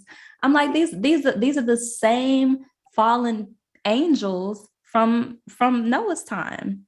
They get a lot of, even with the Greeks and Romans, a lot of their mythology come from Egypt, even within their own deities. Yeah, it comes from Egypt. Like, it's crazy. And the Haitian, the thing is, the Haitian deities and the like the Mayan deities, they the same. They got the same powers. Like it was just so crazy to me when I put that together. You know, men have, I think they suffer from a spirit of lust more so than, you know, like they want to attribute lust to women that's equal to theirs. And I don't believe that's the case. I think a lot of reason could be attributed to the world's ills because of man's lust. They just have this lust about them. And a lot of them are spiritually and morally bankrupt too. You want to keep it 100. No, but you know what though? It's very corrupting. You know what, Mela? I think lust is the natural desire. I think what equates with men is sexual deviancy. I don't think it's lust. Yeah. I think that because I was like, when I did a live stream earlier, and I remembered this book I read. I can't remember the name of it, and I usually remember the year of the book I read over the name, but I can't remember neither one because I was real young when I read it. It was one of my dad's books, and I remember being like just threw off by the Emperor Nero, the Roman. He was Roman or Greek, one of the two, and he was associated with, oh my God, it was crazy. He stomped his wife He was out. a nasty motherfucker. Ooh, he was wicked. He stomped his pregnant wife out, then married a boy child and castrated him. And the boy child resembled his wife. And he presented the boy child as a wife to the world. And then he murdered his mother for going against the marriage. So it was like a lot of sexual deviance. I mean, his sisters and brothers was doing all types of weird stuff too. The whole thing was wicked, but he was wicked. And this was the majority of them during this time. So I think their sexual deviancy, and this is one of the reasons why when we start getting into interracial dating, you know, everybody try to come at me with that, like, oh, you just need to divest, you need to leave Black men alone. I'd be like, okay, so we're gonna go into history of who men are. Let's talk about who was more disgusting. Like let's talk about who had a path of just, I mean, yeah, they dominated, but look at the ways in which means that they did it. You know what I'm saying? Is that attractive to you characteristically? Like, you know, so to me, it's like on both ends, there's a huge lacking. So are they born with it, or are they taught to do it? Are they taught their deviancy, or are they born with their deviancy? No, I think white men are born with it. Yeah, I think they're born with it. Okay. I'm glad so, you made that. Woman Spirit, do you think that that was the reason why there was a daddy shark? That is a daddy shark. Do you think that because that's something natural, is that the word that was used? Natural to, we'll say, European men? Because we saw. Yeah, I think men in general are like at the core of who they are. Because look how much empathy, compassion, and concern men give other men. But when they deal with women, they feel the need to dominate women, but they're docile when it's approaching just regular conversation with men. They feel like women have a place. We can't discuss our opinions, you know, rightfully so, and proud to do it. But men are allowed to do it with other men, but they don't give us that same respect. It's like, where's all this empathy and sympathy that shows up in your character when you're dealing with a man? But when you're dealing with a woman, you just a brute and you are aggressive. Like, it's just not making sense to me. So I think homosexuality is at the root of who they truly are. So I think it's vested in all of them. I think it's vested in men in general, not just white men, but I think white men are really disgusting when it comes to sex. So okay, and that on that point, do you think that some of those things were passed down, or were they innate? When we talk about specifically the things that were going on in the slave quarters and amongst Black people while slavery was legal, and even thereafter, because we were all around each other, there was really no law and order, and those women and children, they weren't only assaulted by the white slave master, but also those men who were subjugated and oppressed by the white men. Do you think that they learned those things, and that's why they were doing those things to Black women too, and Black girls? It's called being buck broken. Yep. Now that's just such a hypothetical farce that I can't even continue on you ladies' path of thought. So the white man what's hypothetical? So the white man abused. Are you saying that abuse in the abuse for slaves was hypothetical? That's ridiculous that a white man. Are you saying that Black women and girls didn't endure abuse at the hands of Black men during slavery? Historical documents of them, madam. There's definitely slave narratives, historical documents, the Library of Congress. You can look it up yourself. That doesn't make sense, madam. How are you so subjugated to the point that you can subjugate other people? You don't have any power to have power over somebody else. I can't tell you as a Black woman to do anything if I'm a slave. That doesn't make sense. That's not true. Now you know that's but not true. Books. But these men on here are sitting there talking about. I heard some niggas say that Black women sold Black men out for slavery and how we wanted to be with the master. Opposite? And we wanted to be with the master and have sex with the master and have, like, I've heard these niggas literally say shit like this, that we had all this power during slavery. So I mean, I don't know, but I'm not gonna. I would like books for Moses to tell us what the nature of a man is. Black women had it worse. Not only were you sexually subjugated, You're not gonna you answer that also had to question? get out there and pick. Let him finish talking. Let him finish talking. How did Black women have it worse? Because not only were they sexually subjugated, they also had to get out there and pick cotton. You also had some creepy white dude in there feeling on your booty at night, but you also had to get out there and pick 300 pounds now. So you don't think it was Black men feeling on their booties at night too? I'm saying that a man's natural attraction is to a woman. So I believe that women's got the brunt of that than men. So I'm saying y'all definitely had it harder, but why would we make y'all lives more living hell if we sitting next to y'all watching this shit happen? Like We that can don't ask make the no same sense. question Don't you think today. we would take We that can ask the frustration out against the same white man? question today. You can ask the Well, I same think y'all question putting the today. blame on the wrong people, because I don't mean to cut y'all off, but I'm not trying to like cut y'all knees from y'all or trying to take away from y'all movement. I'm trying to say that maybe y'all just judging all this heat and this rage at the wrong people.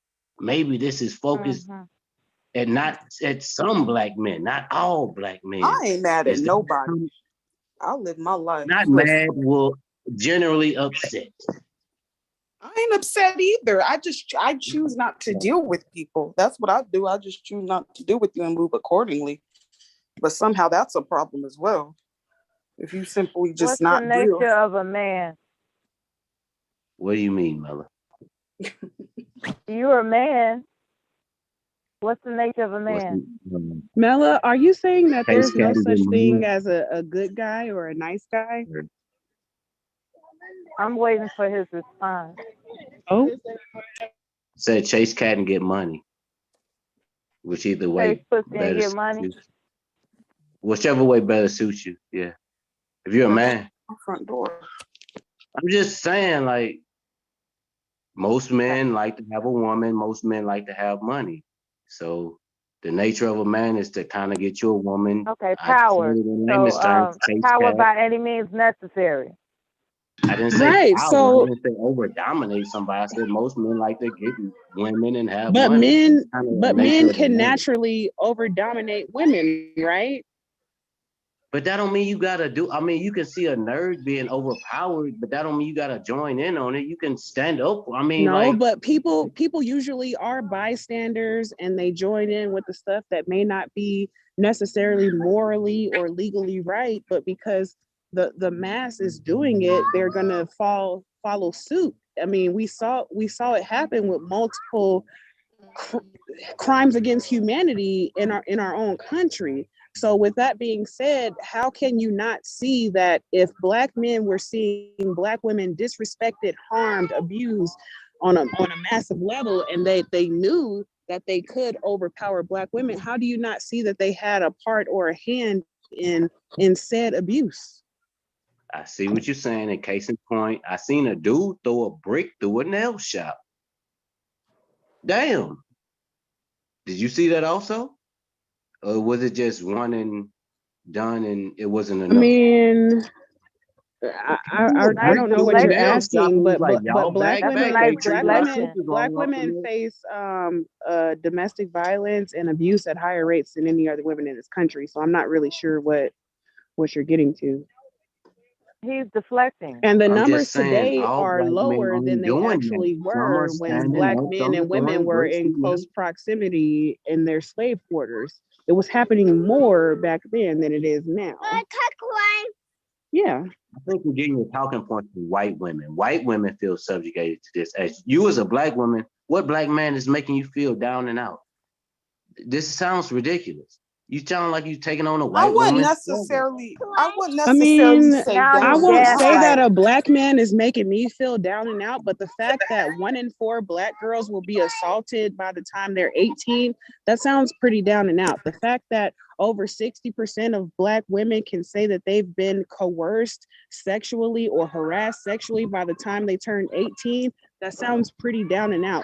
The fact that 1 in 4 women by black men. What are you talking about? Black women also face a higher chance of being killed. You can look up the FBI crime files. You can look up homicide crime files. You can look up your state statistics. So we don't know. But they don't block out racists though. Yes, they do. I looked on the RBR show and we looked this up. He put it on the screen. Oh, you're taking information from you RBR. You probably there too. Okay, I'm done. But he clicked on the website and it showed how many people are doing it, but then it broke it down in race and category. It didn't say the race and category of that particular subject of, that's because he didn't go. That's because he didn't go to it. But I have gone and looked that up, and it did break it down.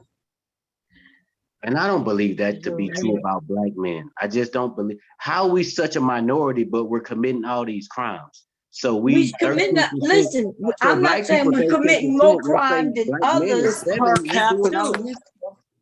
Yeah, I'm not saying that we're doing it more than others per se, but yes, black Bomb, men have been beaten up. Bomb. I've been drinking a little bit, so just feel what I'm saying. It's 100% of people in America. Black people like 13%. I'm gonna say men and women. So black men like 7%. I'm giving us a little above because we black men. So 7% of everybody in America is committing all these sexual crimes.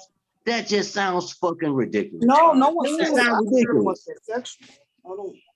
Yeah, wait. But you said one out of I think she said 1 out of every 4 girls. Talk about abuse, not just assaulted, sexual and abuse. said black men would do it. That's what she said. Within our community, within our community. I think well, you know, you have to think about the proximity. And I wasn't just speaking about sexually, because violence, it can be verbal, mental, emotional, financial, those different things. We've been able to, you know, understand these things, but I refuse to believe it's that 1 in black man 4, can commit and black verbal women, violence against a woman. Dude, we dying. They killing us. Yeah, Dude, go over look that 1,000 shit women up. have died this year. Black women and girls, over 1,000 of us have been murdered this year. And most of those, wait, can I finish? Most of those murders were committed by people that those women and girls knew. And most of those murders were committed by black males. Let's skip past the murders. We're talking about verbal abuse. Black women Oh, got verbal abuse. Get your Black life. women got a whole thing. Black women face a higher. Black women have a higher chance of facing psychological and verbal abuse than any other race of women in this country. How? So When you're what are winning you this saying? conversation, you're literally winning. Am I this abusing conversation. you? Am I abusing No, you? And I'm not abusing Okay, you, so but you're just how are have you a using better that as an intellect. So example? I'm just saying, I'm a black man. You can use myself as an example. We don't do that shit. He doesn't want to admit it. Wait, you So said you that ain't never- men so you don't say you verbally ain't never abuse? seen it. You're saying that your men don't do that, but your men, black men, have a whole genre of music that has now been dedicated to said verbal violence and abuse. That's a So certain exactly niche. what are you I don't talking know how to about? say that phrase. It's a certain niche of people trying to get money by using guns and the glorifying And then women. they got Not little all younger black men men are doing NBA it, young following boys. through. That's a falsehood. Okay, if you're gonna say every dude is NBA young boy and Meek Mill, I don't think Meek Mill like that no more. Let's just say somebody that's sexually who do that shit. No more. Let's just Dude, say somebody. Be honest. Can we be honest? Wait, Every wait, black can man we ain't be too honest? short. Every black Wait man a ain't minute. too Wait, short. Bomb's trying to wait, talk. Books. Bomb's trying to talk. Bomb's trying to talk. No, I'm Let's be sorry. I'm cutting y'all honest. off. Wait. Be honest with me. You don't want to be honest because even I do. mentioned that my husband in the past had put his hands on me. I think most of us have gotten somebody who thought they could just, treat us like they are our dads and shit. So you tell me you ain't never seen your mom? Wait a minute, You ain't never Bomb. seen your Wait a mom minute. get pushed by nobody, dude? No, I said black ladies got this. Get your life. Hold on, let me finish. Black ladies got this. Get your life. I remember back in the old school, it was hot grits. If he acting up, you can throw some hot grits on his ass. So y'all wasn't doing that to Dude, motherfuckers. we didn't do that much. You heard 1 or 2 stories of that happening. It was some ladies out But there yes, that the couldn't fight men men's was and they would get their ass evens with some hot gritses. That was real, Bomb. He You ain't doesn't gonna want make to be it. honest. Why did she put hot grits on him? Because you can't fight a damn man, but if his Why ass did she burning, do he'll that? sit there and you can get away. Because he deserved it.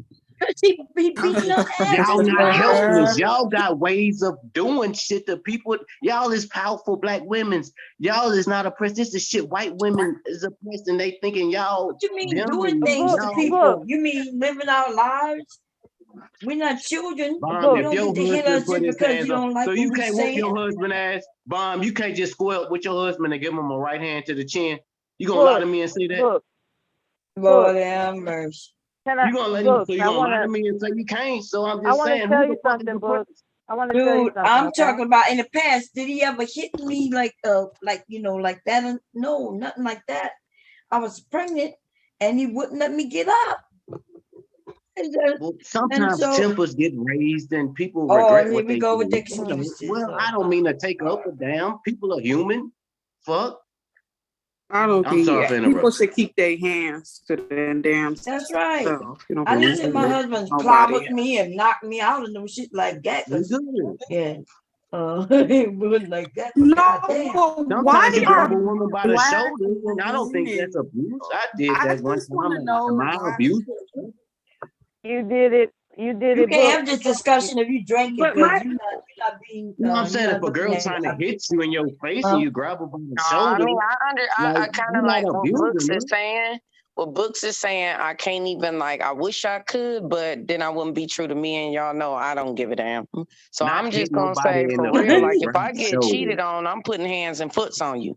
So Well, I've and done it. if you trying to put hands and yeah. feet That's on me, just I straight might up Okay, grab so your so disrespectful. shoulder. hands You cheat on If your you may have woman. trying been. to That's kick me, I might disrespectful. grab your shin. So That's that's what not I'm saying. abuse. That's what I was coming in to say. Like I kind of get what you're saying based off what type of Oh, woman I okay. am. I have put hands and foots before, you know. So and Mm. sometimes those foots might get put or hands might get put back. It's only so much anybody gonna take when you Right, coming right. at them like a Because cat. he deserved it.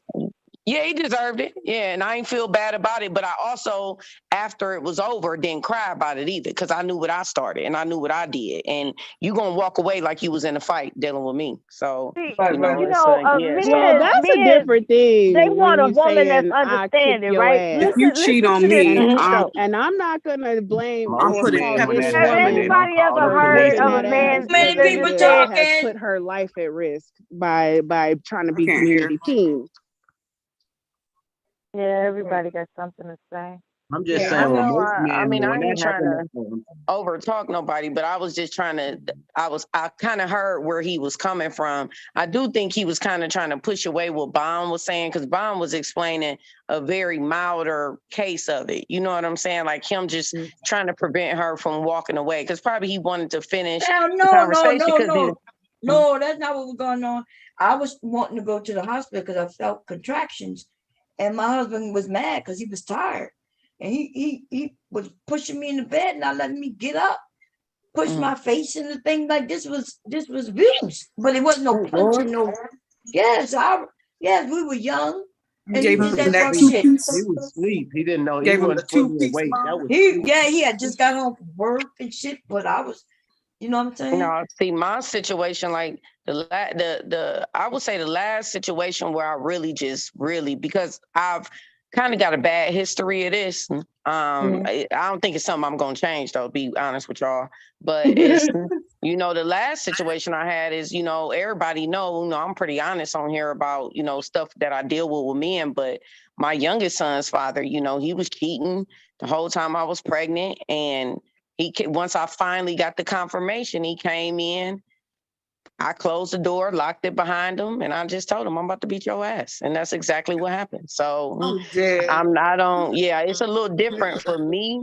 But one thing I always walk away from is knowing, like, if I put my hands on you and you mush me back or you restrain me, I'm not about to be Karen. You know what I'm saying? On the phone. Like, I already know how I am. So, Yeah, I think it's a lot of women like that, woman sphere, because I mean, I've met plenty of women who will say, I will beat that ass. and I a was woman who referring to is the man pregnant though. and you're putting a woman's and the baby's health at risk by trying to be community teen. I mean, you get what you get at that point.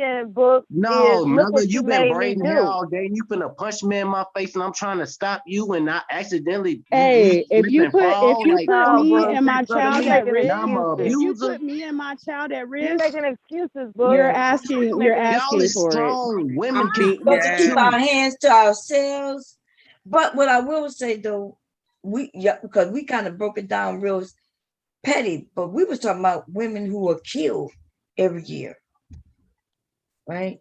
That's my white So people. we talking about black women who were killed by black men. Talking about Yeah, that's something different. Yeah. Yes, that's what we was talking about. Yeah, I think our situations, me and Bomb said, we was talking about more like emotional stuff and, stuff like that, not being abused. It's women out here that are being abused. Yes. Like literally. Never had a few come up and talk about it, and say how he almost murdered her. you know, and until she did, you know, decided to leave and had to get a way out. And shit's serious, you know, it could be serious. Yeah. That was fucked up.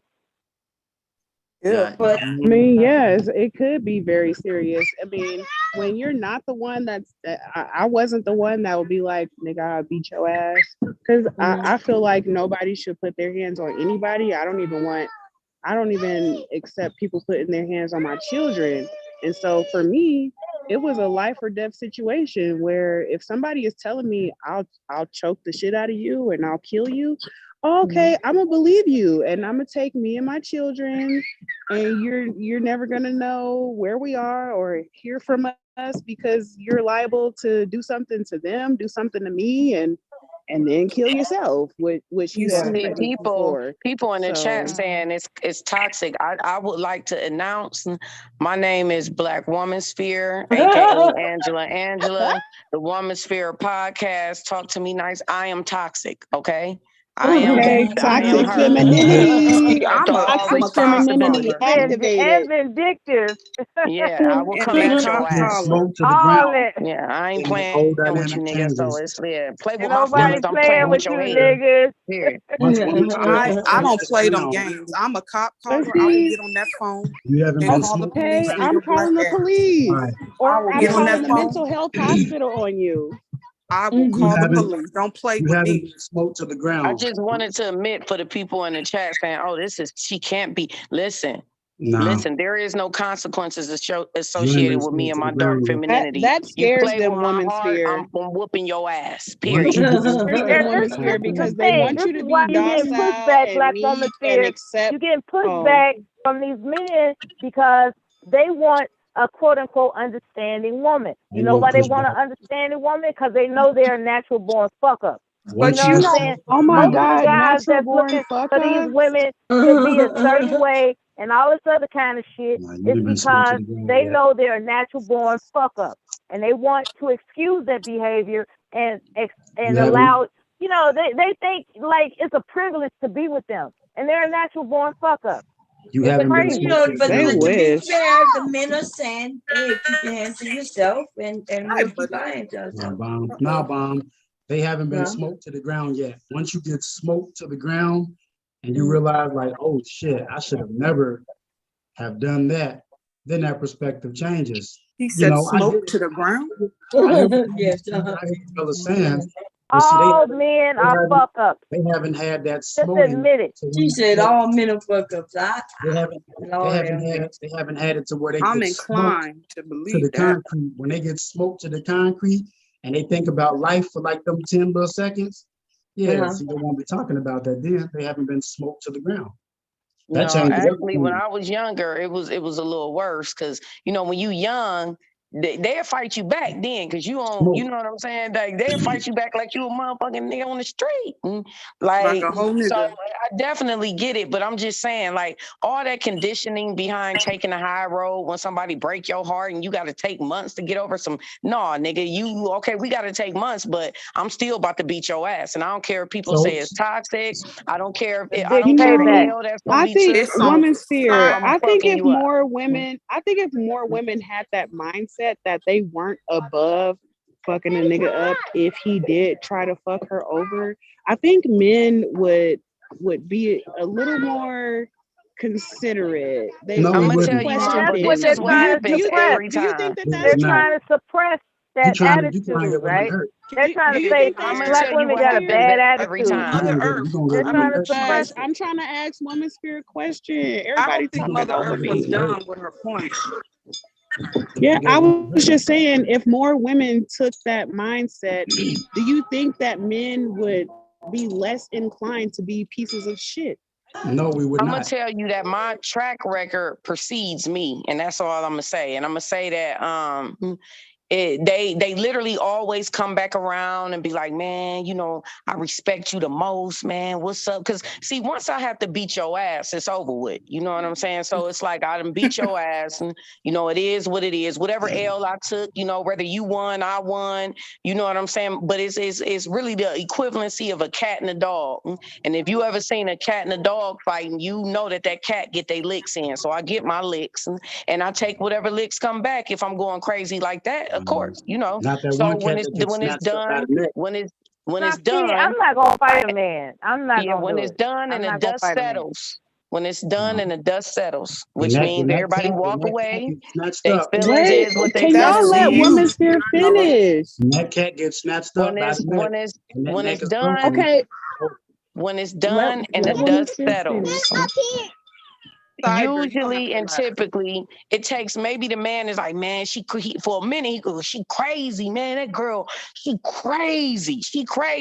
Meanwhile, I'm sipping my tea. I'm taking that crazy title. I don't care. You know what I'm saying? Then he comes back around and it's like, man, you know what, man, though? I should have never did that to you for real. Not for real, though. Like, you know, I was wrong. You know, I was out here running around and you know what I'm saying? You wasn't going. You wasn't going. I respect it. Like, that's what happens every time.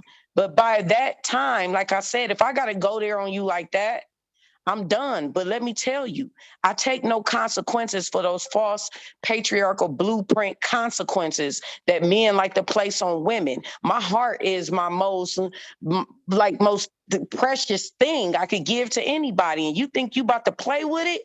There is no high road for me. I'm going to the That's depths the of question. hell. Why do they play Man, with this your is heart? this is That's the something question. else today, No, boy. because that's what men do. Men like to play, That's and then what when they see men that you ain't do. the one to play with, Because they play with your then they emotions. stop. That's not true. It's Yeah. not They play true. with your emotions. Not They true. lie That is all not the true. goddamn time. And oh baby, da da da da da. And That's not then true. you know, then they act surprised when you want to go upside their head for some fuck shit that they did. You don't Men play do with not people's try to play emotions with Yeah, like your that. heart. That's not Mela, true. that's a point, Taylor, because Mela, do you think that your husband would have tried to, you know, use religion to mentally and emotionally abuse you? Do you think he would have been more I inclined to do would that if have. he knew that you would I put a don't foot up know. his I don't ass? know.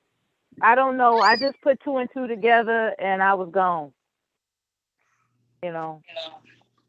Having a broken He heart. he was Man, oh man, oh demonstrating man, oh man, signs. oh man. Ay, ay, He ay, was ay, ay. demonstrating signs that he was testing me, and fortunately, he didn't put his hands on me.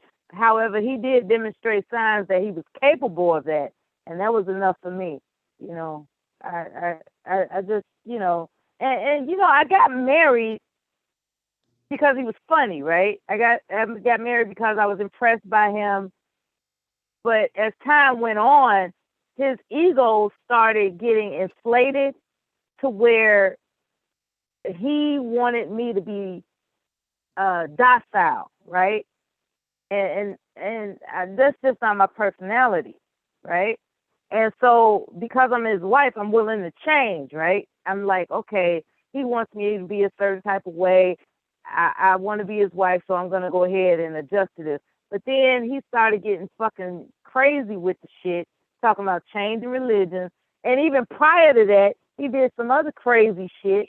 And it just all added up. And God knows that when we lost our baby, you know, I just made a determination that he is already set in his ways and it can only get worse from there, you know. And so, you know, that's why I got divorced. That's why I divorced him, because, you know, he just demonstrated that eventually his envelope toward me was going to push further. You know, it was just something in me. It was like, you know, you see the writing on the wall. What the fuck are you waiting for? Get the fuck out now. And that's why I divorced him. You know, I mean, you know, he, as a matter of fact, to give you a juicy story, I remember one time we were arguing and he busted a beer mug across his head. Do you realize I'll fuck you up? This is what he said. Do you realize I'll fuck you up? And he busted a beer mug over his head and he started bleeding everywhere. I never saw that much blood in my life.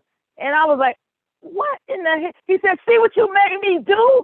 and blood is everywhere. And so I drove him to the emergency room, just panicked, like, oh my God, what the fuck? And so then they asked what happened. And like a good wife, I lied for his ass. I said he was trying to hang a ceiling fan and fell through the glass coffee table. That's the fucking lie I came up with for that motherfucker. Ain't that some shit? We would lie for that ass, wouldn't we? I lied for that motherfucker. Instead of if I would just imagine if I would have told them the truth, he would have been in psych ward. Would have took away. So I got a couple of questions because I've been listening. Bomb Sherry, what's up? This is JL. Hey, I know who you are, baby. You was up here earlier. I know. I was getting my Reverend Leon. you know how I do. So I totally understand where the ladies are coming from, and I feel like I understand. Well, I'm doing all right. I need to just get a little bit of clarification, just because I feel like I'm hearing the dudes say a bunch of crazy shit, and then I'm trying to get this because but I gotta get some context and some pushback, but I'm trying to get information with this. It's okay, man. Go ahead, give it. When we talking about these relationships, and obviously we're on a public platform and we're on YouTube, I don't know if that's the best or the greatest thing to be putting out a message that, hey, ladies, do this, do that, whoop de whoop de whoop, for the simple fact that we know that not every situation is going to end like your situation where you messed up somebody, and I'm the J-Lo movie, enough where that's not the case for the most part, and we're doing more harm sometimes, and we're being counterproductive when we put that message out there. And I think that sometimes, as much as I rock with the ladies, I do feel like at a certain point, and even with these niggas, which is why I don't want to talk to these niggas, because there's no productivity in some of these conversations, and it's pointless because it just sounds in some cases where it's just like, we're not even having conversations about communication.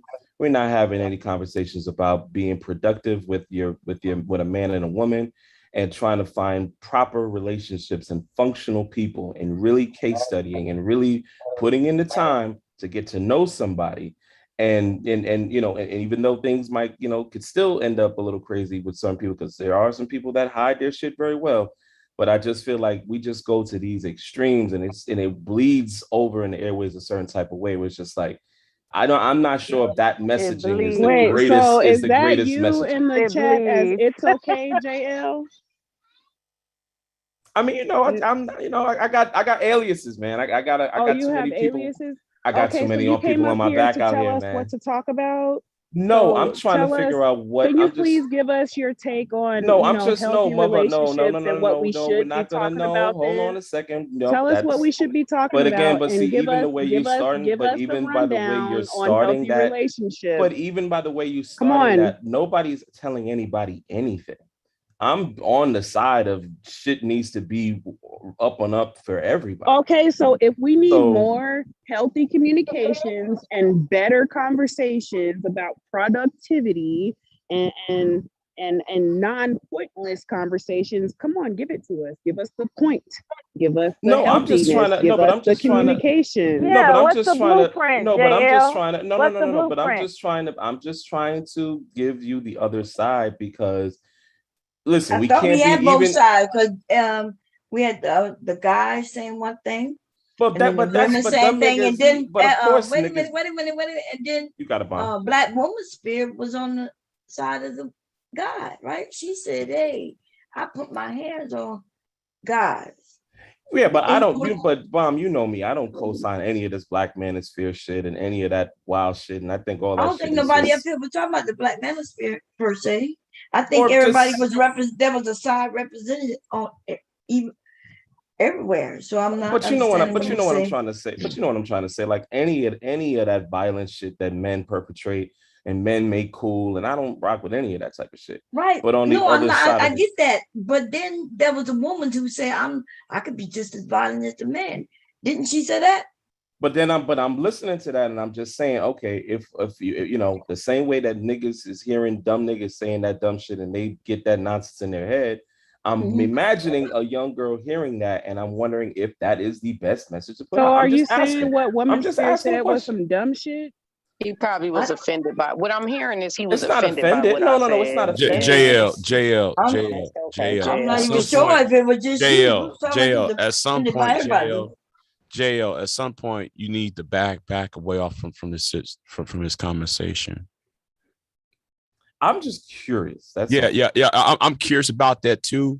But let me just say, because we live in the real. We can say that, right. I understand that. I understand. No, but hold on. But let me finish my on statement. his Let me woman, finish the hold that up. Let me he's supposed finish to my just be cool with Let it. me finish what I That's what gotta I'm say. saying. Let me No, finish but what I we- got. Let me finish what I gotta say.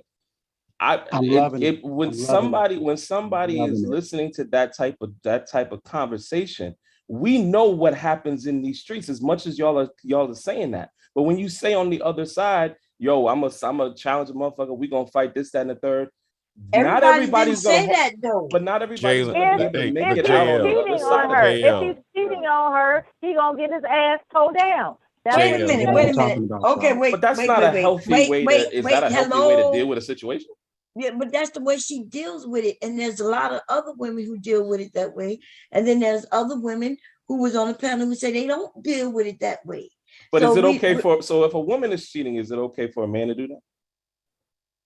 Nobody's saying And what's there it okay is. or not. But We're I'm talking asking, about. but I'm asking the Wait a question. minute. Get out. Wait a minute. JL, Back up. seek for an exit. See, y'all won't listen. Get Let me to finish. the chopper, Let me JL. finish. For I the don't want to right use the and the mute button. I wrong. really don't want to use the mute button.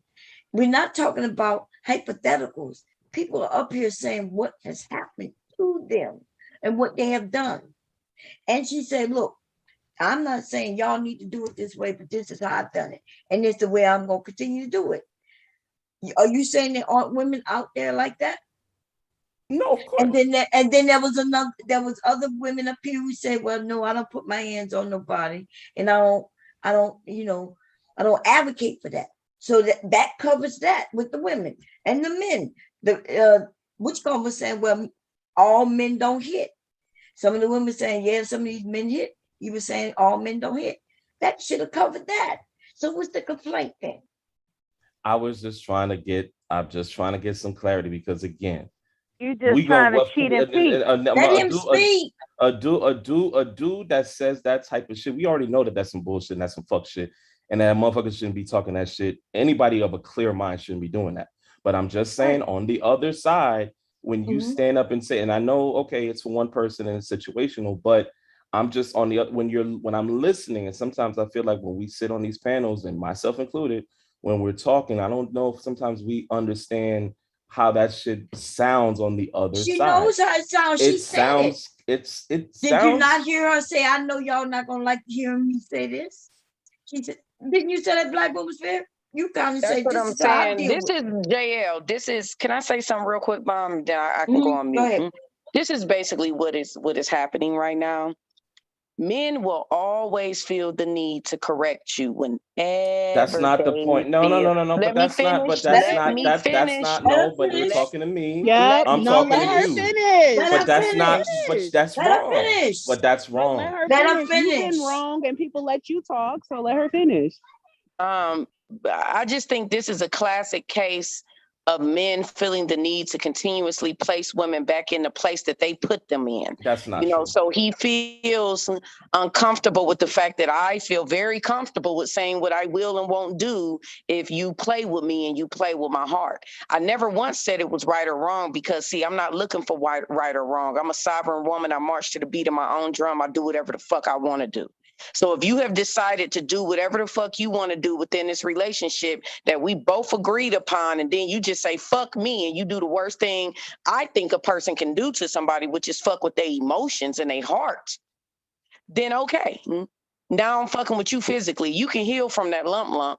My heart gonna take me a while to heal from. So yeah, that's just how I deal with it. But I never once said it was right or wrong on both sides. I got all of that. I understood. But I got all of that though. Your position is really just it's a typical male position, wanting to correct a woman based That's upon how not the she truth. thinks. But again, that's not the truth. And again, see, when you're Okay. starting a JL, conversation like that, stay out of this can I? No, If it's not let the me. truth, why are you being defensive? I No, like we gotta this, let's JL. no, but let's have Let no, him but answer. if Go we ahead. have Very it, if we having a defensive. no, but we having a I conversation. like It's this, not JL. about we having a conversation. It's not This nothing like JL, I that. like. I'm Where, not trying to man. tell anybody what to do, but at the same time, if there's something that is disadvantageous, or if there's something that is going to result in the worst possible outcome on both sides, you don't want to see men strike the woman point blank.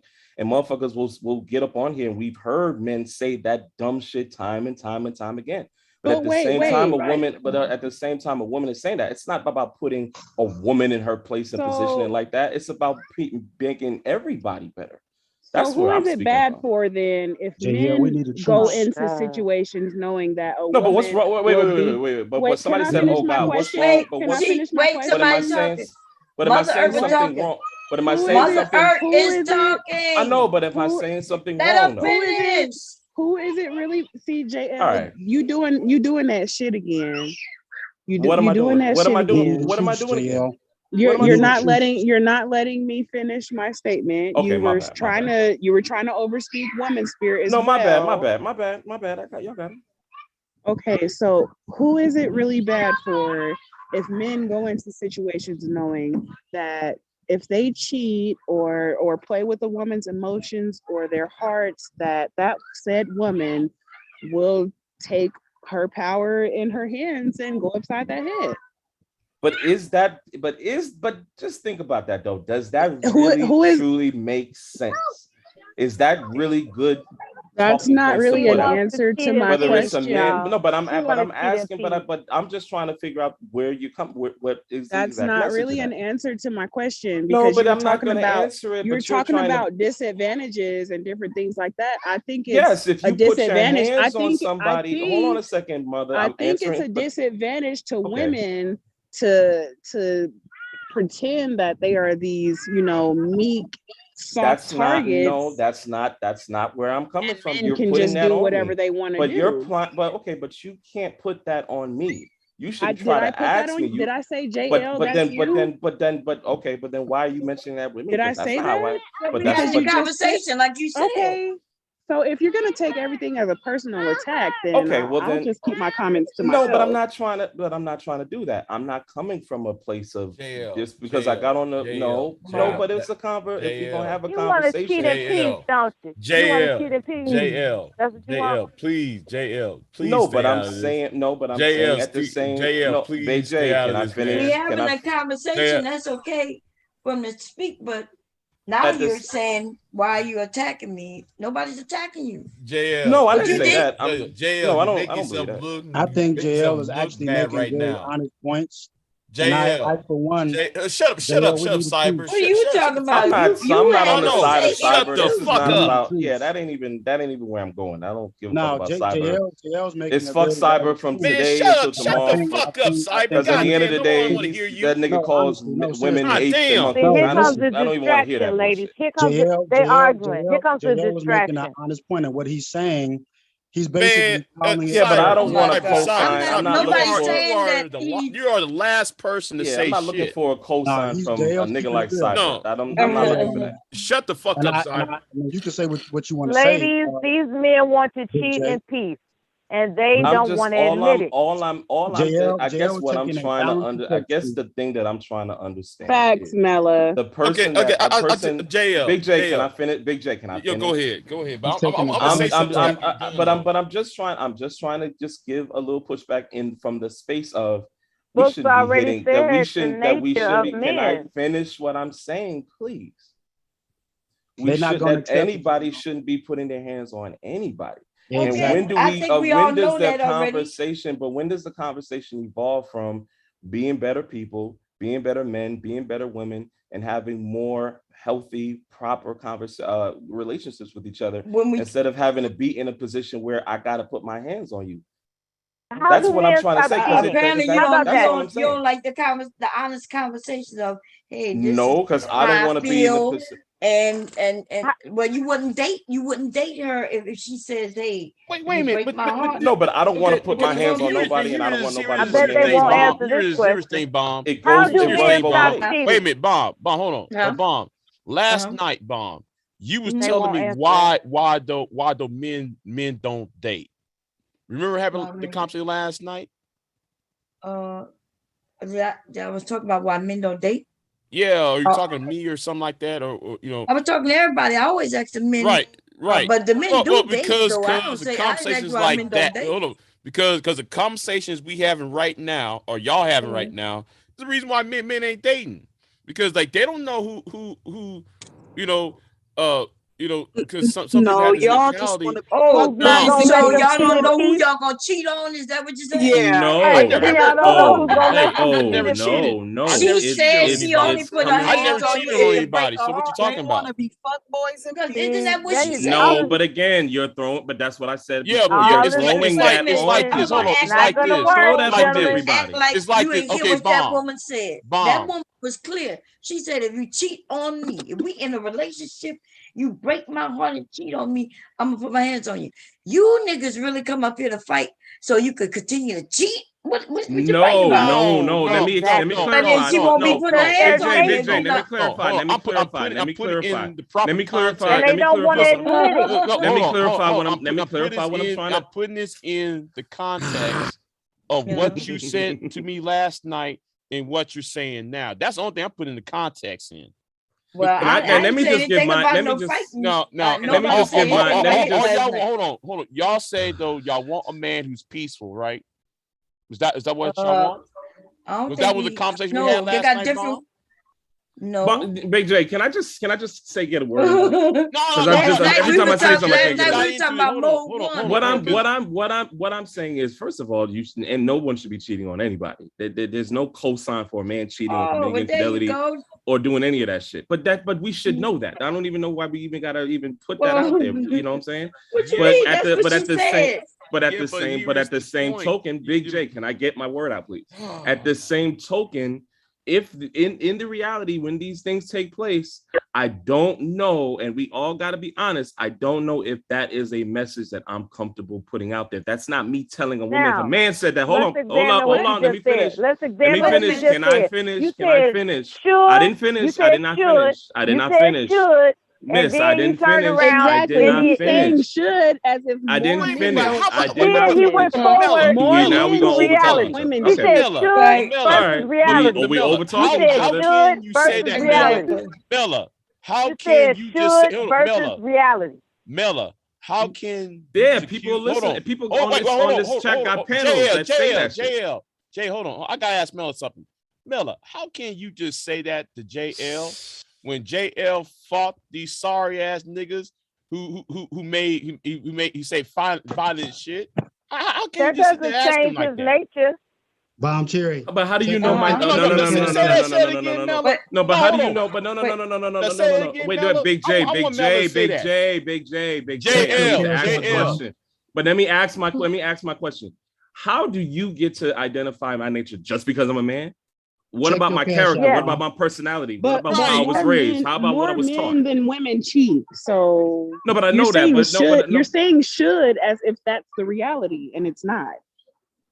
And that's why he said reality later on in the sentence. But when we say but hold on. But when we but say in reality, things, but when we you do, say no, but remember this is YouTube. No, but remember this is YouTube. The same way Big J. Can I you finish? acting like it, like no, like but our at the conversation same is so time detrimental. but at the same time, when men get up and say stupid shit and or problematic stuff or whatever you want to call it, at the same time, that is not the most. I don't know if that's the most responsible thing to put out there to say. Just like men say the same irresponsible stuff. If she telling you that woman said what she gonna do, what she does, what she did, or what she gonna do. She didn't say, "Hey, ladies, this is what we gonna do. This is how we need to do it." Check your cash out, Bomb. So she I'm was proud of talking you. exactly right. She was talking about what she does. Then they had women giving pushback on that, saying, "Well, look, I don't put my hands right. Hey, I don't Bomb. use my hands." Okay. Check So your cash I out. thought we covered. Okay, Mom. No, I'm good on that. No, and you okay with coming up having a conversation, but I noticed you didn't talk I about just don't that. want to. But if somebody, let me just get this last part in. Bomb. after But Bomb, here is the problem with that argument. The Thank you for the cash app, Cyber. I'm gonna say this. Man, goddamn, dude. No, every time I talk, man, you want to talk. Time out. I'm getting tired of your ass now. Listen to this. I'm ready to get tired of your lame ass. I want you. Let me tell you what the cash app says. It says, "Cyber is proud of JL finally standing up." JL, after the day. No, listen. JL, after the day. Dang, Cyber finally sent you a cash app, Bomb? Girl. Yeah, listen to what he said. Go ahead. I'm a changed man today. I'm not. That's again. I don't know anything about that. Nah, I don't because I don't want to be a Cyber and JL collaboration. See, but Mama, you're feeding into that. Like I don't rock like that. So don't even give that any life like that. That's not where I'm at. You in trouble? Can I give my side? Can I give my side of something really quick? Yeah, because let lady Black Woman Spirit is the one who said let her speak. Okay. Okay. So I find JL to finally have taken the wool off is actually what he just did, because what he did was come up and disrespect me. What he did was come up and call me stupid. He did it in a very indirect, subtle way. He said, he called me stupid. He was being condescending towards me, saying I was problematic and everything. But really, it's because he can't control my way of thinking. And I think he realizes that I'm not a woman. He can be performative with, like he's been sambo dancing across these YouTube channels. I've seen you. So I see that you're another performative man that likes to tell women what they want to hear. And then as soon as they seem uncontrollable to you, that's when your veil comes off. And but who am I trying to control? This is YouTube. Wait a second. But we're not.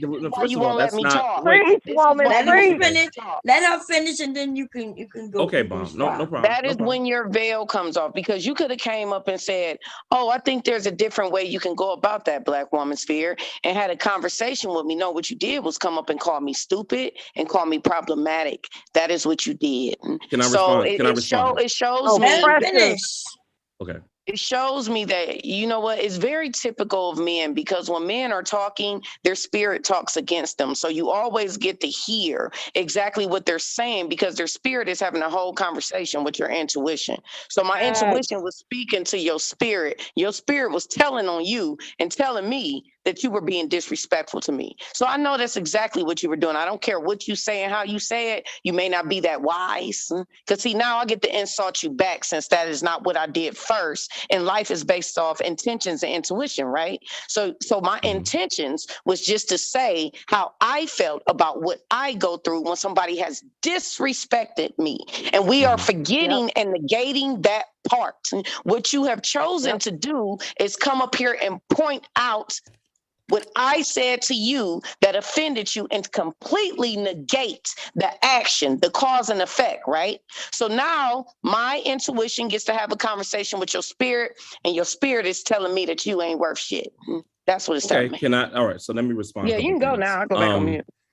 Number one, and all that stuff that you said, as far as like the insults and all that kind of stuff, that doesn't make my day or break my day. I stay in my square. Did you not insult me Can first? I didn't break. I thought I was supposed to be quiet. First. Okay.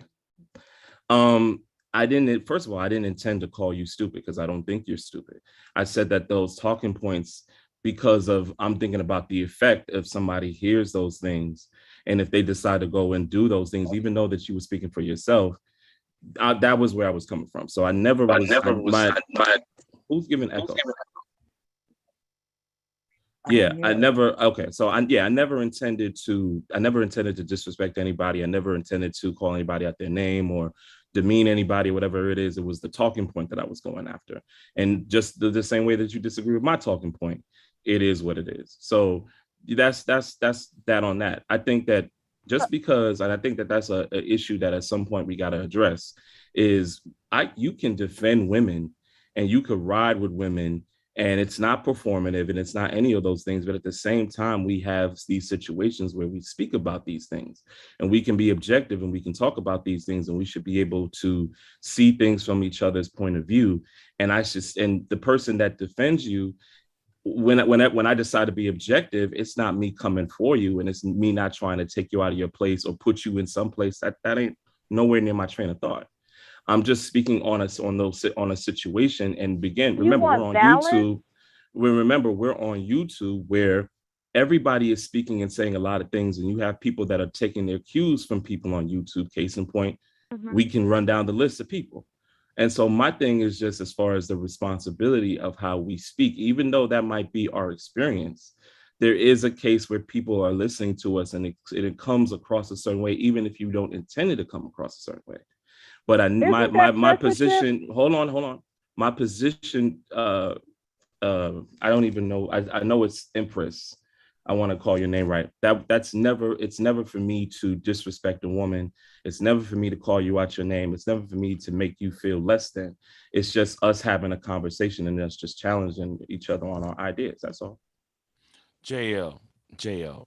I'm with you after Jay. Shut the fuck up. Come on, man. Listen, who is this piece of shit ass clown? Okay, listen, listen. This shit is annoying, man. Now I'm over here talking, and this bitch ass nigga want to sit there and talk. Shut your bitch ass up, He want to talk. He want to talk too. Yeah, but it's on some fuck shit though. Like I'm not looking for a cosign. Wait a minute. This is not cosign from the manosphere. Okay, I don't want to mute people because we. Now, and you came up and you basically was telling us we need to change up the way we're speaking. You literally really came up here and told us that, and now you want to act like you get a point of view. You do, but you don't have to come up here the way you did.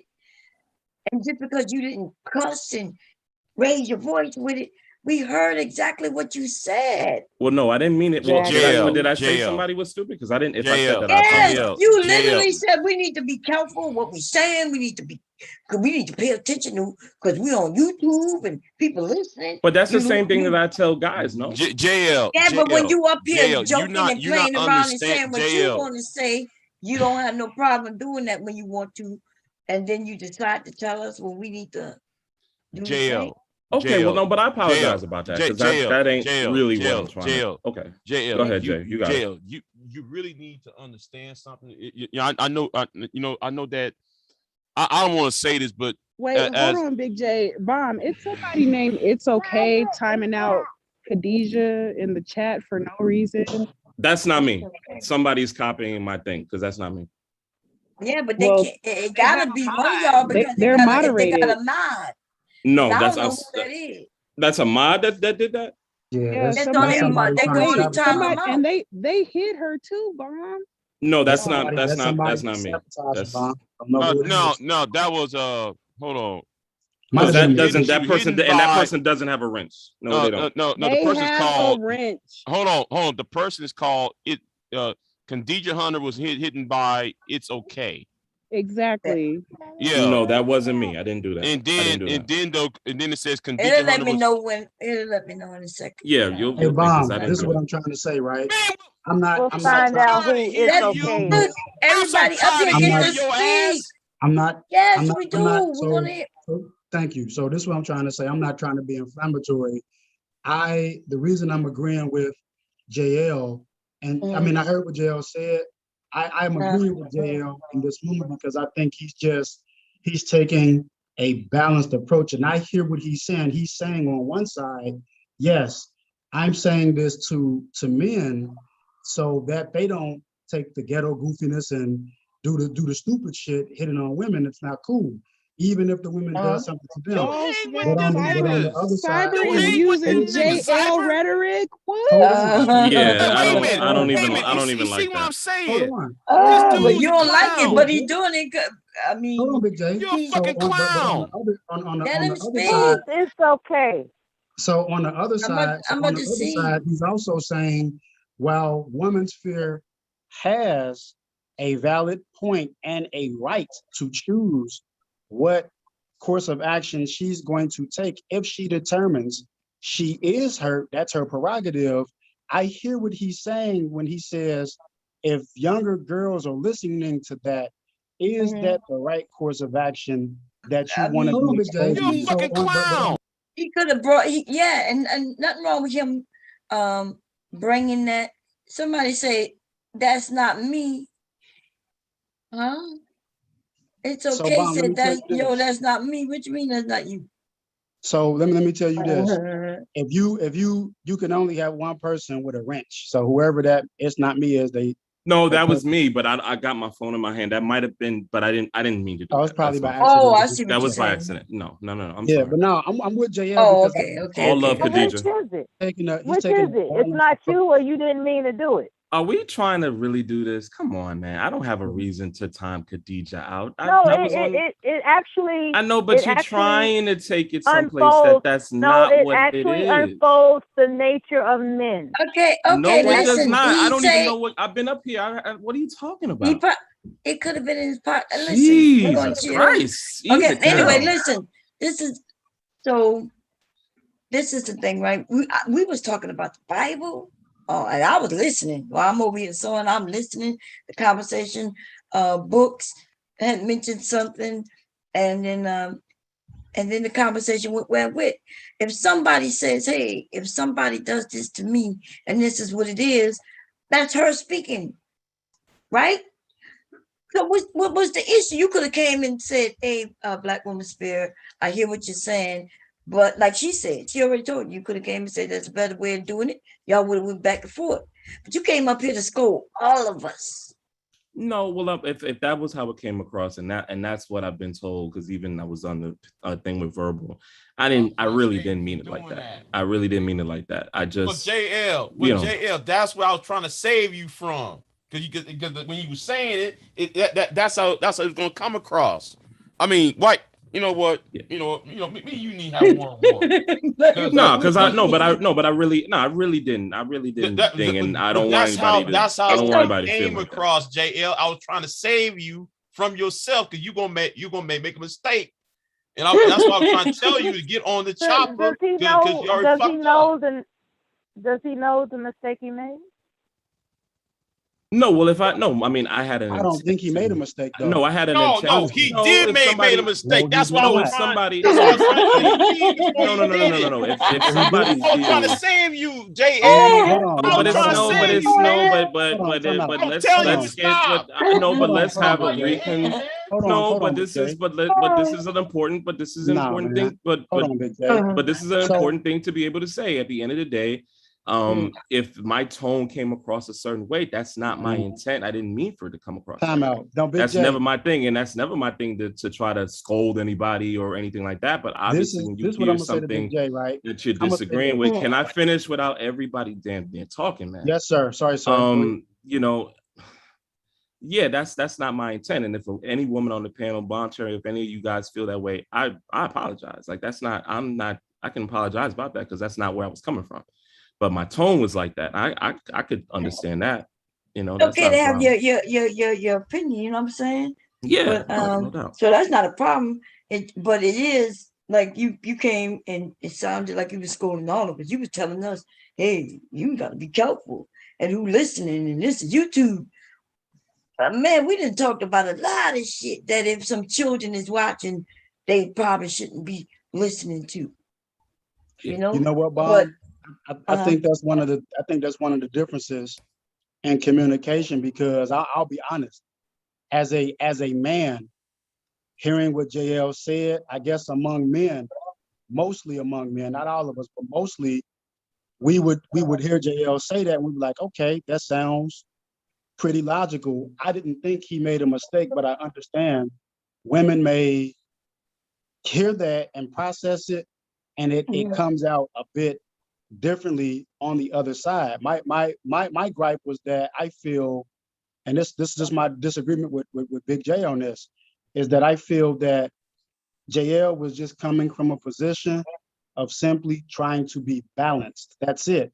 And Big J. You saying we wasn't balanced already up here? No, I'm saying that I feel that was just purely his intention was to simply be balanced, even though his intention might have been good, the communication, the way that it gets interpreted, men are from Mars and women are from Venus, is different. And so my only disagreement. Big J say he heard it, so that means the men heard right, it too. but this is what I'm saying, right? So because I never said I fought any man. Did I say that I? No, I didn't say but the only exception that I have with Big J on this one, understanding what JL was trying to say is that I feel from a man's standpoint, going at Big J, it's like that brother JL, we have our battles, but damn, he's entitled to state an honest position if he's coming in a sense without trying to be, harmful. He was just trying to be honest and helpful. And Big J is basically saying, well, these guys haven't answered my question. No, look, what's your question? Even though he's coming from a position of honesty, to the men on the panel. That's crazy. Nella got a question. What the fuck you talking about, crazy bitch? Come on, don't you dare try to sit there and talk that. No. How the fuck you gonna talk to me, you bitch ass motherfucker? Shut your bitch ass up. No, nigga. There is a right way and there's a wrong way of doing things, nigga. Even if JL don't, there's a right way and wrong way of doing things. Cyber. There's a right way and wrong way to do things. Yeah, you're more fucked up. Nella got a question. Due respect. Hold on. All due respect. I put my money behind it on that one. Okay, go ahead. All due respect to JL. I put my money behind it on that one. Shut your stupid ass up. You don't want me to answer. Wait, let Big J get it out so we can go ahead. Go ahead, Big J. Go ahead. Finish. I was trying to prevent JL from making that mistake. You essentially shut your ass up. Shut your bitch ass up, dude. You essentially said the effect of JL should not. Shut your goddamn hammer electing sound having ass up. That's essentially the theater of it all. That's having ass nigga. Theater of it all. Right? Import low skin having ass. Shut up. Yeah, you can prevent the inevitability all you want to. Here comes the theater of it all. Men on the panel. How do men stop cheating? Big J for that. How do men stop cheating? Big J, Mella got a question. There you go. Since y'all skipped over the cheating part, let's bring it there. I mean, because it seems like y'all okay. That's a heavy question. I'll repeat. How do men stop cheating? Easy. It's in their nature to cheat. Shit. It's easy. Castration. They came up here and ignored that whole part of that whole conversation, the cheating part. How to make men stop cheating? How do men? No, not how to make them. How? Because we could castrate you motherfuckers. Okay? I'm talking about how do men? I mean, that ain't how do men? Not how to make men. How do men? You have to decide within yourself. How is it that you decide within yourself? How is it that you decide within yourself? Not it's in their nature, Bella. No, it's not. I know. Let him answer. I can answer. Let them step over their fucking tongue. I like to answer. Step over their tongue. Let them do it. But Mela, I was answering. You was talking. I was answering. Go ahead, JL. I'm answer that, please. Okay, in order for men not to cheat, he has to put his priorities in place. Which is more important to him?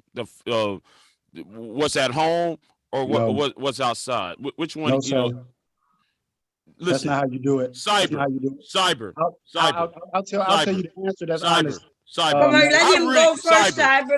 Let him go first. No. You know what, Cyber? I really want to fuck your ass up now. Come on, now, every goddamn time I'm trying to talk, here is you. Okay. Every time I'm trying to talk, here is you want to talk and shit, bitch ass nigga. You worse than Brian Triple X with his stupid ass. Tell the woman how you stop. You worse than Big Game OJ with his lame ass. You worse than goddamn Reg. Okay, always trying to interrupt somebody when they're talking and shit. Mella, this is how men stop cheating, Mella. I'll tell you as a man. As a man, the way that we stop cheating. Who is this we? Who is this we? The way we stop cheating. No. Begin with you, nigga. It's Ain't no we in this shit. Begin with you, nigga. On our temptations. When a man acts No, on his that's your they don't wanna temptation, hear- nigga. Listen, boy, they don't No, want to hear boy, all who that is the boy, priority nigga? shit. That priority shit don't mean nothing. Mella, women, listen to this. I'm gonna tell you, I'm gangster. For a man to stop cheating, it starts with his temptation. The moment that we do not act on that temptation that we have, that leads to all the other bullshit, that is the moment that the man wins that battle. The moment that that man decides to act on his temptation to do what he know he's not supposed to do, even though he could get away with it, even though it may feel good, the moment he chooses to ignore the voice that says, don't act on that temptation, it's wrong, and he does it anyway, he has committed all the wrong. When we act on our temptations to cheat, that is where we fall. So when we choose simply to not be selfish and act on that fucking temptation, whether it's a booty grab, a boob grab, a hug from a woman you don't know, or anything like that, or even a conversation that you should avoid because you know later down the line it's gonna open the doors to trouble, you should avoid that. The moment that we don't do it is the moment that we fuck up. That's the truth. They don't want to hear this, my priorities in at home. Dude, it starts before, it starts inside, before all that. And it has nothing to do with the shit that you got in your house, the shit you done developed for yourself. It starts inside of you. I'm a fucking man, so I know what it takes. Don't get up here and sell these women some fuckery. You can't tell me, boy, sit your ass down. Hold on. You're giving her this unacceptable Who is answer. the fuck you calling a Fuck outta fucking here. boy when you was Giving you her a this fucking unacceptable 40-year-old nigga, when you a You're giving her 40-year-old nigga, you doing high Fuck school outta here. bullshit with Shut up. with fucking women's Shut up. photos and shit. When you went on Shut up. somebody's Instagram channel, bitch ass nigga, and Yeah, but posting you that shit couldn't answer the online question. like a couldn't fucking bitch. answer the Let me tell you question, something. bro. Let me tell you something. That's why Aunt T. couldn't That's answer why that Aunt woman's T was question. coming for your bitch ass. You couldn't answer that No. woman's question. That's why Aunt T and them was coming for you stupid ass. couldn't But you answer did that all that woman's little bullshit, question. and nobody called your You ass out couldn't proper, answer that nigga. woman's That's why question. nobody called you out proper. You couldn't answer that woman's question. The I only other did way to do it, How the the only fuck I'm other way supposed to to do it answer is a for a man goddamn not to get in a question, bitch ass relationship. nigga, when you were talking while I'm talking? Nah, I just When answered you the were question. talking while I'm talking, bitch. I just told him the shrill. I just told him No, what's the real. trill. No, it's not trill. It's real, I nigga. just told him what's real. You don't have nothing to give. You're empty. Go sit down. Shut your bitch ass up. Next question. You was on Auntie's channel talking You all that didn't give him bullshit, anything. and now I want to ask this question. Once now. again, I I know this. busted I you. know this is none of my JL business. was right. But goddamn. JL was right. It But might have goddamn. come out wrong. Why is people like you, Cyber, and I'm right with Gotti you, get on panels? I really want to know why people like you and Gotti get on panels. Because I can explain. And y'all two are bitch made. Y'all two are bitch ass made JL was niggas. right. It came out wrong, but I'm gonna ride with JL. Even if he kicks me out the car on the highway at 150 miles an hour, I'm gonna ride with JL. But guess what? I was trying to tell JL, listen, JL, you shouldn't even. JL ain't trying to get You that should have shit. backed off of that So shit. should women? So would it be just best for women just not to, date men? Since it's Exactly. kind of in And y'all I'm nature. gonna tell you why. Because let me finish. books already said what a man's nature is. It's a man's nature to chase pussy. So where's there room for fidelity? We have it. I believe you guys are capable of it, but whether or not if you want to, that's the question. Yeah, and so Taylor, that's why I answered that question the way that I did. A man, when he acts on his temptations, we have a choice to make, right? If I'm with Mella, or if I'm with you, and I see Mella, and I know I'm not with Mella, I shouldn't be with her, but she's inviting me, whatever.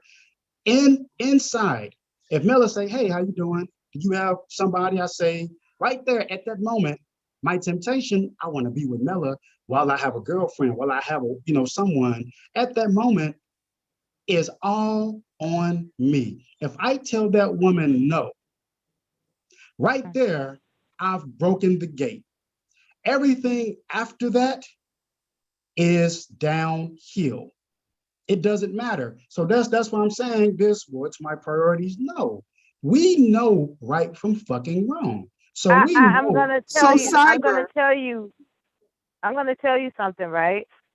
What I've told my son in the event he's confronted with his male nature, and he's with a woman that he really wants to commit to.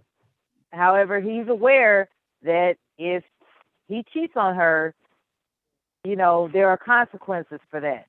And what I told him in the event that occurs, his future relationships, whatever it may be, just tell himself he has to learn I'm already spoken for. He has to program himself to actually accept his responsibility for a commitment. And a lot of men, because this is America, I don't know about other countries and other religions and all the other kind of stuff. I'm talking about right here where we land, right? We have viewed time and time again that men are permitted to be coddled about their infidelity. Like, oh, well, boys will be boys, men can't help it, all that other kind of, all those excuses. That type of shit is inexcusable. And what JL came up here doing, and I love you, JL, don't get me wrong, I don't even know you from a can of paint, but I love you. What you came up here doing was trying to make a fucking left turn of allowance for men to do what the fuck they want to do. Not true. And that's not cool. Yeah, not true. Not true. That's not true. cool. Okay, but let me answer. What But let me answer. are you saying? See, you're trying to play it off, talking about we got to look out for the messages of others and how they gonna hear it in the future. Okay, Right. that's very noble of you. All of a sudden, when you know goddamn well it is your nature to think that you're entitled to choose any pussy you want. Yeah. Tell me I'm So lying. let me dig into Bella, Big but J. how Can I can answer you- Big? hold Can on. I answer? She directed it to me. Let me answer, please. So the first thing is, anybody that's really heard me, the only thing that I really got to stand on is just how I was raised. So, I always talk about just, watching my father Do you and think wanting you're entitled to choose can I any pussy you finish? want? Can I finish without being interrupted? I'm trying to give y'all the same grace. So that's all I really know.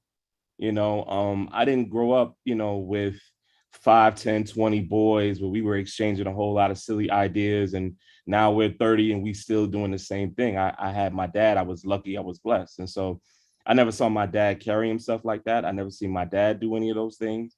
And I want to be like my dad. I respect him. I love him. I want to be like him. You know what I'm saying? And I'm always going to fall short to that standard. But that was what it is. Okay. So, hold So on. your Can father, I you perceive your answer? father to Can be a I faithful finish? man, Let me finish. but you Let just me admitted finish. you're gonna Can fall me short. finish? Let me Okay. finish. Let me finish. Let me finish. Me saying that I'm going to fall short does not mean I'm going to cheat. Like, we got to really cut these little comments out on both sides. We're both just being weird with that. Yeah. What I meant is just as far as just how much I value his integrity and all those different things. I wish I could mirror it exactly like that. You know what I mean? But when it comes to the conversation of infidelity, my whole thing is I just saw the way my dad carried my mom.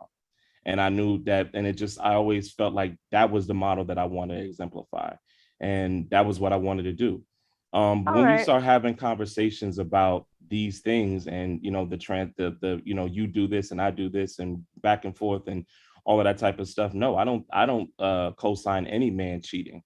And I've seen, the pain, and I've heard stories, and I've had people talk to me, and I've seen a lot of things where that shit really, destroys people. You know what I'm saying? And so I would never co-sign a man or anybody for that matter cheating.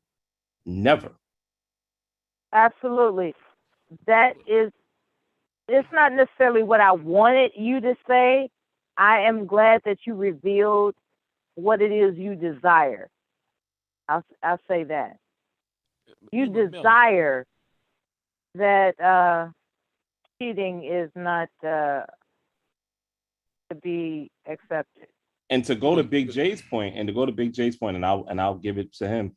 When you have your priorities in place, you recognize that, I got this person they're sacrificing You know what I'm saying? They're sacrificing their time. They're sacrificing their energy. Right. They're doing all of That's these different right, things. Exactly. And, you know, I feel much more, I'm 33. Like, I'm still trying to piece a lot of little things together. All of the chasing skirts and this, that, and the third. Listen, I have always been my best when I was in a relationship. Always. I'll take that. Fuck the club, fuck all that cute shit. I will take being able that, because that's fly. That's cool. That's what I grew up seeing. You know what I mean? And so, and I want peace. I don't want to fight with anybody. I don't want to argue with anybody. I don't want to, you know, I don't want to do the co-parenting thing. I don't want to. There's just certain things that I just don't want to do. So knowing that, when and you're knowing best that in your relationship, right? What yes. is it? Pardon me for interrupting. I apologize, of course. No, it's cool. It's cool. When you are best in your relationship and you're faced with temptation, what was your mental strategy to avoid crossing the line? When I was younger, I cheated. In my 20s. Yeah. It's an age thing. So no, a woman no, is it's supposed not. to wait till you're 50 and decrepit for you to be faithful to her? No. That's why they say definitely. get older men, Mella. Well, That's no, why a lot of them say get Yeah, older they men. wait till they're in a wheelchair. It's like, baby, I want to marry you now. Well, no, but I had different situations, and not every relationship ended because of infidelity. It was timing, it was all those different things, but I definitely made those mistakes and I learned from them. And the thing about me is, unlike some men or how some women may try to portray it or perceive it to be, there's some of us out here that we gotta, and we'll never claim it, but I'll claim it today, that we feel like shit because it's like, damn, I'm out here looking around, this, that, and the third, and now my senses are really higher than what they were, because they're never going to be that high even in your 20s, no matter what. You know, even with my pops and stuff, there was just, you make mistakes sometimes, and the goal is in this life that's is what they call cheating, mistakes. No, of course, but the reality, they try to soften it up by calling it a mistake. But Mella, the reality of life. But Mella, deceitfulness, of is course, betrayal. But Mella, the reality. Betrayal. But Mella, the reality. But let me get this out. The reality and they bring babies home. But let me just get this out. The reality of the situation is, I think that everybody on this panel, including myself, I would like to believe that we're trying to see a world where we get to a point where we decrease this shit to the 0.0. But the reality is, it's probably not going to do that, because you're dealing with the flesh, you're dealing with emotions, entitlement in some cases, yes, all of those different things. But that's all I need to hear. But of course. But objectively, we both do it. Men do it, women do it. So, you know, let's I don't think anyone women are not inclined to do it. I mean, men okay, are but inclined to do that's it. Relatively speaking. Again, we're talking in generalities, but we both cheat. We both cheat. Let's get that out of the way. Mella fucked up though. Mella just fucked up. According to who, Mella? You know, these are perceptions a little As bit. women, okay. If you want to, women are designed to quote unquote be monogamous, but men aren't. It's just they're part of their nature. We want to talk about female nature now? Oh, should I go back to my MRA days and talk about female nature? How you do what you want to. Because do what you want to. We're just trying to be we can talk about get nasty. Wait, hold on. If we're not censoring. No, we're not hold censoring on. anyone up here. No, we can talk you about. Say what you want. We can talk about female manipulation. Shout out to the Easter Villar for that book, The Manipulated Man. What about women? What about that manipulation game that women do on men? If we want to go above the buck, and here's the thing, Mella, you mean hypergamy? Like what, Big J? Like hypergamy. Using hypergamy to destroy men. Pit one man against the other. That's what we do. No. We're supposed to get that's what women do. Wait a minute. How often we gonna get compensated for you cheating on us? Wait a minute. Compensated. Wait a minute, Mella. You already compensated, Mella. What are you talking about, Mel? You already compensated. No, if you And cheat on me, brother, you got to pay for that. If you say while we food at it. stamps, if you say Let me we say compensated another for thing. food stamps, Big J. No, I ain't talking about food stamps. I'm not going that manosphere route. If it's your nature to cheat on a woman, hold on. If it's your nature to cheat on a woman, I don't know why it's so right? hard for us to get past the fact that we both cheat. Can we just end it and No, keep no, going? JL. No one's denying that. I know, but why do we have to I keep came here to these save your conditions ass. and that you need? Come on, woman, man. I came to save your ass, but you that fucked woman up. would be crazy. No one's denying that both I men know, and but why women do we put have to herself in a keep on better saying men position, this and men knowing that? on their It is what it No, is. but you to said want The woman has to put Miller, herself in the best position possible because of your nature. You said That's what it's one about. thing, Just because it's That's not in your what it's nature doesn't mean about. that you're not Miller, inclined to do something if you so She has to put choose herself in to. the best It's that position desire. against your No, but nature. just because it's not That's okay, what but it's but about. even with that, just because it's in your nature doesn't Oh, mean that you're not come inclined on, to. JL, get out the way, JL. Get the fuck out my way, dude. Now, Miller, you sit there and you said something that really was fucked up.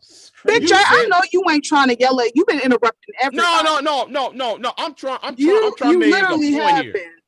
I'm trying to make a point. You've been trying Jada. to make a point for 15 minutes Yeah. now. Big J. I get niggas getting in my fucking way when every time I make a fucking point. That's why I'm being loud. Now, Miller, you said something that was really fucked up. When JL was trying to explain something about the future, you sit there and talking about, well, that was good and noble and all. Wait a minute. What's so wrong about JL taking the position of being noble? Because the way I see it, I'll tell you why. Allow me. Damn, you asked me a question. Let Miller let her get it. Let her get it. Never mind. I'm going on mute. Never mind. No, let Miller You just want to answer. talk. You just want to hear Miller. yourself Big talk, J, can you let Miller answer? That was a question that you shouldn't be answering. I want you to hear me out first. Why are you going to sit there and say, though, that's noble, and then though you shit on his nobility for seeking an answer, when at the same time, men are supposed to, or according to the argument on this Negro on this chitlin circle of YouTube, we are supposed to sit, the argument from the women is, or from the ladies is, men are supposed to set the tone. Wait a minute, isn't JL, and yes, I'm myself included, supposed to set the tone about the future? See, I told that bitch ass nigga AJ Seeing Red, we ain't talking about y'all's past. I'm talking about them niggas past. We ain't talking about y'all's baby mama's issues. We're talking about 2030, 2040. That's what I care about. True. And that's what and tell me if I'm wrong, JL. That is what he and I was trying to steer the conversation so that whoever hears us, whoever hears us on these panels, won't repeat what fucked up bullshit we have done, what me may have done. Because we don't want a bunch of Jalen's around. We don't want a bunch of Anthony Powell's around. We don't want no more of these stupid dumb idiots who just have low IQ levels doing dumb shit, repeating dumbass shit that we have done. I agree. That's the point. That's the point. When you sit there and said that, when you shit on JL's his noble cause, you in fact though went against what you want, Mella. You actually shit on what you wanted. Okay, now that you've made the accusation against my character, I have to speak, if I may. From your character, woman. If I'm gonna go after your character, I will talk about your drinking. Sir. I'll talk about how much you sound drunk. Let the lady drink. If I'm going to do that, I will do that. Sir. Now. Okay. Sir. Yes, ma'am. I'll listen to you. All right. I believe it is a noble gesture for a man to control his nature. That's what I was speaking about. Let me say this, man, if you guys don't mind. Let me say this real quick. Hey, hello to everybody on the panel. I just want to say this about this whole cheating thing. What I'm hearing is a battle between somebody who's outright overt in doing the cheating compared to someone who needs justification to cheat. What I'm hearing from women is that you asking men, why are you guys just so blunt, so blatant with the shit? Why you guys are not as discreet as us? Because we would like to actually just be like, you know what? Oh, no, I'm not done. Let me say what I'm saying though. Let me show you what I mean.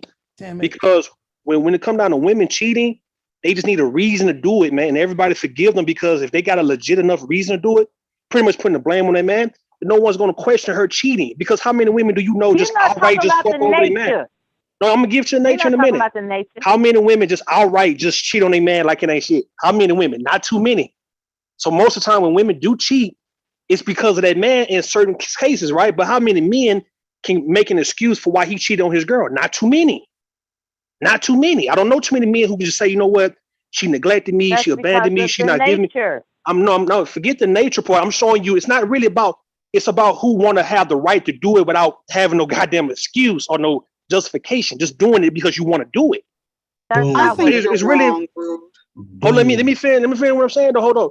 What I'm saying, what I'm hearing is like, okay, if women believe that, hey, it's in your nature to cheat, then why in the hell are we even talking about it if it's a nature? No different if a man know that a woman has a menstrual cycle. So why do we question? I mean, why are we questioning a woman's menstrual cycle when we know that's your nature to have one? If that's the case, if you really believe it's in a man's nature, then it should never be up for discussion or debate at all. Not at all. Because it's a man's nature, right? Well, then okay. So if it's in a man's nature, would you say just the majority of men just cannot be trusted then? It's not about what it is though. It's men don't want to be told what not to do when it comes down to who he can and cannot fuck. Other than that, men could sit. Cousin Tay, men. Cousin Tay, men could sit their ass down. Men could sit their ass down and chill and be all about their family. The thing is, they have a little resentment for a woman or for just society who try to tell them, who try to handcuff their dick. It's like, okay, you can't tell me what to do with my dick, man. I'm gonna go and fuck whoever. It's not handcuffing. I don't think it's handcuffing though. It's an agreement. Just because we in agreement, cousin Tay, just because we in agreement, it doesn't mean you're gonna stop doing what you was doing prior to this relationship.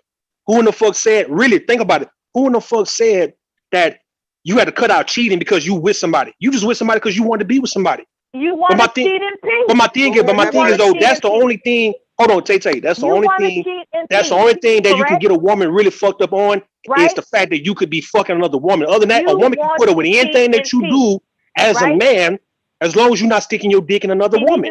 So you gotta think about what I'm telling you though, where the mindset is at. You focus on what people doing with their genitals compared to you should be struggling. Cousin Tay, you've seen women struggle with niggas. Damn, nobody get kicked out, then got kicked out with they dudes. They never tripped out about that. You got women who are with niggas who are not good fathers to their kids, and yet she still stay with that nigga, right? You got women who stay with a man, and he ain't got no job.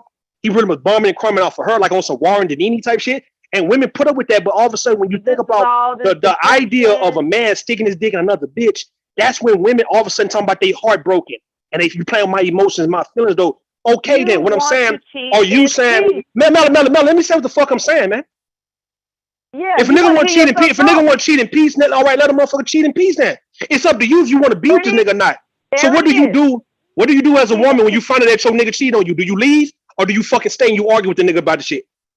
In peace. Do you care about how much time you put into the situation? I'm gonna cuss his ass the fuck out. Cuss his ass out. And then I'm gonna leave. Then you leave. That's all right there. Well, that's a problem. You're problem putting solved. my health in jeopardy. You're putting problem in jeopardy. Hold on, cousin Tay. See, if a lot of women took your approach, they wouldn't be worried about a nigga cheating. They'll know the moment you cheat, nigga, I'm gone. But yeah, women stay when niggas cheat. That's the reason why they complain and bitch about a nigga cheating. That's it. If you know you gone, man, you gone. Rude. Have you ever had someone ever snatched out your motherfucking heart and just did a? But that's the whole point. What I'm saying though, what would have a nigga done for you? Cousin Tay, listen, you're a young woman, and I done put you on a lot of game. I want you to understand me when I say this, sweetheart. In order for you to give your motherfucking heart to a nigga got to prove to you that he's worthy of that. What have men have really done for any one of you women on the panel that show that he's deserving of your goddamn heart for why you just gave it to him? So now we talking about just simply you now just give it up to a nigga because you feel that's the right thing to do. All right, cool. If you take that approach, knowing that this nigga ain't never proved shit to you, then you taking that risk. It's no different if a man paying your bills and you fucking another nigga, that's his risk he's taking on you. He can't get mad because he found out you fucking around on some other goddamn with some other dude. That's my thing. Why in the hell you women got to give your heart up so goddamn soon before this man show you that he really want to be with you? Beyonce can be cheated on. Ain't none of us that he really want to. Hold on. What I'm saying though, Tay. The next time you give your man your heart, I'm gonna hope this nigga have proved to you that he's in it for the long term, and he's just not saying it, that he's showing you, and he's not just telling you the shit because you satisfied with the fact that he just telling you, I love you, baby, and I want to be with you, and I don't want to be nowhere else. Hopefully this man can show you that he actually want to build a life with you, and then maybe year 5, you start giving your heart to this goddamn nigga. To where now it makes sense. Hopefully when you get a commitment out of the guy, Cousin Tay Tay, Cousin Tay Tay, hopefully when you get a real commitment to where you know, all right, he can't really back up out this shit. I'm gonna hope at that point you decide to give your heart to do, not in year 1. What they do? Why, Mel, hold on, Mel. I'm trying. You ain't doing no but fucking just having drunk rant. Shut the fuck up, man. What I'm saying though, to all you goddamn women, who in the fuck telling you to give your heart to a goddamn nigga in the first fucking year and he ain't did shit for you?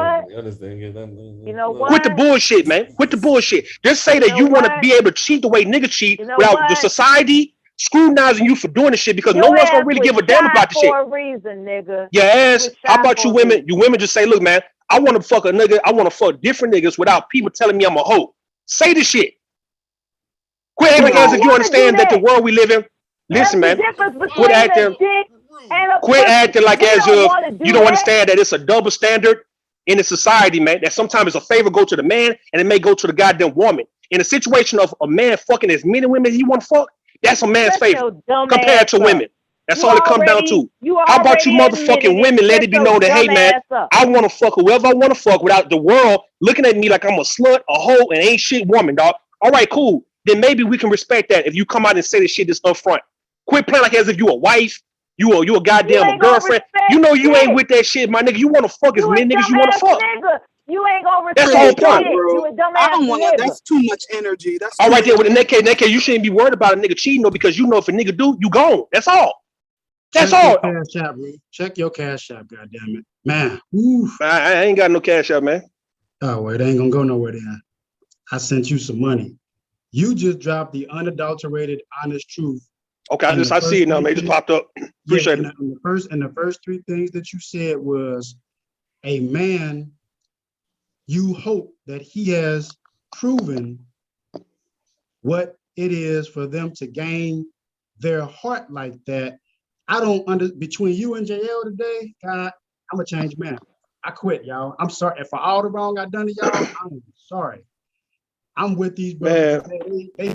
Sorry, but everybody else except for women, everybody else make people prove them. The military make people prove. Everybody, the church, everybody, the football team, basketball team, your job, everybody make you prove your loyalty before they now start giving you promotions and now started engaging with you and pretty much believing that, all right, well, you could be here because you're too caught up in it. What I'm saying, why not get to the point where the man is getting too caught up with you to where he just cannot run from you all of a sudden and he's not going to really be willing to risk fucking up what y'all got going on because he want to stick his dick in other bitches. Because I know for a fact that if it's something that this man got going on with you to where, you know, it's like it's really life-changing, he's not going to really be caring about no other women. But yeah, if you guys are sitting around arguing all day, laying up in the bed, drinking, smoking, eating, fussing and fighting all day, of course, that is going to leave for room for a nigga to go and fuck another goddamn woman every now and then. It's what it comes down to.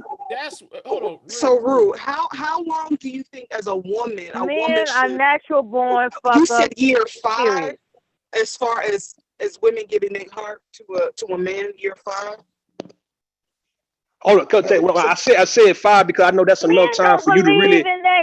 Hold on, Mella. What I'm saying, couldn't say 5 because that's enough. That's a significant amount of time for you to really say, all right, I can give my heart to this nigga because, I mean, goddamn, me and him been doing this shit for 5 years. Not the first year, couldn't say. You can catch feelings for a dude, but all this, you loving a nigga, I'm in love with you, I want to have your baby type shit, and I'm letting you fuck me raw. I'm just fucking around, I'm your girl, and I'm gonna try to get all the other women away from you, and I don't want you doing this to me to protect my heart, be careful with me, all that kind of shit. Dog, you don't need to do that shit in the first fucking year. The nigga ain't prove shit to you in the first year. I mean, goddamn, man. It's like you women set yourself up for heartbreak when it comes down to these dudes, man. You know you do it because you done seen your mama do it, your grandma do it, your aunties do it, and yeah, you fall in the same fucking cycle, like as if you're not wise enough, or you're not in tune enough. You're not in tune enough to say, you know what, I don't want to go down the way they went down because look how niggas treat them because they approach it the same way that I'm approaching the shit. You approaching the same motherfucking way, man. Tay, 4 men have told you what it already is, Tay.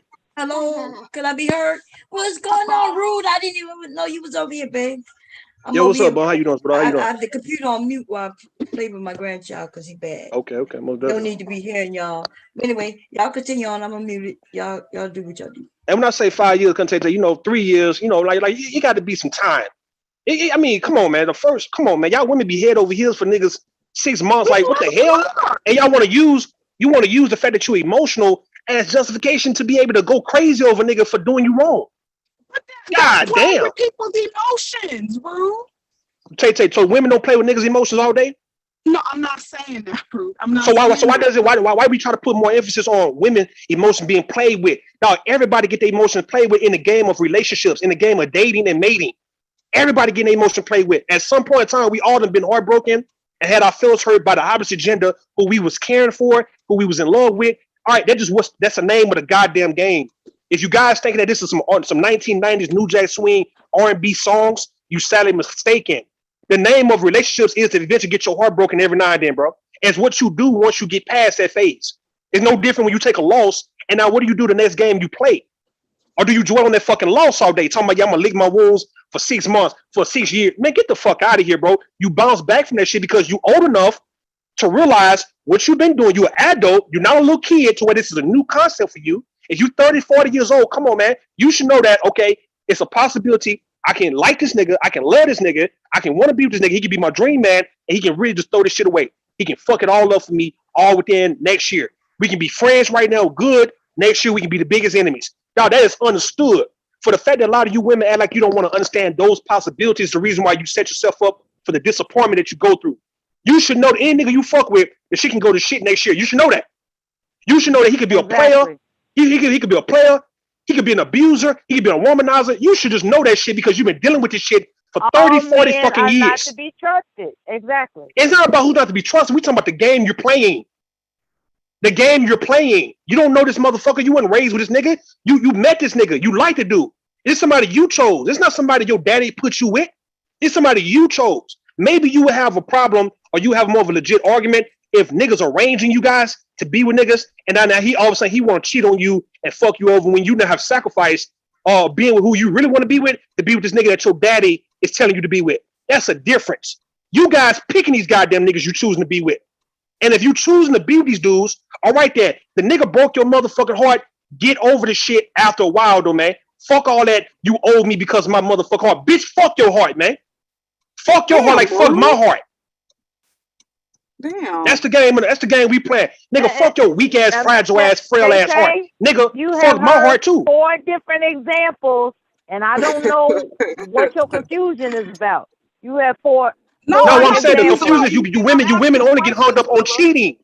Now, why in the fuck your nigga ain't got a job is not bothering you more than a nigga cheating on you?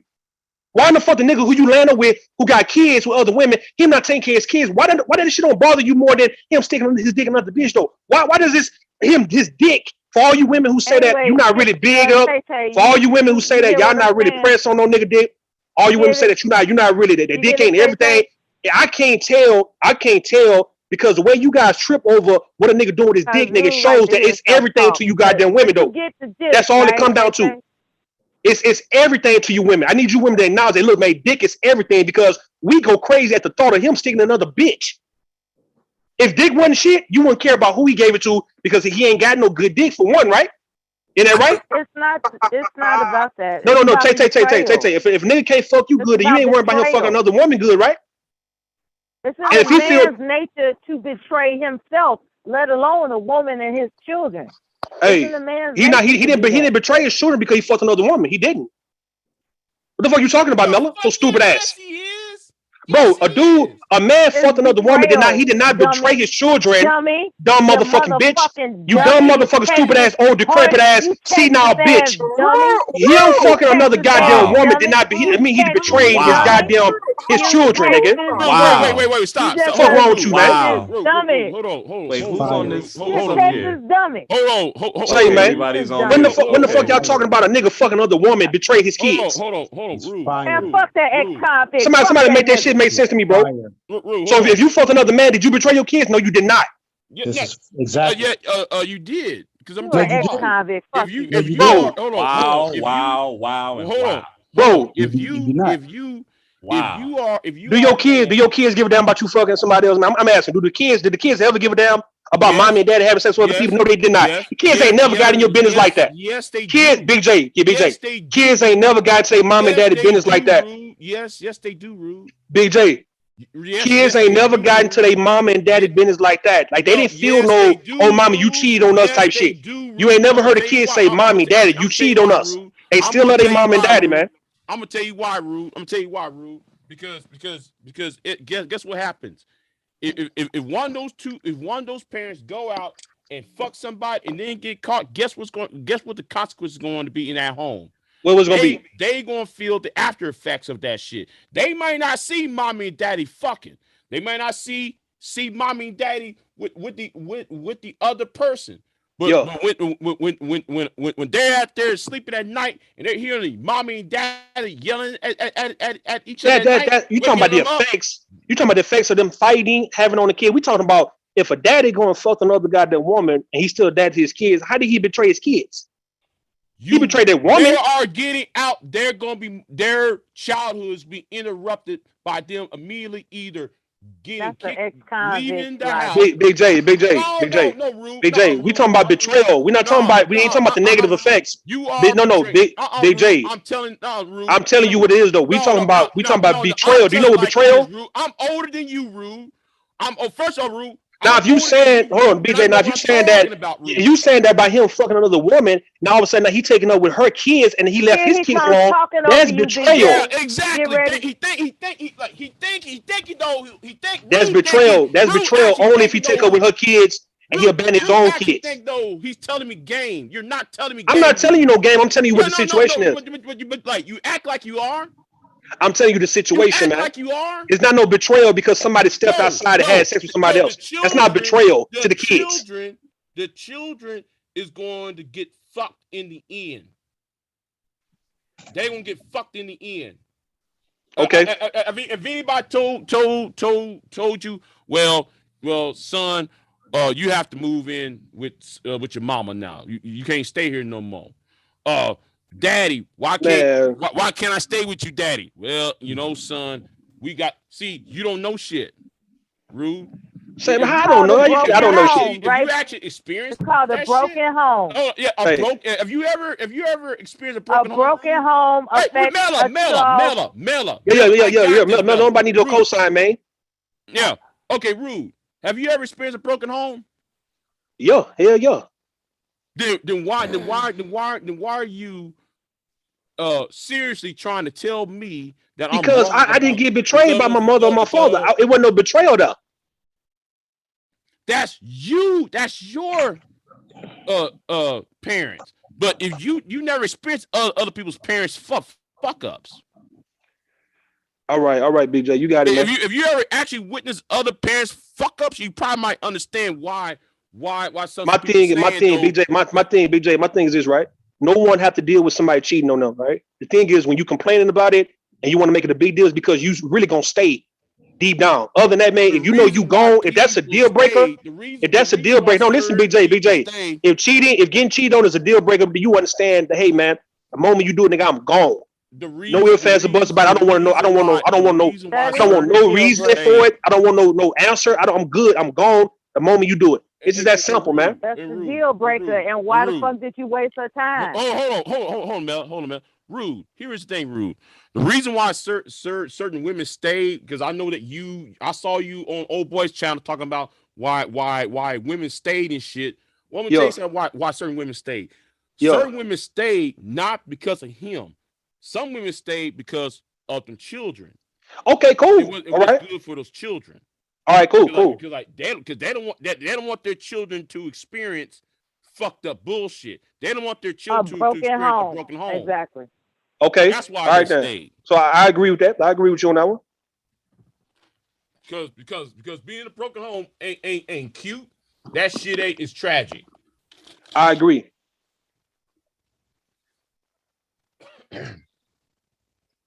Then shut the fuck up. Rue, you came and dropped some heat today, boy. Ooh-wee. No, I ain't trying to drop no heat, man. I just look at the reality of the situation that we're in, man. It's like, okay, all right, Get to know a nigga first. My thing is, I don't want to put blame on nobody. I think that both parties, men and women, when you are in a relationship with each other, dog, you guys need to take your motherfucking time before you start making these permanent decisions, dog. That's all it comes down to. I know a lot of people feel like time is running out to a certain extent, but no, man, no. The shit, there's no different how we are on these panels. We've been dealing with each other 3-4 years. All right, then. So now, if you want to make a decision, like let's say if everybody want to have a little, pretty much a little web series type shit, all of us, like a little reality TV show shit with us on YouTube, then we can do it because we know each other, right? If we all want to meet up and just go out to eat or go to a beach, we all can actually do it because we pretty much familiar with each other. We know who we want to talk to and who we don't want to talk to. But yeah, we can make a decision then. Not the first year, dog. Not the first time you meet somebody. That's my thing. So what's the rush? My thing is a lot of women don't like desperate niggas, but like it's like women are very desperate when it comes down to relationships. What is the rush of you being with this motherfucking nigga like that? Why is so much of a rush? You're rude. Let me help you out. Yeah, you can't help me on this. You can't help me on this type of shit. You can't. Hold on. When I say help you out, I mean help you. Help you. I mean help you. I'm trying to get you to see a point. The reason why women are, excuse me, input in a rush. The reason why your perception of women is like that because women are taught, well, they're gonna be spinsters if they don't get married by the age of 30. That was back in the 80s, though, bro. That shit affected. We talking about 2021, BJ. No, that shit. No, BJ. Listen, dog. In the day's time, bro. A lot of those rules and principles. Dog. Trust me, man. That shit been gone for like 20 years now, nigga. We talking about the new man and the new woman of the day. No, it's not because like you follow Obsidian. You one of Obsidian sons. When you was following, how the fuck you gonna say one of Obsidian sons, nigga? No, when you were following Obsidian, I got started. Hold on, baby. BJ. I got started. BJ, don't try me like that, nigga. I got started on your panel, Obsidian panel, Reg the Bad Guy panel, nigga. Even on Bomb Cherry shit. So what you talking about, man? But you was with you had to use with that punk ass nigga Preem though. Oh my God. I made Preem what on Reg? Or was it on your shit? No, it was on your shit, nigga. Oh, God. Yeah, but Preem act like though he was your no, but hold on, but BJ, I made Preem on your panel. Okay. But why did Preem? So you was already getting started with the nigga before I even knew who you were, though, right? You was already started with Preem. But here is the point. The point is, Rube. The Spencer analogy is still exists in American society, bro. Man, just like hold on, just like the boy Obsidian always talk about Spencers. Oh, women are single Spencer. This woman right here is Spencer. You're shamed. Trust me. Look, so that's in the daytime, that's why you see women. In the daytime, single women are more celebrated than shamed. In the daytime. Rudem, I got an easy question for you though, and it's straight to the point. No, cyber single shames people all the time. Listen to this, that single shaming shit. Listen to this, Rube. I noticed. What's up? You still. It's funny, you still didn't get an answer when you asked the direct question, why are women giving all of their heart on day one when the man hasn't given them a reason to give it to him? Notice he kept talking. I tried to answer that. He kept talking. No, well, how about you answer?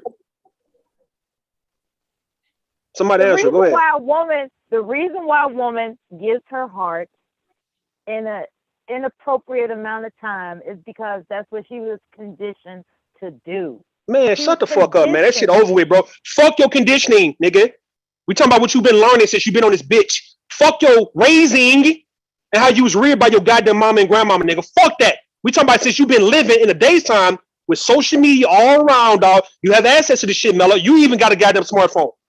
So what have you learned now about what your goddamn mama told you back when it was different back in her days compared to now for why the shit don't work out for you, but it probably worked out for her? Okay. So you don't actually respect the concept of conditioning. I don't respect it once you now realize the truth. No, I don't. Your mugshot having ass. What mugshot? I don't have a mugshot. What you talking about? What mugshot? You are a product of your environment, motherfucker. So hold on, Mella. But Mella. So Miller, are you gonna make your point? I don't have no mugshot, man. No, hold on, Mella. He actually has a point. So so now I'm gonna turn that question to you.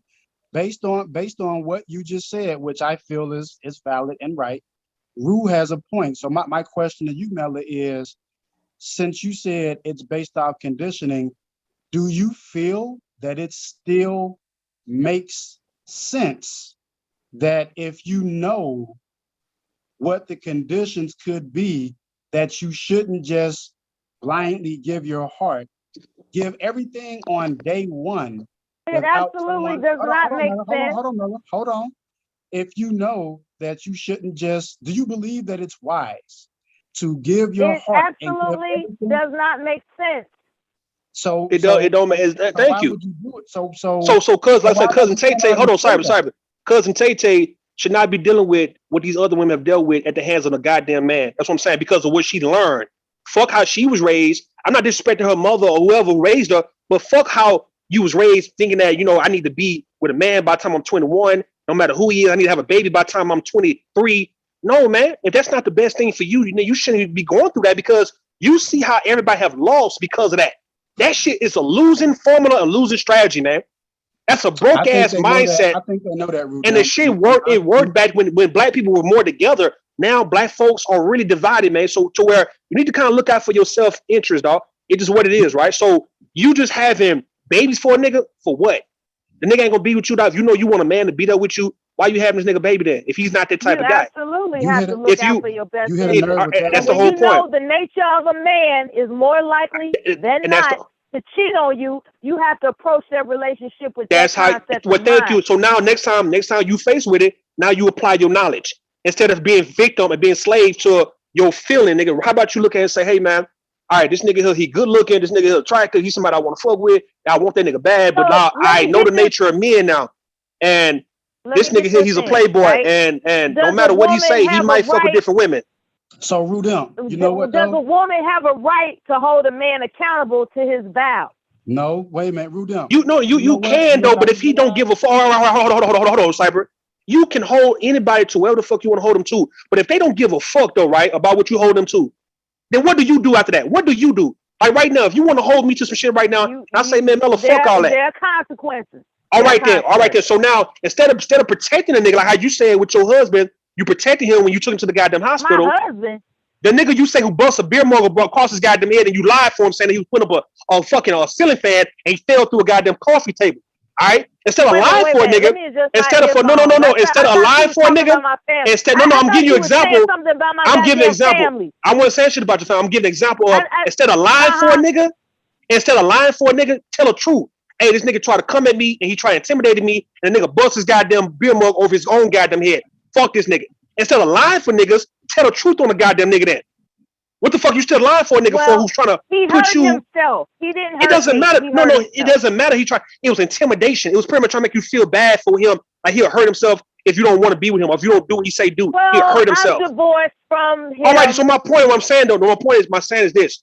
You dealing with a man, you ain't gonna let no motherfucking man play with you like that. That's the whole point. Writing on the wall. It's good for you though. Good for you that you did, but you're not gonna let a nigga play with you like that ever again in life. Because you lied. Because I brought up the point. Listen, man, I brought up the point that you lied for the nigga. I brought up the fact that you lied, man, for the nigga. That's all I did, right? A lot of you women do. You lie for niggas. With a man's nature cheating on a woman, I didn't say the same way. The same way how a lot of you goddamn women would lie for a nigga when you cheat on you too. The same way you motherfucking women will lie for your man even when he cheat on your ass too. That's why I brought the shit up. Nobody lying on no motherfucker cheating on women have lied for niggas, man, when they cheat on them, bro. Niggas, they lie. Women lie for everything. You ain't heard that example up here? You ain't heard that shit. That's why I gave you the example you gave, man. That's why I gave the example of what you said, you melatonin, pill popping ass bitch. I gave the example you gave about your nigga busting a beer mug across his goddamn head, and you ran that nigga to the hospital and you trying to intimidate your stupid ass. That's all you want to do. That's why you shut your stupid ass the fuck up, you dumb old decrepit face ass senile bitch. You piece of shit. You piece of shit asshole. Shut the fuck up, man, with the shit you saying, because I gave the example of what the fuck you said on a live goddamn stream. You dumb, old, gray hair, gray chin, bitch. You got whiskers coming out your goddamn shit, asshole. You ain't got no situation success. Stupid ass, drunk ass bitch. Fuck you. You stupid ass, drunk ass bitch. You know what I tell you what. Nah, bitch, you stay drunk, bitch, and you high too, nigga. You pop pills, nigga. Quiet. You wish I was drunk, cause I'd be quiet. The fuck you talking about, man? Quit lying for a nigga. Quit lying for a nigga in the name of love. Quit lying in the name of love, man. How about you do that? Fuck what I'm saying, nigga. How about you do when it's time for you to apply this knowledge, nigga? Apply the knowledge. Quit lying for a nigga in the name of love. This is so unnecessary. Y'all need to calm down. Nah, quit lying for a nigga. Quit lying for a nigga in the name of love, then, and then you won't have these problems. You won't. Rudem actually called it when he said what he first said, and this is what I'm getting out of it. Mella's making sense, Rudem's making sense, but what I'm getting out of this is the fact that women ultimately, like Ru said when he started, women ultimately want to be able to make the mistakes, but don't necessarily want to be told when that mistake blows up on them, that was on you. That's what it ultimately is, because if that's the case, none of this wouldn't be a problem. They both made a point, but Ru hit it on the nose, and that's why he's getting pushback, is that hit a nerve. And he talked about my husband, man. Nah. You talked about your motherfucking husband, man. What the fuck are you saying?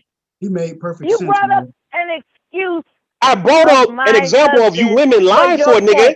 You brought where it was something totally different. Deceitful. You're a deceitful piece oh, man, of shut the shit, fuck nigga. up, man. You dumb, man. You sound dumb, that motherfucker. You brought, and why you bring up the story of him busting his goddamn head, himself on the head with a goddamn beer mug, and you ran to the emergency room lying for him. That's why. I didn't bring up cheating, did I? So what do you have to do with anything? What I'm saying? I'm saying the fact that you lie for a nigga like a lot of women do. You lie for a nigga. Did I bring up cheating? Yeah. I think Mother drunk over Did I there. bring up cheating? So just like the other day, Cyber, when I was on Jerome shit, and I say, look, man, I can really tell a nigga when he's wrong. Like if a nigga get finessed by a woman and a woman run his pockets and all that kind of shit, and was jugging that nigga, I say, look, man, that's all on that dude, man. All right. Yeah. So the same thing when it comes to these women, bro. All right, look, man, if you weren't so desperate for love, if you weren't so desperate to have a nigga for status and have a nigga to be able to tell other women that you got a man and shit, eyes married ass bitch. If you want to know shit like that, trust me, man, you would vet a nigga a whole lot proper to where you would take your time because we know you got it in you. I'm gonna tell you why, Cyber. Because if a women know who to curse, they know niggas who, they know the type of niggas who to reject, and that means that you know how to take your motherfucking time too. That means that when you are too desperate, that means you could be in it for the wrong reason. That's what I'm getting from that. When you can't take your time and get to know a nigga, that means you are in it for the wrong reason, because why you just curve these other dudes who've been trying to holler at you for years? You ain't trying to talk to none of these dudes here. All of a sudden, this nigga here who you do like, all of a sudden, you just can't wait to be in a relationship with this dude. You can't wait to have this nigga baby, right? All right, then. So when you now see the results of you moving too fast and it doesn't go in your favor, so what's the problem? Why do anybody need to be feel sorry for your ass if you rush the situation? You rush the situation, man. That's true. That's pure. So you don't hear me on this bitch giving excuses for no nigga when they talking about a woman who broke their heart, who played them. I don't give excuses for no nigga, dog. So why do we have to give excuses for women, like as if you just all of a sudden become very powerless when a nigga come at you who you like, all of a sudden you just lose your goddamn mind and you just give your life up to this dude because you want to be led deep down, right? And controlled by this nigga. And when he do it, and your ass nigga end up getting shit in the stick, and all of a sudden now it's everybody's fault. It's everybody's fault. Blaming. Yeah, I don't think anybody's up here blaming stuff. Man, please. I'm not blaming anybody. I ain't no motherfucking victim. When you say things like a nigga wasting your time or playing with your emotions, that's blaming. That's blaming. No, that's just stating what the reality is. Tay. You ever heard me say a woman that broke my heart?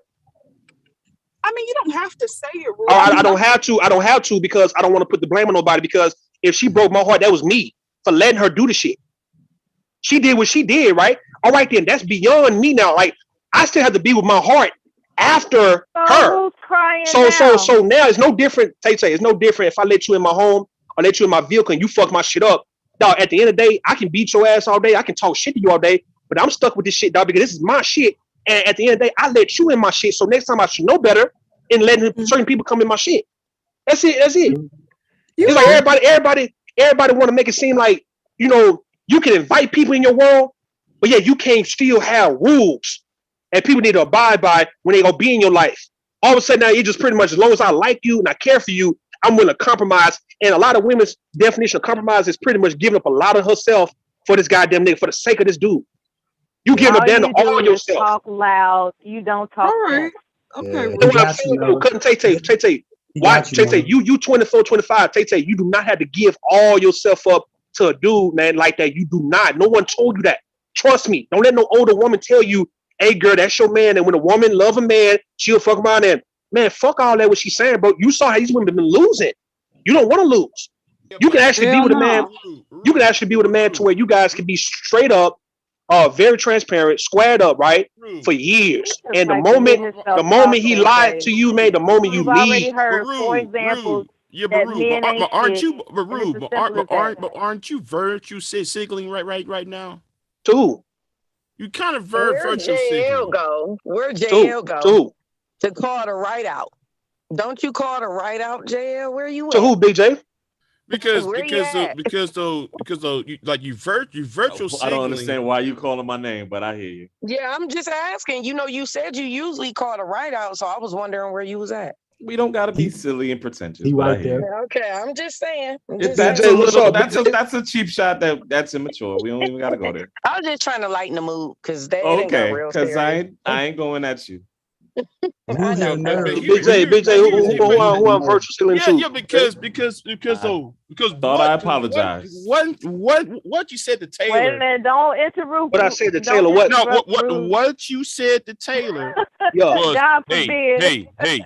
You're 24 years old and you can wait it out, and all these older bitches. I'm using your words. Okay. These older women. You should be following their game, man. True. I'm telling Cousin Tay that by her being 24, 25, that if you see women before you who done lost and dealing with niggas, they all got the same story. Tay, you ain't got to go through that. Well, you don't. No. I'm letting Tay know you ain't got to go through that type of level of disrespect. No, listen what I'm saying. No, listen what I'm saying, BJ. Why don't you be quiet? Let me talk, nigga. This is a story you hear from women, bro. It's always some nigga who done fucked a woman over and they want everybody to know about the shit. What I'm saying, Cousin Tay ain't got to ever go through that shit. If you already been through it, Tay, at 19, 20, cool. You now 24, 25, and you go into your 30s, you don't have to deal with no disrespect at the hands of no goddamn man, no broken dreams, no fake promises, and none of that shit, right? You ain't got to, nigga ain't selling you shit. You can go based on what a man gonna prove to you. And if you can respect a man based on him proving shit to you, then I can't get mad at you for going along with that. So let's say, for instance, right? If he want to buy you a house, Cousin Tay, guess what? You can admit that, hey, this nigga did buy the house. Or he did say he was going to take me here, or he said he was going to do this to me. And he's actually doing it. And he's only as good as that moment. Because if he fuck up the next week, you can fuck around and be like, you know what, I'm out. I'm good. You ain't got to give a nigga no second and third chance because the chances become worse. The nigga he become worse every time. What I'm telling you, Tay, just like how they say in basketball, you only as good as your last shot. You're only as good as your last touchdown. That's it. It doesn't matter if you scored a touchdown last week. You need to score one every goddamn week to be relevant in the game. And if you don't, if it goes week after week, then people are going to pretty much forget about you and they're going to ignore the fact that you was good maybe 2 or 3 weeks ago. And what I'm saying with a lot of you women, you guys are so nostalgic and you want that old thing back so bad to where a nigga can put on the front like he just so good, so sweet in the beginning, and he know that you're going to be stuck on that. Even though it's 5 years later when he been treating you like you ain't shit. You stuck on how nice and sweet he was the first day he met you.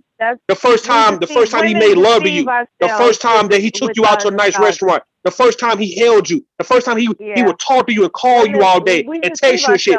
You women are so caught up with that shit to where a dude can say, you know what, I got this dumb ass bitch. I'm about to play this stupid ass bitch. I'm going to play with this bitch hard. Because the bitch don't know no better because she don't know game. She don't know the game that I'm running on this stupid ass bitch. Unless he buys you a house, don't fuck with him. What I'm saying to you, Tay, sweetheart, Tay, right now, you should be expecting a whole lot more from a man than just dick, bubble gum, and a bunch of lies and excuses, man. You should not be falling victim to the majority of women who come before you. You should not.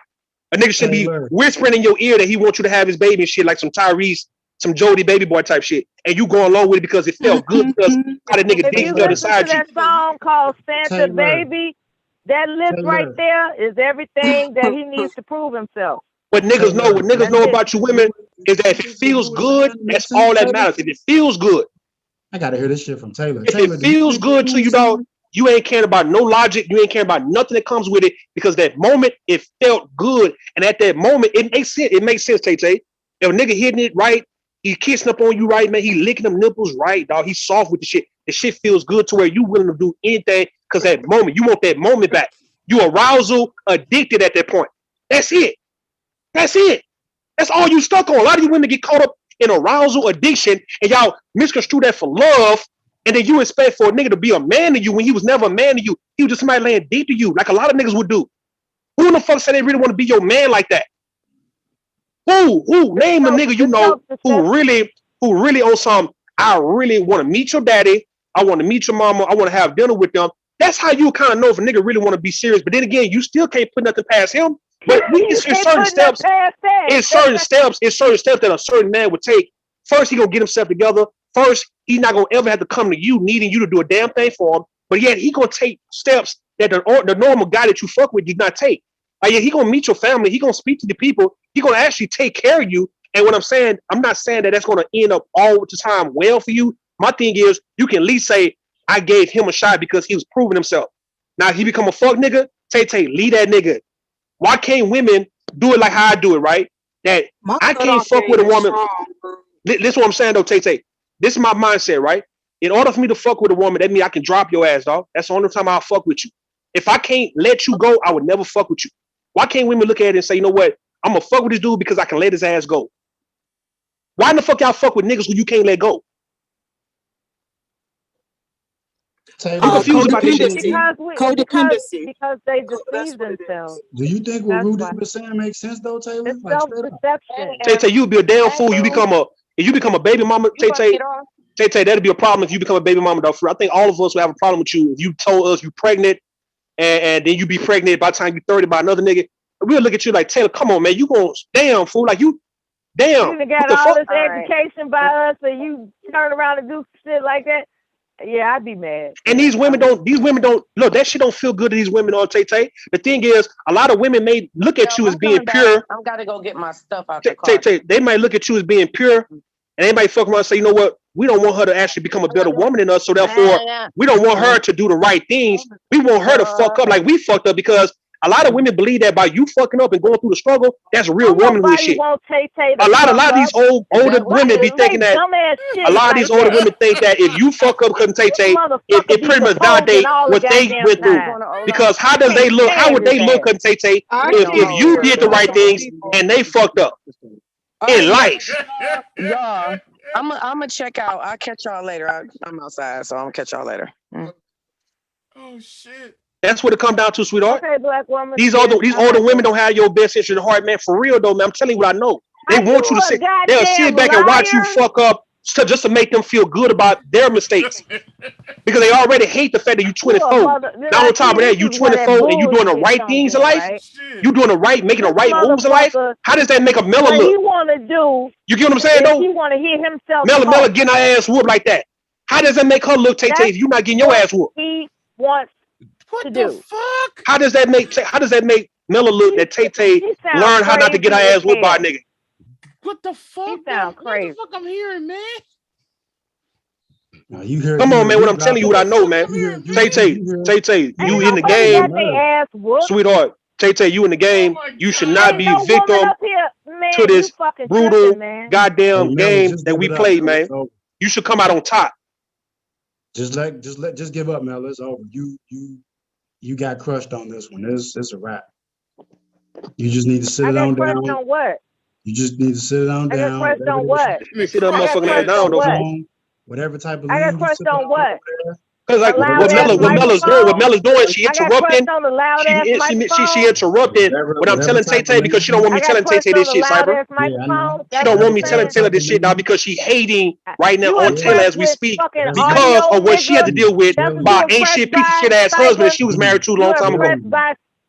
That's all it come down to. Audio and shit. It's old stupid ass bitch, man. Don't want young women getting a real game from a real live fuck nigga. From a real live fuck nigga who telling her, hey, look, sweetheart, if you get caught up with a nigga like me on some long-term shit, tell you be a damn fool, man. By decibels